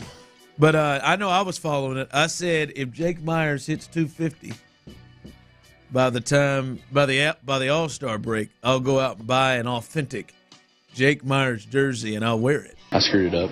Wear it when they play the Royals, and I'll be at the game. Luckily, Jake had really kind of sold it up there. Jake was flirting with 300. I think hell, he may have even touched it a couple of times. He's flirting with 300, but he's kind of had a little struggle here. I screwed it up. I knew walking into yesterday, I believe he was hitting 230 something. He was about hitting 238 walking into yesterday. He tried it. He got 2 hits yesterday, but he didn't get back to 250. I think you ought to do it. 242 is still pretty impressive for Jake. I think you ought to do it just for a good time. I mean, just it was a hell of an attempt. A bet's a bet. He made a hell of an attempt, and I started. I'm not gonna lie to you. It was so good. I started to just to look a little bit, just see what that price is gonna be, see how I can swing it. But Jake saved me. 242, good for him though. I'm not Patrick Creighton.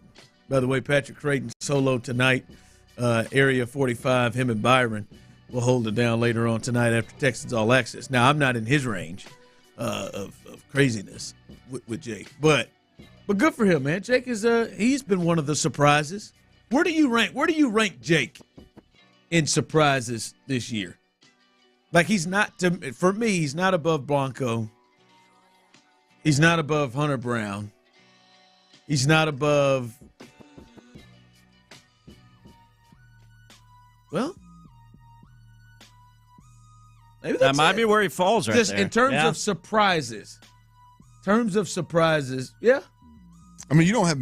There's not too many surprises to pick maybe from. Third, yeah. So maybe I'd say third behind those two. I think you're right. I would go Hunter Brown and Ronel Blanco. The way in which they've pitched, coupled with the way in which there's been so many injuries. I mean, it would have fell apart without those two. So I would go those two. I'd go Ronel Blanco 1, Hunter Brown 2, and Jake Myers 3. But Jake has like Jake has really helped this team because, I mean, we talked about it earlier. Hell, Chaz lost his name. And Chaz, just letting you know, I know about that. Chaz lost his name. So, I mean. His music. And his music. More than I did. So, yeah, I mean, if they didn't have him, they'd be in a struggle here with his shown some power. He's got 10 homers now. And no, he's been really good. Big for him. Feel helpless when he's at the plate. Jake with the rake. And there was a time you did. Oh hell, there was up until he came out and then all of a sudden looked up and he was hitting 300. I mean, there was a long extended time when I did. I felt helpless as a fan. I felt. I'll be honest with you. I felt better with Maldonado at the plate. I felt better with Maldonado at the plate. Let's go, Rockets. Well, Tyler, I don't know if I can say that. Well, not many will admit it now because he was held, like you said, he's rattled off. So you're saying like last year, probably late last, beginning of this year, at the beginning of this year when they were pinch hitting for him in the 8th and 9th inning, yeah, I felt better with Maldonado at the plate than I did with Jake Myers. And then all of a sudden he took off, and because at least Maldonado, he at least looked confident. I mean, Jake looked. I told you, there's nothing worse to me when a guy looks defeated. Jake's all-time low is obviously that day in Chicago when that second baseman, but that second baseman just blew him away. Oh, that ephus will get you. That ephus blew him away. Lord, with that 50, I thought, oh boy, I don't know. Oh no, yeah. I probably would have wanted Maldonado there before him. Not Abreu, though. Let's go, Rockets. I don't know. Come on. I'm dead serious. The opposite field shots. Well, I mean, with Abreu, you could hang on to the back of the baseball card. You could hang on to last year's little playoff to something. Boy, Jake just I had an empty feeling with Jake, man. Yeah. It was rough for me. It was hard to watch. It was hard. Tip my cap to Joe for sticking with that one, and Dana for making the call, I suppose. But boy, that was a tough watch there for a while. Yeah. Someone texted in, John Singleton's a bigger surprise than Jake Myers. Now that's a good one. Yeah. Jake's been just playing every day.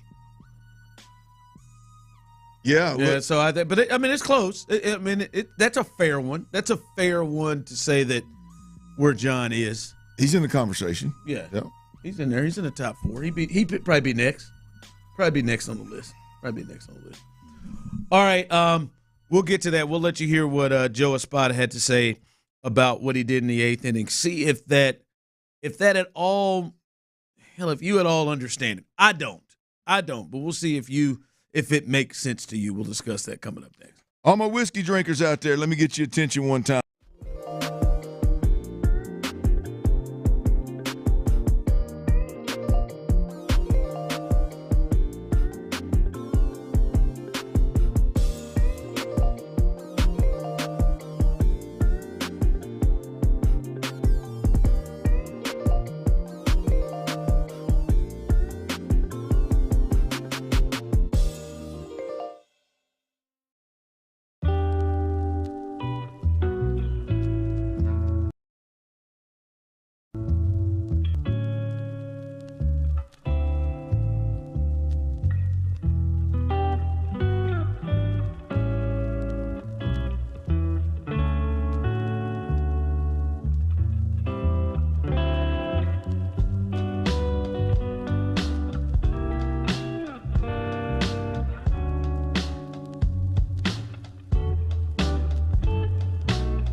With Grainger's supplies and solutions for every challenge he faces, plus 24/7 customer support, his venue never misses a beat.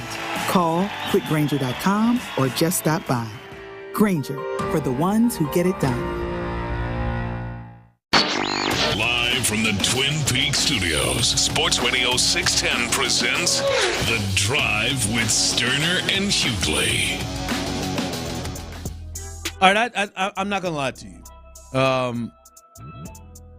I sat, fellas, floored, blown away by 2-1 entering the 8th inning. Rangers leading 2-1, and to see Rafael Montero warming and go into the game, and not to see any of the three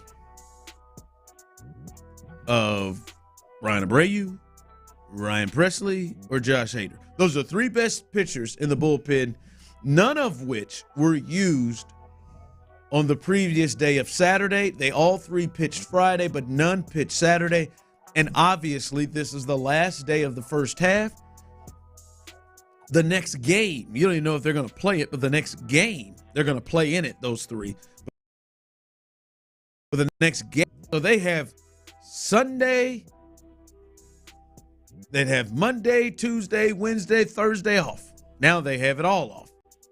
But to see that Joe Espada, in a game in which they came into the day one game back after the Angels helped you out, one game back, and ultimately the Angels went on to win the game on Sunday against the Mariners, taking 3 out of 4.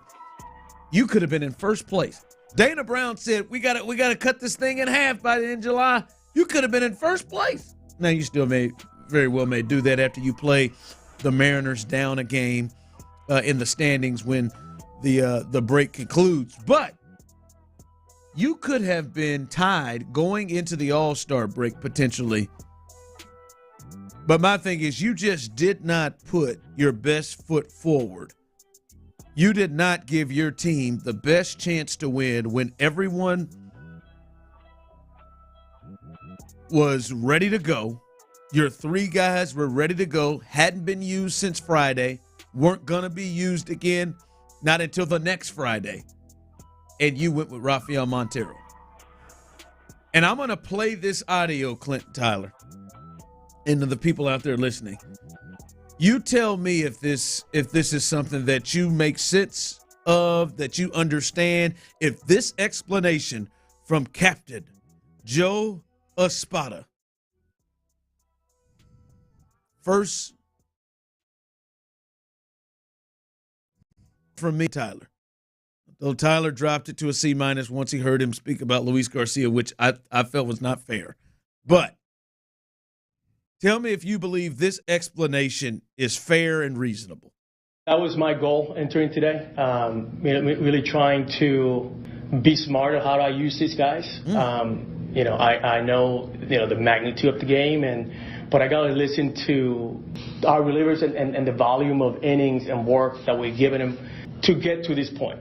And another reason, we need everyone to get big outs for us. At some point, we just can't go the same route trying to get a win. We need everyone to get big outs, and we've been getting big outs from all those guys. So we just need to continue to do that, and we need to everyone's got to contribute and for us to get to where we want to get to. That make any sense to you, Clint? None at all. I mean, what he said is a nice, just kind of general statement about the staff in general and about pitchers in general. But I don't like, I don't like the fact that he makes a decision on the front end and then stumbles and fumbles through his response on the back end. I just don't like those two things. If there was a legitimate reason why you didn't use those guys, then so be it. But it's hard for me to buy into load management all of a sudden when they all didn't pitch the day before and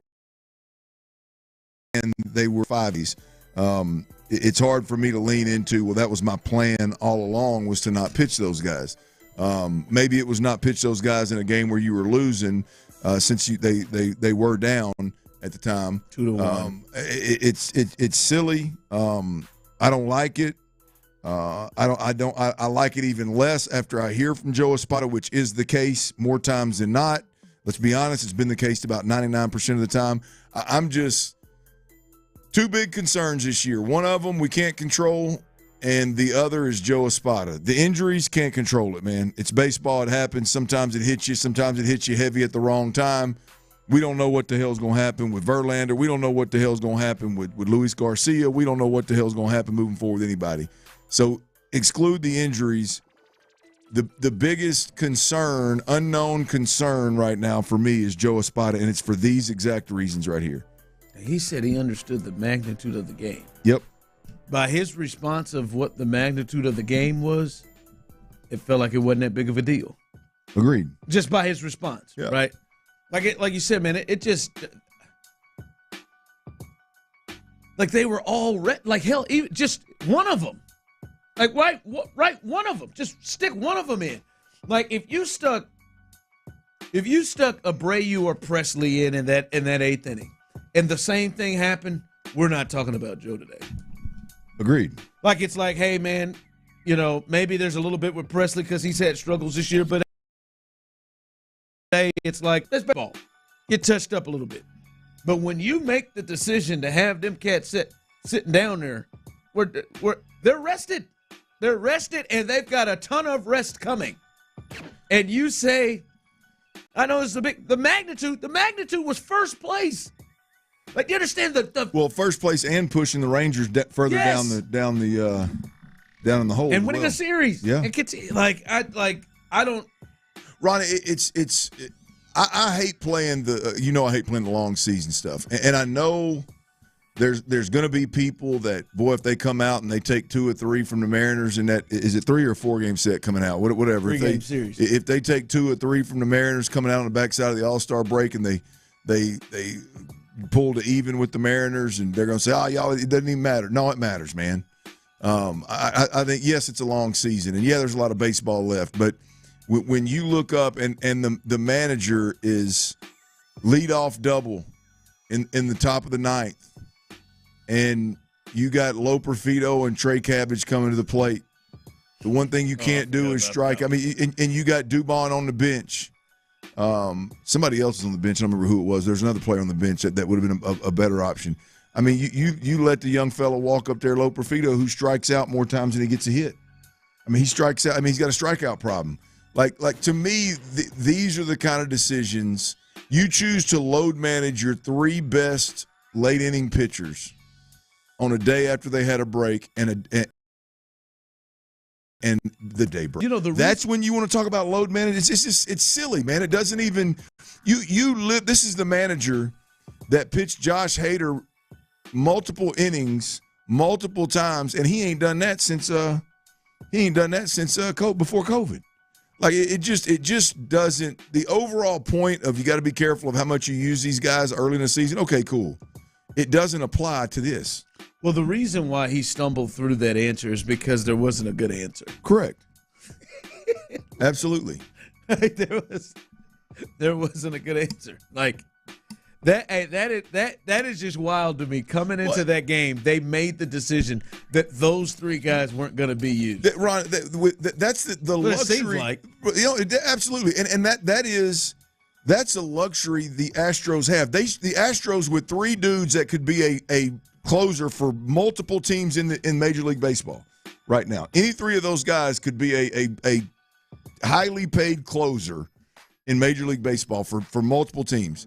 They got 3 of them. They should never be in a spot where one of those guys isn't available, assuming they've had adequate rest, which they did. They had, and they were fixing to get.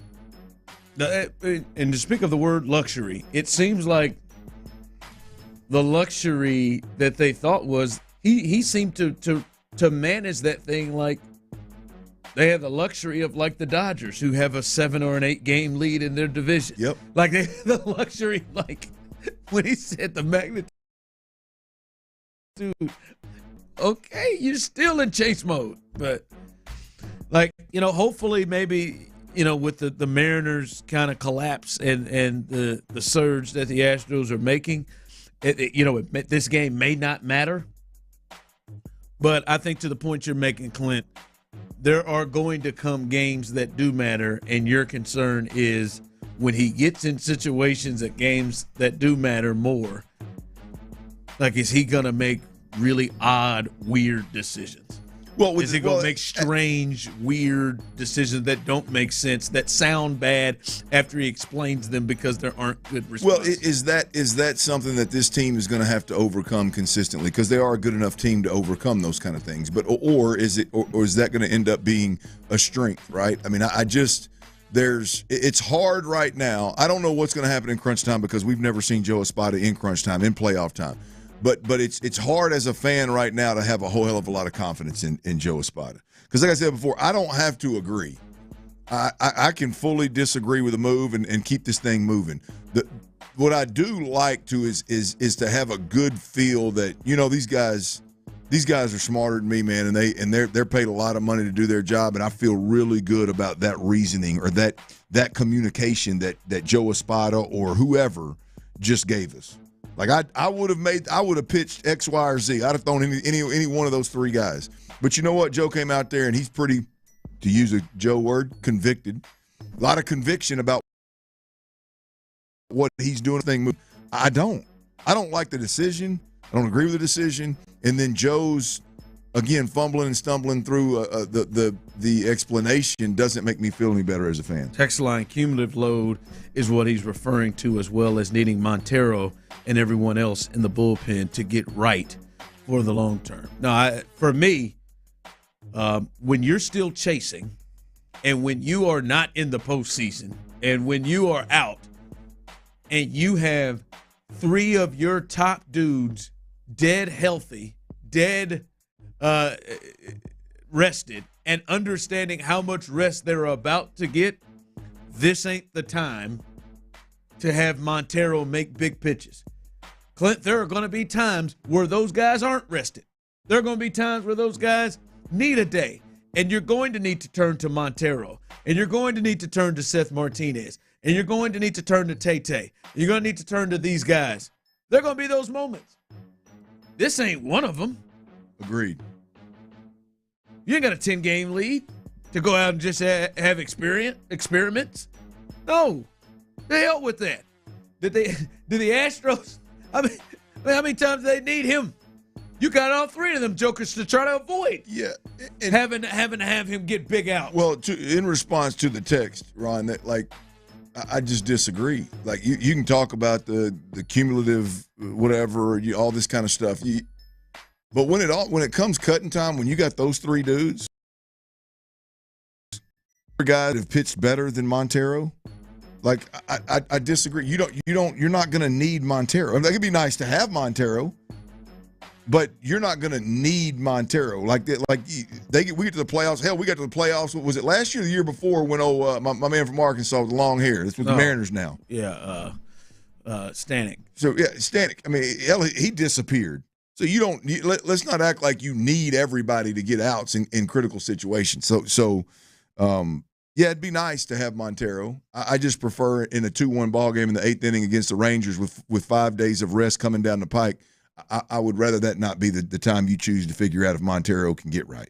All right, All-Star game info out. We know where Jordan is going to hit tomorrow night, and we'll get you ready for the big Monday night Major League Baseball. Tonight, the Team USA, they had another tune-up game. This one's a little closer. Got some flaws. We'll get your thoughts about that. And to kick things off, the Texans and the NFL world had some really tough news. We'll talk about Jacobe Jones. All of that coming up next right here live on The Drive. All right, Clint Stoerner here for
Rewards credit card in select stores only.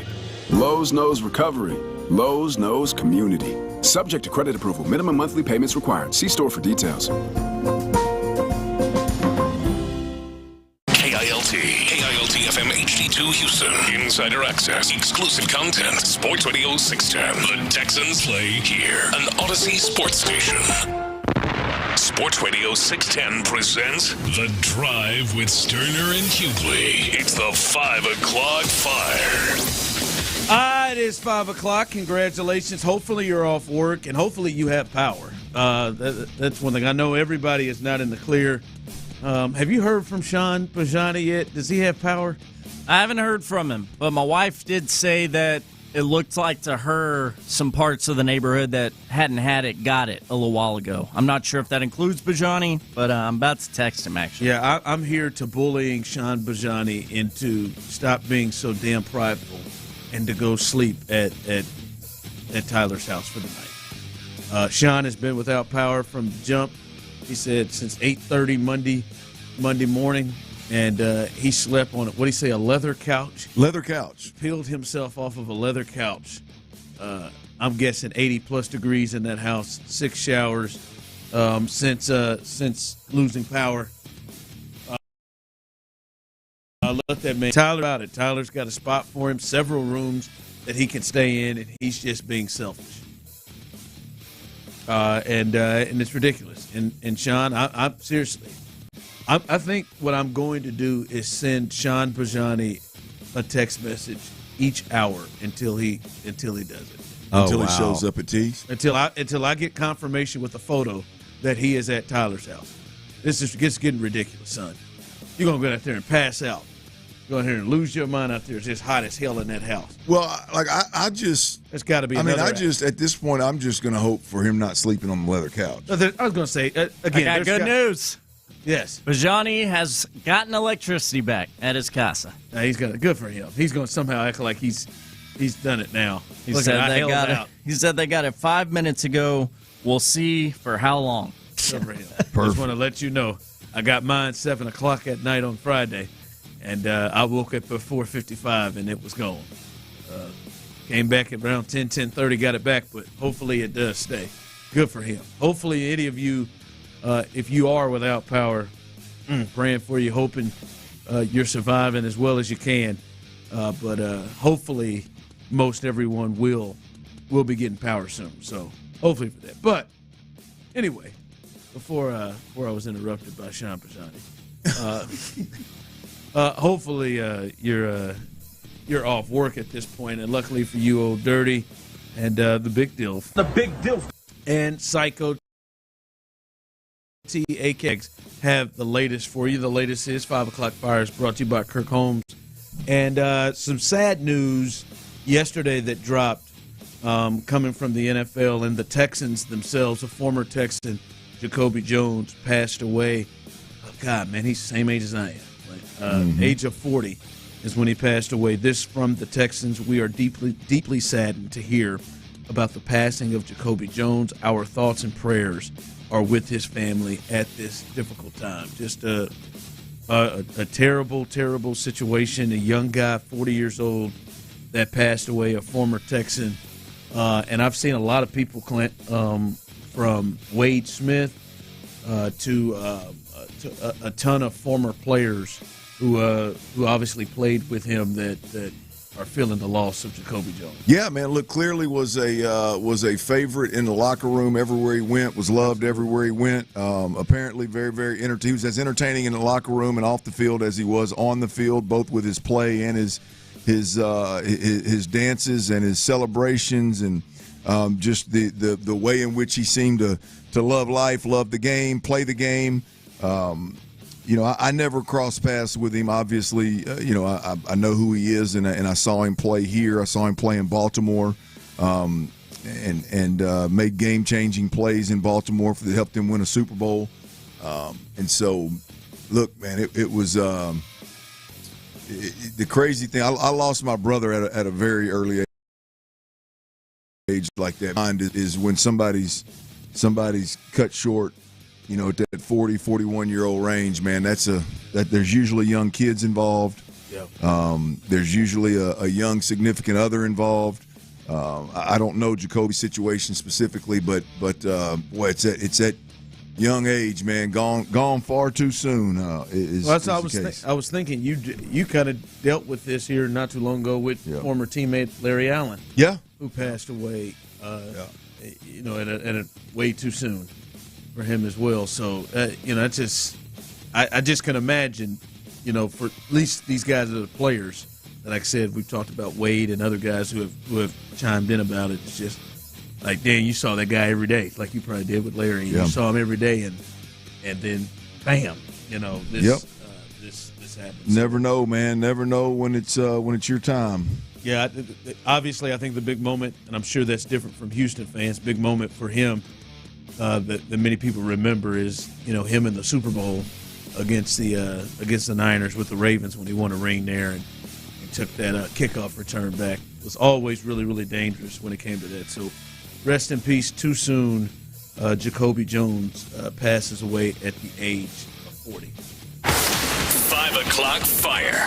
All right, the lineup is out for the American League, and Clint won. There was a scare there with Yordan Alvarez, as he had a hip issue last week, actually came out of the game after one at a game, missed the next game. Looks like just for precaution, but he is going to play, and he is in the lineup, bat fifth as the DH, right behind Juan Soto and Aaron Judge in this lineup, bat fifth as the American League takes on the National League, Clint. So, Yordan in the lineup. It'll be fun to watch. At least there is one player, right? There'll be one. He'll be the lone player that plays in this game with Kyle Tucker, obviously with the injury. By the way, I'm glad you weren't here when Adam Spillane was here. But he said he saw him in the locker room, and he said he's still walking with a limp. He said he doesn't know that to him he won't be ready in the second half when the second half starts. Well, this is not good. Tell me about that negative X-ray again. Ain't no way in hell. He said because I said to him, I was like, he's like, yeah, man, he's still have a noticeable limp. I was like, when's the last time you saw him with a limp? He said yesterday. I said, so do you see him being able to play against the Mariners? Oh, no chance. Not the guy I saw walking. Hopefully he is wrong. Hopefully there has been a hell of a turn from last Thursday when Adam Spillane saw him in the clubhouse. Well, the crazy thing is, like, you're one game back. Like, this is a time when you can talk about there's a lot of base. Like, there's no sense. If he's still limping like that, he's clearly not ready to play. That, like not even running noticeable walk. Now, we hadn't seen him run. The damn locker room or the clubhouse, then you ain't ready to play. Friday, they didn't have him running, right, Tyler? He was just playing catch. That's correct. Yes. And I would like to add a non-conviction level of catch. Just flipping around the park. Just catch. Yeah, he was just playing catch. But obviously he's not going to play, and Jose Altuve is not going to play with that hand injury. He is out, and then Blanco was going to be very hard for him. I think he would have been somebody that would have been elected had he not had to pitch on Sunday. So he's not going to be available either. So Yordan Alvarez is going to be the lone one we'll get to see play for the Astros. But I'm telling you, I hope Kyle. Oh, Kyle probably won't do that. I was wishing Ronell would have got in and just go down there and enjoy the festivities. Yeah, he could have a good time down here the next couple of days without this. But Yordan will bat fifth for the American League tonight. The home run derby. Anybody you excited to see? Home run derby.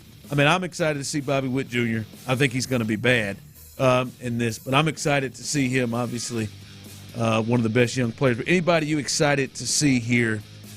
Pete Alonso's going for his third title. That's what I was going to say with the rumors last week involving the Astros and that fella. Yeah, it would. He would. I wonder how real that is because the Mets, they've surged too. Yeah, I think they're above 500 too. I kind of, and I know people don't want to hear this. He like when he gets a hold of it, he seemed like a fella when he's just trying to hit them all out, because really that's what it seems like he's trying to do every time he swings. Like there's some fun, there's potential fun there, and I think he seems like a guy, Clint, that will get into the crowd and will kind of make it a thing. I feel like he has a big night.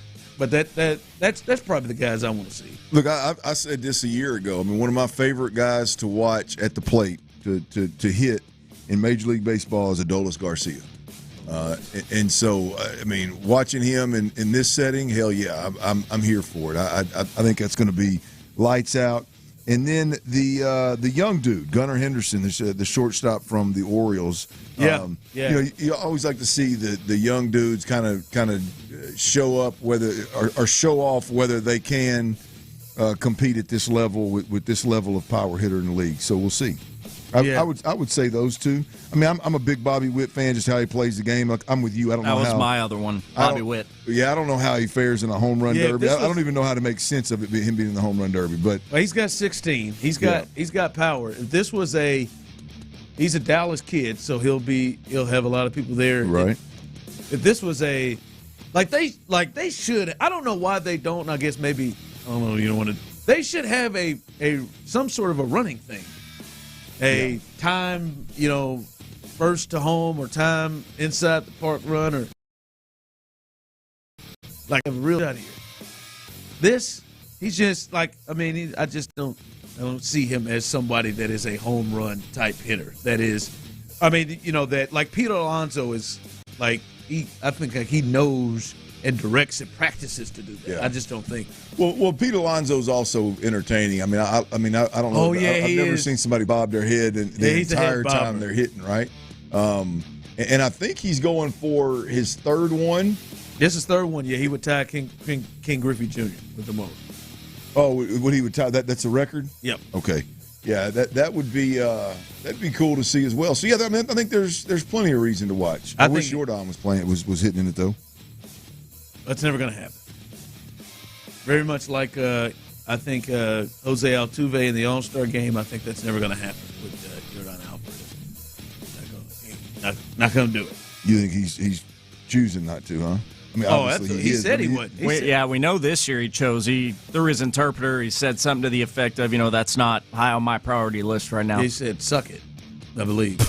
Allegedly. Through his interpreter, he told them to just suck it. I can respect that. I'll come play in your game, but I'm not playing your silly ass. I'm not playing in your silly ass. Yeah, I'm not doing this. Not doing what some of the greats did ahead of me. That's what LeBron and them did with the dunk contest. The hell with this thing. 5 o'clock fire. All right, the Olympics are about to get started up soon, and the Team USA had their second against Australia. And this one was kind of tight. They worked over Canada, which is a pretty good team. They've got a lot of NBA players over there. They won by double digits here. Here was a little closer, a closer game. Anthony Davis, who's been probably the best player for Team USA the first two exhibition games, 17 points, 14 rebounds, and great defense. Anthony Edwards, who came out and said, "I see myself as the number one player. Everybody else is going to have to play around me." I heard that. That's he is continuing to be aggressive with his thoughts. And LeBron and Tatum both had 10 in this game, chipping in. KD didn't play again with the injury. But this is where, like, obviously it's clear, like, they're in a situation where they can't just, roll the ball out there. Like, these guys have played together for a long time. These teams, they come in like the last time they played in these type of games, the only two players on the team for the U.S. were Tyrese Halliburton and one other player who is still remaining on the roster. All these guys haven't played together, and you can see an advantage at least early while Team USA gets to play a game with each other, practice against each other and with each other. There's an advantage for these other teams. They can't just roll it out like past Olympic teams, in the early 90s. You mentioned that Anthony Edwards deal. I wonder, because he's got a little bit of a showman to him.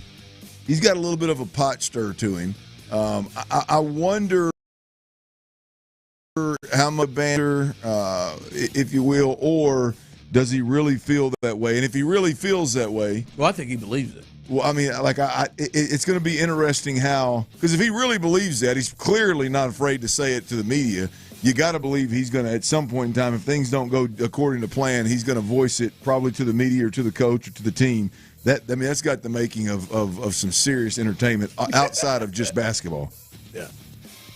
Luckily, I think that I would assume that Team USA is going to probably be in control in most of these games where it's not a big deal.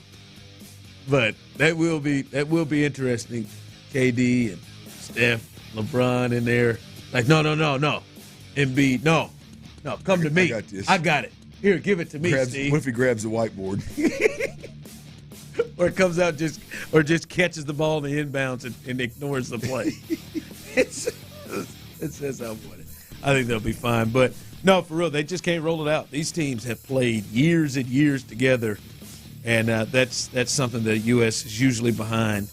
But they usually make it work by the time they get there. All right, coming up, this is one of the favorite lists that goes on prior to the season starting in the NFL. And luckily for the Texans, this is a list that is going to include them not just this year, but most likely for years to come. We'll discuss that coming up next. You just made the list. God bless, brother. How do you grade the Astros' first half of the season? Curve for the team, and the Astros have certainly had that.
deal work. New episodes every week on the free Odyssey app or wherever you get your podcasts. Houston's sports leader. Sports Radio 610. Sports Radio 610 presents The Drive with Stoerner and Hughley. Tyler, don't go anywhere. I want to get to, I guess, like, don't walk to the other computer. Okay. I want to get to this list that CJ Stroud is on, but I just ran across something on the old X machine. And, the tweeter? Yeah, the tweeter. And I to me, my first thought was this was lame as hell, but you tell me if I'm wrong. So here's the scenario. There's a public beach. Looks like beach with different kind of people, some families, some younger cats having a good time. Mm-hmm. And then two people are laying down on the beach. Okay. On a towel. In this case, Lauren, Megan are on their backs. Yeah, girl. You two are kind of hugged up on top of them. We got a nice little makeout session going. Okay. Kissing really good there. Next thing I know, I look up a very overweight fella. I can relate. The very overweight fella comes over with a jug of water and just starts pouring it on top of their head. He's not fat. Well, I mean, he's big. And the guy's like, dude, what are you doing? And he backs up a little bit, and then he starts kissing his lady again. And then the guy pours the rest of it on there and throws the bottle at him. And he gets up like he's about to go Jerry Rice on somebody. But then, like, two look at the guy like they're about to jump him or something, and they're just yelling, like, there's kids around. Like, leave. Why don't you go get a room or something? There's kids around. Like my first thought is, them dudes are some real hoes for how they handle and I get there's kids around, whatever. Maybe I understand that because that could be annoying. If I've been at the pool and I've watched some kids where Trey was acting like he was swimming, but I think he was getting close just to watch. Yeah. But like the reaction and the response, like I wanted to fight those guys. Like those were some, like there was some, like I'm trying to think. I don't even know if I would even say anything. If they were making out. I mean, he was on top of her, right? There might have been a leg wrapped. He was on top of her making. I don't even know that I would even say anything, even if my kids were there. I mean, I may be a little annoyed. I damn sure ain't pouring no water jug on. I just like what is the response there? By who? I guess especially the guys there. Yeah, if you were sitting there and you were annoyed if somebody was making out in front of your if you're that annoyed, you say take your ass down the beach. Yeah. Would you even say anything? If I were going to say anything, I wouldn't say I wouldn't like confront them in a there's kids around here kind of way. It's just be like, hey man.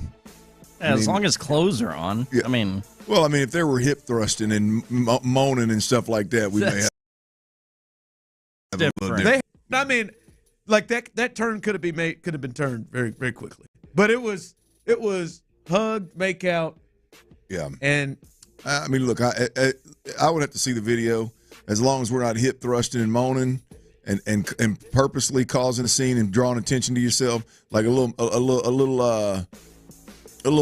heavy petting session at the beach. If it bothers you, move your ass I would down move. The beach. Yeah, you're right. It's a long beach, man. Move on. I don't even know if I would say anything. I mean, I'd be annoyed. Here we go, right here. I'm gonna let you watch it right here. Like love. I mean, he's right in the middle of everybody, though, isn't he? Everywhere you look around. Like I'm just like what are we doing here? Like what are we doing? Like I don't like it just that shocked me by the way this thing is, and then these guys come up here like they about to jump him, talking about we got kids around, like they're that offended by the way they're cussing. Nah, that's weak. They're cussing up a storm when they walk up. Like we got kids around here, but you're about ready to jump a guy in front of a bunch of kids. Like that. Those guys are idiots. Like they ran that ran me hot. Like I could see being annoyed and having your maybe your nephew Tyler or your two little girls there, and these two are, I can see being annoyed, but I get up and move. Yeah. Or at the very least, I may walk by and say, "Hey guys, like, hey, I understand. We just got kids around here, man. You think y'all?" Yeah. I'm about to throw water on these cats. Yeah. And try to challenge a fight. You get in that situation right there. He done got him a nice looking little gal and probably some alcohol involved. And one thing done led to another, and he may be getting a little aggressive for a public beach with kids around. But like I said, pouring water on them ain't the ticket. Like pouring water on them would not, like that wouldn't fly. I may have got jumped. Oh yeah, I mean, look, some of them other guys look young too. I mean, what the hell are they doing? They got kids old enough to be. Because I may, like, he was able to stop himself to see that there were two others maybe coming on him. I just, like, somebody texting, just jealous. I don't know. I mean, come on, you ain't that passionate about kids watching. Like, is that what? Like, that's my thing. Was that the first thing that came to their mind? Yeah, I don't Let me know. go pour water jug on him. I mean, I don't have a problem with my kids seeing me kiss my wife. I may not. I'm not on top of her on the couch every evening when the kids are watching TV on the floor or anything. But my parents used to do it to just like grind my gears. They knew I didn't like seeing them like be romantic, so they'd start like kissing in front of me, and I'd be like, stop. I mean, look, I'd rather my kids not be around it. But if it was something that I was dealing with on a vacation somewhere on a beach. I would just move on down the beach. I mean, you don't got to get real far away from what I just watched for the kids not to be just. I mean, you got to be sitting right on top of it and just refuse to move. I mean, the way they acted, like she had got on her knees and let's go. Yeah, I mean that's like they were. Hold on, so. I mean, I guess tap one of those, hey, big dog. Big dog. Hey man, I appreciate. But if they are just kissing, I think that's even doing too much.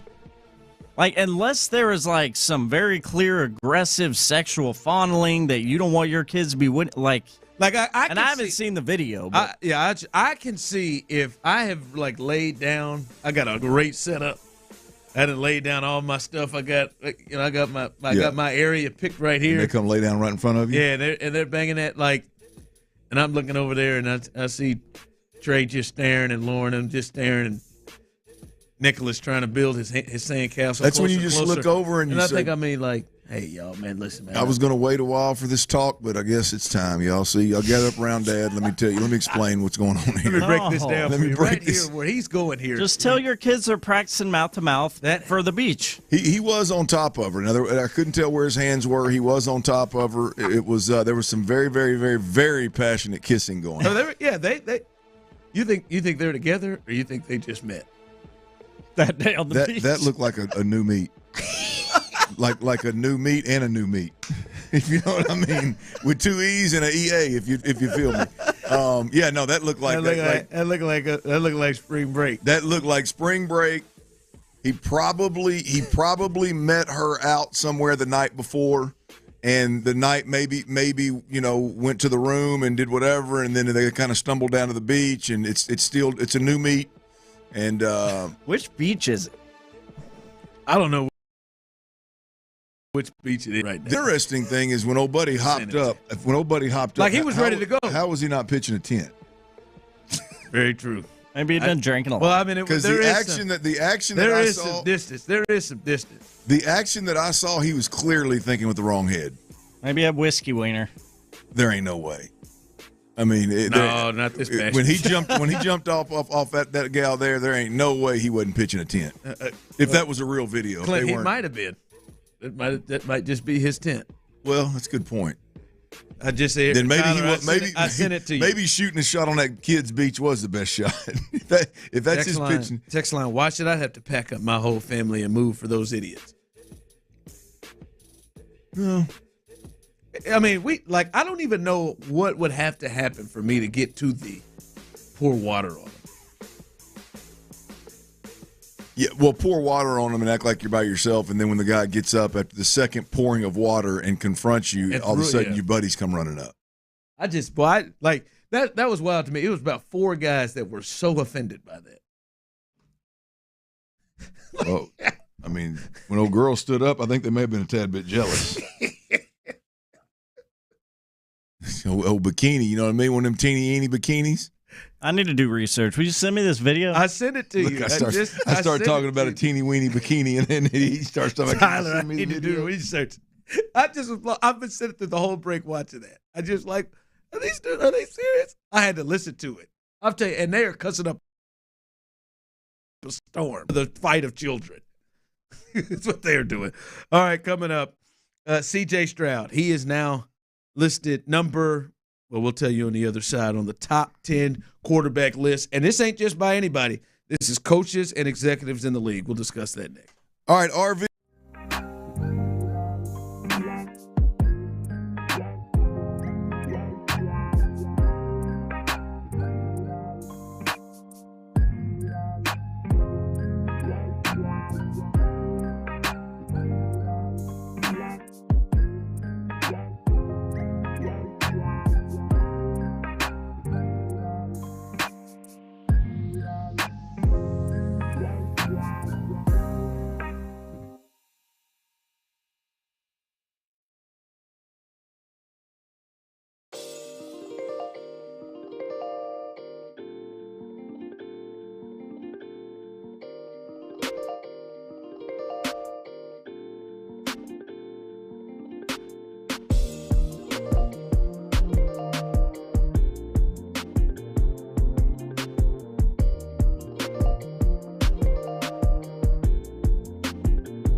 Better oil for maximum performance. Now through December 28th, Castrol Edge and Edge High Mileage Motor Oil are on rollback at Walmart. Claim based on sequence 9 test under high-load conditions versus API SP test limits.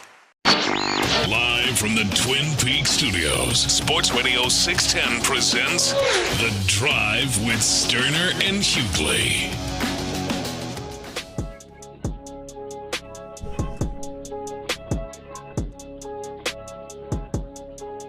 The list for quarterbacks, and this is a list that was done by the coaches and executives in the NFL. And this is the one around the guys in the league who come up with this list. So this is from people, not just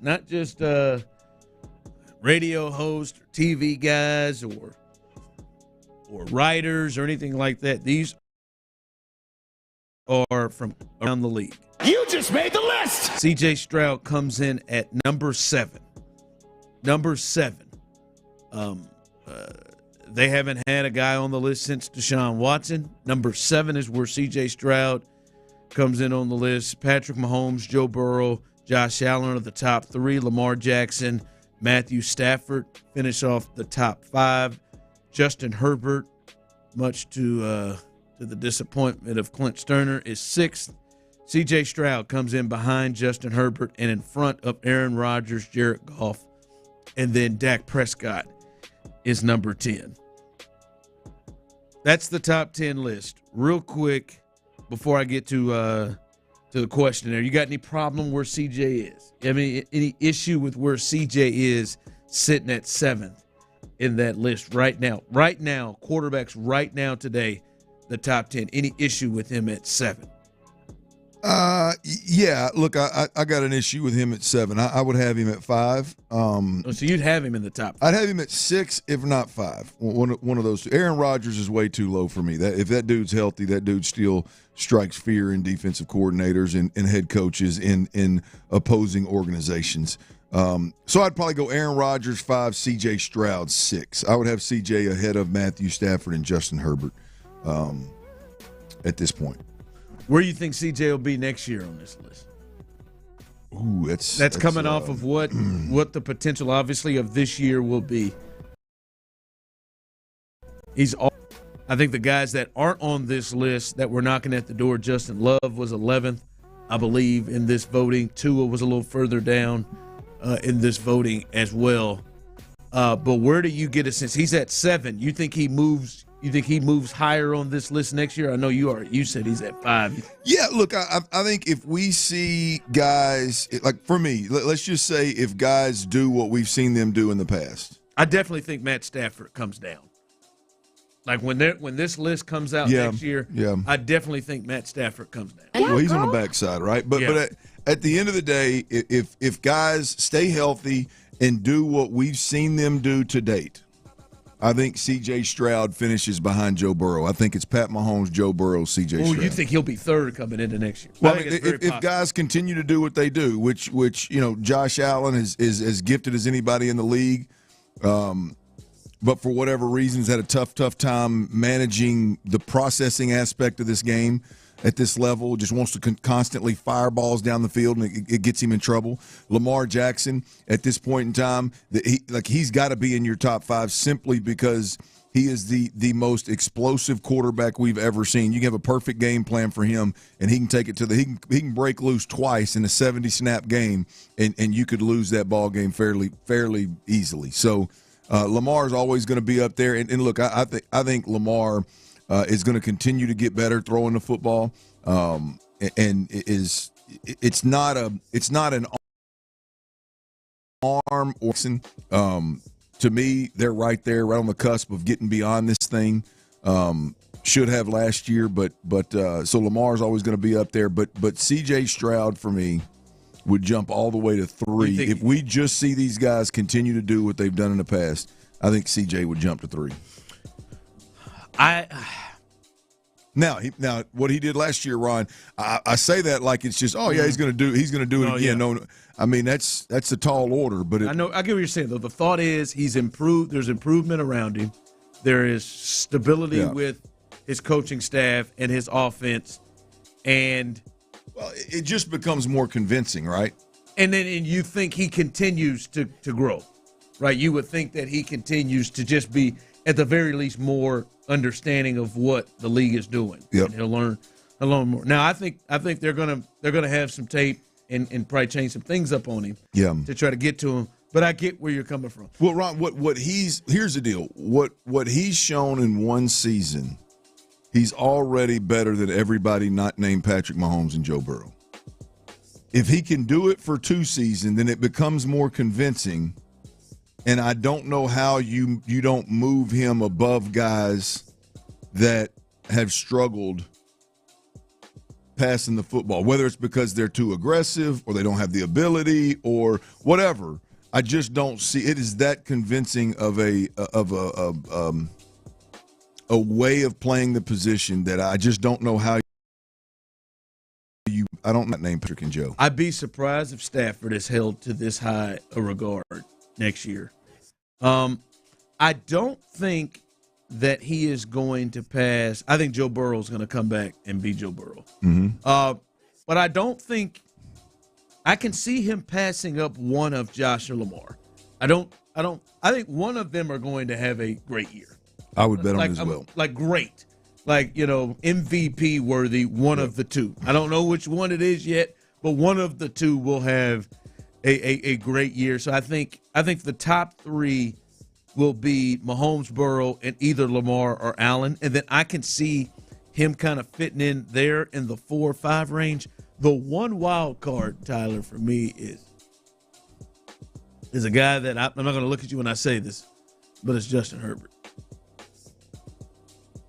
With John Harbaugh there and what he's been able to do with quarterbacks at every single level that he's had from what's Josh Johnson at San Diego to guys at Stanford, including Andrew Luck, to probably seeing some of the best of Alex Smith when he arrived there, Colin Kaepernick when he was there, at Michigan, J.J. McCarthy, some of the guys there.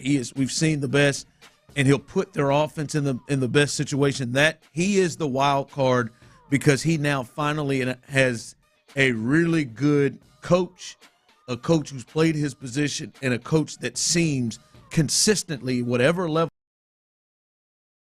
he is on position. So Justin Herbert, who I think we all agree has all the talent in the world, and really I think is sitting here 6th because of the mind-dropping talent that he can put on there that consistently gets people to saying, God, this dude.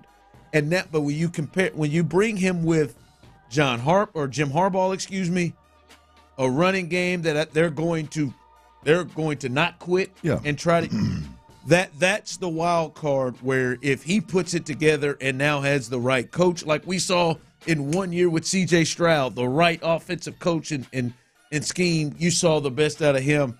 That's the wild card in Herbert. Yeah, no, look, I don't there is no doubt about it. Justin Herbert has the game. He has the skill set. He has the ability. Skill set. It's the inability to process at a in my opinion at an elite level. Like you in the NFL, you just simply cannot consistently win making throws off your back foot, making ill-advised throws and decisions, relying on your athletic ability, relying on the off-script, off-schedule stuff. It's just hard to consistently win that way. And when you look at Justin Herbert, he's that guy right now. I mean, he there are some highlight reel throws, but it's just not sustainable. It's not sustainable over that Harbaugh will turn him into a more of a pro-style quarterback to where he'll take the checkdowns, he'll take the underneath stuff. It just feels like whatever the best is of Justin Herbert, he'll have the best chance to get it out of him. Well, Justin will be he'll learn how to take the easy stuff. Harbaugh is going to teach that. And if Harbaugh puts some of the wrinkles in there, like with Kaepernick's legs that he did, then you'll see a better Justin Herbert there because it's within structure, right? So look. I think Justin Herbert, Josh Allen, Lamar Jackson. These are all guys that have the athletic ability to impact the game. And I think if a bigger chunk of it is in scheme, if it's called and ran, then you're dictating what the hell's going on. And then you can make plays with your arm, give yourself opportunities to throw the ball with one-on-one matchups, to have soft coverages, to have middle of the field closed and have the one-on-ones on the outside. You can do those things. We'll see which one can do it at a higher level. Yeah. They've all got an advantage. Yep. It's just a matter of like with Lamar Jackson, does the coach call it? Does the coach call it? Right? Because there's an advantage there. Year 2 in the system, and year 2 with all of those parts coming, and Derrick Henry coming. Look at what Lamar. I know Lamar said he wanted to throw for 6,000 yards, whatever the hell he said last year.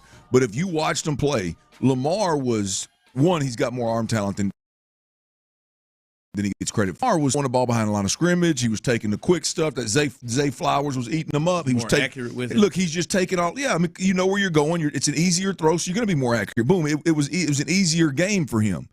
And then all of a sudden, when it mattered the most, they took his leg. They took his legs out from underneath him. The offensive coordinator did, right? Josh Allen, for whatever reason, he wants to run around like a chicken with his head cut off. He wants to drive the football down the field, take all the risk with the football. He went about a year, 2 years where he was taking the easy stuff, being more calculated with his shots, and then all of a sudden he backslid right back into that. And then the second half of the year he got back to it. Yep, they changed offensive coordinators and he got back to it. Justin Herbert, still as sexy as all get out, big arm, big body, can make all the throws, but highlight reels don't typically win Super Bowls. Yep.